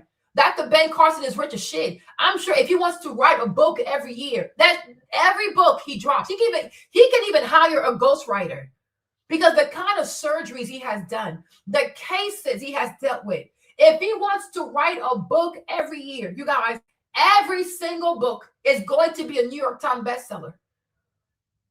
It's because he cares about medicine. He's not money. He's not a person that's obsessed with money. If he was like a Jay-Z, he would have a book every year. But then writing would take over his life and not medicine. He likes surgery too much to do that shit. Right? But if he was someone that was motivated by money, he can drop a book every year or every other year. They will buy all of his books. And you know, a lot of white people too, they love him. So he's definitely going to sell out. That's not a problem. Right? But I'm saying at 20 million plus, he's not, oh, I'm scared of marriage. Oh, she'll take my money. Oh, what if she divorces me? Oh, she'll take my kids. Why would she take his kids? He's an honorable human being. And when you're a good man and you're a good husband and I don't even see how you meet an evil woman, right? Why would she take your kids? And even if she was to take your kids will see, based on your career, your reputation, the way you carry yourself, the way people celebrate you, even your kids would say, Mommy, you're not right. You're lying on Daddy because this is crazy. Because we see Daddy for ourselves. This man is not a clown. All right? But these guys over here, they barely have any money with their goofy ass 55,000 all day, every day. Oh, my money, my this. You don't have shit to take. A lamp from IKEA. Like, make it make fucking sense, though. It's fucking crazy. I love you back, but you got to stop this bullshit. Love you back, but you got to stop the bullshit. Right? There's nothing to take. There really is. $200, $500, that is not money. Who can live off that shit? Yeah, of course. The man is the fucking GOAT. He's incredible. That's like divine talent. Like people like that, like they probably come in the world like once every 100 years or so. This is fucking amazing. He's a fucking light. Like that's it. Like that's fucking it. But it's impressive. Now, how the fuck? Like, even my goofy brain, my goofy-ass Aquarius brain, I don't even know if I could ever stay committed to something for 25 years. May the Lord help me, because I would love that. I really would. But I'm like, it's really, really hard to stay committed to something. You start when you're in high school, and you're not going to have your first operation until you're like 40 plus. And you have to have the mindset to wait 22 years, 25 years before you, oh, please, you don't make 20 million. Okay, you don't make 20 million. You don't make 20 million. You're not worth 20 mil. Okay, go sit down somewhere. Go sit down somewhere. So like, no, we're done with this. Okay, no. That many don't really hear often. Your obsession will change your relationships, and it's not out of malice. It's not out of arrogance, but because obsession demands a level of focus that most people don't understand and don't want to. Mm-hmm. People who used to feel close to you will drift, and not because they don't care, but because they're walking on a different path. They want comfort, ease, and predictability. Mm-hmm. You want difficulty, risk, precision, progress. And that makes you strange in a way, right? They say like you're too serious, too intense, too focused, too into your work. But what they really mean is you're becoming someone I no longer really relate to. And that hurts. Rightfully so. It stings to realize that your growth naturally creates distance. And here's the deeper truth underneath all of this is that you outgrow people you were never meant to stay with. Period. The right people will not be threatened by your obsession. The wrong people will. Exactly. And you have to that is my point. If these so-called Black people that you are afraid to leave behind, if by you getting better, they start falling off the track, they were never your people in the first place. Why are you mad? Like, right? Think about this for Jesus, right? Jesus, he starts off with 12 apostles. 12. By the time shit gets real, it's only 2 people left, James and John. Okay. Because these were the real ones. It's okay. And it was enough. It would have been nice to have all 12, but it's cool. At least you got 2 people. Right? Right? It's okay. At least, yeah. right? At least you got 2 people. But Jesus had 12 apostles for 3 years. Shit gets real. Everybody dips. He only has 2 people left. James and John. Then you have Mary Magdalene. She stayed. Mary Magdalene stayed. His mom stayed. And some other man, I forgot his name, right? Named Joseph. Some other man named Joseph. That's it. His mother, the guy that she brought Joseph, Mary Magdalene, right? And then John and James. So he only had 5 people. Even though he fed 5,000, He fed 5,000. He had 12 apostles. He helped Darius. He helped so many people. But when shit got real, there were only 5 people for him. No, you ain't trying to get me on shit. Your mindset, cheese, your mindset is dishonorable. Because the way you think, the way you move and the way you think, you don't think you have a duty to Black American people. Right? You think you have fulfilled your duty to Black Americans if you fight African people, if you do this whole goofy FBA grift online against African people, right? But that's it. And you think, oh, I've done my good deed for the day. And I'm like, no, that's some clown shit, right? Because a true FBA who is proud to be an FBA needs to have a family, needs to be married, and needs to have Black children. And then you got to teach your Black children Black history. And you have to make sure your Black children are proud that wherever they go, they lead. They're a bunch of leaders, and they lead by being honorable, by being hardworking, and being nice and friendly to other kids, right? You don't want a family. You have the money for a family. You don't want a family. You always want to grab your passport and go have sex abroad. You are afraid of marriage. You are afraid of commitment. You are afraid of raising Black children. You don't even volunteer to be a mentor to Black children, even though there are so many Black boys right now who are in need of a father. So I could at least say, okay, you don't want to be married, but at least you volunteer. At least you're a mentor. You are a coach, right? You don't do any of that. There you go. You see? And that's it. Because you feel as though you have no duty to your own community. Insulting African people and talking about, oh, FBAs, we make hip hop. That is not enough. That is not enough. You're very unserious. Okay. Yeah. That's very unserious. Because this is why I say, for as much as Nick is a fucking idiot, but this is where I agree with Nick Fuentes. If you claim to be proud, if you are proud to be who you are, you have to make more people that look like you. Who else is going to create more FBAs? FBA people need to have children with FBA people. But if most FBAs start thinking like you, cheese, people are going to die off, right? What you're trying to do is like low-key like homosexuality, right? It's like a form of like sterilizing yourself. If everybody starts being a homosexual, humanity will cease to exist.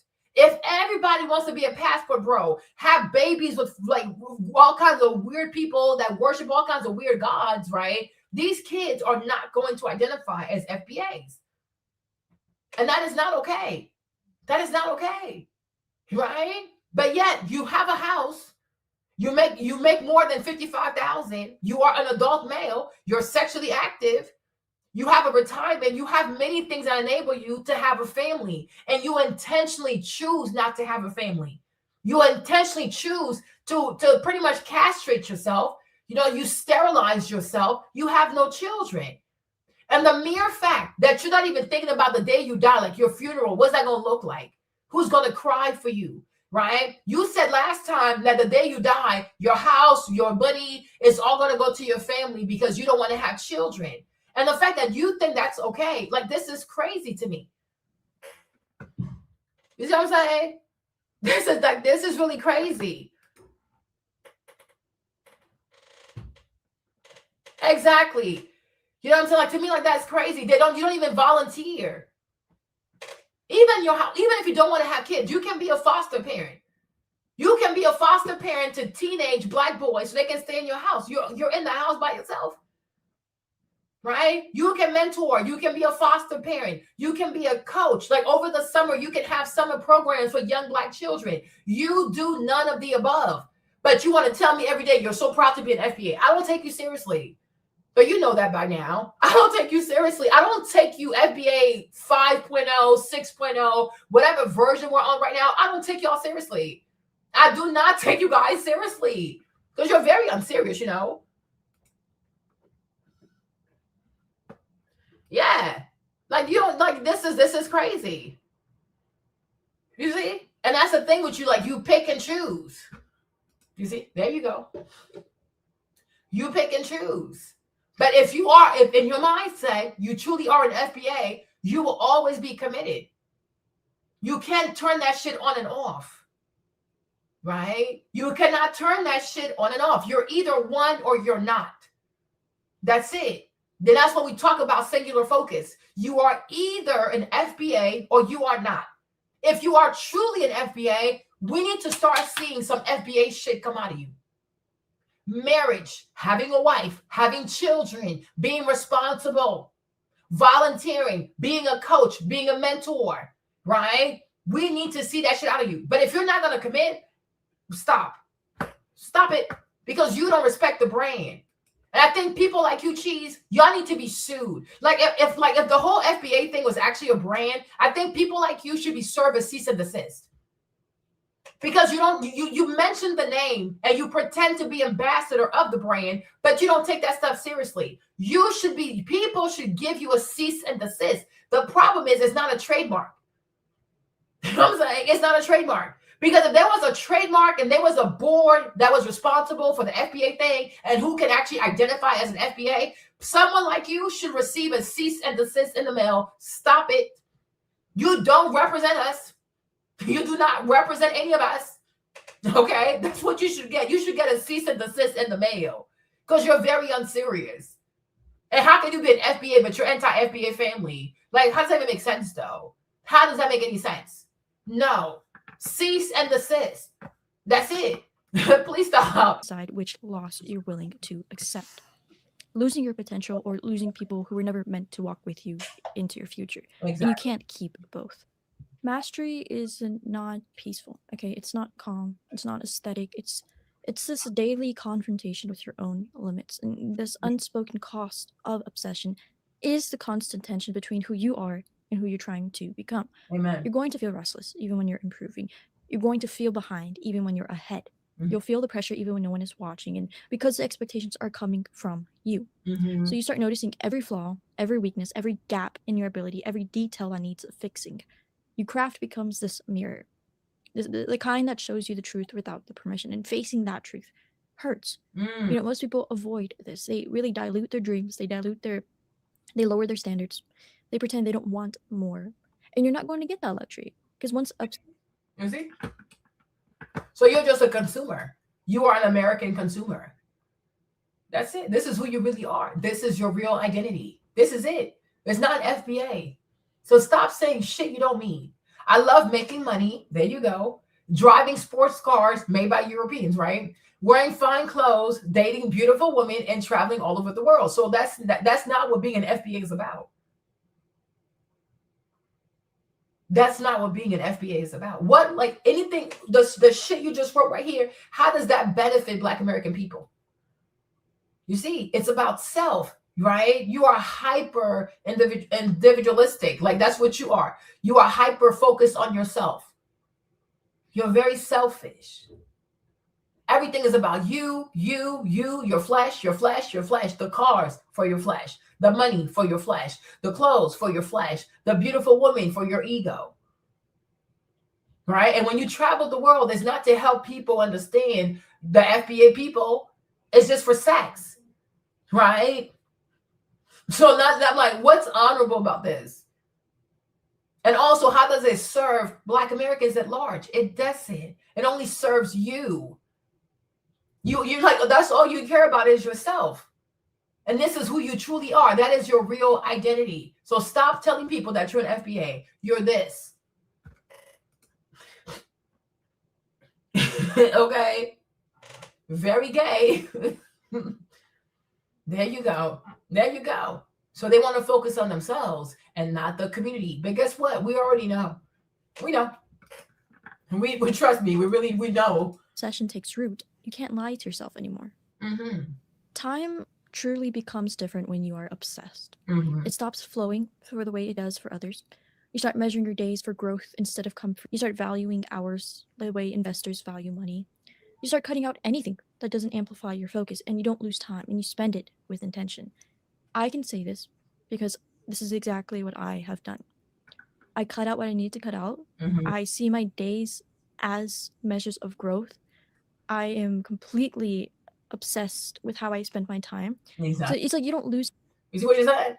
If you were really an FBA, if you really cared about your FBA brand, you would be really obsessed about how you spend your time, how you spend your money, who you give your intimacy to. And the stuff you would do would be to like help grow, improve FBA people. But there's nothing you do here, you see, right here.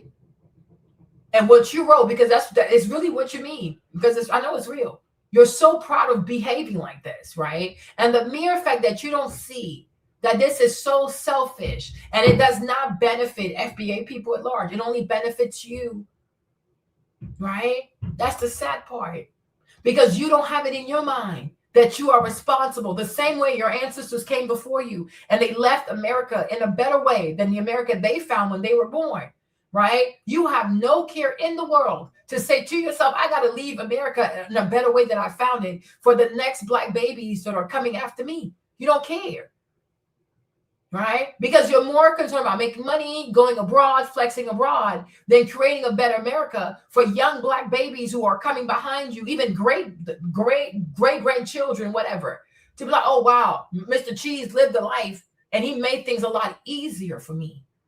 You're a bunch of men who don't believe in sacrifice. You are willing to sacrifice nothing, right? But the people who came before you, they sacrificed plenty. And that's why today there's a better America for all Black people. All Black people. Not just Black immigrants. It's a better America for all Black people. Because they weren't just sacrificing for these people, and no, for all Black people. We can all go and eat at a restaurant. We can all go and live whatever neighborhood we want. Because their sacrifice did not discriminate. It was for all Black people. Right? And you, the life you live, what sacrifice have you made? You do everything in your power to avoid any sacrifice that could benefit your people. Marriage would benefit your people, but that might involve a divorce one day and you having to pay child support one day, so you're not willing to do it. Right? Anything that involves you sacrificing, especially financially, you're not going to do it. Oh, I know you are. Okay? They're very unserious because they don't want to sacrifice anything. But then they want to come over here and lecture you. You're not going to lecture me for shit. Yeah, they don't care. They don't care. They don't even weep. And that's why it's very suspicious to see how many Black American men are voting Democrat, because they all want to be able to have abortion on the table, because they don't want to use protection and they don't want to get married. Abortion benefits Black men more than the Black women. And how it's going to affect her mentally, how it's going to affect her relationship with God, with her body, with her conscience, they don't care. But it's going to hunt her for the rest of her life. And they do not care. They don't care. Like you are something else. Like you are really something else. Exactly. And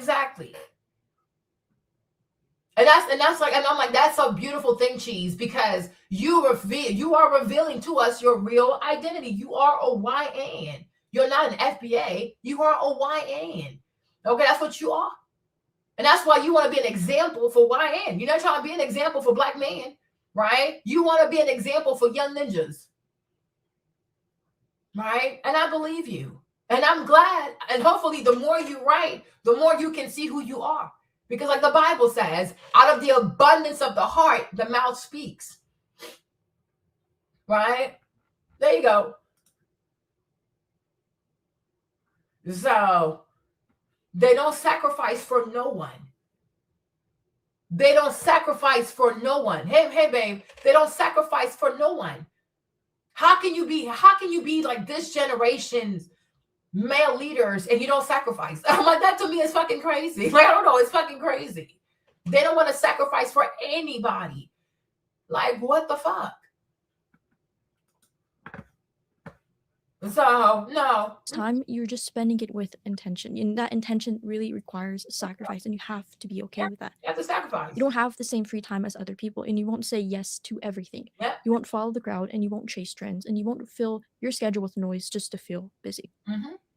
You'll become really selective, very sharp, very deliberate, and people will call it dramatic. And the truth is simple: there is no mastery without domination of time. And you see what she's saying here too. It applies to marriage, which is why many people like Cheese don't want to do it, because you have to commit. You can't have a wandering eye anymore. You can't go to the strip club anymore. You can't watch porn anymore. You can't play with your penis anymore. You can't spend your money on goofy shit, because now you have a wife. Now you have children. There are priorities. The kids need food. The kids need shoes and things like that. It's like it's no longer about you. But to me, honestly, I have a hard time. I really do. I seriously struggle with respecting any grown-ass man that is not married. It's really hard for me. It's really, really hard. I don't know, whatever, right? But if you're a man of a certain age and you don't have a family, I can't take you seriously. Where is your wife? Where are your children? Like, what the fuck are you doing? Who are you living for? Who are you sacrificing for? So you work hard just so you can save money and go to Colombia and have sex with strangers, and you don't see how that's dishonorable? You don't even see how that's disgusting? You work hard just so you can afford to have sex with sex workers in Colombia. Like, what the fuck? Like, seriously, what the fuck? It is so degrading. Respect your penis.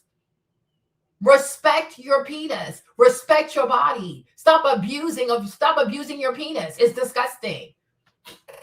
Okay? That is fucking disgusting. Working so hard just to save money, go to a foreign country, turn your money into pesos, and just abuse your penis. Having sex with a bunch of women who don't love you, who will never love you, can't even speak your language, don't even care for you, won't even ask about your mom. Is your mom okay? How's your day? And don't even care about you as a human being. You're another American, and she needs to get money out of you. That's it. And you think that's a life worth living? Are you actually okay? There's no deep connection when you're having sex with a stranger, especially in a foreign country that speaks a foreign language. That is fucking weird. That is fucking weird. You don't want to have a family. You don't have kids. Take your kids to football practice, baseball practice, name it, basketball practice. Have an actual family. Have an actual schedule. Have a family life. Have a real lover, a real friend, a real best friend. You are fucking insane. You know what I mean? You are fucking insane. I mean, for me, honestly, Lonnie, like, I really, given the way the money is set up, Lonnie, the way the money is set up, black men couldn't, white people, they have enough money and they have enough of a safety net to be on that bullshit. Because even though we've seen it, right? We've seen it. No matter how mediocre a white woman is, she can finesse a bag. Whether it's a podcast talking about how much she used to suck the penis, she'll make $60 million. Whether it's a fake ass business, whether she's falsifying her financials, right? A white woman will find a way to get a real bag. I'm talking like a 7-figure bag off of a fucking lie. Black women don't have it like that. A white woman can cry and people give her all kinds of millions. Black women don't have it like that. So black men, to me, have an obligation to marry black women. Because that's how you decrease the wealth gap between black people and white people. If black people had as much money as white people, okay, fine. You understand? But the thing is, it's not like, oh, they're going to be unmarried and remain celibate and abstinent. No, they're going to, they're going to have sex. They're going to require unprotected sex. Black dudes don't like to use protection, Lonnie.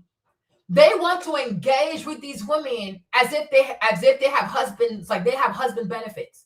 They want BJs. They want sex. They don't want to use a condom. They want to come inside of you. All that shit. If you say, okay, I'm not going to be married, I'm going to stay celibate and abstinent, I'm not going to have sex with people and require things that come with being a husband, okay, sure, I guess. I'm still not, it's not as honorable, but it's a lot better, right? No, they like having sex. They like having unprotected sex. They like coming inside these women. They don't want to pull out. They will stay in there, right? They want blowjobs. They want all kinds of bullshit. But then they're like, oh, I want to get married. But then why are you doing married people shit? Like, hello. And this is why I say these people are so dishonorable to me.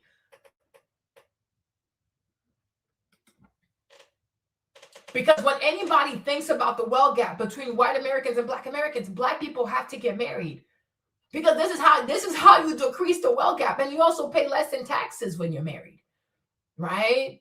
But the fact that these people do not realize that this shit is fucking serious, it's a competition. There is a wealth gap that has to decrease between white people and black people, right? Instead, they work hard, they take all their money, they go to foreign countries, and they leave all these US dollars. They leave the US dollars in these countries, right? It's not even like the money is staying here and the money is gaining interest. No, they work hard, they save their money, they go to foreign countries, they trade their dollars for some goofy ass pesos, right? What the fuck are you doing? And also they can even risk their lives because they might get killed. Okay? What the fuck are you doing? It's some lame, goofy ass shit. It's so fucking stupid. These people are so unintelligent. And it goes to show you that they're not good investors. Like Warren Buffett will never work with these people. Okay?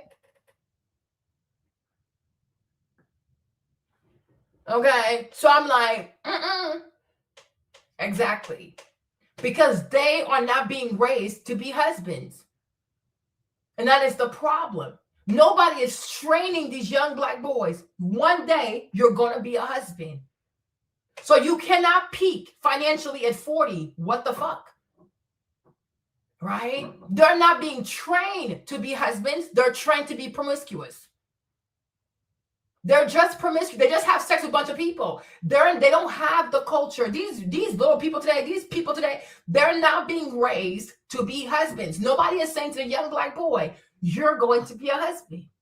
You will have a family. You are expected to have a family. You are expected to be married. You are expected to take care of your children. Every single one of your kids needs to be under your roof.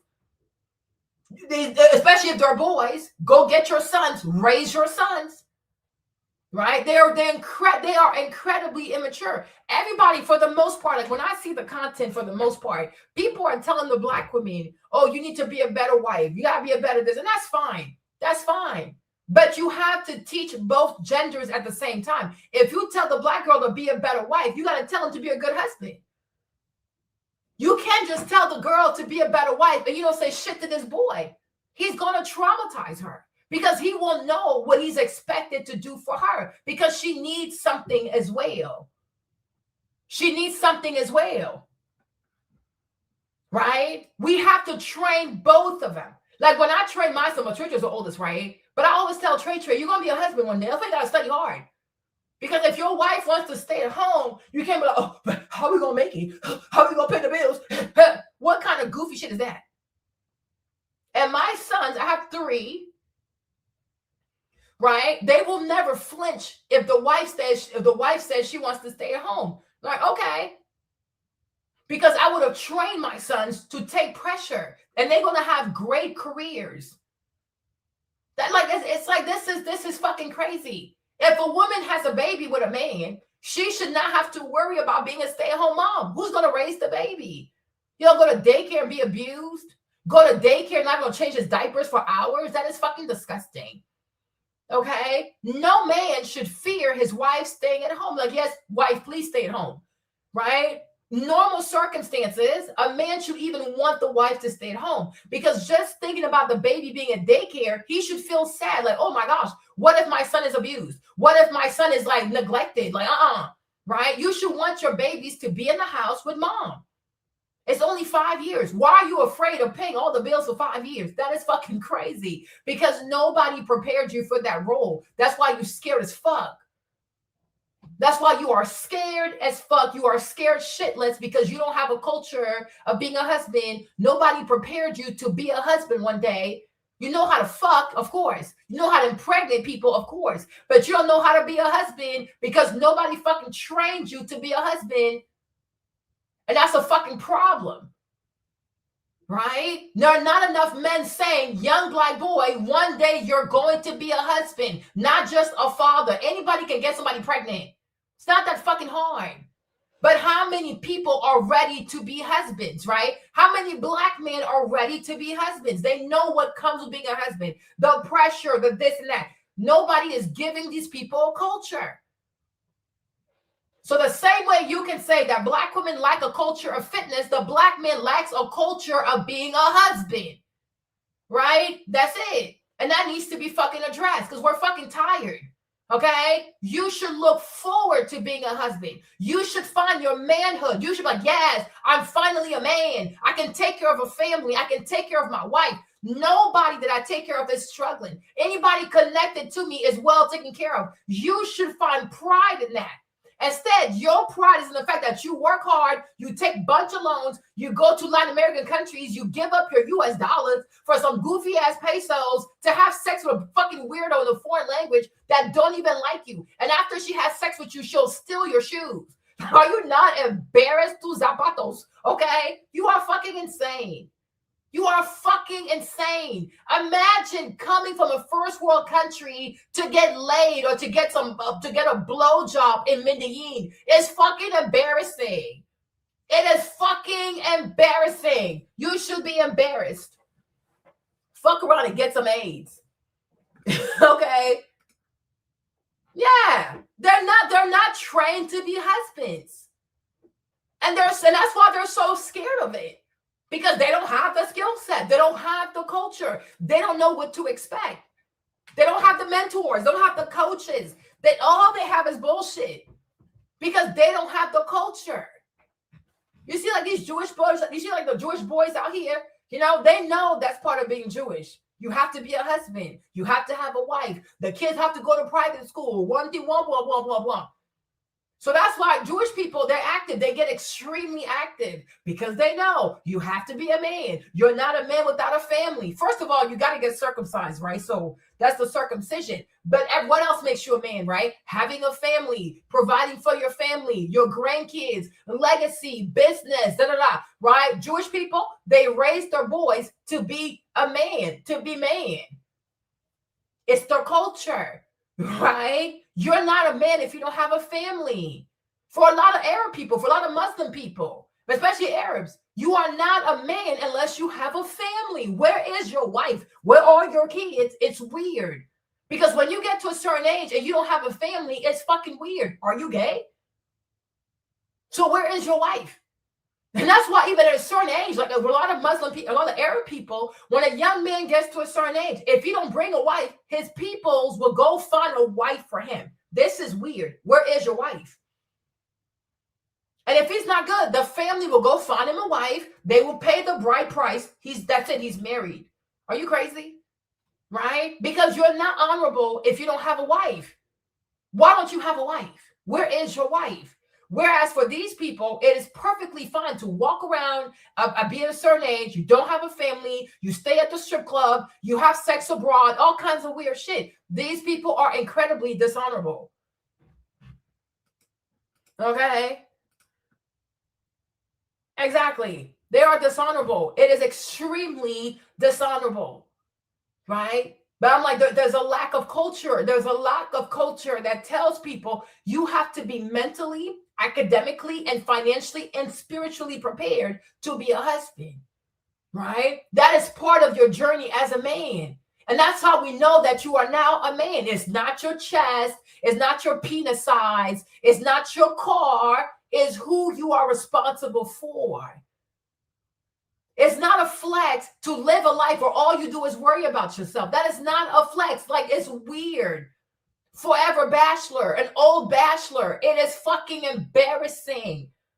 It's embarrassing. And that's why I say a lot of white people do not want to take these black men to make them CEOs of their companies. I get it. Everything ain't racist. But your culture is not that of a leader.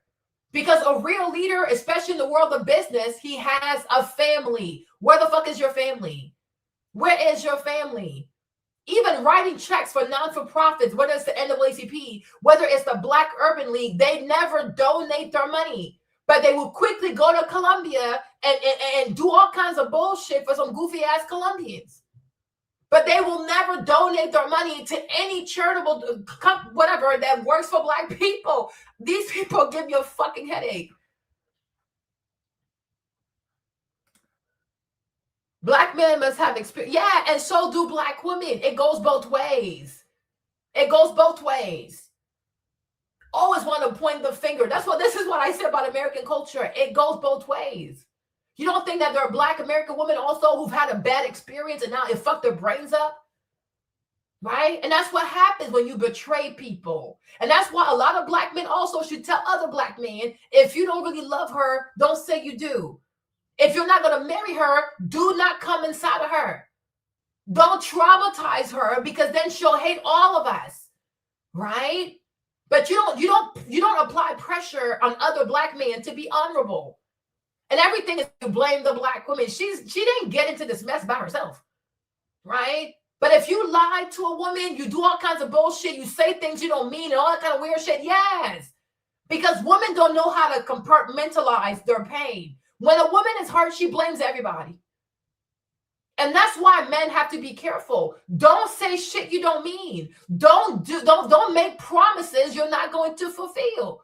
But the problem is the lack of honor. So many of you guys are so dishonorable, and so many of them have had bad experiences that now they hate all of y'all. Maybe apologize. I don't know. Even if you didn't do it, maybe apologize. Hey, if there was a Black dude who came before me and did some bullshit, I'm so sorry. Sometimes we ain't shit. Right? It's okay to apologize. Instead, people want to gaslight people and make it seem like people are fucking crazy. She's not crazy. She might be extreme, but she's not crazy. Something happened to her. Nobody just ends up like this. And that's what people do here in America. They dehumanize people. They gaslight people. They want you to think that you're the crazy one. She's not crazy. She's extreme, but she's not crazy. She's paranoid, but she's not all the way crazy. Somebody did something to her. Right? And instead of saying, sis, I'm sorry, like, you know what? He wasn't shit. Me also, at one point, I wasn't shit. And I might never be able to apologize to the girl that I hurt. But since I have you in front of me, I'm going to apologize to you. You know, sometimes saying sorry to people, taking accountability, even for things that you didn't do, right? It can make things so much better. People have to learn to say sorry to people. Black people have to learn to apologize to other Black people, because some people have been really, really hurt. They're really, really hurting. And people want to gaslight people. Stop doing that weird shit. You're not that smart. Like, it's fucking weird. Yeah, they struggle with fitness because look at how they live. And I think a lot of these guys, they would live so much better if they actually had a wife. Because they would live better. Less clubbing, less smoking, less hookahs, all that. It is not healthy. Sleeping with different women every day, every month, every week. It is fucking toxic.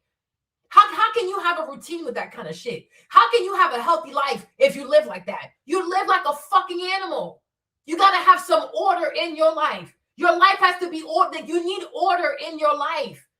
You need to have healthy routines and shit. Right? But they don't have a wife. So they're always paying for vaginas. They take this girl out to eat, this girl out to eat. They're stressed out because they waste their money on dates. They waste their money in strip clubs. They waste their money on flights. They waste their money on bullshit. They can't even invest their money because they're always paying for love. Like, you end up wasting more money. You know what the problem is, Lonnie? This is what I'm starting to realize. You end up fearing something so much, you don't even realize that your fear is way more costly than doing the actual thing, right? Oh, I don't want to get married because I'm going to pay for X, Y, and Z. But all the money you're wasting on dates, all the money you're wasting on these flights, hotels, food, lying to people, pretending to be in love with a complete stranger. You add that money full time, plus the hours it takes you to do all that shit. You add all that shit up. It's costing you more than a fucking divorce. But they're so fucking stupid that they're so fucking dumb. The things you are doing to avoid this divorce that might never happen is costing you more than the actual divorce if it was ever to happen. Because everything is costing you money. right? It's the same thing. Like the way so many Black women are so obsessed with cheating. Oh, Marlene, what if a man cheats? If he cheats, he might never even cheat. But they have this obsession, like it's a fucking possession. They are so obsessed. They are so afraid. They become so hysterical with this whole cheating stuff. They are afraid of committing. So they have these transactional relationships because they fear being cheated on. But you do, like, you run the numbers. Your fear of being cheated on is costing you more than trying to love someone. You live your life afraid of something that might never happen to you. Every man doesn't cheat, right? But let's say your husband happens to cheat on you. You guys can make it. Wow, yes. There can be infidelity and people can make it. It happens. It's up to you, right? But I'm like, this is what these people are doing to avoid real intimacy. They are so afraid of being vulnerable. They are so afraid of learning what real love is about. It is not about perfection. And with love, there's always a risk, though. But some people are worth taking the risk for. It's up to you to mitigate the fuckery, right? But she's afraid of being cheated on. He's afraid of losing his money in a divorce. Y'all are fucking weird. You are fucking weird. And in the meantime, you're chasing goofy ass love. She's chasing goofy ass love. And you're both ending up losing way more because your fear is costing you way more than whatever you would have lost with the divorce or whatever you would have lost if you cheated. It can happen. Cheating can happen. But you can also say, hey, you can study people who've gone through infidelity and be like, okay, what could they have done to avoid that? Right? And then you can say, okay, I'm going to make sure that this doesn't happen in my marriage. That's it. Instead of being afraid of getting cheated on, why don't you do stuff to make the marriage better? That's it. And it's not that fucking hard. Instead of being afraid, have a plan. What if he cheats? What if he cheats? I don't know. But it's not the end of the world, right? And if you really don't want cheating, well, make sure it doesn't happen to the best of your abilities. That's it. Shit, like these people are fucking crazy. Exactly. Like they're just saying all kinds of dumb shit. But I'm like, these people here, they are so afraid of sacrifice. They are so afraid of being vulnerable. They are so afraid of real love. This is what real love is. Sometimes it hurts. But it's up to you. If you want to make it, you can. If your wife wants to divorce you, if you know that you've been an asshole, just ask for forgiveness. Ask her to stay. You know, one time I had one of my pastors here, Pastor John Jenkins, right? His wife got so mad, she said she's leaving. Okay? Mother Trina, all right? She was like, oh, no, she's leaving. You know, he thought it was a joke. Okay, but then he realized she was real. So it's like she was for real, right? Because she went in there and she really started packing her bags. So then Pastor John, he's like, well, I started packing my bags too. He was like, wherever you go, I'm going. I guess that was his way of saying sorry, right? But she said they have more babies. This man loves to have sex. He's fucking crazy, right? But if you know that you've been an ass to your wife, just tell her to stay. Ask for forgiveness. Like, who the fuck are you not to apologize? Too much fucking pride. You know, and people have pride they can't even afford with your broke ass, right? If you don't want her to leave, ask her to stay and become a better person. Ask your wife, okay, you know what I'm saying? I mean, shit, like, girl, I'm gonna miss you though. Girl, please don't go. You can bust out in the Boys to Men, okay? Although we've come to the end of the road, still I can't let go. I belong to you. You belong to me. It's not that hard, right? You have to learn how to love. You have to learn how to love. And when you love someone, you have to learn how to apologize. And when you love someone, if you have to beg the person to stay, you do it. You don't have to get a divorce. She's a woman. Talk to her, right? And most likely, she don't even want to go. She's just mad. She might not even want to go. So just say sorry, like, sis, you know I love you, girl. Girl, what you want? Okay, she's like, you ain't shit. And she might stay, right? Because maybe she feels neglected. Okay, girl, you know I love you, girl. Although we've come to the end of the road, still I can't let go, okay? I I belong to you. You belong to me, girl. Okay, that's it. It's not that hard. Nah, they're fucking weird. You're fucking weird. It takes an apology. I'm like, black people need to normalize asking for forgiveness. You guys are like, people are too fucking prideful. You're too prideful. And this is why everything is so fucked up. And this is why so many black children are suffering. They have to live over here for 3 days, live over here for 2 days. What the fuck are you doing? Just because you don't want to say sorry to someone. You need help. Okay? And it's not cheaper. It costs more money. And that little girlfriend of yours, when she finds a man that she's really attracted to, she gonna leave your ass. She's just using you for the money. She doesn't love you.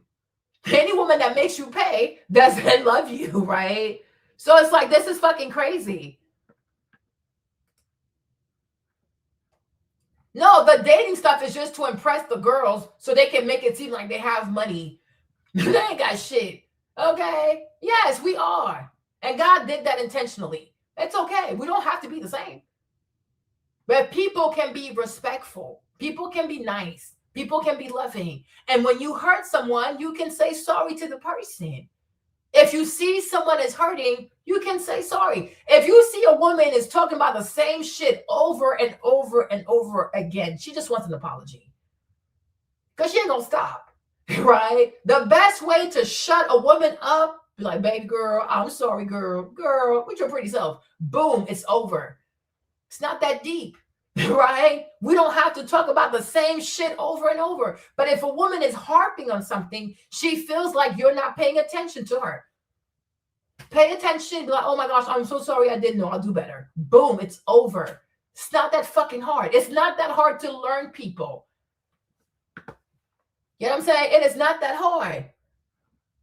Yeah, then buy 2 remotes, right? Or get you an iPad, right?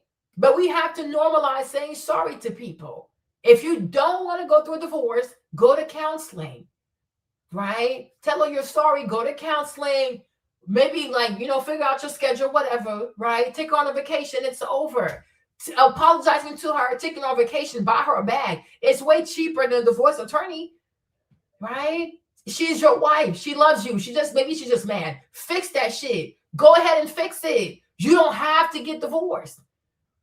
Whatever money you're going to spend on this divorce attorney, take her on vacation. It's over. Y'all gonna come back from vacation? No more problems, right? We good to go. And then the kids don't have to worry about living in 2 different houses and all that weird shit. It's fucking weird. Think about your children. Apologize and fix it. People are tired. I know I'm tired. I know I'm exhausted. This is fucking crazy. People are so fucking immature, you know? You don't become exceptional by fitting your craft into the cracks of your day.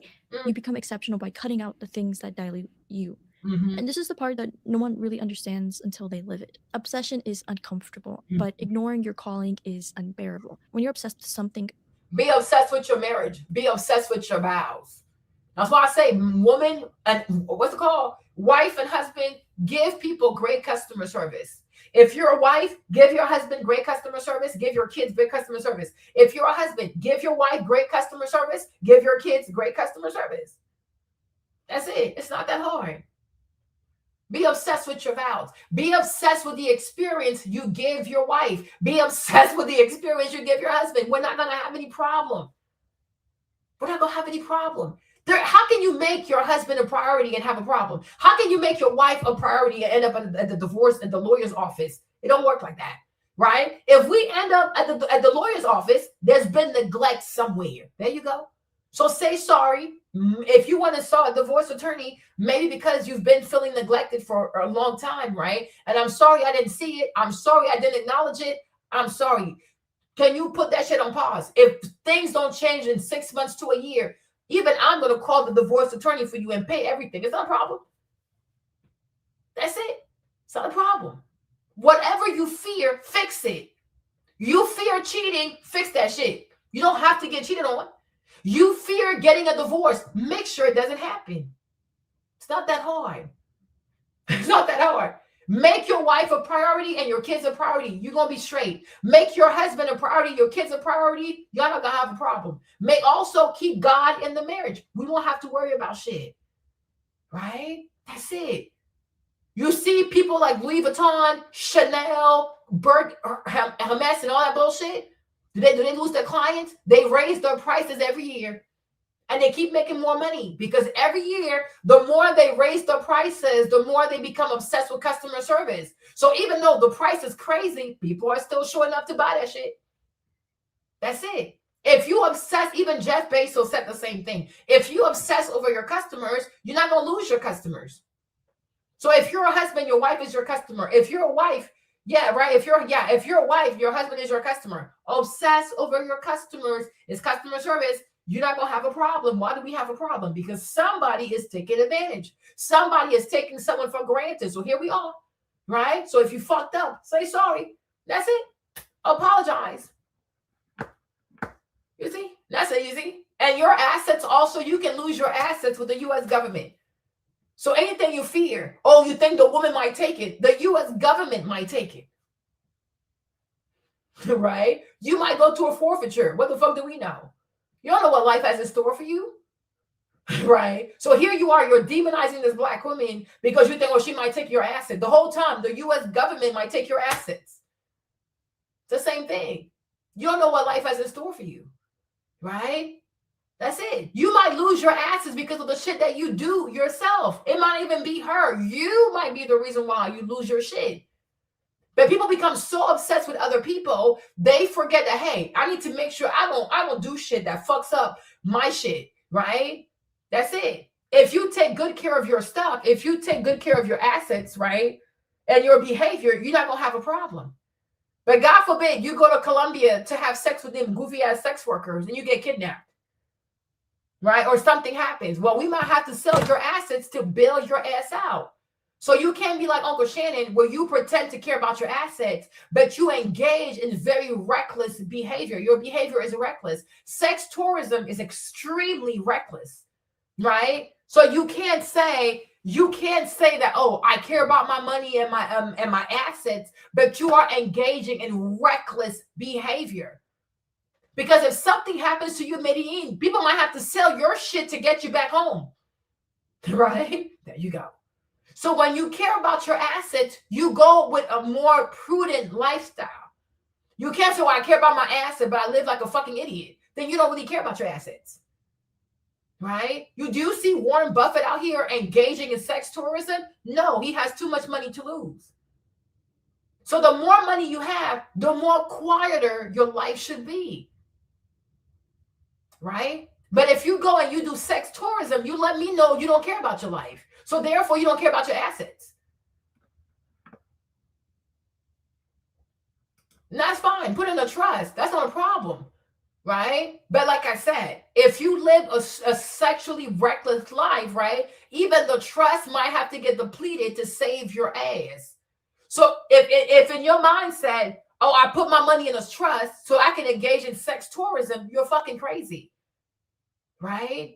Because a trust is not going to keep you insulated from your own recklessness. If you are sexually reckless, what can a trust do? Because we're going to have to take money out of the trust to save your ass, right? If you put money in the trust, but you don't even put your own penis in a trust, something is wrong with your head, you know? Money, you can always get more money. You only have one penis. And through that penis, your entire body can get sick. That's why I feel like some of y'all, you move around like slaves. Like you care so much about money, but you care so little about your sexual health, right? Because the white man fucked you over, right? Imagine caring more about money, paper, with a bunch of dead white racist people on the paper, as opposed to your penis. You have one penis. And through that penis, bad things can happen to you. You can go sleep with someone, that's somebody's wife, you get killed. You can go sleep with someone that's the sister of some crazy dude. Now there's a machete to your head, right? You can go to these countries, have herpes, chlamydia, gonorrhea, HIV, syphilis, right? But your main concern is protecting your penis. No, the number one concern should be your sexual health. After you protect your sexual health, then you worry about protecting your money. But to say to yourself, oh, I'm going to put my money in a trust. Nobody has access to it. But anybody can have access to your penis in a third world country where girls are having sex just to feed themselves. You are a very unserious person. Right? Because a man who protects his assets should also protect his body. Right? You can't just let anyone have access to your penis. That's disgusting. So you are willing to protect your money and die of AIDS. How does that make sense to you? Like, that is fucking crazy. You sound like an imbecile, right? I mean, that's crazy to me, right? Number one concern should be your health. You need to be healthy for as long as possible, so that the money that you've made, you can enjoy the money that you've made. But to protect the money and not protect your body, you don't protect your penis. You go to these third world countries and you have sex with random ass people you don't even know. And that doesn't scare you because your body means nothing to you. Money is more important to you than your money. Are you a slave? Right? I mean, that's people got to break the curse of slavery. Just because once upon a time you were sold as a commodity, you don't have to remain a commodity for the rest of your life. You matter more than money. You matter more. Your life matters more. Your health, it matters more. Your sexual health, it matters more than money. Protect yourself first. You have to care about your sexual health. And not just that, you have to care about who your sexual partners are. Because when you go to Medellin, you go to Bogota, only God knows. Where the fuck are you going? How do you know you're not being set up? How do you know even the entire hotel, the staff, people in the lobby, they could all be in on it? They could turn off the cameras. You're going to fucking die. And all the evidence, anything that can help people to solve the case, to know what happened, nobody will be able to do it because everybody is in on that shit. Like, your life is not worth a blowjob in Medellin. That is fucking crazy. Your life is not worth unprotected sex in Medellin. That is fucking insane. That is fucking insane. This weird obsession with sex like that, you telling me to go see a therapist? You need to go see someone. You might have a sexual addiction. You might be a sex addict because this is so scary to me. These places are very scary. You don't even speak the language. You don't speak Spanish. They could all be in on it. Like, do you understand that part? They could turn off all the cameras. You go into a room and then boom, all the cameras go black. And then a bunch of dudes come and grab your ass and do God knows what to your ass because they think you're a rich American or some shit, right? All because you wanted to bust an unprotected nut in fucking Medellin. Are you fucking crazy? Are you fucking insane? You must be insane, right? And I'm like, you probably are a sex addict because there's no way, there's no reason why somebody would ever risk their life like this just for sex. This shit is fucking weird. This shit is fucking weird. And you guys are trying to hide. You're trying to dress up. You're trying to cover up a sex addiction. You are addicted to sex to the point that you are willing to lose your life. Like, you can end up dead and you will never have a funeral. There will never be a casket because nobody knows where your body is. And for you to be willing to do that shit so you can have sex with someone, you are a sex addict. And it's time for us to call a thing a thing. All these pastor bros are a bunch of sex addicts. This is an addiction. This is what addiction looks like. People are willing to die just for one more blow, one more this, one more nut. You are a fucking addict and you're not thinking clearly anymore. You need fucking help. This shit is fucking weird. It's fucking weird. Not like it's fucking crazy. How can you protect money and you have no regard for your sexual health? So you want to be a rich man with HIV. The fuck? Like, this is fucking crazy. You want to be a rich man with herpes. You want to be a rich man with chlamydia. You have all this money and you got to go to a clinic because you went to Colombia and you grabbed chlamydia. This is fucking embarrassing. The walk of shame at your big age.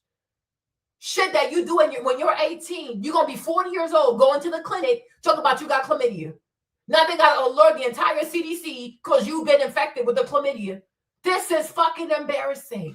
It is embarrassing, y'all. It really is embarrassing. It's really embarrassing. This is crazy. This is really crazy. Truly obsessed. not doing it feels incredibly wrong. It feels like a betrayal. It feels like wasting time, wasting oxygen. It feels like letting your future self down. And this is how I felt, right? The pain of not working becomes heavier than the pain of working. So most people don't experience this because they never really pushed far enough to reach that threshold where the craft becomes the only place they feel alive. But once you reach it, right, there is no turning back. And you'll suffer if you work, and you'll suffer harder if you don't. And that's the paradox of mastery. And in that paradox lies the path forward. I think you think, oh, I'll suffer less if I'm not married. You will suffer more. Because marriage truly is an order from God. You are called to get married. It's from God. But you disobey, you will suffer more. You'll amass money. You won't enjoy that money. Right? Because there's a sickness. It's a sickness. It's fucking weird. Right? You think like you live your life doing everything possible because, oh, I have this fear and I want to avoid the fear. Whatever you fear will happen to your ass. That's the story of Job. Job was so afraid to lose everything. What happened? He lost everything. Anything you fear, what happened to you? That's why you have to be fearless. When you start to feel afraid of something, you have to go towards it. Right? If you fear marriage, you might need it more. It could act most likely as the devil telling you not to get married because he knows, yeah, the fuck right. Yeah, the fuck right. When you're in there, when you go to those places, don't even know she can put something in your drink. We saw Cardi B, another Latina, say that she drugs the people, she drugs the men, and then she brings the transsexuals, whatever it is, to have sex with the man. You might not even know what they do to you because it's not your country, it's not your language, right? And this arrogance that you think you can go to a foreign country and not be duped by these people is crazy to me. You don't speak their language, right? Even people in Latin America, they have a way of speaking Spanish that is not even like the Spanish from Spain. So they can say things in their own way. They have words. Everybody has words in their own language. Every country has their way of speaking Spanish for the most part. So there are things that they could say. If you're not from there, you might not know it because it's not formal Spanish. It's like Creole Spanish, right? So it's like, right? And that's why having a wife and a family is a lot better.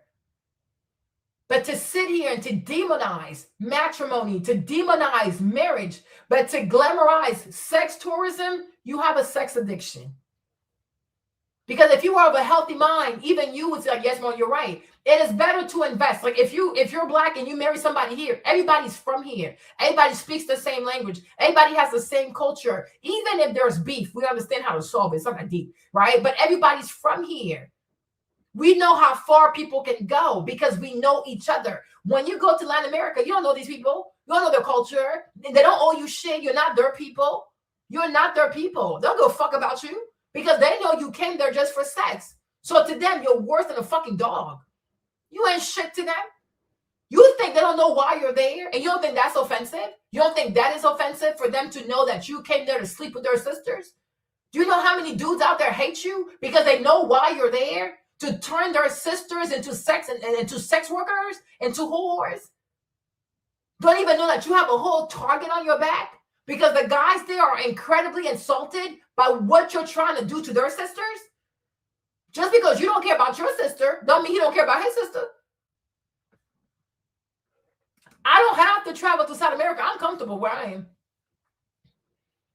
But people are people, right? And men are territorial. I don't have to go to Latin America to know that men are territorial. I watch mammals on TV. Men are extremely territorial. Males are extremely territorial. So if you think, yeah, sure, good for you. Okay, so if you think that brothers and fathers and things like that are not offended and insulted because they know that you are in their country for fuckery, you are insane. You are insane. And one day, one of y'all gonna mess with the right girl and you're gonna meet her dad, you're gonna meet her brothers, their hermanos and su papa, they're gonna beat your ass. They're gonna beat your ass because it's fucking disrespectful. It is disrespectful. Because these girls are people's family. It is fucking disrespectful. But I'm like, do it though. But one day you're going to meet the right one. They will beat your ass, use a machete, cut you in pieces, put you in a barrel, and pour acid over you. Play with these Latinos. They're fucking insane. They are fucking insane. There's another uncomfortable truth we should probably talk about is that people love the outcome of obsession, but they judge the process of it. They admire the skill, the success, the clarity, and the results. But they criticize the repetition, the isolation, the intensity, the hours, the sacrifices. They want the finish line without the burn marks. They want the reward without the prize. And I think this is why you can't really expect validation while you're still in that cocoon. Right? People will misunderstand you the most at the exact moment you're becoming who you are meant to be. And the world respects results. That's the truth of it, and critiques the journey that creates them. And knowing this is going to save you from disappointment. Now for the payoff, right? Like I said, the world respects results. Even women respect results. And I think I don't know why, how did I even get here? But I think it's you, Cheese. You got me here, and that's fine. Because there has to be someone who needs to hear it besides you, right? If you're anybody who's local, right? Doesn't matter where, and I'm sure it happens, the same thing happens in Colombia.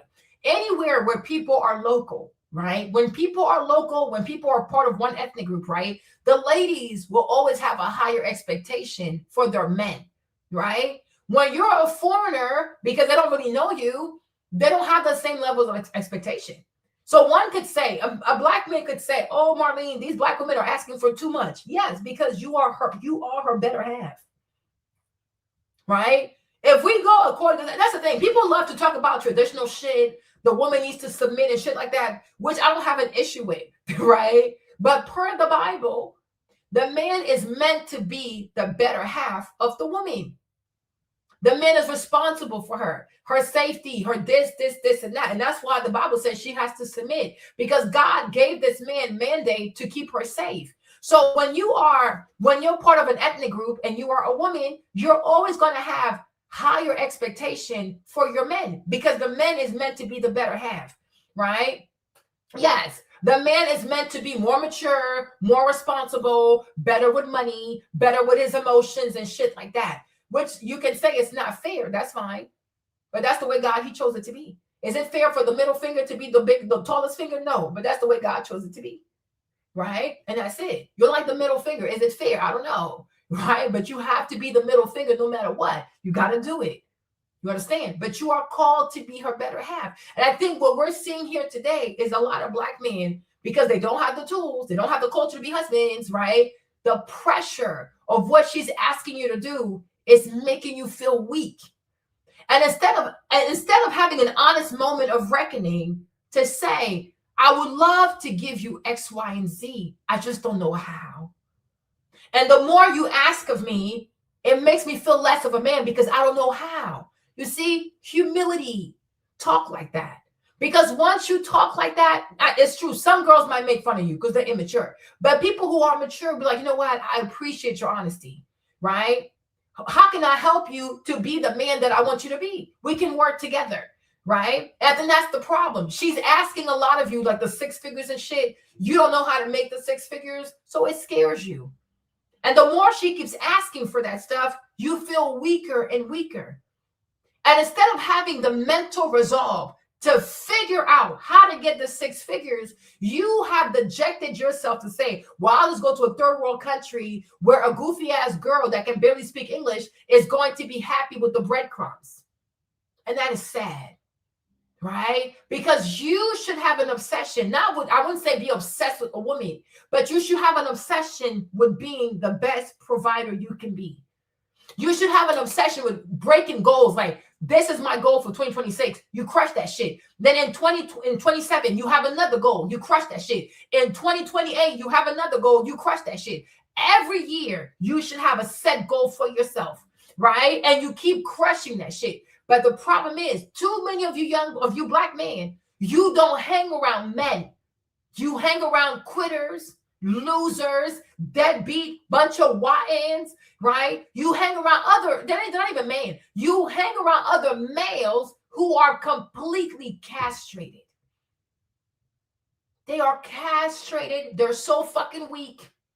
They are so fucking weak, right? And you pretend that, oh, it's about being black. It's about the black. No, you go where the bar is low. That is the issue with a lot of black men. You go where the bar is low. And you know that as long as you are in the confines of your blackity blackness, right, you don't have to rise to the occasion because you don't want to rise to the occasion. You don't want to rise to the occasion. You don't want to rise to the occasion. You're a bunch of mediocre people.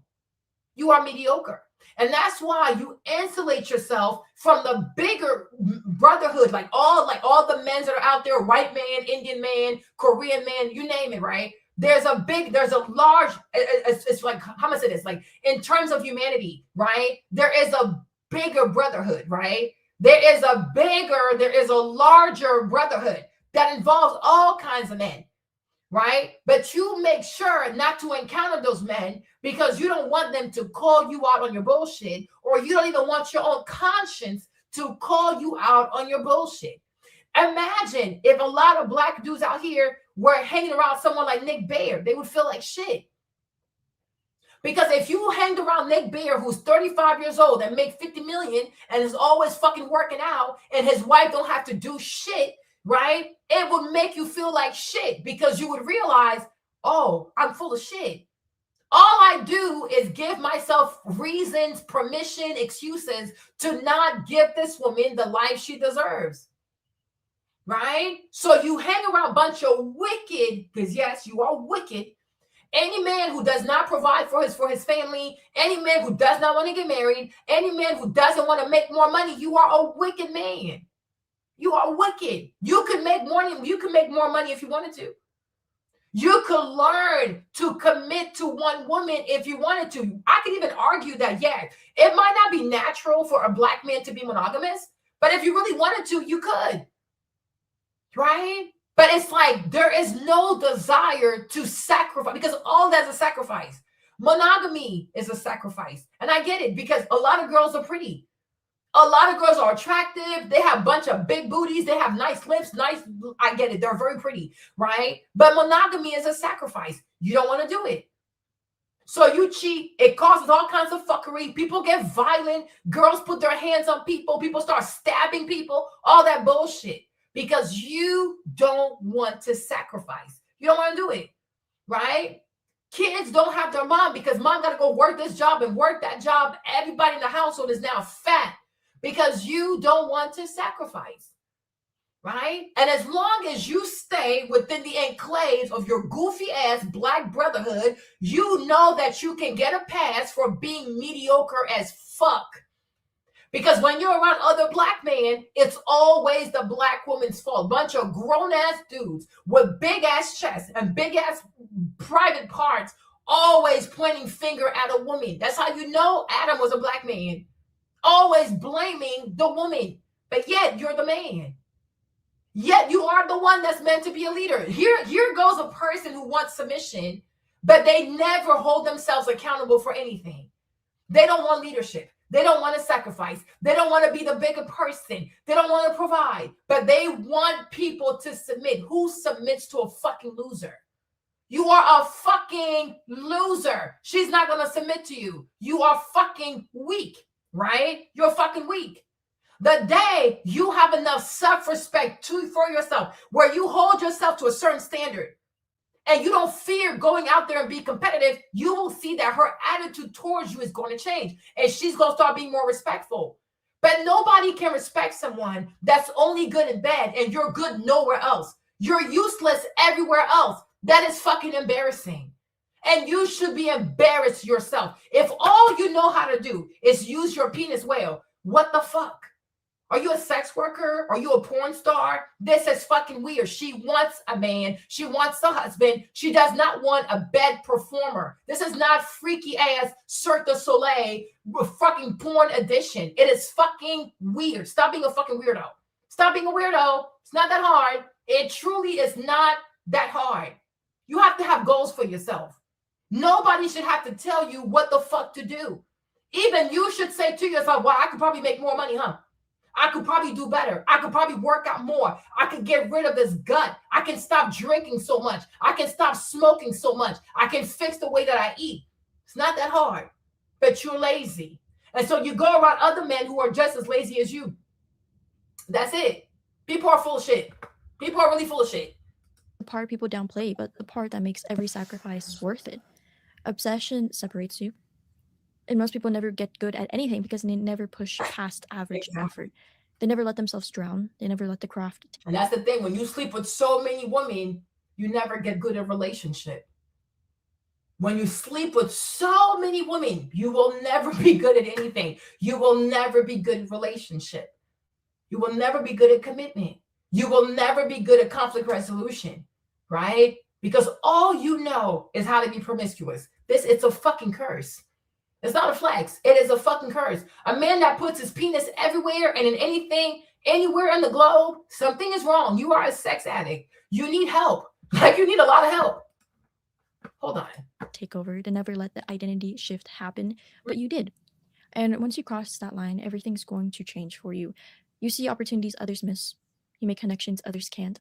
Your intuition sharpens. Your execution becomes automatic. Your ideas get heavier. Your vision becomes longer. And your self-respect grows because you've proven something to yourself that no one else can take away. Exactly. Obsession places you in a very rare air. A place where competition thins, where excellence becomes normal, where talent is overshadowed by hunger, and where mastery finally feels possible. This is the payoff. And the payoff is knowing you become someone capable of doing what your old self would have quit. And most people never meet that version of themselves. They would rather die in the shallow end of their own potential. But you didn't.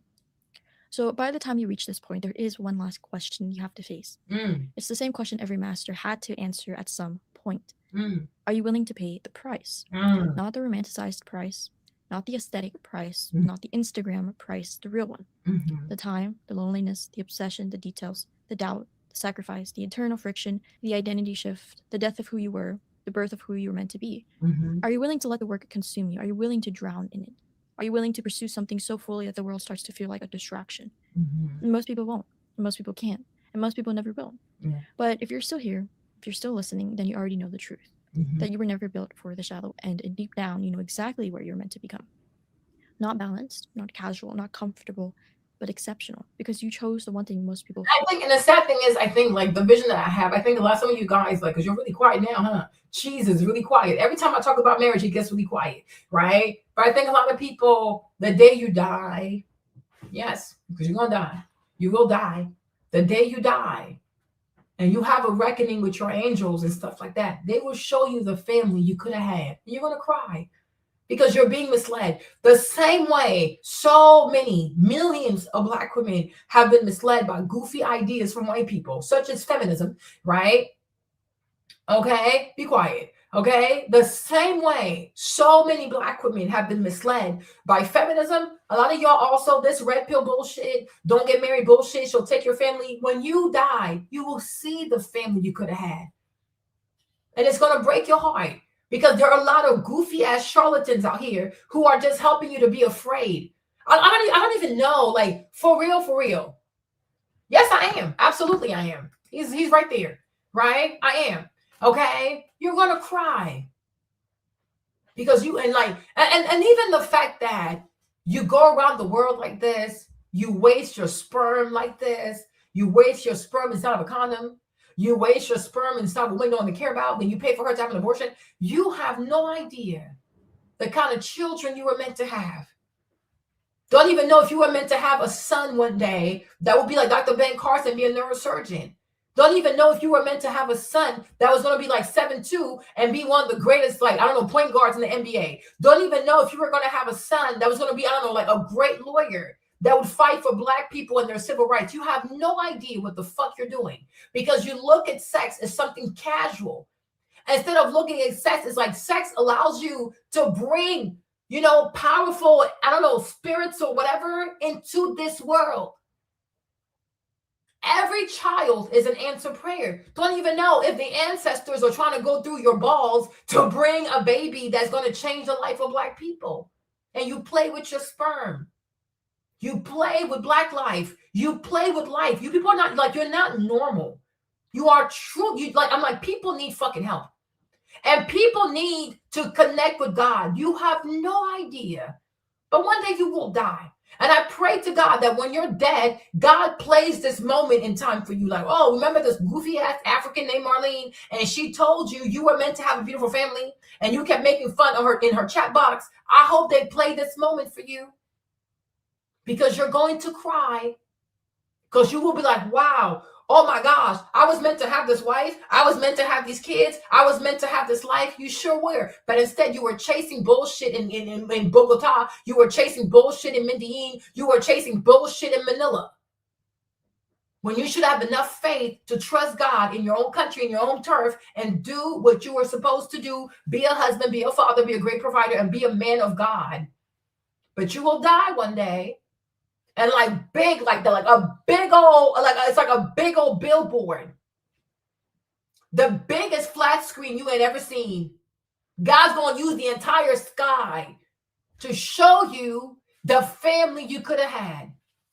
The daughters you could have had. Beautiful daughters that would have loved you so much that when you get older, she's going to come and take care of her daddy. Oh, I love my daddy. Let me go take care of my daddy. Let me cut my daddy's hair. My daddy's my everything. You'll never know those things, right? I don't even know. I don't even know how some of you guys, you are capable of even listening to people who encourage you to fear your own people. Isn't that like treason or something, right? Isn't that treason? How can you listen to someone that says, yeah, fear the black woman? Oh yeah, fear the black man. This is fucking weird. Isn't that like treason? Right? People should help people to come together. People should help people to forgive each other. People should help people to be better communicators. But most importantly, people should have a message of love and forgiveness, right? Because God doesn't make any mistake. If God made the black man, he made the black woman, he knows why he did it. So who are we to stand in the way of God ordained? That is really weird. That is really, really weird. It's actually demonic. It's actually a curse. But to me, this whole passport bro movement, it is no different than feminism. Anything to pull black people apart, anything to destroy black families, destroy black children, that's all that is. And it is led by people who don't have the fear of God. It is led by people who are not godly. It is led by people who don't even know a damn scripture in the Bible. And they are encouraging men to do things that are truly, truly dangerous. In the eyes of God, what you are doing is seriously dangerous. And you're going to pay the price for that. And these influencers who are encouraging you to sin before the Lord, may the Lord pay them accordingly. May the Lord pay these people accordingly. Because the Bible is clear. What God has put together, let no man lay asunder. So if you teach black men to turn their backs on black women, to turn their backs on black children, to turn their backs on the black family, may the Lord pay you accordingly. All content creators. And I pray for the day that these types of content creators, they are going to be stricken with all kinds of plagues. You guys are going to be shocked. They will start making videos telling you about all kinds of weird shit. Cancer, ball cancer, prostate cancer, this type of cancer, car accident, incarceration. You will see, and I will tell you that these are the wages of workers of iniquity. Anybody, before I got to go a little bit, because I don't understand, Master. Anybody who speaks against the black family, the Lord will handle you. Because everything you're doing is against the will of God for his people. You will be punished. And you'll be punished deep into your bones. There's a psalm that David said, and he was like, God has punished him so much, he feels like even his bones are quivering in his flesh. You will answer for that bullshit. You encourage black men to not be men, to not take care of their families, to not take care of their children, to not stand up and marry the black woman. When the Bible is clear, God put the man to sleep. He took a rib out the man and he made the woman. The black woman is the rib of the black man. Even if she's rebellious, that's his rib. He needs to find a way to bring her back to good sense. It's not that hard. She's a woman. She's not a criminal. She's a woman. She's not a hardened convict. Okay, she is a woman. Find a way to bring her home. It's not that hard. It's not that fucking hard. But under all these content creators who inspire fuckery, who tell people to go abroad, the money that should be for the black family, the money that should be for the black children, go spend that money abroad. Go spend that money over it. God will handle you people accordingly. The messenger of God will handle you people accordingly. May the book of the Lord be written. And the book of God needs to be open. And every content creator that inspires the black man to hate the black woman, they need to write your name down. They need to write your name down. They have to write your name. And may the counsel of the Lord decide your punishment. And may people see you punished in 4K 1080p. Workers of iniquity in front of people on your YouTube channel, on your TikTok, on your Instagram, wherever you have spread this message of anti-family, the message of being pro-abortion, the message of being passport bros, wherever platform or avenue you have used to spread this demonic, destructive gospel that is against the black family, may God use the same platform for people to see your downfall. For people to see you go into ruins. You need, these people need to be handled accordingly because there is a God. And the word of God is clear. What the Lord put together, what God put together, let no man lay asunder. And as long as many of y'all continue to want to live in rebellion, you will go from lawsuit to lawsuit. You will keep getting exposed. Your reputation will be up for public debate. Okay? No, it doesn't matter. If modern day women are not marriage material because you guys allowed that to happen. Because you yourself are not marriage material. Right? Are most modern men in America also marriage material? There you go. It's easy to see the flaw in other people, like Christ said, you hypocrite. Okay? Take the speck out your own eye. Look at yourself in the mirror. And ask yourself, you as a modern day American man, are you also marriage material? It goes both ways. If you question if she's marriage material, question yourself to ask yourself if you're also marriage material. You got to start with self, right? And I'm sure you'll realize that you yourself are not marriage material. You're hookup culture material. And where the fuck did you learn that? I don't know. Figure that shit out. But the more you guys become, the more you men become more and more marriage material, these women won't have a choice but to submit. Because men create the culture. Women submit to the culture. So if we got to a place where we have an anti-marriage culture, I look at the men. What happened? Right? What happened? You wanted cheap sex and easy sex, and now here we are. So you probably need to go apologize. Yeah, and that's fine. Bars need to close anyways. When the grandparents were getting married, when the great-grandparents were getting married, nobody went to a bar. Okay? No one went to a bar.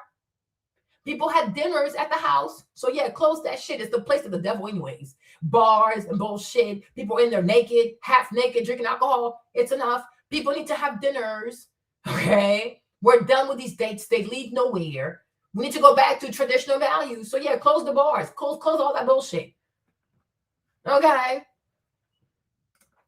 Right? That's fine. But ultimately, everybody loses. Right? Because we were not meant to be alone. Nobody is meant to be alone. We're not meant to live by ourselves. We're not meant to live alone. You can lie to yourself. But we've been in COVID. We were locked up in COVID. We saw how it affected people.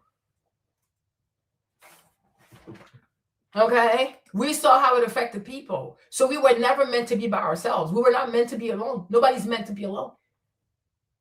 And that's the plan of God. For every man to have a wife. That is the plan of the Lord, right? And a woman has to have the husband. It stops a lot of foolishness. And it creates a better society. We have better communities. We have better schools. We have better children, right? So what's the problem? What exactly is the problem? You let the work claim you. Oh, okay. So the video's over, you guys. All right, cool. So I hope you guys enjoyed the video. I'm going to share this video with you guys so you can actually watch the video, right? But yeah. No, I hate people think it's a joke. People think it's a joke. People think disobedience is a joke. Even me, Marlene. I've been disobedient too, right? God, he got my ass together. Like, girl, nothing is going to work for you until you lose this damn weight. You keep running away. You need to do this. Nobody escapes. Like, nobody escapes. When God has a mandate over your life, the more you live in disobedience, you're making life harder for yourself. The more you obey God, life is beautiful. It's like, just like any parent. If you do the right thing, your parents are nice to you. You keep being disobedient, your life is going to be hard. It's up to you. But I think that too many Black people love being rebellious, love being disobedient, and it's like you're not going to win. You never win. God always wins, right? But the problem is, a lot of people, no, they did not. Prophets were not married. The patriarchs did, but it also brought a lot of drama, right? It brought lots of drama. Look at Agar. With Abraham is Agar and Sarah. Look at the drama, right? With what's it called? With what's his name? With Jacob, he had Leah and Rachel. Look at the drama. David had multiple wives. Look at the drama. You know what I mean? Like it brings a lot of drama. Y'all just want to look at how they have multiple wives part. Okay, keep going. What happened after that? Bunch of bullshit. Kids trying to kill each other. Kids are selling their brothers into slavery, right? Y'all just like to stop where it's convenient. No, keep going. Right? That's it. But I'm like, people have to understand. God has order. Oh my gosh. God put order in everything for a reason. And when you become a worker of iniquity and you encourage people to do things that go against God's order, you shall be handled. You will be handled. My only prayer to God is that it be done publicly. And it needs to be in such a way that people can't even deny that, wow, this is God. These people are being punished. So people can learn a lesson. But the Bible is really clear. What the Lord put together, let no man lay asunder. So when you encourage men to do certain things that are the detriment of women in marriage and children, the Lord needs to handle you accordingly because you are going against the word of God. So now you are an enemy of God. And I say God needs to handle you, but I pray he does it publicly. And it needs to be so, it has to be traumatic. Where people are like, oh shit, only God could have done this because this man is cursed. So here are the consequences for preaching something that goes against the will of God, right? And to me, any man who preaches fuckery like that needs to be handled accordingly because your job when you speak is to bring Black men, the Black women together. And you encourage them to love each other. You encourage these people to forgive each other. You encourage these people to commit to partnership and to raising their Black children to be successful, right? That's it. No, I ain't crashing. And that's why a lot of y'all, these people are dying. They go to these countries, they get killed. They get beat up. All kinds of bad things is happening to them. And it's a waste of your time. You're wasting your time. You're wasting your money. You're putting yourself in harm's way. For what? For sex? You have an addiction. Go get help. Go get help. Being a passport bro, be a gym bro. Commit to your health and fitness.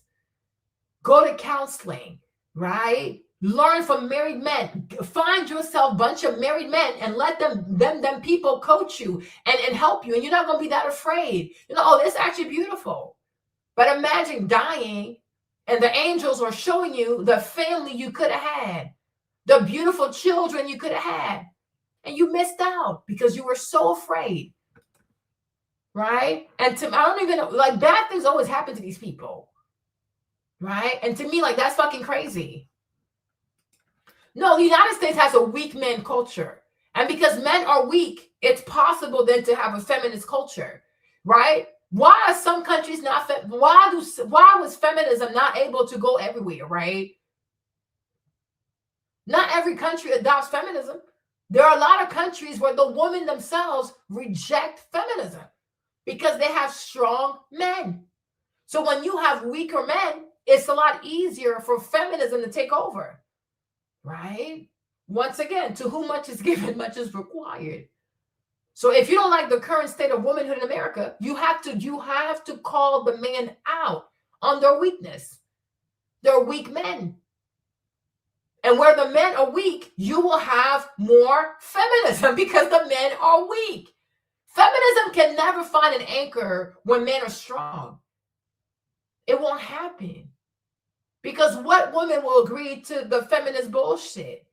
Okay, it occurs where men are weak. And we even know that white liberal men are also very weak. It's not just black men, right? White liberal dudes are weak as hell. They're incredibly weak. Yeah, you understand? So that's what I'm saying. The women are acting batshit crazy because the men are weak. So the men have to go find their manhood. And when they find their manhood, order is going to come back. But you're weak, you're cowards. Your weakness led to a state where now feminism has taken over. And because you don't know how to fix it, because it involves sacrifice, which you're not willing to do, you want to go to a foreign country where women are still traditional because you're a coward, right? You're running away. You go where life is easier. Is that what men do? You're a weak man. Strong men will fix the problem. Strong men will hold the problem by the horns and fix that shit. You're not a warrior. You quit. You get scared because deep down inside, you might be a male, but you behave like a weak-ass female. Because no man should be afraid of a woman. If a woman acts insane, a man should know how to calm her ass down. But if you're not a man, you are a male, but inside you're a little bitch. So she of course she's going to win because she's a woman. She can be a bigger bitch than you.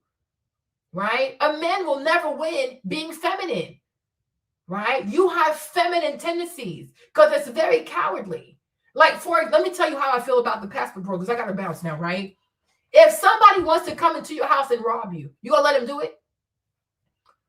Patriarchy hasn't even been dominant. It was never dominant. Nature has been dominant.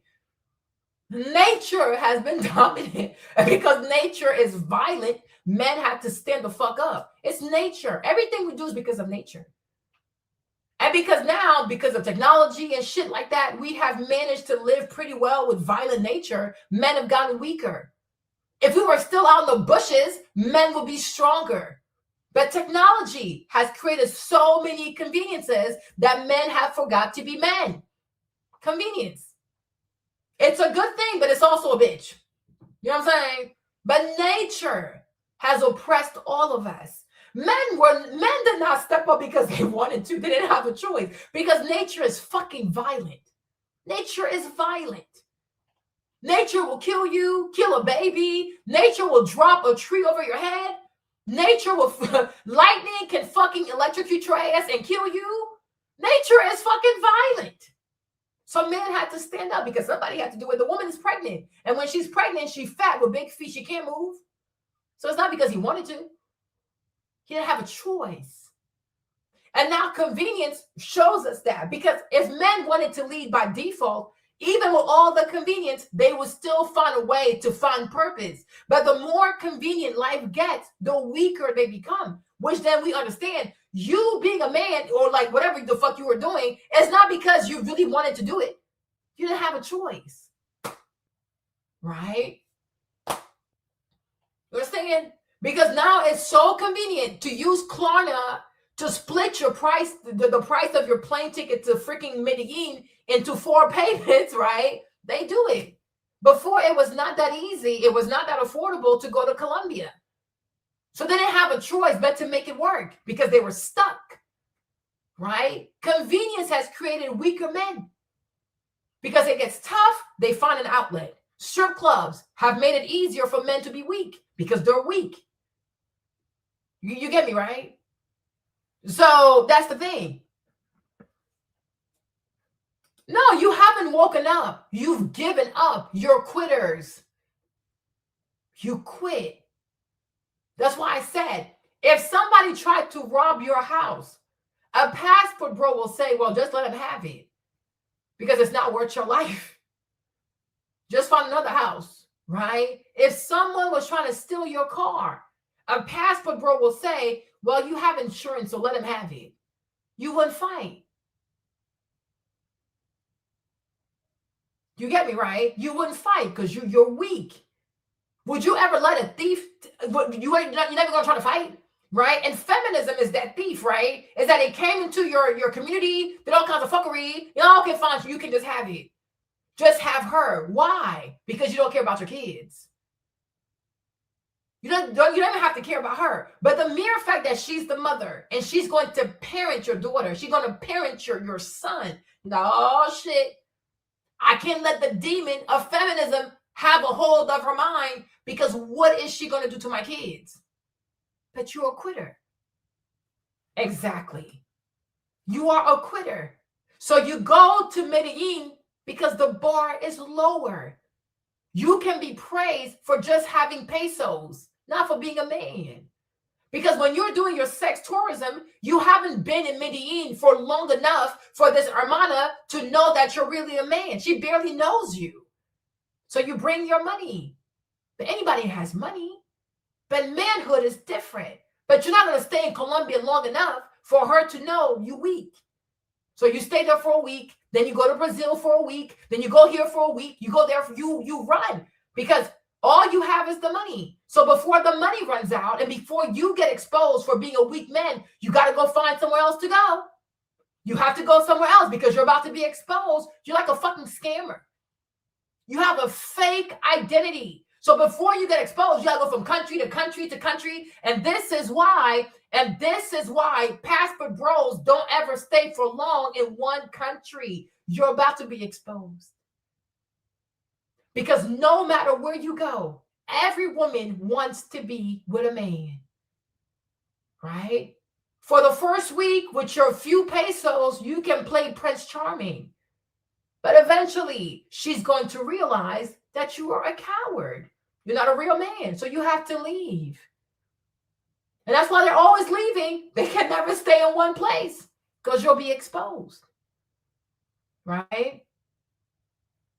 So, make it make sense, though. And I'm like, to me, it's like you're a quitter. You quit. And I'm like, you're the type of person, if a thief was trying to steal your house, well, okay, fine, you can have it. I'm scared to die. Oh my gosh, please don't kill me. Oh, don't kill me. That's who you are. Right? If somebody was to threaten your life, you do whatever. You're probably the kind of person, if a man with a gun told you to have sex with an animal, you would do it. Because fighting for your manhood, it means nothing to you. You would rather live. If you had to sleep with a dog to live, you would do it. You don't understand that part. You're not a man. You are a male. Right? You're a coward. Come on, some of you passport bros, if somebody put a gun to your head and say, right now, you sleep with this dog or I'm going to kill you, you would do it. Right? If somebody had a gun to your head and say, give this dog a blowjob or I'm killing you, you're going to do it. Because that's how much saving your life means to you. You would rather live knowing that you gave a blowjob to a dog than actually trying to fight. Even if you die, you say, hey, I died, but I fought for my manhood. You don't fight for your manhood, right? Because being a man means nothing to you. And that's why you quit. That's why you run away, do all this bullshit. Because being a man means nothing to you. Because if a man puts a gun to your head and tells you to do something abominable, like, nah, fuck that shit. You're going to have to kill me today. You're going to have to kill me today. Okay? You're going to have to kill me today. And that's the problem. You would rather save your life and live with the memory of having had sex with a dog than to say, I'm going to kill you and your dog. Because how dare you? And that's what Malcolm X said. If a white man ever puts his dog on you, you kill the fucking dog. Because that's all you have to live for. Because what's the point of living life knowing that another man emasculated you, knowing that another man made you have sex with a dog? How can you live with yourself? That's not a life worth living. It is better to die. When you study Paul Revere, they said Paul Revere in front of the British, he was like, yeah, give me liberty or give me death. I'd rather die than to be a slave. I'd rather die than to be on my knees. But a lot of y'all, you will gladly get on your knees because saving your life means that much to you. You're crazy. If the moment ever came where you had to fight between your manhood or saving your life, die for your manhood. Let the people remember you as somebody who fought for his manhood and you just happened to lose the fight. That's honorable. Exactly. You see? This is what you do. You see? You're gonna find all the third world countries you can go to where your US dollars goes a long way. You're fucking crazy. Okay. You are fucking crazy. You're fucking crazy. Right? You are insane. But go ahead though. But eventually you'll realize you're gonna be like King Solomon. One day you'll say to yourself, all this shit right here, it was nothing but vanity. It would have been better to focus on having a family. Singular focus. Chasing ass in all these third world countries. What the fuck are you doing? You have a sex addiction. Right? Singular focus, baby. Singular focus. It's like investment, right? You can invest over here, take your money out of here, buy this drug. But you see, people who stay in the market the longest, they make the most money. They don't get scared. It goes up, it goes down. They leave the money there. Long term, they make more people. They make more money than people who think they can beat the market, right? Singular focus. It is better to take all your energy, focus on one family, and create the most beautiful family that you can conceive than to try to go to every single third world country you can to do what? To feel special?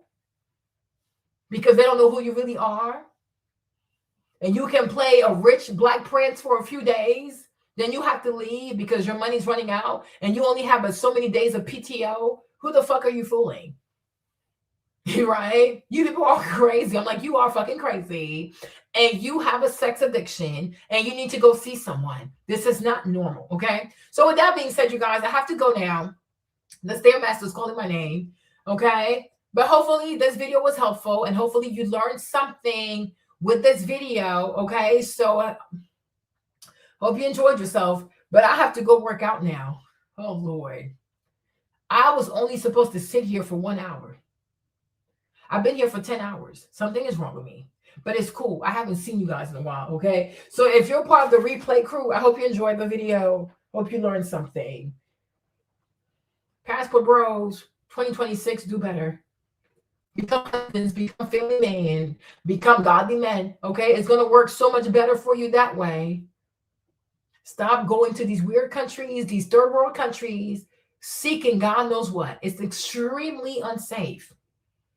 It's extremely dangerous. You don't know what you're doing. And these countries where y'all go don't even know what people worship out there, don't even know what kind of covenant they have out there. You're so fucking brainless. Like you're brain dead. Be careful. Stop think like all your major decisions cannot come from your penis. You have a brain. Use your brain. Stop living for your sexual pleasure. It is weird. It's really, really weird, okay? But I love you guys. Cheese. Thank you for always being a pain in my ass. I appreciate you sometimes, okay? And that's that, you guys. Okay? Hope y'all enjoyed the video. I got to go. Today, or this session is session 100. So, to the gym I go. Huh. Unbelievable. I fucking did it. Okay? Love you guys. By God's grace, I'll see you tomorrow. If I don't see you tomorrow, I'm going to come outside tomorrow so we can like ring in the new year together. Tomorrow's the 31st. Tomorrow is no, it's already, oh my gosh, it's almost the 31st.